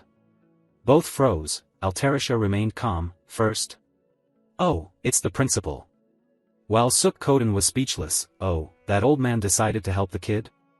You really are a troublemaker. Altarisha was embarrassed. I want to help you, but I have never tried using elemental attributes. Uziel smiled. I know I'm not asking you to do it right away. You can take your time to master the skill. His thought was that it might take a few months. Both agreed. All right, leave it to me. It's time to create a masterpiece. Returning to class at Sella Academy, Acel sat at her desk, troubled. Something was wrong. She looked at Uziel sitting dazed not far away. Seeing him yawn, Acel hesitated about whether she should ask him. Before she could act, someone arrived first. A familiar voice, Commoner Uziel. Princess Bayan appeared in front of him and said, I have something important to tell you. Are you free? Acel looked at both of them vaguely, wondering if there was another important matter. Uziel replied, it's nothing serious. Acel watched Princess Bayan lead him out of the classroom. After they both left, Acel returned to her sadness. What they said had nothing to do with her, right? Why did she feel so strange? The two walked down the hallway, not speaking, which was a bit awkward. Uziel broke the silence. So, what were you going to say? Princess Bayan stopped and answered, in the world of alchemy, it is said that a technologically advanced alchemical product has been developed. She turned to look at him, thinking he was somewhat handsome, then proceeded to the main point. I heard you are a co-author of that alchemy book. He paused to consider. Given the information power of the Adalabit royal family, this was an obvious consequence. Staying calm, Uziel replied, so what? Do you want to link directly to the merchandise business through me? Reading his intention, Princess Bayan crossed her arms, closed her eyes coldly. Nobleman, I don't deny it, but don't misunderstand. The item is very important, but having a relationship with someone like you is even more important. He was embarrassed. Oh, really? The thought interrupted him. He didn't expect her to think so well of him. Surely this is different from the original. Perhaps this time, I can prevent Princess Bayan's death. However cold she was before, now she is just as shy. Hey, then come eat with me, okay? Suddenly someone interrupted. It's Bayan, right? Both of them looked at him in surprise. This is Edmund Adalek, the trainee, speaking irritably. I refused to have lunch with you, wondering if there was something important. Never expecting she'd go with such a commoner, really disappointing. Behind Edmund Adalek's cold face, the three stood silent for a long time. But then that silence was quickly broken by Uziel's thoughts and gaze fixed intently on the other party. That man, you have seen him before while playing this game. One of the death flags leading Princess Bayan to destruction. Edmund Adalek, judging by that guy's attitude just now, it seems he still doesn't know he is a co-author of the report created by that random technique. At that moment, Princess Bayan suddenly spoke, startling him and cutting off that thought. She is not an ordinary civilian. Thinking of connecting with the alchemist Altarisha through this civilian, so please don't disturb right now. However, Edmund Adalek wouldn't allow that to happen, a dangerous smile appearing clearly. Hey Bayan, do you really think that just an ordinary civilian like that could have any power to help you? I'm better than that. Uziel listened to the criticism aimed at him, but indifference still dominated his thoughts as usual. It's really funny to look at the princess beside me. That thought continued. Well, I've gotten used to being looked down on like a commoner. Although I know she is a great supporter of mine, Princess Bayan coldly rebutted Edmund Adalek's previous remark.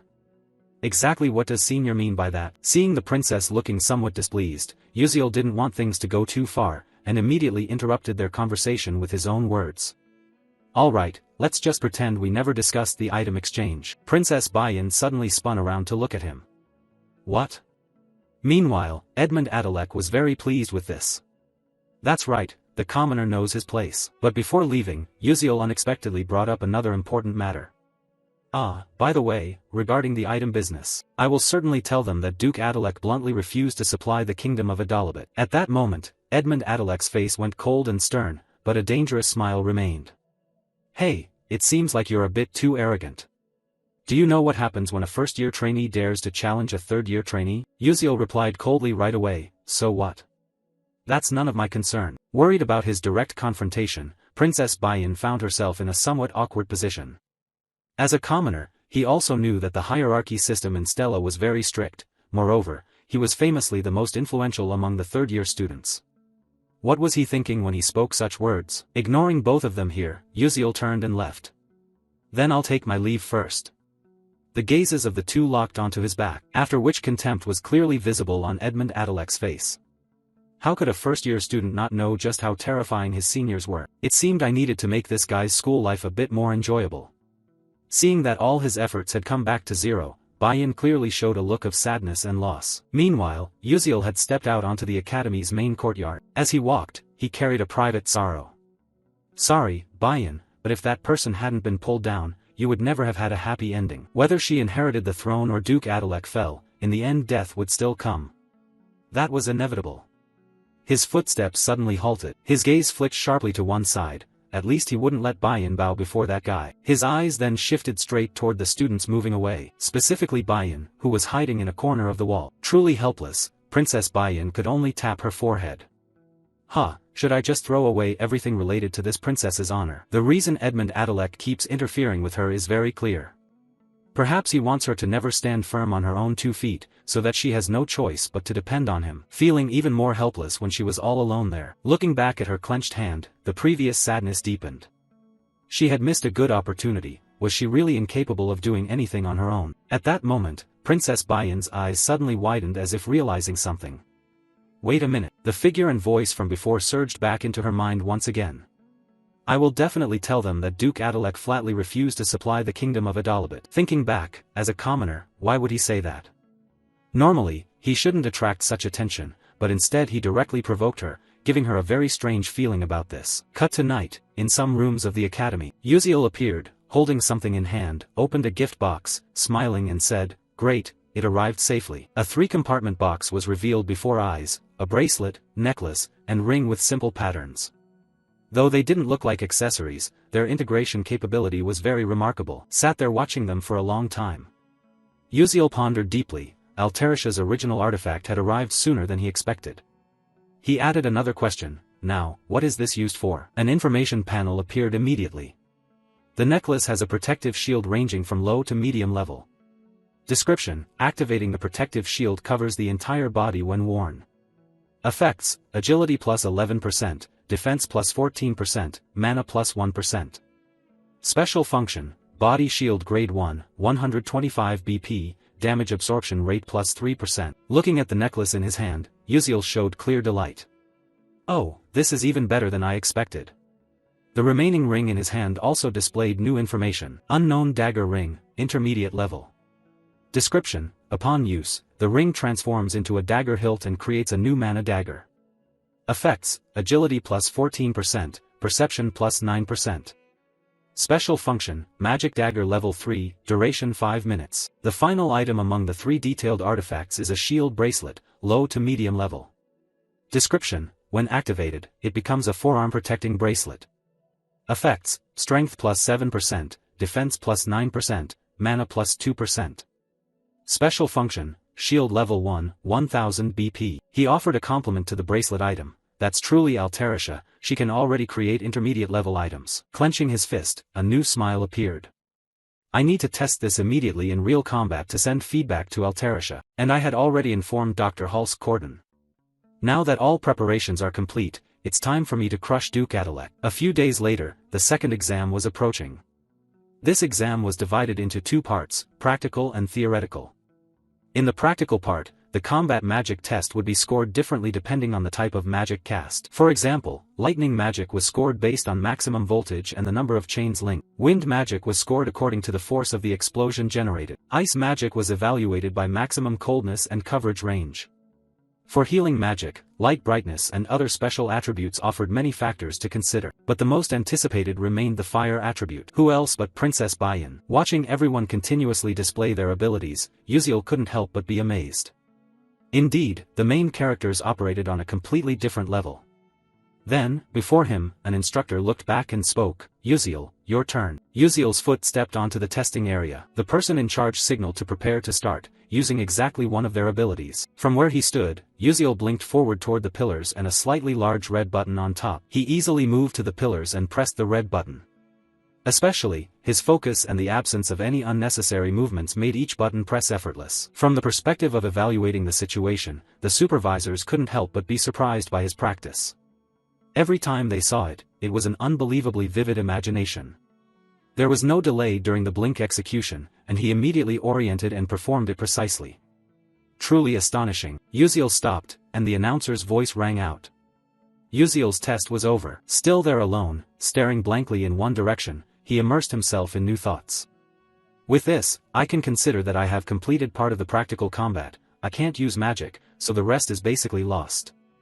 But if I score high on the theoretical test with my glasses, that can be considered compensation. Just then, Uziel was startled, staring blankly back as someone approached and called his name. So, he is Uziel, huh? A group of trainees approached, clearly showing mockery directed at him. I heard a first-year trainee like you dares to argue with a third-year trainee, you're hopeless.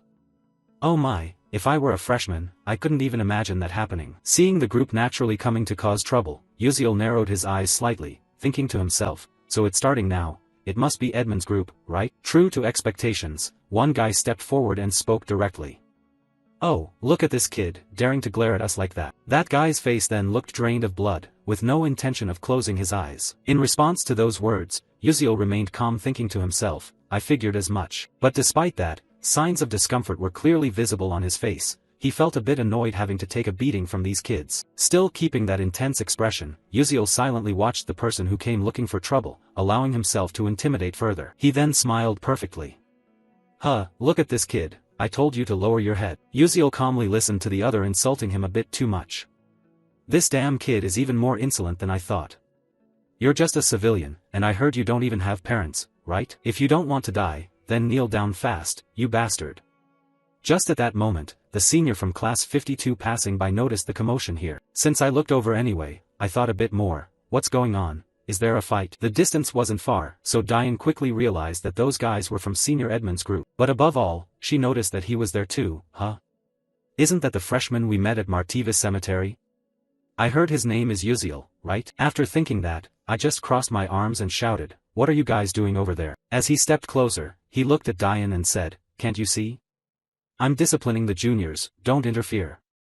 Ban Diane, this kid dares to talk back to a senior from class 53. As seniors, it's our duty to discipline juniors. Hearing the argument, everyone also noticed her arrival. That's Diane. Ah, isn't she a student from Class S? Hearing the issue and grasping it quickly, Diane turned to look at Uziel, clearly surprised, but then after looking at him a bit more carefully, a new idea formed. Uziel, was he planning to kneel? If he was strong enough to take down a level 5 summoner, he should have been able to handle them easily, so why would he bring worry upon himself like that? No way. Without hesitation, Diane decided to stop him. No, don't do that. He was also surprised by her decision. What? Diane closed her eyes and continued calmly. If it's true as you say, a rookie arguing back to a senior in episode 5-3 is no small matter. If this is a military mage team, it would be seen as defying a superior. So my suggestion is that we hold a special training session for the juniors. Hearing this, both of them were left stunned, staring blankly. Questions arose. Such training must be approved by the student council president. The opinion was raised, so Diane decided to handle it. I will go get approval, so let's do this properly. Suddenly, with a more reasonable step, he flashed a perfect smile for himself and then emitted a bit more of a murderous aura. Looking straight at Uziel, he added, "Alright, that sounds fun." The whole group then left, leaving behind only the 2 pairs of eyes watching them go. Only 2 remained. Diane then spoke to him, apologizing for the interference, but if they didn't leave him alone, they would never let him go. Uziel said nothing but clearly showed his surprise. Huh, does she mean they won't let me go? Not receiving any answer from him, Diane went on to share her guess.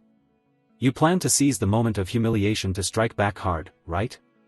Someone smart enough to defeat 1,000,000 summoners wouldn't argue with others without reason. Then there is only one reason to end Stella's long-standing foolish tradition, the senior ritual. You have chosen to sacrifice yourself. Uziel remained silent there, listening, then blankly occupied his spot. Me? It's like, who am I and where is this? Returning to the main issue, looking back at those people who still hadn't disappeared, Diane continued to analyze her previous words in more detail. But among them, there were also those who had no choice but to follow Edmund. They are called the coerced, bound by family circumstances. No matter how right you are, you can't let people like them be punished. Then, one of my hands directly placed itself on his shoulder, adding encouragement. So I will set the stage for you, fight however you want. I will personally persuade the student council president. Hearing this, as if sensing the looming danger, Uziel kept wiping his sweat, not knowing what else to do. A helpless smile stretched across his lips. What exactly has she been saying all this time? Time passed hurriedly, and some green drawings were depicted in detail. It was another type created by some professor. This was precisely the magical protocol interpretation exam. The students below accordingly began their written test. Among them were those who couldn't help but express complaints. Yeah, I don't understand a thing. Can I really solve all of it today? However, standing out among them was someone who stood up and left their seat. That was Uziel. When putting on his encyclopedia glasses, his knowledge surpassed that of forgetful professors combined. I'd like to submit my test, he said. The exam supervisor, a bit confused, took the paper from him. It's only been 20 minutes, you're giving up the test. How is that possible? Uziel turned as he was leaving to explain, no, I've already finished it. It sounded a bit illogical, so the supervisor looked again at the results he had completed. What? You mean? And from the earlier confusion, it turned into immediate panic. Putting his glasses away inside his jacket, Uziel calmly walked off, saying, I didn't study at all, but finishing it feels incredibly refreshing. However, things gradually became somewhat complicated when I had to stop and look to one side as someone was gossiping about me. That's Uziel, right? I heard he's just a freshman but dares to talk back to Edmund Adalek. It seems like he's about to be properly taught a lesson. Standing there dazed, you know something bad is about to happen, looks like the whole school already knows. His gaze dropped, and on top of that, Diane had to come out in the open. Special training for juniors simply means a place where seniors who want to teach a lesson can directly challenge juniors. They duel one-on-one at Stella. Seniors are forbidden to insult or hit juniors, but within the training organization, seniors can legitimately punish juniors, called a challenge, though in reality it's seniors using magic to beat juniors, so this must be approved by the student council president to prevent abuse. However, S-class students can submit proposals directly to the council. I just intended to kneel down and get it over with, yet things ended up like this. Thinking back to that moment, well, just kneel quickly and then go sleep. Throughout the process of going back to my room, Uziel gradually came to a decision. Things had come to this point. A certain box was opened, inside was an item placed in it, something special like a stuffed bear. Holding it in his hand, a confident smile appeared. If it can't be avoided then so be it, just relax and slowly enjoy it. Move to the Stella Student Council meeting room. Inside, someone was checking documents and had noticed the movement ahead. This student was Stella Student Council President, 2nd year, Class S, Mi Royun. And as expected, the person who had spoken to Yuziel earlier was now here, showing a serious demeanor. The president quickly asked, Ban Dian, what brings you here? Without hesitation for even a second, Dian placed a piece of paper on the president's desk, but then his tone softened a bit. I want to request approval to open special training for the juniors, targeting Yuziel, the new student from Class S. The president was surprised by the statement, then said, I thought you hated such ridiculous matters, so why are you doing this now? Showing no emotion, Dian replied, it's precisely because I hate it that I'm doing it. Since this was an important matter, the president gave a slight warning, I don't know what you're planning, but no matter how talented, a new student can't possibly defeat a second-year student. The gap created by experience is not something stats can compensate for, yet you still want to request to open a training group. Waving the paper in his hand, Dian now smiled and said, if you want to know why, just come and watch. It'll be really fun. Seeing her sudden change, the president narrowed her eyes slightly and exhaled, saying, really, what are you scheming? Meanwhile, outside, the sound of someone preparing to enter was heard.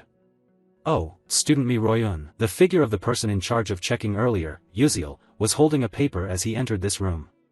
Could you please take a look at this report? It's a thesis report submitted by a student. Recognizing him, the chairman immediately greeted, Professor Gerald, welcome. This exam also has a thesis worthy of submission to the academy, huh? However, there seems to be some hidden dissatisfaction. The last time you brought something, it wasn't quite up to par. But the professor was still adamant about passing it through. Haha, just have a look. It was a bit confusing before, and now it's even more perplexing. The chairman had understood the reason. Isn't this the stacked circuit design of Professor Gerald? Impressive indeed, it has halved the iterative formula used in reverse model resolution. And by such a simple formula, too. Looking more closely, the idea had already occurred. The stacked circuit had been perfected by countless scholars before, yet now it has been taken even further. Only a genius could do this, it can't wait any longer. The chairman raised the important question, who wrote this? Raising one hand, the professor smiled and answered, graduate student Yuziel. At this level, he could even be invited to participate in the Aslan Symposium. Now is not the time. I must report this to the vice principal immediately. Suddenly, the atmosphere in the room grew unusually quiet. Holding that check paper, the chairman was stunned for a long moment, combining two incidents happening at once on one graduate student. The chairman gave his assessment. Yuziel, you are far more interesting than I thought. Professor Gerald held Yuziel's exam paper and immediately went to find the vice principal. The document was already on the desk. The vice principal leaned on his hand, frowned, and asked, are you intending to recommend student Yuziel to attend the Aslan seminar? Professor Gerald replied happily, yes, as you can see, this is truly surprising. However, the vice principal's tone suddenly grew serious as he interrupted, that's somewhat difficult and troublesome. Unconsciously, Professor Gerald responded, yes. The vice principal adjusted his mood and began to explain what he just said. Currently, Stella has many applicants registered besides that student, especially the freshmen this year, who are promising candidates and will stand out wherever they go. In an academy, the maximum number of students allowed to participate in Aslan, excluding those prestigious individuals with permanent enrollment rights, is 2. But are you nominating Yuziel for that position? A magic warrior who cannot use spells, that's an insult to the sorcerers. Professor Gerald froze in place and then closed his eyes at the vice principal's next words. If you understand, you should leave immediately. I absolutely cannot allow Yuziel to go to Aslan. Understood, Gerald said with exhaustion as he left the vice principal's office. Meanwhile, the vice principal frowned increasingly as the exam paper left on the desk was crumpled directly without even being reviewed. Who would ever think to put a pest like that into Aslan? No way. With a cold expression, your exam was instantly burned up. Time passed quietly and silently. The second test round had ended and the ranking board was announced. Yuziel blended in with the crowd, standing before the large result board. Pointing with a finger, he looked confused and added, let's take a look. I found it. After scanning the results from bottom to top, Yuziel was selected, ranking 419th in Class S. Yuziel looked on with some pride. Although the ranking had quite a few digits, standing at 419th meant he was truly doing well in this ranking. Even though I scored perfectly on the written test, suddenly your eyes locked and focused intently on a certain position within your view. By the way, this time the top position belongs to, could it be Ma Yuziang? The first rank showed Ma Yuziang of Class S, second was Flame of Class S, third Acel of Class S, fourth Hei Wonriang of Class S, fifth Baiyin of Class S. The top members were all from Class S. The rankings weren't surprising, but something made him feel a little concerned. Hei Wonriang, who achieved second place last semester, had now dropped to fourth. Could it be because Acel and Flame had focused more on studying than before? At the same time, the figure of Princess Baiyin appeared here. Right after that, he stood beside you without you even realizing it and continued to think. Because Jackie followed the path of the Dark Mage, the entire Dark Mage line of Acel and Flame had disappeared. When focusing too much on you, Princess Baiyin suddenly spoke up and directly asked you. Are you trying to adjust your ranking appropriately? I think it's quite clear now. Princess Baiyin was waiting for your answer. But that seemed somewhat impossible as sweat appeared on Yuziel's face at that sudden appearance. How surprising, what is she saying? Why is she suddenly here? Is she planning to do something bad? As if reading your thoughts, Princess Baiyin immediately spoke. However, seeing that you had managed to reach the top 600, it seemed like you intended to participate in the academy tournament. Upon hearing this, Yuziel vaguely realized it and brought his hand to his chin to think further. Now that I think about it, there might be such a thing. The Academy Tournament is an event where selected students compete against trainees from other prestigious magic academies. After these considerations, you immediately looked at the person who had just spoken, assessing you. At that moment, you only saw shyness, a flushed face, and the gesture of the princess stroking her hair. You thought again, what is going on? What is this feeling? Naturally approaching the princess, Yuziel confidently spoke out the thoughts in his head just now. What is it? Do you have anything else you want to say? Baiyin opened her eyes wide, her face flushing even more, and immediately turned away as if sulking. Her fists clenched tightly, proving it even more. In the follow-up confusion of Yuziel, a question arose immediately. Why did you do that? Yuziel didn't understand at all. His eyes narrowed even more. Why would you do something like that to Edmund? He's an influential person and also an enemy. Probably he will keep causing trouble for you until graduation. His tone turned a bit serious. Do you have the confidence to handle this? Seeing Princess Baiyin concerned about him made Yuziel a little surprised. His eyes never left the changing expressions of the princess. Without much thought, Yuziel spoke frankly, no, I don't think I can handle it. Hearing the answer made the princess's heart feel like it was tightening. Rejection was present in her, and the confusion returned to Yuziel. Instead of being bothered by kids with blue eyes a few years younger, I'd rather crush them all and get expelled. Back to the princess's mood, her clenched fists trembled more and more, and two continuous questions were directed at him. Then why did you do that? What benefit did you get from me? Instead of answering quickly, once again Yuziel created a silent pause as his gaze remained fixed on the princess. And only when his eyes looked away did the answer come. That's because I value our relationship more. Princess Baiyin's worldview immediately turned rosy after those words. Knowing he hadn't finished speaking, Yuziel scratched his face, looked elsewhere, added, and besides, I won't do that for you for free. So, after this is over, you have to sign a contract with me to buy an item. The Princess Baiyin facing him was a bit confused because she knew something clearly. Actually, item contracts can be made anywhere, not just with a Dolabit. But why? Yuziel's inner self began to waver after that question. Honestly, I shouldn't have said I wanted to save her and give her a happy ending. His gaze looked away again. That, I'll tell you later. Curiosity gave Princess Baiyin yet another question mark. Not able to ask more about that story, Baiyin decided to change the subject. Okay, by the way, do you have any plans for the new recruit training session? This time, he replied quickly. Yes, somehow I have to do something for this. The unexpected advice came from the princess. You don't need to hold back. Yuziel was puzzled. Princess Baiyin had her confidence and burst out a string of words. Yes, you can fight the senior to some extent with your innate ability. It's alright, I will do my best to deal with the consequences. Yuziel was slightly sweating. Okay, thank you. Another thought arose, it seemed she was trying to appear considerate to help me. But why would she think she could win? While the two were exchanging words, in a hidden corner of the hallway someone was standing there listening to everything. This person was none other than Ars Huang. A fire magic talent, she had left, then transferred to a special training place. A large fire suddenly flared up high at this location. Right at the magic practice class site, Ars Huang was here and was under the training of Professor Hong Yil. Praise along with a smile was given. Your control ability is truly wonderful. Ars Huang lacked firepower, but this can easily be compensated by precise control. And you will pass this test. It will work well against sensitive enemies or when performing missions quietly. Right after that, the gaze shifted elsewhere to compare. But your magic is still not enough. Princess Bayan lowered her face and looked down sadly, while complaints from the opponent kept ringing out. Fire magic, how many times must I say that destruction is not everything? Yet I was ranked first in the fire attribute compatibility. It's really unreasonable.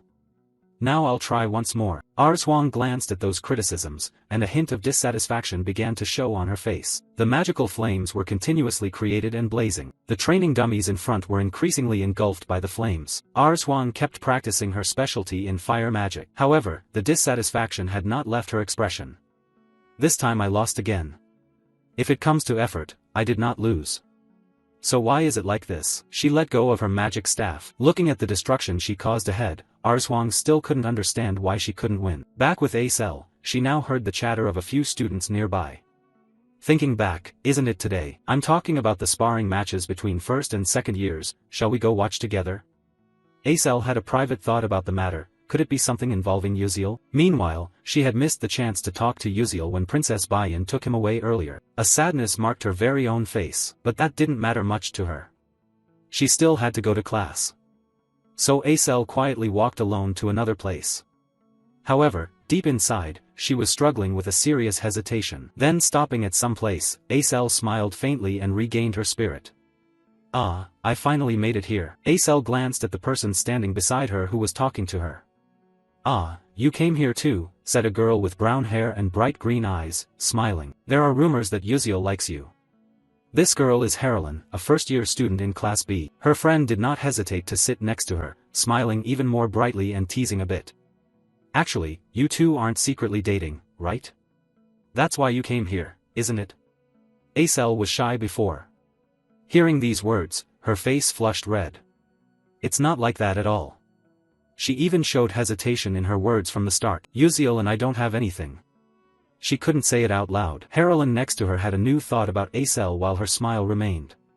How surprising, she wondered what kind of person she was, carrying the title of the daughter of a traitor. But hasn't she already become cuter than what I originally thought? She couldn't force the story any further. Instead, Harolyn remembered there was one thing she hadn't done. Ah, this greeting is a bit late, isn't it? I'm Harolyn from Class B, nice to meet you.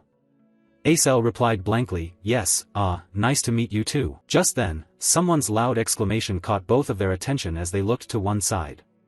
It seemed like everything was about to begin. At the bottom of the large courtyard, Yuziel appeared and stood still there with a backpack slung over his shoulder. Hearing the increasingly lively chatter focusing on him, he once again looked confused just like before. Why were so many people gathering here like this? Not only that, Senior Dok Chulkwang up in the stands shouted encouragement loudly. Hey brave boy, I don't know the details exactly but please go easy on them. Hearing these somewhat exaggerated compliments, Yuziel was dazed. A new thought popped into his head. Wait a minute, wasn't I the one chosen by the seniors to fight? Why should I go easy then? As for Dian beside him, he remained unusually calm. Only Dian was like that, while the other trainees were delighted to witness such a match. That bastard Yuziel will finally have to learn a lesson he won't forget. He's just a civilian who thinks he's the center of the universe, serve him right. Once a senior puts a mark on you, that's the end of the story. Saying this, one of the two stiffened his expression. Hearing his friend being badmouthed, Bayan immediately cast a cold glare, staring fixedly at the other party. His coldness intensified, as if to imply that if the other side said one more word against him, he would kill them right there. And this tactic really worked. When Princess Bayan left, the two trainees who had been teasing earlier shrank into a corner, too timid to do anything else. Like everyone else, Bayan was also interested in his match and chose a good spot to watch. But when she thought of him, her eyes narrowed slightly. She still couldn't take her eyes off Yuziel, calm down below. And shortly after, Yuziel's gaze fixed intently ahead where someone stood opposite him and spoke. Hey kid, are you ready? Hey kid, are you ready? Your opponent has appeared. Second-year student from Class C, Caliban Kadalam, with sharp eyes also from Class C, with strength ranked roughly around 300. Although I am from Class S, if we only compare pure fighting ability, he seems stronger than me. It's best to avoid direct confrontation as much as possible. Yuziel casually swung back. Well, I'm ready, I guess. Hearing that confirmation from him, Caliban gave a dangerous smile, stubborn until the last moment. Humph. And just as the tension built dramatically, a professor stepped forward to preside over both. Since everyone is here, I will explain the match rules.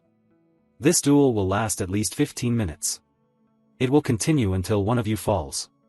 If there is any sign of life-threatening danger during the fight, Stella's spatial control magic will automatically end the match. Moreover, after 15 minutes, either side can choose to concede, and the match will end immediately. Then the match began. As the sound rang out, both were transported to a vast forest full of green trees. A clock with 4 zeros will be the starting highlight for everything. Caliban remained confident as he took out his wand. Uziel, facing him, grew serious and held a sword of light to ease some of the tension. Harlan looked at Acel and asked a question. Who do you think will win? Acel already had her answer and choice. Of course, it's the senior. After all, Senior Caliban is the inheritor of the Earth attribute. Earth elementals have very strong defensive capabilities, and Uziel's firepower is not exactly that powerful either. Harlan agreed and analyzed further. Not to mention, Earth elementals specialize in terrain control and can dominate the battlefield's terrain, making their attacks even more diverse. Could Uziel's sword pierce the defense of a third-level Earth mage? Although I previously expressed that opinion, Acel still felt more sadness. Harlan is right, there's no way Uziel can win this battle, at least logically, but there is still a bit of faith placed in him. Returning to the fight, Senior Caliban revealed more of his danger on his face. Today, I will show you what fear really means. The domain can. At this point, confusion rushed in. The ground had cracked, but the two words blink constant already appeared in front of Uziel. What Uziel chose to do first in fighting his opponent was to keep his distance. And once he had established a safe distance, Uziel realized something about his opponent. Caliban had also sensed something similar. Immediately, a new smile appeared on Uziel's face. After smiling, he thought, I'll run. Run as far as possible. Caliban stayed behind, unable to believe that he could act so quickly. What is this? Sharing the same impression, Harlan stiffened and spoke up, observing. Oh, running from the start without keeping face for himself at all. Acel beside him shared the same view. That's true. However, Izel's worry for Uziel remained, but in this situation, that might be the right move. Back to the battle, Caliban kept chasing behind with anger continuously showing on his face. Shouting, hey you bastard, come back here quickly. Usually, if he were to turn back, that would be strange. Who would listen to that and actually turn back? Once enough frustration builds up inside, it's time for it to be released. Caliban clenched his teeth. Then from his current position, 3 simple green formations were created. Throwing stones. Uziel was surprised as his opponent quickly shifted the situation, and realizing that, the attack struck ahead and dust flew everywhere around. Princess Baiyan, Acel, Senior Doke Chulkwang, and Dian had to suppress their emotions and waited anxiously. Stopping at a bush, Caliban smiled again and thought, good, that move definitely hit. When the pride is pushed high, the features and face become even more pronounced. Caliban stiffened. What is this? Right before my eyes appeared a monkey hanging upside down by its tail, swaying. Could it be a monkey doll? Because when startled, people lose their sharp judgment. What the hell is that? Why is it here? Just as I didn't know what to do, the 2 claws on its hands showed signs of closing in on each other. A dangerous pressure quickly transmitted into the opponent's senses.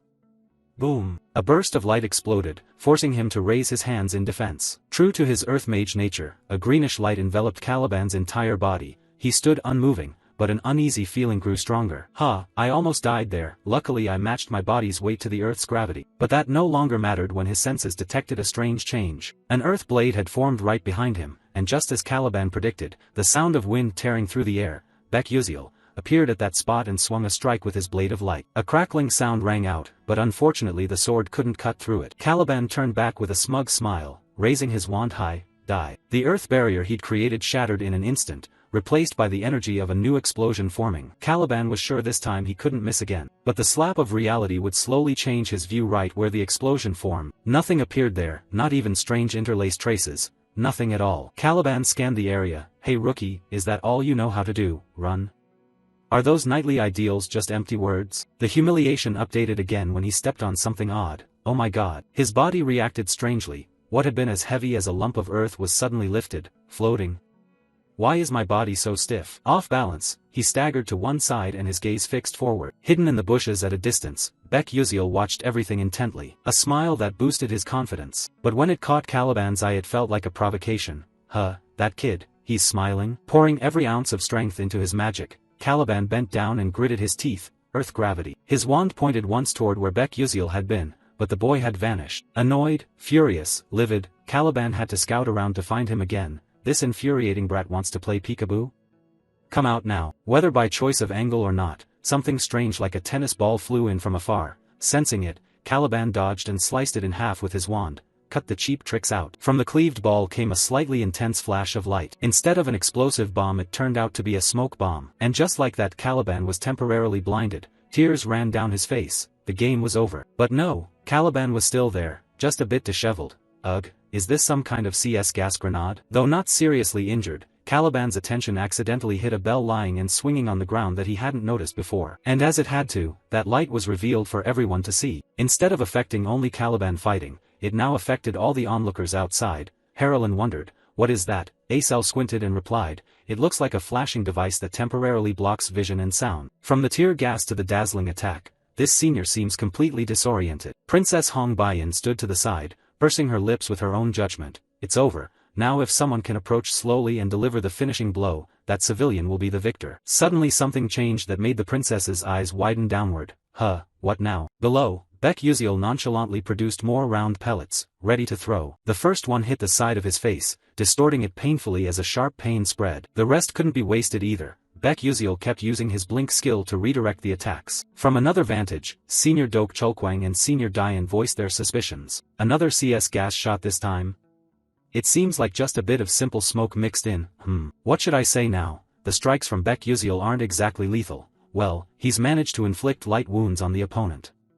Instead of only tears like before, this time there's drool too. Cursing is the only way to vent for now. Damn you, Baek Yuziel. Drawing on most of his mana, Caliban gripped the lump of earth at his feet and pulled up an entire chunk toward the sky. Baek Yuziel below was somewhat surprised by the impact of that. His previous insults apparently unsatisfactory, Caliban raised his voice in the next lines. Enough with this so-called training, I don't need it, I'll fight you seriously right here and now. Baek Yuziel couldn't help but be stunned, knowing what was about to happen. A massive green formation appeared, countless runes stacked atop one another covering an entire area. From stunned he froze completely, a bead of sweat falling. Still, a meteor shower isn't too much for a freshman, is it? Already angry about the stakes and now hearing forbidden words, Caliban's eyes reddened as he ground his teeth. Are you insane?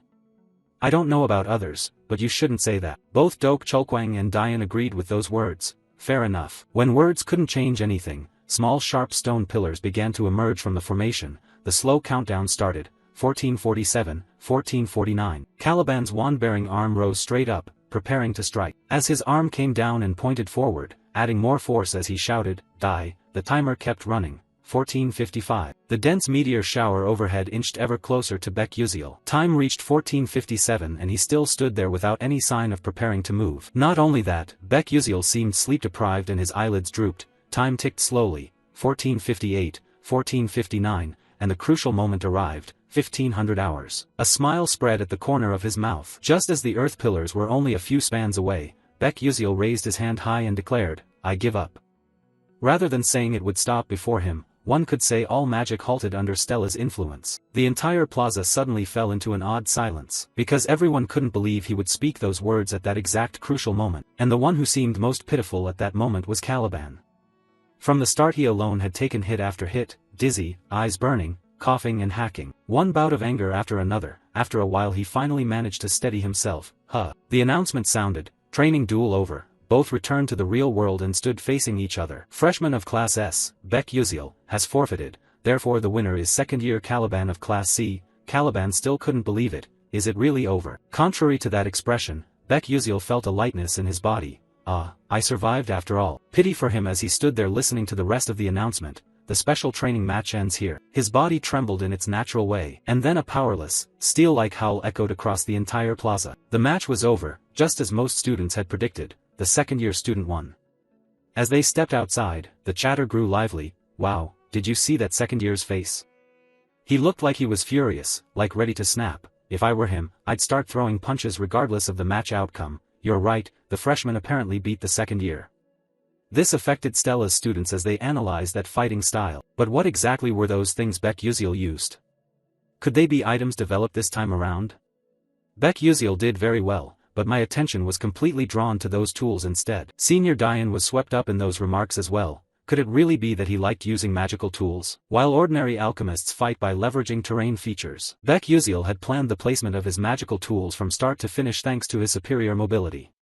He created advantageous terrain by installing items across his area, as expected, that kid really is impressive. Senior Dok Chulkwang suddenly cut in with a few words. Oh, Mi Royun said you requested this training session. Did you get the results you wanted? Diane once again looked around at everyone.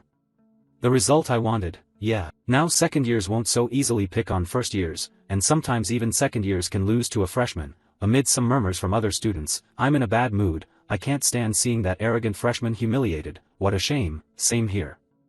Diane concluded at this level, I suppose this is roughly the outcome I wanted, this situation has become truly interesting, things are going well. Moving to the Red Falcon Club room, someone slammed their fist down on the desk. It was Edmund Adalek. Clenching his hand with a twisted expression, Caliban, that stupid kid. Not far from there, Princess Hong Baiyan was also sitting and reading some newspaper. It contained information about teaching assistant Altarisha, alchemist Altarisha developing new magitech techniques for the future. Amid the outside discussions about Baek Yuziel, Princess Hong Baiyan sank into thought with a series of battle images. Is this the final result of surrendering to let the opponent win? Throughout the 15-minute duel, Baek Yuziel didn't even use his sword properly and humiliated his senior by using various magical tools. In other words, it meant that if he wanted to win, he could have done so at any time. However, he chose not to, and intentionally forfeited. The reason is clear, it would be strange for a freshman to defeat a second year. Isn't he showing that not everything is settled by raw power? As for Princess Hong Baiyan, she thought Baek Yuziel would rage and crush his senior. But she never expected he'd humiliate his opponent before withdrawing. Seriously, he's an unpredictable commoner. In a nearby corner, Edmund and his faction members were still discussing what to do about Baek Yuziel. So what are the second years doing now? Didn't I say they should teach Baek Yuziel privately? Actually the second years haven't touched Baek Yuziel individually yet. What? A student, embarrassed, scratched his face and explained cautiously. Contrary to rumors, Baek Yuziel greeted seniors politely and treated them very kindly. I intended to scold him, but because he's good at conversation I ended up buying snacks for him instead. An absurd situation happened. What the hell? Edmund was speechless and seemed to disbelieve it. Just as they began to consider what to do next, someone's urgent voice rang out, "Young master," and both turned to look in the same direction due to the surprise. It was one of the people who had accompanied Edmund to the academy. Her appearance made Edmund feel uneasy. What's going on? She stammered but managed to say clearly, "It's that I just received a call from the Duke. I think you should try contacting him." A phone appeared at the needed spot. Edmund made the call as he had intended. Before the two connected, "Oh my, this is kind of a big deal. Did father contact me first?" When it connected, he answered, "Yes sir, this is Edmund." The son's voice replied, "I just got a call from the Alchemy City, from the capital's alchemists." He held up a newspaper and said, "I've received extremely important news. The alchemists at the Altarisha Research Institute have halted shipments to the country because Duke Adalek refused them. Do you know anything about this?" He replied, "No, of course not.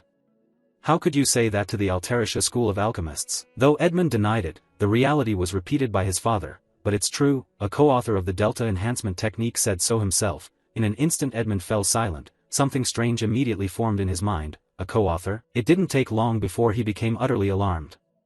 "Wait, father, I really don't know. I have never met anyone like that before." Then another thought flashed through his head and his heart began to pound. A familiar figure appeared. Could it be Baek Yuziel? Where he stood, a chill ran down his spine and sweat formed on his face. He couldn't speak further until a peculiar hope began to flicker.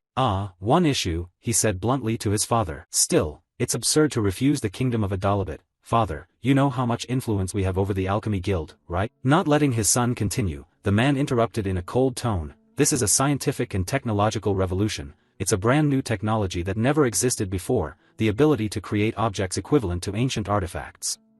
Even the Golden Alchemist is collaborating with Altarisha." Edmund gritted his teeth as the situation turned dangerous. "Golden Alchemists, it's far bigger than I thought, right?" He cut in, "As you said, the country will soon restore trade routes, but Adalek's name will not be included." He then solemnly raised earlier issues and asked again, "Are you involved in this incident?" Edmund had no answer, and that lack was enough to convey a full response. Back to Princess Hong Baiyan, she was startled when someone called her name. "Hong Baiyan, can you handle this?" No one else but Edmund Adalek.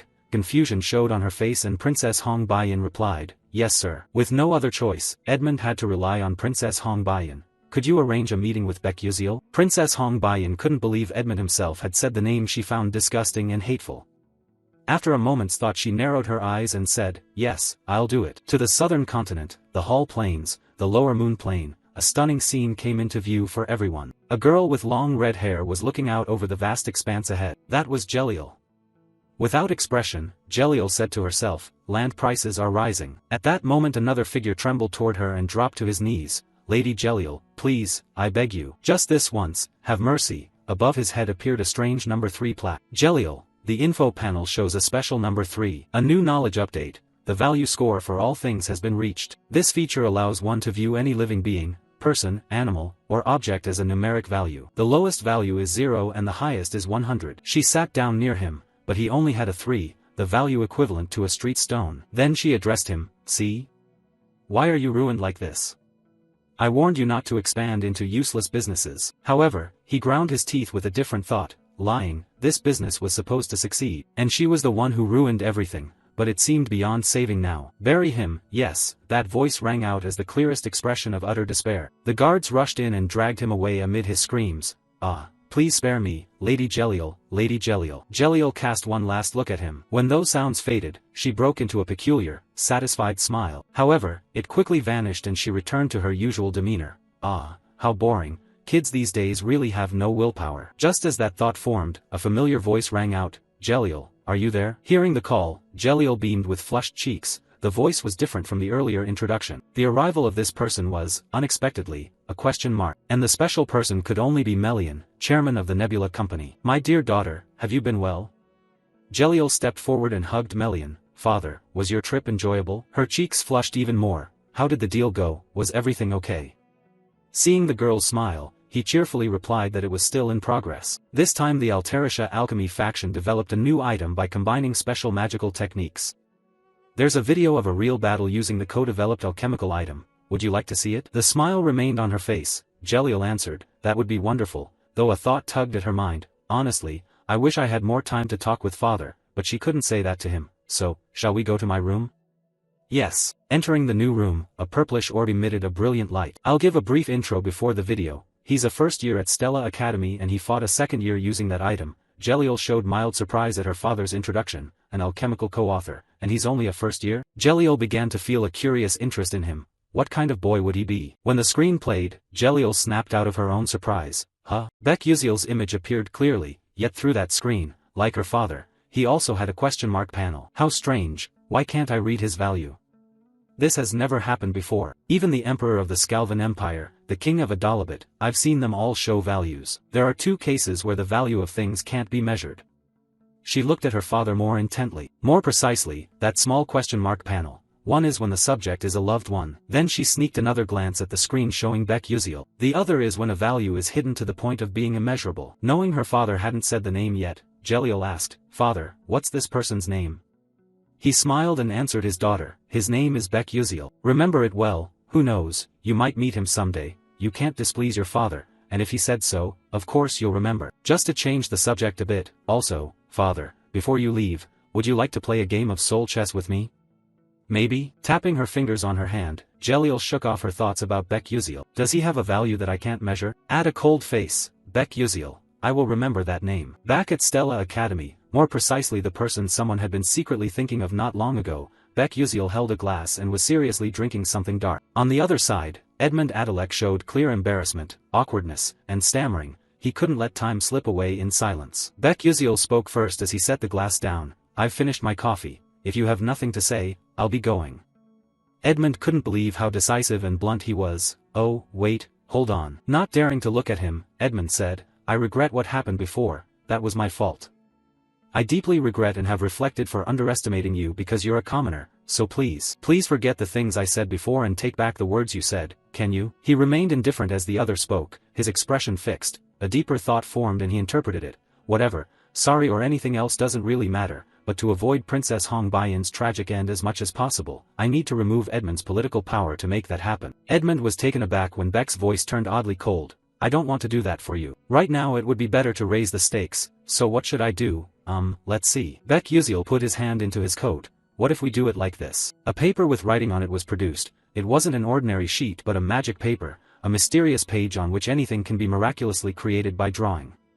Beck Uziel continued, this is a magic oath written on magic paper. Bet with me. Edmund became puzzled. Bet? He explained in more detail but nothing changed. The game will be soul chess. If I lose here, I'll withdraw what I said and only supply items to the kingdom of Adalabit through the Adalek family. Edmund wanted to confirm again, soul chess? You also set a reverse condition, but only if I win. Please transfer me a regular pass to attend the Aslan Symposium. Edmund felt a clear danger in those words. What? He calmly listened as the other continued. Now do you think that's reasonable? Edmund squinted. Of course not. The Aslan Symposium is a public forum where members of renowned magical houses gather to hold academic discussion sessions. Only families with real prestige among the magical elite can participate, and there are 3 conditions to attend. 1. Attend last year and present an outstanding thesis to be recognized for next year's participation. Have a paper that can be presented at Aslan. Or become one of the 12 rising stars of this generation. Because it gathers the world's genius mages to rank them, participating in Aslan, and even maintaining that status, proves one's capability. The ducal Adalek family has attended Aslan for decades. This is a key factor in maintaining their power. I'm thinking of targeting that. He put the paper back into his coat. Bek Yuziel closed his eyes and added, if you don't like it, then fine. Just as he had taken a few steps away, a hesitant voice decisively stopped him. Wait. Edmund's face fell to the point of depression. Did you just say soul chess? If you said that, a smile tugged at the corner of his mouth. Danger layered even into his gaze. Fine, I'll sign it. Meet me here at this time tomorrow. He studied Edmund's expression for a long time, questioning how the other had slipped his hand into his coat pocket. A day passed and an important matter arrived. The next day, students gathered much more densely than usual. Clearly they were all heading to an event. The uninformed are told by those in the know, why are there so many people at the cafe today? Senior Edmund, a final year student, is wagering a game of soul chess with his freshman junior. Is that really true? Whispers pointed directly behind Bek Yuziel, who at Stella Academy could play soul chess better than Senior Edmund? Which reckless junior doesn't know fear? You know the answer but don't say it, it's me. He exhaled softly and glanced elsewhere. Do you all think I like this? From the start I had zero interest in soul chess, however. What? He startled as he looked toward a student emerging. They're here. Senior Edmund and Princess Hong Baiyin arrived with another student carrying something, confident he was the center of attention today from Edmund Adalek. Bek Yuziel cared about similar matters. Sure enough, he had brought Princess Hong Baiyin along. Today Princess Hong Baiyin was prickly, and the prickle doubled when the chatter included her. Wow, the princess looks stunning today. Aren't those two secretly dating? Princess Hong Baiyin turned toward Bek Yuziel, giving him a knowing look. What's with that stare? Why is she glaring at me like that? Did I do something wrong? After sulking for a while she could do nothing else. Princess Hong Baiyin crossed her arms, closed her eyes, and chose a seat as another student brought out a board divided into alternating black and white squares. Until now Princess Hong Baiyin never really understood him. This time was no different. She felt uneasy. What is Bek Yuziel thinking? Edmund learned soul chess from the age of 5 and was called a soul chess prodigy, not just at Stella but across Adalabet. Few play better than Edmund. But why would he choose the game Edmund excels at most? Bek Yuziel seemed to read minds with Princess Hong Baiyin. Edmund smiled at her like a familiar object. Holding that smile, he turned back to the decisive game box. Honestly, it was surprising Bek Yuziel had demanded Aslan participation. It was unexpected. Placing his hand on the white pieces, but this is indeed better. Now the time has come. I will make you feel ashamed first. Edmund lifted a piece, his smile slightly inhuman. Let's start the game. Finally, let's check and confirm one last time. Edmund, sure of victory, reminded him of the wager. Once you sign the magic paper, breaking the oath means you'll lose all your mana. You understand that, right? Bek Yuziel showed no odd reaction and replied, of course. But about this, he did feel he was playing a bit dirty. I have no mana, so breaking that agreement won't matter. One final piece was placed by Edmund, interlocking at the center tip. He released his hand and extended the invitation toward him. The pieces were arranged and in position. Please, you go first. Bek Yuziel gave himself a brief thought. Relinquish the first move advantage in such a high-stakes bet? He slipped his hand into his coat. It seems he completely underestimated me. The encyclopedic knowledge he used to the last breath. Alright, things seem to be improving for me. At this point, let's briefly explain some rules of soul chess. Soul chess is played on an octagonal board. You must select 20 pieces out of 200 types and place them on that board, and you may move only one piece per turn. Unlike ordinary chess, each piece and each square possesses its own attribute and ability. Combine them strategically to capture the opponent's king and win. That is the ultimate goal. Even for me, a veteran with 10 years of soul chess battle experience, it's not easy, though PvP is still much more fun than this game. Bek Yuziel chose the black pieces, and his gaze locked onto his opponent. Moreover, Edmund Adalek is one of the top soul chess players not only at Stella but across Adalabet. That confidence had completely bound Edmund's reason. I was very surprised he would stake Aslan Symposium eligibility, yet challenge with this form of soul chess. Truly an arrogant commoner brat. I'll crush you so you never dare challenge me again. Cutting off that thought, Bek Yuziel, having been given the first move, began his preparation. then let's begin. As if isolated in an indeterminate space, both were completely cut off from outside awareness. Edmund took notice of the board Beck-Uziel had prepared. It revealed an uncanny surprise while also exposing utterly unpredictable details. What's with this setup? It felt as if his pieces were arranged to subtly undermine my strategy. Surely it's not such a random coincidence. After all, a commoner like this kid couldn't have played enough soul chess to amass real experience. Beck-Uziel began adjusting his opening pieces well since he had conceded the first move to me. Then I will. Just that first move stunned a player like Edmund. Not only did he move his queen early, he charged straight into my formation. He lifted a piece resembling a knight. This could prove the guy's an idiot. A confident curl at the corner of his mouth stretched his smile. This white piece was placed firmly on the correct white square. As the piece moved, some special transformation vaguely revealed itself in that play. More precisely, that piece quickly knocked one of Beck-Uziel's pieces backward. The lead knight, Edmund was confident he'd secured an advantage. How foolish. This guy dared to push his queen into a dangerous sacrificial position from the start. The piece's trait was revealed. Rapid knight, able to traverse the board with its special movement ability. On one side Beck-Uziel played seriously. On the other, Edmund was confident in each meticulous move. Again the knight charged forward. Where it passed, Beck-Uziel's pieces were knocked aside and dissolved. Still the knight, and it kept surging ahead. In this very moment, Edmund seemed unable to hide the feelings he'd concealed from the start, covering his face and laughing with trembling. The trembling passed and the man's nature gradually came to light. Unbelievable. I didn't think you'd act so recklessly. I could finish this, even before I moved to the next movement in my symphony. In this match, Edmund Adalek brought one of his favorite tactics. The blaze of annihilation. The core of this tactic lies in the tight coordination of 3 rapid knights. Step 1. Use the mobility of the rapid knights to disrupt the enemy. Step 2. Use 5 fire pawns to secure map control safely, creating blazing terrain. Blazing terrain is a special map effect that reduces the defense of weak units against fire and increases damage to fire-affiliated units. If it reached that stage, Beck-Uziel would have no chance, though that was the plan. The moment Beck-Uziel moved his arm to make a new play, Edmund seemed to have found where the mistake was. This is how it should have been. In a white square on the black side of the board, a piece suddenly appeared without warning. Edmund knew where the error lay. An invisible pawn? It also had its own distinctive info. Iron shackle trap creates a prison in a designated area. Any piece trapped cannot move for 5 turns. The 3 white knight pieces that had rampaged earlier were now imprisoned by red chains when aligned on the same rank. Dread began to grip Edmund. Damn, my rapid knights, their invisibility effect was supposed to end after 3 turns, so why like this? And then the surprises weren't over for him because the next piece of information was revealed. Invisible pawn. The pawn remains unseen during the match. The invisibility effect ends after 3 turns. But if the queen dies before that effect ends, the effect is extended by 7 turns. A drop of sweat fell, but that dangerous smile returned. That bastard intentionally sacrificed his queen early to trigger this effect. His hands went stiff, but it's fine, the effect will last only 5 more turns anyway. Moreover, on this turn I'll activate the blazing terrain field. The white piece just placed on a black square ignited the entire battlefield, the blazing terrain, reducing non-fire units' defense by 30% while fire units deal 200% damage. It's an environment that lowers the opponent's defenses against fire and boosts the owner's attack. Completing this objective is extremely difficult because it requires holding points at 5 different locations. Once completed, dominance will tip to one side. Edmund stared at Beck-Uziel. How's that, Beck-Uziel? The territory is now active. Next turn you're done. Beck-Uziel remained oddly calm, then made another subtle hand movement. A knot of unease stabbed his thoughts. Edmund watched intently without looking away. Another invisible pawn? That cunning bastard. But whatever he placed, when this turn passed, confident Edmund failed to notice Beck-Uziel's move, and when that move landed, Edmund froze and uttered a foolish thought in his mind. What? Edmund didn't realize how the ordinary pawn had somehow seized control of a specific point, manifesting a black piece on a white square. It occupied reversal terrain. When you claim terrain while the opponent's terrain is active, you receive a reversal effect. In other words, the blazing land instantly became frozen terrain, activating the frost terrain. The fire vanished and pillars of ice rose up.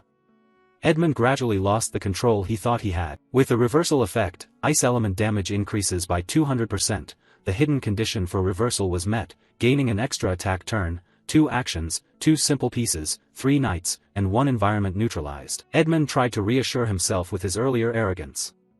What the hell? He saw my entire strategy. Edmund rolled his eyes to study him closely. No, it can't be. It's probably just a coincidence. With a single adjustment of his glasses, Edmund realized he had been captured in the palm of a true chess monster. His face went progressively pale, his mouth opening uncontrollably. Coincidence, isn't it? There was still one white knight not imprisoned. Wake up. Unable to trap his opponent in his hand, Edmund could only clutch his numb pants pitifully as another bead of sweat fell. Edmund pressed his lips together. He'd faced countless opponents like this. Just hold until the next turn, then I can turn the tide. If I endure, I'll win. He swallowed, his expression hardened, nothing more than that. The bright spark of hope on his face gradually sank into darkness. Can I win? Instead of confidence, disappointment dragged Edmund into an isolated mental space. Could I really beat him? Can my turn come back? Beck-Uziel's pieces moved without any hesitation. Edmund grew smaller in that scene. He folded his arms in his seat and turned on a more serious mode, and a few compliments for his opponent crept into his thoughts. Edmund's skill was indeed impressive, even powerful.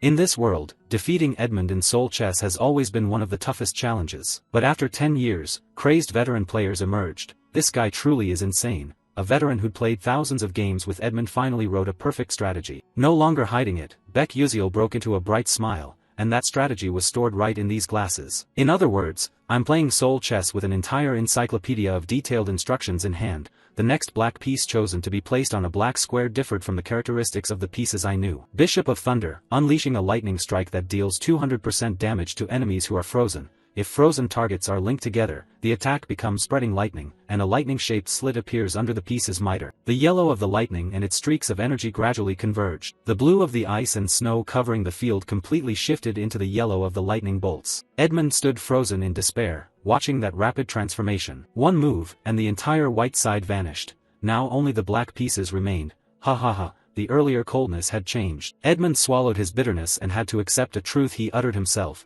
I lost. Beck-Uziel. The tone wound down with a single line. Yes, thank you for the game. Absolute silence. On the board now there is only black and darkness. Very quickly after, the students erupted one after another in exclamations. One of them mustered the courage to speak up directly. Wait a minute. A group of 3 formed and turned around in an uproar. Are you crazy? Did you see that? Senior Edmund actually lost? How did that happen? Is that a tactic or a joke? Is his strategy really that insane? Edmund sat completely still without any movement, ignoring the disruptive noises. Facing an opponent who moved pieces coldly and with razor logic for the first time, that turned a proud Edmund into an emotionless Edmund. And then the unwanted scene unfolded. Hong Baiyan was talking and standing beside the male lead. That thought kept circling in his head. Did I really lose? And it was Soul Chess to boot. Edmund couldn't accept the truth as they left. The product contract was lost, and he'd even lost the right to attend the Aslan Symposium. His hands trembled and his thoughts grew more chaotic. What should I do? If my father finds out about this, will my life end here? The student in charge of the board, while tidying up, noticed the change in Senior Edmund. With decisive movement, the board remained intact after Edmund's dangerous, forceful slam on the table. The rage he'd been holding in erupted immediately. Damn it, really damn it. Because of that outburst, a few students outside didn't dare intervene further. They had no choice but to leave before things got worse. Very quickly, the quiet space held only Edmund covering his face and trembling. What should I do? Just as he seemed about to fall into despair, a familiar voice rose and untied that knot of discomfort. Senior, look up. Edmund was not mistaken. It was Hong Baiyan. Once she had his attention, Hong Baiyan composed herself and spoke in the calmest voice. I'll try to persuade that commoner on your behalf. Will secure the rights to the product. I'll ask him to withdraw the claim he made about the Adalek ducal family. Edmund, astonished as if he couldn't believe his ears, felt a rush of excitement that loosened him for his next words. Really? Is that for real? Thank you, Hong Baiyan, thank you so much. How can I ever repay you for this help? In a gentle voice, the princess interjected a bit. You say repay? I was born to be a queen. After that emotional loop, Edmund returned to the feeling he had right after losing the game to Beck-Uziel. It had been a long time since Hong Baiyan had shown that dangerous expression, so of course she would take an interest in someone who would become my vassal. Hong Baiyan turned and left coldly. Next, I'll go meet Beck-Uziel. Edmund's voice suddenly dropped to an unusually small tone. My vassal? Hong Baiyan had only gone a short distance when Edmund's heart-wrenching scream shattered what was left of the silence. That's right, at first their relationship was like king and vassal. Edmund used his power to manipulate their bond, trying to change it, but now that the balance of power has broken, they have returned to their original positions and roles. Hong Baiyan's confident smile dispelled all the tension she had been carrying for so long. The narrative shifts back to the protagonist, Beck-Uziel. Stella Academy really does have a phone room. Beck-Uziel was contacting the person on the other end. Hello? Yes, please postpone all transactions with traders in Adalabit for about a month. He smiled and moved to an alternative plan. We currently intend to distribute only through royal channels. would that be possible? The reply came quickly, of course I'll do that, anything you want. Thank you, teaching assistant. Having finished what he planned, he disconnected, stretched a few times, and breathed in the fresh, comfortable air. It's finally done, fortunately everything ended safely. But the Aslan attendance ticket isn't really all that useful, is it? So what should I do now? Anyway, the protagonist will automatically be placed among the 12 rising stars. While he sank deeper into those thoughts, someone cut in. Civilian. Who else could call you so bluntly if not Hong Baiyin still being around? That said, Hong Baiyin hoped you were still nearby. As she approached Baek Yuziel, she slipped her hand inside her clothes to retrieve something. Ah, you came at the right time. She held a paper out in front of him. Here, a new contract. Hong Baiyin's eyes wide and bewildered. He didn't hide his plan and said it outright. The Altarisha school will be distributed exclusively through the Adalabit royal family for 1 month. How it's used after that is up to you. Do whatever you want with it. Hong Baiyin studied the details of the new contract closely, then gripped the paper when he unexpectedly spoke in a somewhat sad tone. So, I must take my leave now. I don't want you leaving so quickly. The princess mustered her courage and added. This time I owe you. Her cheeks flushed and her voice grew softer. Thank you. Noticing the clear change in her behavior, Baek Yuziel looked back, a bit flustered, and replied simply, okay. An intrusive thought crossed his mind, lucky to receive a thank you from her. Aware that he didn't manage his emotions well, Hong Baiyin was bashful but more cautious in her words. Hey, you said there would be a price for helping me. If you tell me what that price is, I'll pay it right away. This seemed to be something Baek Yuziel hadn't considered. He touched one cheek and looked away. The price? Actually, the price Baek Yuziel wanted was pretty simple. He stared at Hong Baiyin. It was obvious, Hong Baiyin wouldn't be tainted by evil. Instead, she would choose goodness and, with him, build the best possible happy ending. This time Hong Baiyin couldn't meet his gaze. Seeing the princess like that, he didn't dare say it aloud and kept it in his heart, but even so he couldn't suddenly say, I hope you become a good person. So, drawing on 29 years of life experience, he offered the most appropriate and exemplary response for the situation. Hong Baiyin turned back, waiting for the result. The two of them became cute as they chatted. Buy me a meal, what? He patted his stomach and smiled innocently. Just treat me to a meal. I want to be full from a meal the princess buys. Hong Baiyin was surprised. She hadn't expected his price to be so odd. She froze for a long moment, then a faint smile replaced her expression and her cheeks flushed again. All right. Then follow me. Baek Yuziel changed his step and they arrived at a new place. One thing certain, you and the princess arrived here in the car parked beside you. You stared at that car, sweat dripping, unable to look away. For 10 years playing this game, cash items have appeared everywhere. The cars in Ether are so luxurious. Hong Baiyin turned back to warn you that you can't just fixate on the car and crawl inside it. On this side, a confident smile, stars sparkling. You have to take your eyes off that car and go inside with the princess. She brought you all the way here. What has she planned? With the princess's current funds, I should be able to pick at least 5 of the best dishes in Ether, right? But reality was about to slap you. Stepping aside, Hong Baiyin showed you a modest eatery. Stir-fried noodles, black bean noodles, we're here. Surprised? Taken aback? What could be better than the endless question marks and your bewildered face? And you even dreamed a lovely dream. Where's my big fatty salmon? Where's my salmon caviar canopy? And a bowl of black truffle mushroom cream. When the two of them sat at the same table, the atmosphere clearly split into 2 opposing sides. All the stars shifted to Hong Baiyin and the collapse, while the waiter remained, waiting for them to order. Despite the attention, the princess's expression was oddly serious. These dishes look unfamiliar to me. I found it. When he asked me to treat him to a meal, I thought about what would make Baek Yuziel happiest. Hong Baiyin recalled a conversation with the nearby guard who said there's a story from his past tied to this place. Really?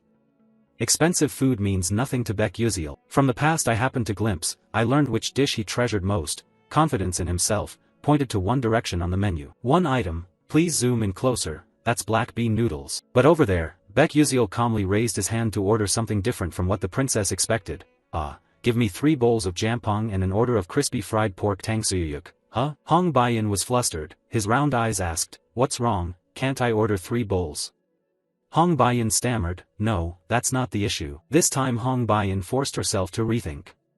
Why didn't he order the black bean noodles? Wasn't that his memory with his mother? And it seemed Hong Baiyin realized her mistake. Of course, why would a commoner write about his mother and black bean noodles in a school assignment?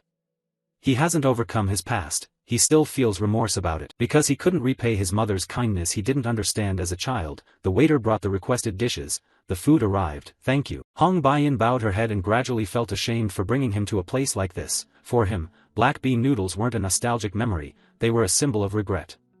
And I hadn't even realized it. Though belatedly aware, the princess chose to tell him right away, sorry for taking you to a place like this. Baek Yuziel didn't know what the princess was thinking and responded plainly, it's okay. He raised his hand, his round eyes continuing. Life sometimes brings surprises where your wallet doesn't cooperate, but since she's a princess, adding extra dishes is fine, right? He said, "Milord, we need more fried dumplings." Meanwhile, the soul chess match between Edmund Adalek and Baek Yuziel had been widely circulated by the students who witnessed it. The rumor spread rapidly across the academy, growing uncontrollable. What? Senior Edmund lost to Baek Yuziel? Of course the question why was asked, and the reason was revealed by many students who eavesdropped on the cafe conversation at the time. The truth was even more shocking than the rumor. Sorry, I heard this from Archon, a retainer from the Adalek family. In fact, it seems Senior Edmund Adalek did that because Baek Yuziel co-developed the alchemic magic technique. Just the rumor that Edmund Adalek apologized to a first-year student, and that Baek Yuziel co-authored the Delta Enhancement Technique, shocked Stella Academy. His name spread not only to Arcanium but also to the Dark Mages. Arriving at the first tower, Tower 1, in the Vice Principal Aki Hayden's office with arms crossed and a face devoid of expression, that guy really is quite annoying, just a commoner, and didn't he interfere with Mai Zentiran's plan? The mysterious figure opposite, identity concealed, asked, should we handle this quietly and discreetly? Aki Hayden's face hardened as he rejected the idea. Nonsense, if even a single Stella student goes missing without reason, everything will be thrown into chaos. Handing the Aslan Symposium attendance right to someone like him displeases me, however, taking it from him will be easier than taking it from the Adalek family. We must keep an eye on the name Baek Yuziel from now on, monitor him for the time being. A new exchange followed. More importantly, what is Mai Zentiran's condition? The mysterious one answered tersely, she is suppressing her dark mana with the Hierarch's control magic, but it could erupt at any moment. Aki Hayden was forced to reassess. It is still not the right time. The familiar pact ceremony is about to take place. If she truly loses it and provokes the Spirit King, the consequences will only become more troublesome. Raiden, keep watch on Menon's condition. That way, we can use it to divert Eltman Eltwin's attention when necessary. Professor Raiden nodded solemnly in assent. Understood. With Aki Hayden's final instruction, Professor Raiden left the principal's office and headed toward the faculty building, an area almost deserted. Inside, the lights were out, forming a dim laboratory. A rack of glass tubes lay shattered. The lab equipment, including the microscope, had been dismantled into a wretched state. Only a few sheets of paper remained in acceptable condition. In the room, Professor Raiden clenched his fist and looked at something on the floor, exuding dark miasma, groaning with anger. Since this is a mission, the points of concern should be prioritized. Right before him stood the transformed form of Professor Mai Zentiran. Unable to keep her footing amid what was happening, Professor Raiden thought to himself, this has gotten quite serious. Mai Zentiran, now with bloodshot eyes, asked in a hoarse voice, did you come here to tell me to wait longer? If I endure and wait, can I return to my original position? Raiden, outwardly calm but inwardly revealing great contempt. How ridiculous, after a lifetime of stealing what belonged to others, you still dream of getting back the position that was truly yours. However, Raiden still chose to show mercy. Your usefulness is over. Once the plagiarism investigation begins, you will be stripped of all posts and expelled from the academy. Mai Zentiran panicked, regained her senses and asked in a haughty voice, then why did Aki Hayden leave me here? Raiden replied coldly and decisively, you are completely corrupted already. As a different purpose, you can certainly fulfill that role. That is why you were left here. Mai Zentiran trembled and gradually lost control of herself. Ha, are you trying to drive me mad and out of control, you bastard? As Mai Zentiran bared her fangs and was about to erupt in rage, Raiden cut her off once more. Then leave this place. Mai Zentiran stared in disbelief. What? A dark blue something rolled across the carpet. To Lac Veen, Raiden turned his back. Our people are hiding there. If you survive until you find them, break this crystal. It will release magic that suppresses your corruption. Raiden had just reached the stairs when Mai Zentiran's voice halted his steps. Why are you letting me live? Raiden didn't need to look back. I just don't want to see my own people die so miserably. When Raiden had fully departed, Professor Mai Zentiran managed to stand and step toward the crystal. Without hesitation, Mai Zentiran picked up the orb in her hand and continued walking in an unknown direction. And he stopped beside a table holding the annual plan, observing more closely what was on it. More precisely, the notes he'd left himself. But when he focused more intently on one entry, uncontrolled dark magic spilled out, squeezing out all the pent-up hatred. Mai Zentiran gradually unleashed deepening dark claws, his temperament turning increasingly domineering. How dare you? Do you really think I will walk away after you turn me into this and do nothing? I will tear everything to pieces. What Mai Zentiran had just torn apart was the familiar contract signing ceremony. Time passed quickly. Today was the Stella Academy students' first field trip to the cradle of the sacred tree to attend the familiar contract signing ceremony. Huge starships began departing on a new journey. In a room, Acel and a few classmates were starting to enjoy a meal. Across from Acel, two classmates exchanged looks and said, "I just remembered Baek Yuziel. He was scolded and criticized by seniors for a long time, but now no one dares touch him anymore." "Oh, I've heard that too. I also heard he's actually a co-developer of alchemical magic techniques, right?" After that rumor spread, some seniors even came personally to apologize to him. The classmates looked at Acel and asked quietly, "Acel, do you know about that?" Acel held a pastry and answered casually, "No." The classmates continued, "So it's really about Baek Yuziel, huh?" She bit the pastry lightly. Acel, lost in thought, wondered if it was just her mood. She felt increasingly distant from Baek Yuziel. It gave her a sense of loneliness, but the others disagreed. A smile formed. "Honestly, I thought Baek Yuziel and Acel were dating." No sooner had she bitten than Acel spat everything out. Seeing Acel act strange, her friends showed concern. "Acel, are you okay? Here's water, thanks." People say she's been getting close to Princess Hong Baiyan lately. Could the princess really be charmed by a commoner? Acel drank and listened to the gossip, but recently the way the princess looks at Baek Yuziel hasn't been normal. This time Acel started coughing repeatedly. "Acel, drink slowly."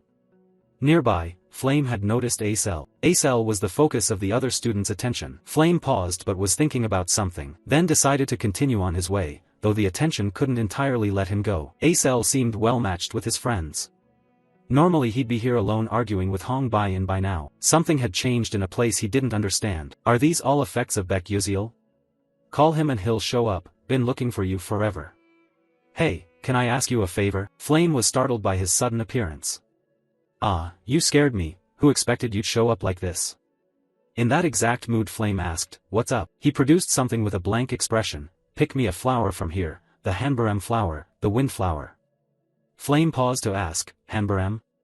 The flower that always faces one direction?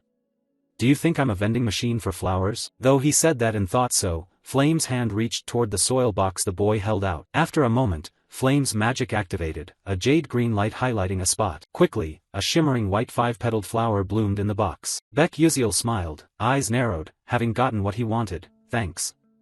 Flame folded his arms. "I know something's off with you. What do you plan to use this for?" As soon as he spoke, Flame vaguely realized something. Then a direct question turned to him. "Hey, don't tell me you're planning to go down to the 4th level, are you?" Baek Yuziel was surprised Flame could tell. "Of course I'm going, otherwise why would I take it?" Flame couldn't help adding a few more words. "Watch your body carefully, or this time too." Then his hearing was suddenly cut off. "You showed a question mark, not understanding." Flame realized he'd spoken out of turn and quickly looked away. "No, it's nothing." However, he was a bit startled when Baek Yuziel proactively asked back, "And what about you? Are you okay?" Embarrassment took hold. "Ask me if I'm okay, what do you mean?" "You put the flower in your bag and smiled." "It's just that you seemed down after the Persona Gate practice." Flame turned his face away. "It's not like that, you're such a busybody." His face flushed uncontrollably. "If you're worried about me, I won't thank you for it." Baek Yuziel looked back with a faint smile. From a distant shadowed corner, someone was secretly watching their exchange, looking like they were about to thank me. "I told you it's not like that. You're really not honest at all. Oh, give me back my flower." At that moment in the Menon Tower area, two figures in uniforms resembling the 13th Legion stared at the lights ahead, the residents of Mai Zentiran, who had vanished and was no longer known under the name Stella. Starting today, first-year research majors would begin their field activities. Menon Tower, 13th Legion, Commander Kane. The special activities related to dark magic would commence there. Mai Zentiran might participate, so please be alert. The isolated space and that amount of news quickly dissipated and returned them both to the boundless plane. Additional info: spatial teleportation, a unique Menon Tower technique enabling rapid long-distance transfer, is a magic only high masters worldwide can use. However, even with that astonishing magic, the two departed with no special sign. Standing beside the commander was Vice Commander Hazen Macaron, loudly complaining about the news. "Oh my, why is the owner of the Ivory Tower so obsessed with Stella?" Commander Kane, displeased, corrected his tone seriously. "The tower's master possesses prophetic power. Stop spouting nonsense and follow me." Vice Commander Hazen Macaron couldn't stand that tone and snapped back with a huge scowl. Right, it's prophecy, and over half of it is always wrong. Though that may be true, Kane held his ground. In most cases it's because we resolve the issue before those disasters occur. Or perhaps those events were prevented by other factors before we arrive. Hazan Macaron conceded that point. A light magic glowed in her hand. Anyway, our captain is overly obsessed with the master of the magic tower, and it seems he's troubled by those words too. Kane didn't want time wasted by further back and forth. All right, move quickly. Immediately the linked magic circles formed, and the two vanished in an instant. Back to the main topic. Stella Academy frequently takes more field trips than planned during its development. They establish teleport gates at over 20 locations for the ships. One notable example is the cradle of the celestial tree, also the place that nurtures the cloud flowers. This time homeroom teacher Lee Hanwal gathered the students in a fairly large area. His voice carried responsibility. Attention, after participating in the World Tree's birthday celebration, the familiar contract signings will take place and begin tomorrow. Use your time freely and well until assembly time. 12 students answered in unison, yes. With no longer being constrained by time or space, each student split off to do what they wanted, and this time attention turned to Flame. She was looking around as if searching for something. Looking at the lush tree canopy, Flame eased her tension and smiled. Perhaps being surrounded by nature made her feel very relaxed. But then Flame's target appeared when she shifted her gaze elsewhere. Who else could the target be but Baek Yuziel? Flame paid attention to Baek Yuziel, but Baek Yuziel didn't notice at all. Flame felt deflated by that. But she had no intention of approaching, and she watched his back grow farther away. Was he wandering alone? Lost in thought, Flame didn't notice someone else. Jeremy Scalvin smiled, radiating brilliant light. Hello, Flame. Immediately Flame's face twisted. Of course she was very annoyed. She walked past lightly without bothering to look at that handsome smiling face. Jeremy kept that expression even though he was being quickly ignored. Just as Flame was about to leave entirely, Jeremy hurriedly stopped her with his words. Aren't you going to show me that expression again? Annoyed and provoked, Flame looked back confused. What are you talking about? Jeremy took step after step closer. If you have time, could you walk with me a bit? Flame stood still. I don't have time. A silence formed. But quickly Jeremy fully revealed a not-so-good boy nature, more like a killer denied what he wanted. Again, why don't you think it over? Flame realized she was dumbfounded that Jeremy could wear that expression now. She quickly matched her thought. This guy really is dangerous. Jeremy wasn't simply that kind of person. Just when she didn't know what to do, someone else suddenly stepped in to block for Flame. Flame could hardly believe this person had shown up. Hey Wonriang. He helped untie the knot. Prince, that's more than enough. Do you realize your actions were quite rude and coercive? Jeremy smiled with mockery. Oh, and how would I know that? When Jeremy spoke with that smile, ordinary people would naturally look away and avoid him. However, that doesn't work on someone at the pinnacle of magic as heir to the tower. As the two boys stared at each other, Flame sweated in the middle, analyzing, my god, what is this situation? Now that they'd met, some plot gradually brewed across Jeremy's expressions. Leaving one serious and one embarrassed, Jeremy walked away and returned to normal, waving. It seems your friend misunderstood something, so I'll head back for today. See you next time, okay? With that, Jeremy completely left and left the two of them there. Although things seemed to go fairly well, Flame felt a deep unease. Immediately she voiced a loud, somewhat reproachful question to the one left. Hey Wonriang. What on earth were you thinking, daring to block Jeremy? Do you think making enemies with the Scalvin family was wise?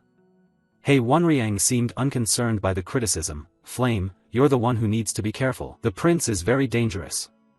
If he wants something, he won't hesitate to do anything to get it. And right now you've become the thing he wants most. Flame understood that better than anyone, so she was currently weighing what she should do. However, a new perspective from Hey Wonriang left her puzzled. Or perhaps you truly trust him. Indeed, Flame couldn't imagine Hey Wonriang saying those words. Suddenly this time Flame shot back. Who are you talking about? Hey Wonriang was stunned. From where he stood he turned his back and tried to walk away in a hurry. Sorry, I spoke out of turn. Huh? Flame looked at him blankly, full of suspicion. Hey, who is he? Hey Wonriang suddenly realized his body was gradually losing control for a very strange reason. Immediately he put his hand to his forehead and dropped to one knee. Flame knew something was wrong and hurriedly called his name. Hey Wonriang. Flame rushed closer in concern. Are you all right? However, Hey Wonriang quickly raised his hand to stop her. The headache flared up again. Hey Wonriang still stood and continued to leave. I'm fine. How could Flame possibly believe that? Find my ass. As he walked away the way Baek Yuziel had before, Flame tried to hold him back. Wait a moment. Hey Wonriang, that can't happen. After he left, Flame still didn't understand what on earth had just happened. Hey Wonriang felt unease wash over his already unsettled mood again. Something was very wrong as he tried to leave. Hey Wonriang moved into a less conspicuous alley and leaned against the wall. supporting his body. He replayed things in his mind. He didn't know when this unexplained symptom had grown worse. His vision blurred. Damn it, how can I complete the familiar signing ritual like this? Just as he was baffled, he was startled by a familiar voice. Oh, who do we have here?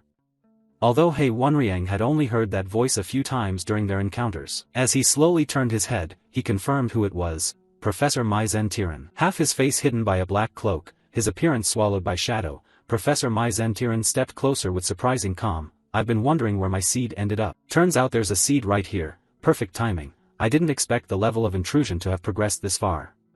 He Wonriang panicked at those words. Professor, what are you saying? The professor's hand in dark magic extended forward, the danger spiking to a high level. Now, don't resist, for from this moment you will become my servant.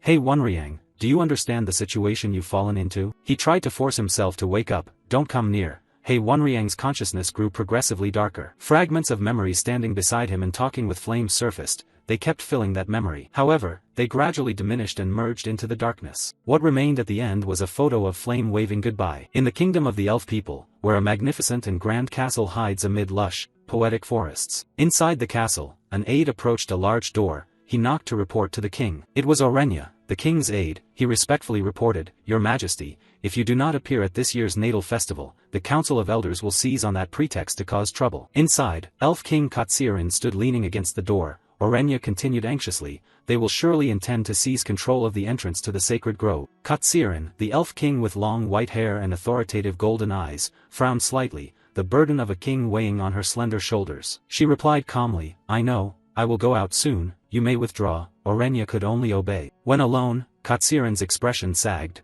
revealing fatigue and melancholy. She walked in solitude, thinking to herself, when was the last time I truly felt free? She raised her hand slightly, preparing for an important task. Katsirin donned a white hooded cloak and mask, completely concealing her identity. She looked in the mirror and told herself the cloak can only hold for 1 hour. Determination shone in her eyes, even if only a short hour, she had to make use of it. After disguising herself, Katsirin and the escorting knights entered the sacred forest. She silently prayed that today would pass peacefully. She stood amid a garden of pure white flowers, the scene peaceful and quiet. Other elves bowed in prayer, the atmosphere of the ceremony solemn. Everyone reverently performed the rites of the sacred tree festival. By right, Katsirin stood among the brilliant flowers, as if merging with nature. She continued across a wooden bridge, proceeding deeper into the place of the ritual. The final destination was a majestic waterfall, the most sacred spot in the forest. The ritual was nearing its end. Katsirin thought if she could complete the prayer safely and return it would be enough. But suddenly she flinched, sensing something amiss. A dark energy, faint yet unmistakable, someone bearing dark magic had appeared.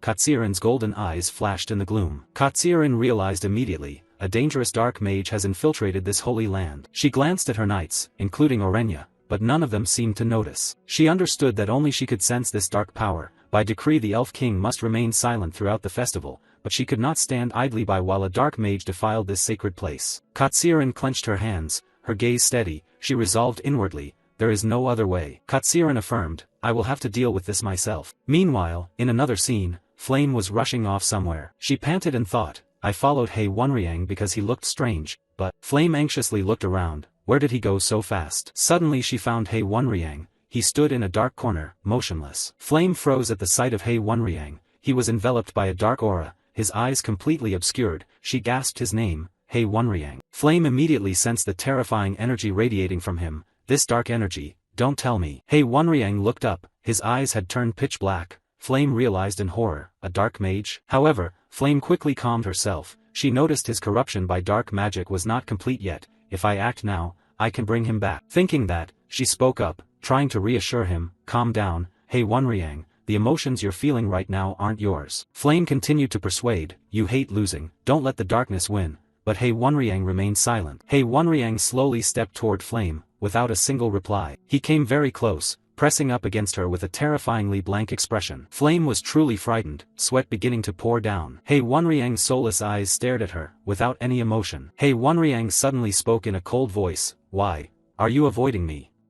Flame was flustered and didn't know how to answer. She was struck dumb, her eyes wide with fear and confusion. As if sensing something, He Wonriang stepped back. Flame hurriedly cried out, I'll wait. He Wonriang was lost in his own chaotic thoughts, wondering, does he hate me? Am I unreliable? Flame frantically waved her hands. No, don't think that, but a powerful burst of dark magic suddenly erupted from somewhere and struck across. cutting her off. She had no time to react, only able to stare in shock at the pouring dark energy. A violent explosion of dark energy engulfed the space. Flame hurriedly raised her hands to shield herself from the sudden attack. The smoke and dust from the blast slowly cleared. Flame still stood stunned, unable to believe her friend had attacked her. Just as she was bewildered, a classmate appeared. Flame exclaimed in surprise, "Ma Yuxiang?" Ma Yuxiang rushed over and asked anxiously, "Are you okay?" Flame looked at Ma Yuxiang and said, "That dark lightning just now."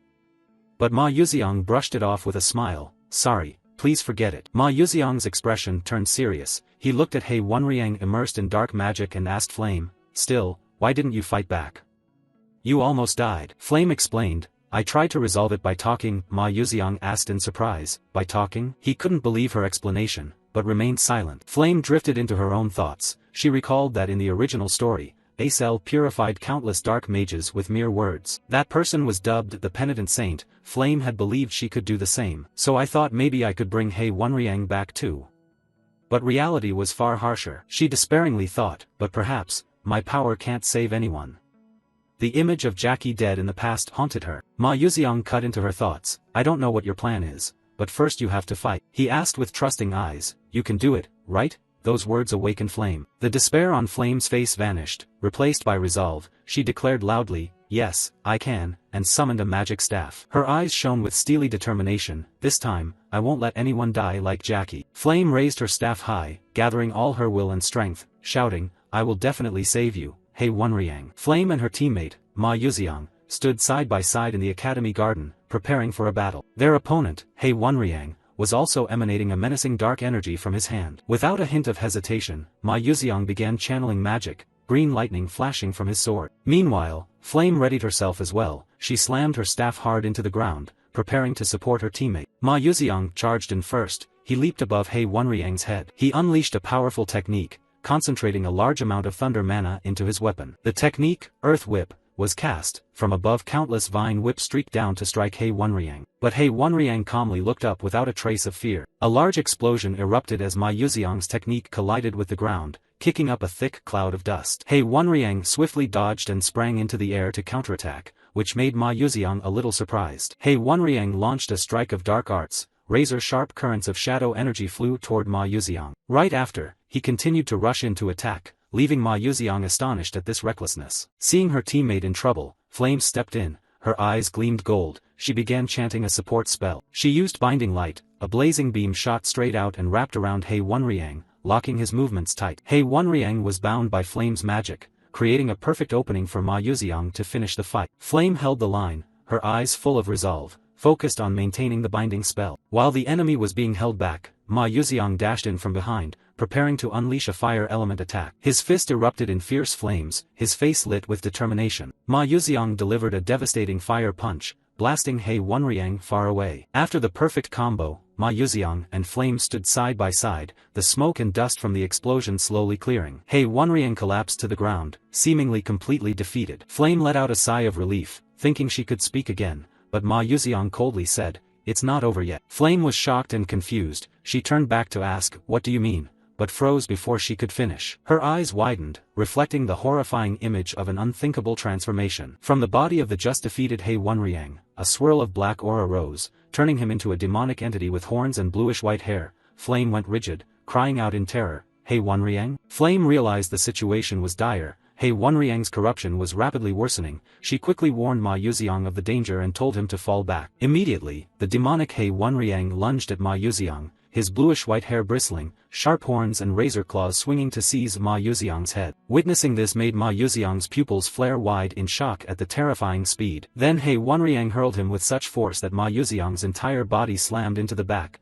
triggering a massive explosion. In a panic, Flame could only scream Ma Yuxiang's name in despair. She stood frozen, sweat pouring, completely overwhelmed by the strength and speed of her corrupted teammate. The demonic He Wenriang was right before her, his shadow engulfing the small girl. Unable to believe her eyes, Flame stammered her friend's name, He Wenriang. For a moment a spark of He Wenriang's consciousness flashed up. He was trying to resist. Suddenly, a familiar figure appeared. Ma Yuxiang with flames in his hand charged in to attack. Ma Yuxiang summoned all his strength, launching a fiery punch straight at He Wenriang. The punch landed, creating a powerful fire explosion right on He Wonryang. Flame and even Ma Yuxiang were stunned. They had thought this attack would work. However, Ma Yuxiang's attack did nothing to He Wonryang. He turned to look with contempt. His power was overwhelmingly superior, completely dominant, to the point there wasn't even a scratch, leaving Ma Yuxiang astonished. Very quickly Ma Yuxiang screamed in pain as He Wonryang's hand tightened, incapacitating him. He Wonryang grabbed Ma Yuxiang by the throat, lifting him off the ground. Flame could only watch helplessly. Flame was utterly desperate. She realized with her current strength she couldn't stop He Wonryang, and at this rate he would kill Ma Yuxiang. Flame kept wondering what to do. Meanwhile He Wonryang grew increasingly enraged. He tightened his grip and called Ma Yuxiang's name. Ma Yuxiang was squeezed so tight he couldn't even utter a sound of pain. Inside his mind, He Wonryang was screaming in delight, "I can win. I can defeat Ma Yuxiang." It was exploiting He Wonryang's own desires and rivalry to take over his body. Finally, I can defeat Ma Yuxiang, the demon shouted in utter satisfaction. Before losing consciousness Ma Yuxiang uttered weakly, "Well, this is not good." That unexpected remark made He Wonryang pause a little. It asked in surprise, "What?" Flame immediately recognized that brief moment of pause. That was the opening Ma Yuxiang created. She hurriedly gripped her staff. A flash of hope sparked in her mind. If it's now, maybe. As if understanding what Flame intended, Ma Yuxiang's hand rose to block her attempt. This left Flame puzzled, unable to understand Ma Yuxiang's intention. But then Ma Yuxiang looked at He Wonryang with disdain and said, "I thought you were the only one living in a world like mine, so this is all you have." Ma Yuxiang declared coldly, "I am disappointed in you, He Wonryang." At the same time He Wonryang's mind began to waver. He began to question himself. What was his goal? He slowly flinched. "I must defeat Ma Yuxiang." The scene returns to the spring of first year at the secondary division. He Wonryang, then 14 years old, was a youth with a cold, arrogant appearance. And this is Ma Yuxiang, also 14, a youth with black hair and red eyes, who had taken the top spot from He Wonryang. Unable to accept this fact, He Wonryang strode straight up to Ma Yuxiang and issued a challenge. Ma Yuxiang looked extremely surprised by this sudden proposal. He pointed at himself and asked in disbelief, "Are you talking to me? Why suddenly want a one-on-one duel?" With a determined expression, He Wonryang declared, "I cannot accept you being above me, let's settle the ranking fairly." Ma Yuxiang was still bewildered by his opponent's declaration. He hadn't expected the ranking to matter so much. However, instead of refusing, a mischievous smile spread across Ma Yuxiang's face. "Fine, then let's try," Ma Yuxiang agreed. Both of them walked out to the arena. Ma Yuxiang appeared quite relaxed, holding his magic staff and murmuring, a magic duel, huh." He gripped the staff tightly, ready for the upcoming match. With confident demeanor, Ma Yuxiang even allowed He Wonryang to strike first. He Wonryang was annoyed by Ma Yuxiang's attitude. He muttered, "Look at that posture." In He Wonryang's mind full of doubt, could this guy really be a genius? He couldn't believe someone so lax could be above him. He Wonryang was the heir of the Moonful Tower. He learned magic as soon as he could read and trained tirelessly to become the greatest magic warrior. But when the new student rankings were announced, Ma Yuxiang was first and he was second. He Wonryang stood stunned, unable to believe his eyes. "I'm second." To him the existence of the genius Ma Yuxiang was a thunderclap. When the other students called Ma Yuxiang to join them, He Wonryang could only stand and watch from afar, his heart full of grievance. Ma Yuxiang casually answered his friends' calls, while He Wonryang thought to himself, "So that's Ma Yuxiang." But the more he observed, the more disappointed He Wonryang became with his rival. He read strange books unrelated to studies, and was lazy every day without any effort. He Wonryang could not accept that someone like that could be better than him.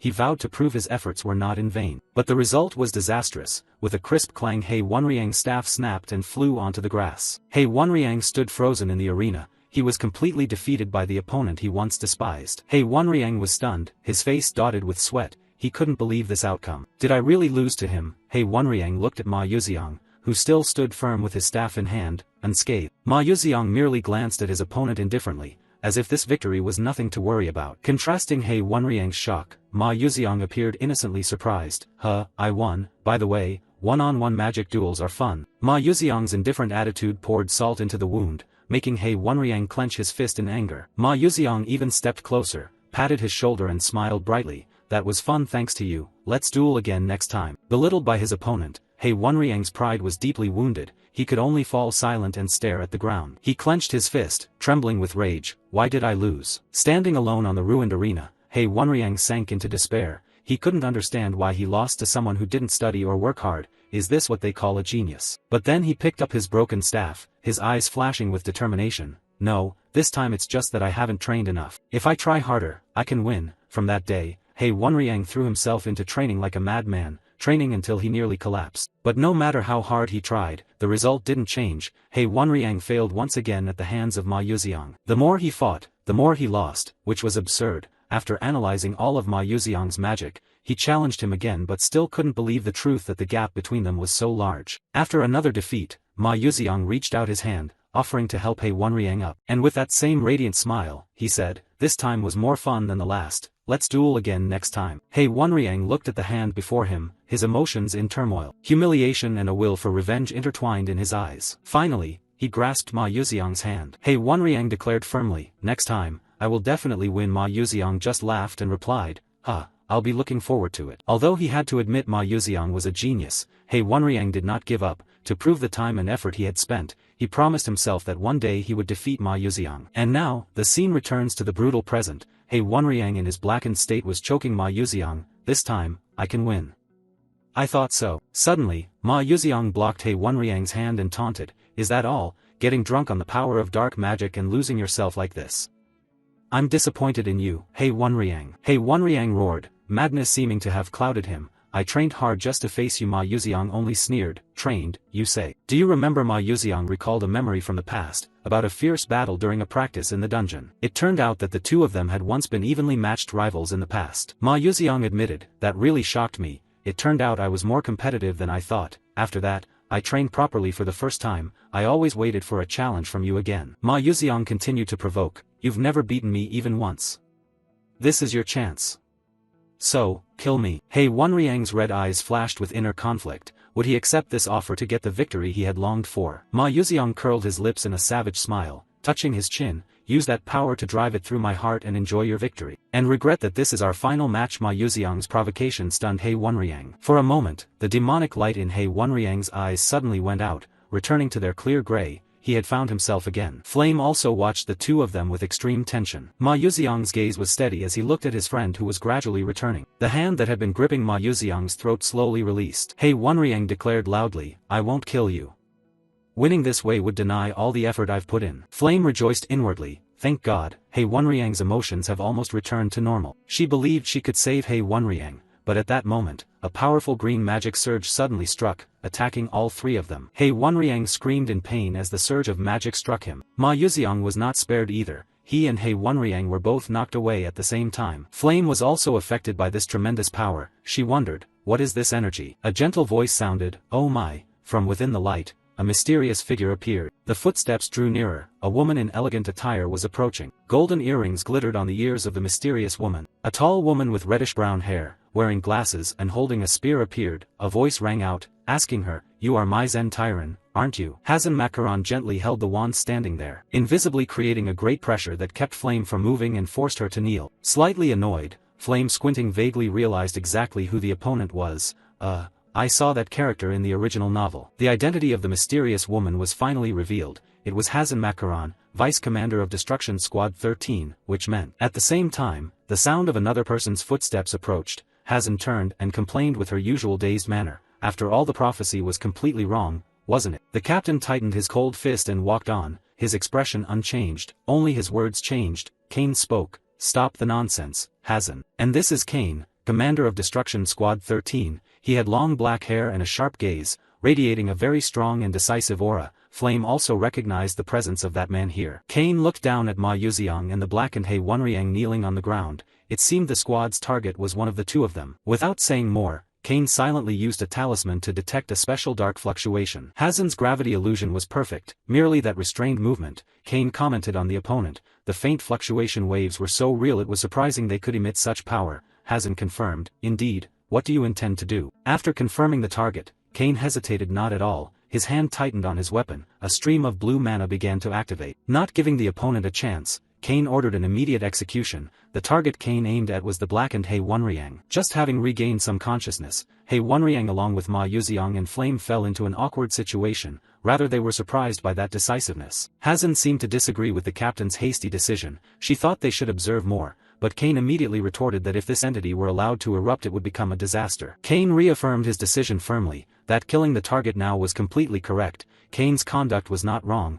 Once those tainted by dark magic have been corrupted once, they are prone to be corrupted a second or third time. Even if temporarily purified, the corruption remains and eventually they will be affected by dark magic and cause a massacre. A decision made must be carried out immediately. Just as Kane prepared the finishing blow, a voice rang out demanding a halt.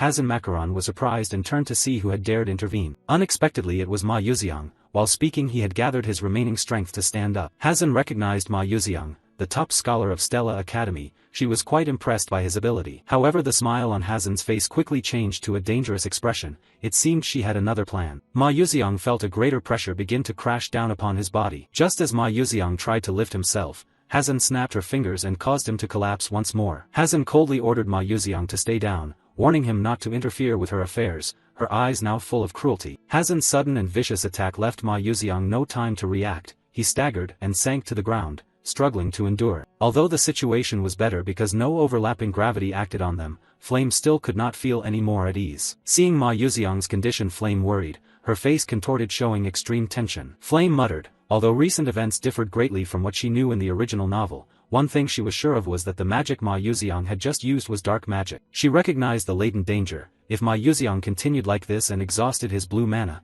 he would expose the dark mana in front of everyone. And if that happened, not only Ma Yuxiang but also He Wenriang would be in danger. An image of the worst-case scenario flashed through her mind. In desperation, Flame screamed inwardly. She could not lose both of them here. She tried with all her strength, begging her body to move. But it was too late. Kane had already pointed his wand at the top of He Wenriang's head. Now it was over. Facing death, He Wenriang seemed to have resigned himself to his fate. But Flame still wished for some miracle to appear. Her eyes squeezed shut. Please save us. The mana surging from Kane's wand showed no hesitation. Die, Dark Mage. At that moment, a voice called out demanding he stop. Kane paused slightly and turned his head toward the sound. He turned to confirm the direction the sound had come from. You are the only one who can change the situation. The supporting character from the novel Beck Yuziel. Kane vaguely remembered him by that unmistakable face. You are. The scene shifted back 10 minutes, where Beck Yuziel was now patting the head of a little fey boy. But his main purpose was to buy food, so he patted the head because it was cute. Before leaving, he offered a friendly smile. Good luck with your business. The middle-aged woman happily accepted his blessing. Thank you, the student. Just after he walked away, a familiar chime from the system ran through his mind. A system notification appeared before him. It announced that a variable had occurred in this episode of the story. Next came an even more terrifying message. The darkening route of He Wenriang has begun. Ma Yuxiang was stunned. He could not believe his eyes. As far as he knew from the original plot, this darkening event should occur after Jeki's route ended. Ma Yuxiang recalled that in the original game a total of 3 students were affected by Professor Mason's darkening, and among them, He Wenriang's darkening route had a 99% chance of leading to a bad ending. Ma Yuxiang's hand clenched. He knew well the horrific and insane nature of this mission. He had to choose whether to stop it or let it happen. Unable to think further, Beck Yuziel decided to give the food he had just bought to another Fey. Hey, this is really good, eat it. The other was a little surprised, but still took it and watched Beck Yuziel walk away. Beck Yuziel's choice was a new line of thought. Still, he could not just watch a bad ending happen. And so at the present moment the pressure descended upon the two main characters, Ma Yuxiang and He Wenriang. Flame breathed a sigh of relief that help had arrived. 5 pairs of eyes, 5 gazes from 4 directions focused on one subject, Beck Yuziel. Just as Beck Yuziel arrived, he still thought well of his classmates. Still breathing, thank goodness. But so what that you arrived, Kane still coldly commanded. Hazen understood and immediately smiled, stepping forward with small steps. Got it, leave that kid to me. Hazen stepped forward, her wand like a mini scythe tapping lightly with each step. With a confident, teasing smile, Hazen promised to show Beck Yuziel a wonderful illusion. Immediately Hazen activated her magic, her eyes blazing as a powerful illusionary energy was unleashed. However, Ma Yuxiang remained still, showing no sign of being affected by the magic. A silence passed. The two just stood looking at each other with no movement. Hazen was completely bewildered. She didn't understand why her illusion had no effect. Her confident expression vanished and was replaced by bewilderment. Oh my, unbelievable. She waved her wand several more times. Ma Yuxiang still stood firm, unmoved. He looked completely normal as if nothing had happened. Hazen panicked and reported to the captain that her illusion wasn't working. Kane grew annoyed, thinking she was joking and demanded she do it properly. Hazen strained to argue, insisting she had been serious. Hazen looked at Ma Yuxiang with disbelief. Why would someone be immune to her illusion? Reassess the issue, need to analyze the problem more thoroughly.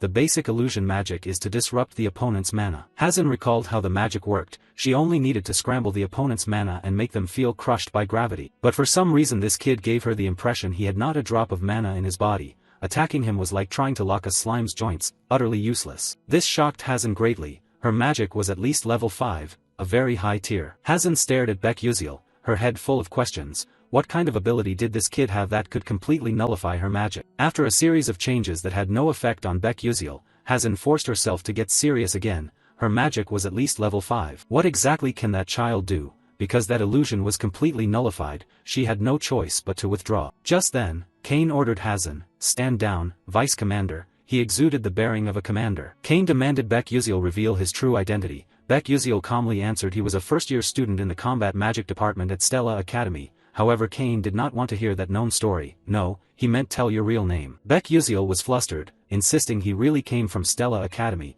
But Kane remained suspicious, thinking he was hiding something and refused to accept the truth. Kane decided not to press further about Baek Yuziel's identity. Instead, he warned him not to interfere in their affairs. Baek Yuziel immediately understood their intent. He challenged, "That's a problem. You intend to kill that student, don't you?" Kane did not hesitate and bluntly admitted, "Yes. We will kill him." Hei Wonriang in his blackened form. Those who can feel it clearly know what that means. Baek Yuziel broke out in a cold sweat, telling himself if he had to fight these people now he wouldn't last more than 5 seconds. But despite knowing the gap in strength, Baek Yuziel still decided not to back down. He took a decisive step forward. Baek Yuziel drew his sword, eyes full of resolve. He declared he would not leave Hei Wonriang here and had no reason to walk away when they planned to kill a classmate. Kane coldly warned, "If you fight us, you will surely die." Baek Yuziel then used a psychological tactic, pointing out that this group was acting secretly and if he caused a scene, even if he died, it would draw attention and ruin their plan. Baek Yuziel's threat seemed to work. Kane was silent for a moment then asked, "What do you want?" Baek Yuziel looked straight at them and made his request, just once. Let her purify him. Baek Yuziel suggested giving someone else a chance to save Hei Wonriang.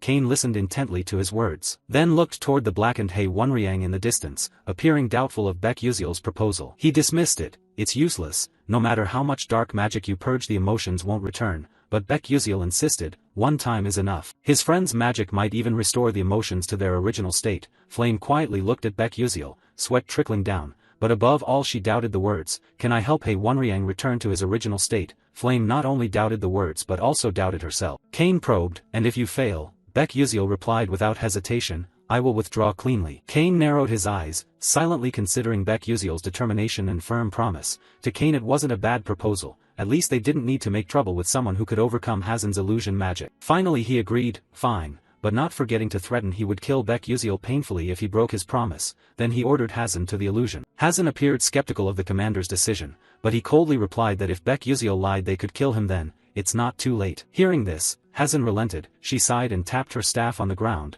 beginning the process of dispelling the shrouding illusion barrier. The illusion was dispelled. Both Ma Yuziang and Hei Wonriang were able to regain their freedom and gasped for breath. Flame, though under less pressure, still reluctantly managed to steady herself. Eyes half open, Flame realized someone was standing before her. Or rather Baek Yuziel had approached and sat down opposite her. "You know what state Hei Wonriang was in, right? If it were you you could bring him back to normal." However, Flame bowed her head, voice full of guilt, "I'm sorry, but I don't have that kind of ability." A painful memory surged back of when she failed to save someone named Jackie. Baek Yuziel asked if she intended to repeat that past mistake, leaving her stunned. For a moment Flame wavered. She spoke what she truly wanted. "No." Baek Yuziel observed that change. Then he broke into a smile full of trust, as if to lend her strength and confidence. Baek Yuziel once more affirmed, "Save Hei Wonriang. You can do it." His encouragement lit a spark of hope in Flame's eyes. If someone else had said it she wouldn't believe it, but this is Baek Yuziel, so it's a different story. Regaining determination and a familiar feeling, Flame picked up her mystic staff. If Baek Yuziel said she could do it. She slowly stepped forward and stood before Hei Wonriang for a moment as Baek Yuziel had claimed, meaning she truly possessed that ability. There was still someone nearby. Flame glanced and instructed, "Step back a little, Ma Yuziang." Flame's eyes no longer held fear. Instead they bore firm resolve and steely determination. When the preparations were complete, Flame looked again at the blackened Hei Wonriang and the haunting memory of Jackie turning dark resurfaced. But this time was different. Her hair began to emit a brilliant golden light. She vowed she would not stand by helplessly like before. Flame's eyes ignited with divine power. Intricate magic circles appeared around her, signaling an extremely powerful spell about to be cast. Flame raised her staff, unleashing a massive surge of light energy. She shouted, "This time, I will save Hei Wonriang with my own power." The girl stood within a radiant aura, serene and focused, like a saint bestowing a blessing. From afar, Hazen and Kane watched in astonishment. Hazen asked if it was luminous radiance magic, and her superior confirmed. He remarked this level of power was nearly equal to a saintess. Kane recalled information he'd heard that among this year's new students at Stella Academy, one wielded angelic power, namely light attribute. As Flame concentrated to cast the spell, Kane concluded, "It's definitely that girl." Under the power of pure light, the shell of dark magic enveloping He Wonriang began to crack and disintegrate. He Wonriang let out a pained as the purification tore the dark energy from his body violently. However, Kane remained skeptical as he observed. He reasoned that using angelic power to purify and completely removing the seed of dark magic were different matters. He believed this spell at best could only suppress it temporarily. Kane's eyes then widened in shock, fixed on the center of the radiance. When the dazzling light faded, He Wonriang had returned to human form. He knelt on the ground coughing, wisps of white smoke still lingering around him. He Wonriang stared at his hands in bewilderment, seemingly not understanding what had just happened. He could only utter, "Huh?" Then He Wonriang heard a slightly choked voice from the person standing before him, "Thank goodness." Flame smiled radiantly, tears welling with happiness. She rejoiced that he had finally returned to normal. But the joy did not last long. He Wonriang suddenly shouted, "Flame," and immediately after, Flame collapsed exhausted to the ground. Immediately a pitch-black blade pressed against He Wonriang's throat, leaving him frozen in terror. "The one who acted was Kane," he said coldly. "Then, to be sure, check it out." Very quickly they formed into two teams of three. Ma Yuziang and Baek Yuziel tended to Flame. Kane and Hazen focused on He Wonriang. Hazen stepped forward to ask the results. Kane replied that He Wonriang was completely normal. It was hard to believe he had been corrupted. He concluded that he was just an ordinary human. But then he made a shocking conclusion. More precisely, He Wonriang had never truly had those emotions, as if they had been forcibly implanted in him. The one who used him as a host was indeed extremely powerful. After delivering that staggering assessment, Kane turned his back. Hazen asked what they should do now. He simply replied, "Let's go." Hazen watched Kane's retreating figure and thought to herself that it seemed her commander had been psychologically shaken quite deeply. She smiled enigmatically, as if finding the situation more interesting than she had expected. Hazen recalled that her organization had always believed those consumed by dark magic could never return, and they had always mercilessly eliminated them. Yet now that iron conviction had been overturned by these children. Meanwhile, Baek Yuziel's group was caring for Flame and comforting the still stunned He Wonriang. A mysterious smile spread across Hazen's lips, as if she had discovered something extremely intriguing. Before leaving, Hazen waved goodbye. "See you later, kids." In complete contrast, Baek Yuziel silently hoped he would never have to meet these troublesome people again. Captain Flame, an elf commander with authoritative high-tied red hair, was preparing to leave. When a subordinate asked what she would do next, she replied coldly that it was time to return. Her assistant watched her retreating silhouette, quietly realizing something had changed. The once iron-willed captain seemed to have just suffered no small psychological shock. Captain Flame half-closed her amber eyes, letting the torrent of thoughts churn inside her. She was facing a truth that shook every belief she had ever pursued. In the past, Captain Flame always believed that killing those who had been demonized was the only release. Standing over the corpses, she had never doubted the cruelty of her decisions. Yet it was the children from Stella Academy, especially Baek Yuziel, who proved her wrong.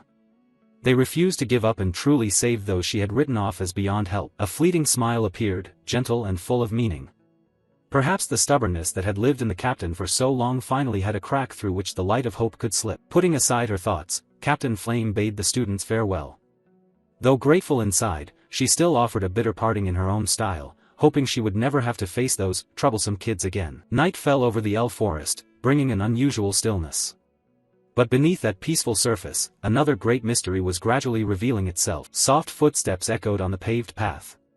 A lone figure moved silently into the secret garden, the tribe's most heavily guarded place. It was the high elf investigator, with noble silver-white hair and a mysterious magical sigil on her brow. She had come to investigate the shocking intrusion that had occurred. Strangely, although she had tracked traces of dark magic beforehand, there were no traces left here. The intruder had erased every piece of evidence with extraordinary finesse. Refusing to give up, the high elf lifted her slender hands to the air and began to cast an ancient spell. She silently called to the winds, asking them to recount what they had witnessed. The spell, Memory of the Wind, began to whirl around her, glinting with ethereal motes. It was an extremely difficult rite, demanding concentration and supreme magical power. The motes danced around, carrying fragments of past memories. The investigator closed her eyes, striving to sense the slightest tremor from nature. Suddenly her eyes widened in astonishment. The images flashing by revealed an undeniable truth. Someone had deliberately tampered to erase this land's memories. Someone deliberately erased the memories of this place, she exclaimed in alarm as she realized a non-trivial power had set foot here. Although her magic was draining, the high elf gritted her teeth and endured. Sweat ran down her brow, but her eyes burned with resolve. She had to discover who that was. Invoking even the name of the Elf King as an oath, she demanded the wind reveal more. Magic surged to its peak, causing the surrounding air to tremble violently. Under the power of the great spell, the motes on the ground began to link together, more clearly reconstructing what had happened in the dark. In the bubbles of memory that formed, Stella Academy uniforms became unmistakably clear. The investigator was stunned. Could the intruder really be a student from there? But what shocked her most was not the intruder's identity, it was a strange scent lingering in the air. A fragrance she never imagined she would encounter here. A memory of an ancient entity, Iphanal, rose in her mind. There was no mistaking it, this was the signature scent of that god. Confusion showed plainly on the high elf's face. Iphanal was supposed to be in eternal slumber, so why did traces of him appear at the scene of this theft? Suspicion gradually formed in her mind. Could the sleeping god scent be connected to the intruder? The pieces of a large conspiracy were frighteningly beginning to fit together. Her magical energy nearly spent her, leaving her on the verge of collapse from exhaustion. However, before everything faded, the investigator realized the severity of the situation. Something priceless seemed to have vanished from this place. The high elf investigator narrowed her eyes, filled with suspicion and sharp deductions. She considered every possible scenario regarding the shocking break-in. A hazy image of the mysterious intruder holding the heart of Iphanal formed in her mind. The investigator realized that if the intruder and the artifact thief were the same person, the matter had become extremely serious. She clenched her fist in silent fury. Everything was now clear. The deliberate erasure of the scene's memories was meant to conceal a catastrophic crime. Forgiveness was no longer in her vocabulary. I will make you pay for what you've done. Her amber eyes flared with hatred as she vowed to hunt down the thief no matter where he hid. Scene change. Warm morning sunlight washed over the buildings of Stella Academy. The peaceful atmosphere here stood in stark contrast to the dark mysteries closing in on the elf tribe. Inside the academy hospital, Hei Wonriang, a male student with quiet, pale purple hair, lay motionless in a sickbed, slowly recovering from recent events. His eyes fluttered open, and after a long coma, his dull gray eyes finally began to focus and take in his surroundings. Flame? Wonriang exclaimed in surprise when he saw Flame sitting beside his bed. The girl with moss-brown hair and her signature white bow smiled brightly, her hands busy peeling a red apple for him. Wonriang slowly sat up, still a bit dizzy. Flame explained he was in the hospital and asked if he remembered anything about what had happened. Flame offered a plate of neatly peeled and sliced apples. She reassured Wonriang that she had handled everything by giving Professor Li Hanwal a plausible explanation and ensuring Baek Yuziel and Ma Yuziang would keep absolute silence. Wonriang listened attentively, his mind turning to the very important Beast Covenant ceremony soon to take place. Flame advised him to prioritize rest above all else, no matter how much he wanted to attend the ceremony. She warned of potential side effects if he pushed himself before fully recovering. Surprisingly, Wonriang agreed without argument, promising to rest if she wanted him to. Flame was a little taken aback, noting that for some reason he was unusually obedient today. Satisfied with his answer, Flame waved goodbye and told him to take care. She had to leave early for an upcoming meeting. Wonriang watched her retreating figure with an unreadable expression. He softly called her name, Flame. Flame stopped and turned back, curious. Wonriang seemed about to say something important. His lips trembled slightly, but the words caught in his throat, leaving him hesitant for a moment. No, it's nothing. Wonriang finally muttered, prompting Flame to look at him in puzzlement, wondering what he had meant to say but then stopped. Suddenly Flame remembered something and broke into a mischievous smile. She told him that as soon as he was discharged, he absolutely had to treat her to a very expensive meal to make up for it. I'll pick the most expensive item on the menu, so get ready, understood? She declared playfully, while Wonriang looked at her with a mix of helplessness and fondness. A gentle, sincere smile finally spread across Wonriang's face. All right, I agree. His voice was steady but carried an unexpected warmth. Seeing the rare smile on his face, Flame returned it with a radiant, brighter-than-ever smile, a warm encouragement. With a wave and an energetic promise to meet again, Flame left the room. The door closed, restoring silence around Hei Wonriang in the sunlit sickroom as he began to sink into his own thoughts. In the quiet hospital room, Hei Wonriang silently looked down at the plate of apples Flame had peeled and left for him. His eyes held unspoken reflections. The pieces of bright red apple were carefully peeled, a testament to the sincere care from that energetic friend. He lifted a slice to his mouth. The sweet taste spread, bringing an unusual warmth into the heart of the genius who usually kept a cold exterior. At the same time, at the root of the world tree, a mystical space bathed in brilliant emerald light opened before the students of Stella Academy. Professor Li Hanwul, with a stern face and sharp gaze, began to explain the rules of the Beast Covenant trial. He emphasized that this was a pocket realm, offering experiences completely different from the real world. The students would have exactly 1 week to find their spirit beasts. However, they were allowed to operate only up to the 3rd level. The 4th level was strictly off-limits, protected by an extremely strong magical barrier. Good luck. After the professor's instructions, the students began to step into the radiant entrance, ready for the Academy's first major challenge. Episode 7 of the journey, titled Beast Covenant, officially began, promising fateful encounters with mysterious creatures. Baek Yuseol stepped inside, his body immersed in the pure flow of the World Tree's mana. This was the moment he'd long awaited to prove his abilities. Awe showed clearly on the young man's face. Though he had prior knowledge of this world, the place's shimmering beauty still left him stunned. "It's marvelous," Baek Yuseol exclaimed as he stood amid strands of magical light interwoven like enormous roots spreading through the endless space. Suddenly, a strange noise came from a nearby patch of grass and caught Baek Yuseol's attention. He looked curiously toward the sound. It was a pale green slime wiggling on the ground, a creature that looked utterly harmless and somewhat foolish. Baek Yuseol playfully pressed the slime's soft body with his finger. To him, this level 7 creature was nothing frightening or threatening. In his mind, the hierarchy of spirit beasts appeared, from the lowest at level 7 up to level 1, the tier of divine beasts. Although a level 7 slime had only a 5% success rate for forming a covenant, it remained the most popular choice for beginners. Still, Baek Yuseol smiled confidently. He had no intention of stopping at this low rank. His goal lay deeper within, where powerful spirit beasts hid. After the students had fully passed through the entrance, the gateway to the root of the World Tree returned to its original quiet state under the watch of silent sentinels. The guards confirmed that all students had entered and prepared to close the magical barrier to ensure the trial's safety. But at that moment, heavy footsteps sounded from the darkness. A presence not in the plan was approaching. A mysterious figure cloaked in deep blue moved silently toward the barrier. "One more person is coming," the guard's announcement signaled an unexpected incident about to impact this year's Beast Covenant trial. The scene opens at the entrance to the Spirit Beast realm, a mystical space awash in the cool green of an ancient forest. 2 guards in white cloaks stand watch at a barrier gate. When it seems everyone has gone in, they begin discussing closing the barrier to secure the exam. Then a strange sound suddenly makes them freeze. Slow, heavy footsteps bearing pressure approach the gate. A shadowy figure emerges from behind. Another person is coming?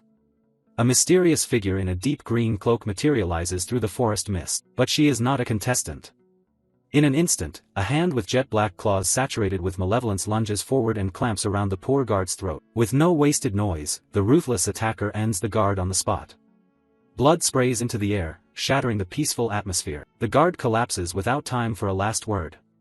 This dark power clearly does not belong here. The assailant is the mysterious woman. Beneath her hood she wears a wicked, satisfied smile. A sinister plot has officially infiltrated the sanctuary. Meanwhile, deep inside the Spirit Beast forest, Isol Livia and Arshwang's group begin their journey. Brilliant light and lush greenery surround the Stella Academy students. Isol Livia, her platinum white hair striking, calmly surveys the surroundings. As she read in the books, this first level holds nothing remarkable. Not wanting to waste time, Isol decides the group will head straight to level 2. Arzhuang and the others quickly agree to follow her lead. They continue across the verdant carpet of grass. However, Arzhuang begins to show signs of distress, falling behind with a worried expression. Arzhuang presses a hand to her forehead, sweat beading. She wonders what has been happening to her body since earlier. Hallucinations start to appear in her mind. Nausea churns in her stomach, and worse, Arzhuang's vision gradually blurs, warping the surrounding scene strangely. Finally unable to bear it, Arzhuang collapses and groans in pain. Her companions turn around, startled to see her. Isol Livia quickly notices the abnormality. She looks at Arzhuang with sharp but concerned eyes. The group stops at a patch of open grass. Arzhuang is completely exhausted now, sitting on the ground while her friends worry. Arzhuang's condition seems very bad.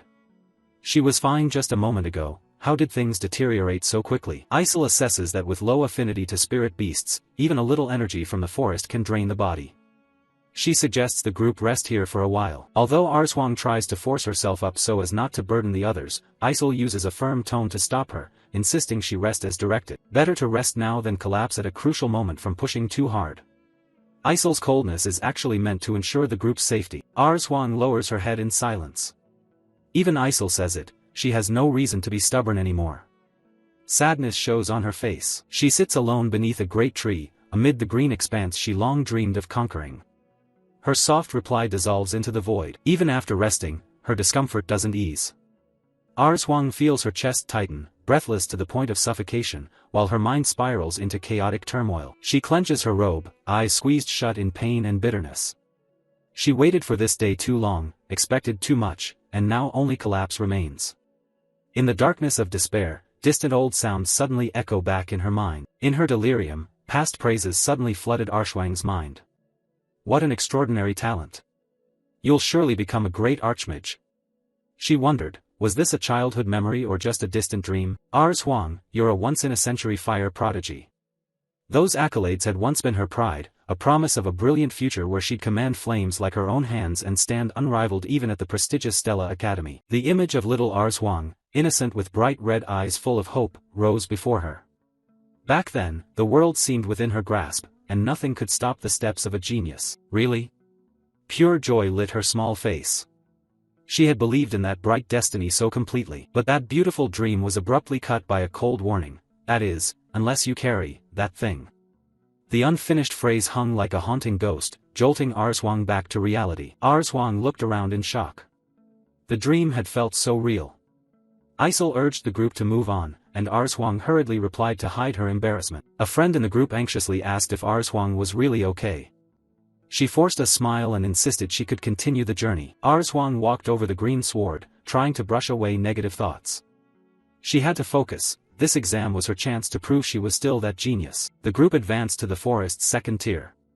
Suddenly, a creature as brilliant as flame appeared, its cry echoing across the woods. Arswang felt her body recover significantly. She was full of confidence that in this state she could form a pact with a 5-star spirit beast. Look, everyone!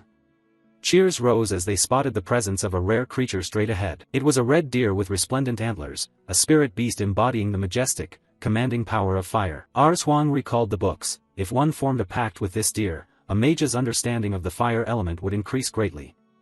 Even more astonishing, the 6-star deer was approaching them on its own. A 6-star deer. Arswang watched in awe, thinking of the power it could grant its chosen partner. Arswang's gaze locked onto the mysterious creature. She could hardly believe what was about to happen. Unbelievable. The noble spirit beast moved forward and nuzzled Isol, showing affection, a rare sight even for veteran mages. Though her friends urged Isol to form a pact immediately, the princess calmly refused. To her, this was not the creature she sought. Isol wanted to push deeper into the forest. The others couldn't help but marvel. A rare spirit beast came to her of its own accord. Truly, Princess Isol's status was on another level. That must be what's called the blessing of fire. Arswang murmured, mixing envy with admiration. She gripped her staff tightly as a feeling of helplessness rose again. The next day, the group reached the third tier of the forest. The area grew tense, littered with signs of brutal battles. The scene was terrifying. If Tier 3 was this dangerous, how terrifying would Tier 4 be? The students began to feel the true heat of the exam. Isol surveyed the terrain and realized heading north was unwise right now. She paused to assess the situation more carefully. A sturdy barrier blocked the path up to Tier 4. Clearly, this was no simple challenge for the contestants. Since the barrier blocked the way, Isol ordered the group to set up camp and begin searching for spirit beasts around Tier 3.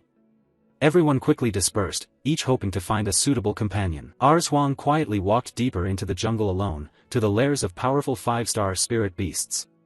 She knew this was the decisive moment, the last chance to seize her destiny before it was too late. Arswang clenched her fist, eyes brimming with determination. She vowed to herself that she would secure a pact with a truly powerful spirit beast to live up to everyone's expectations. An hour passed.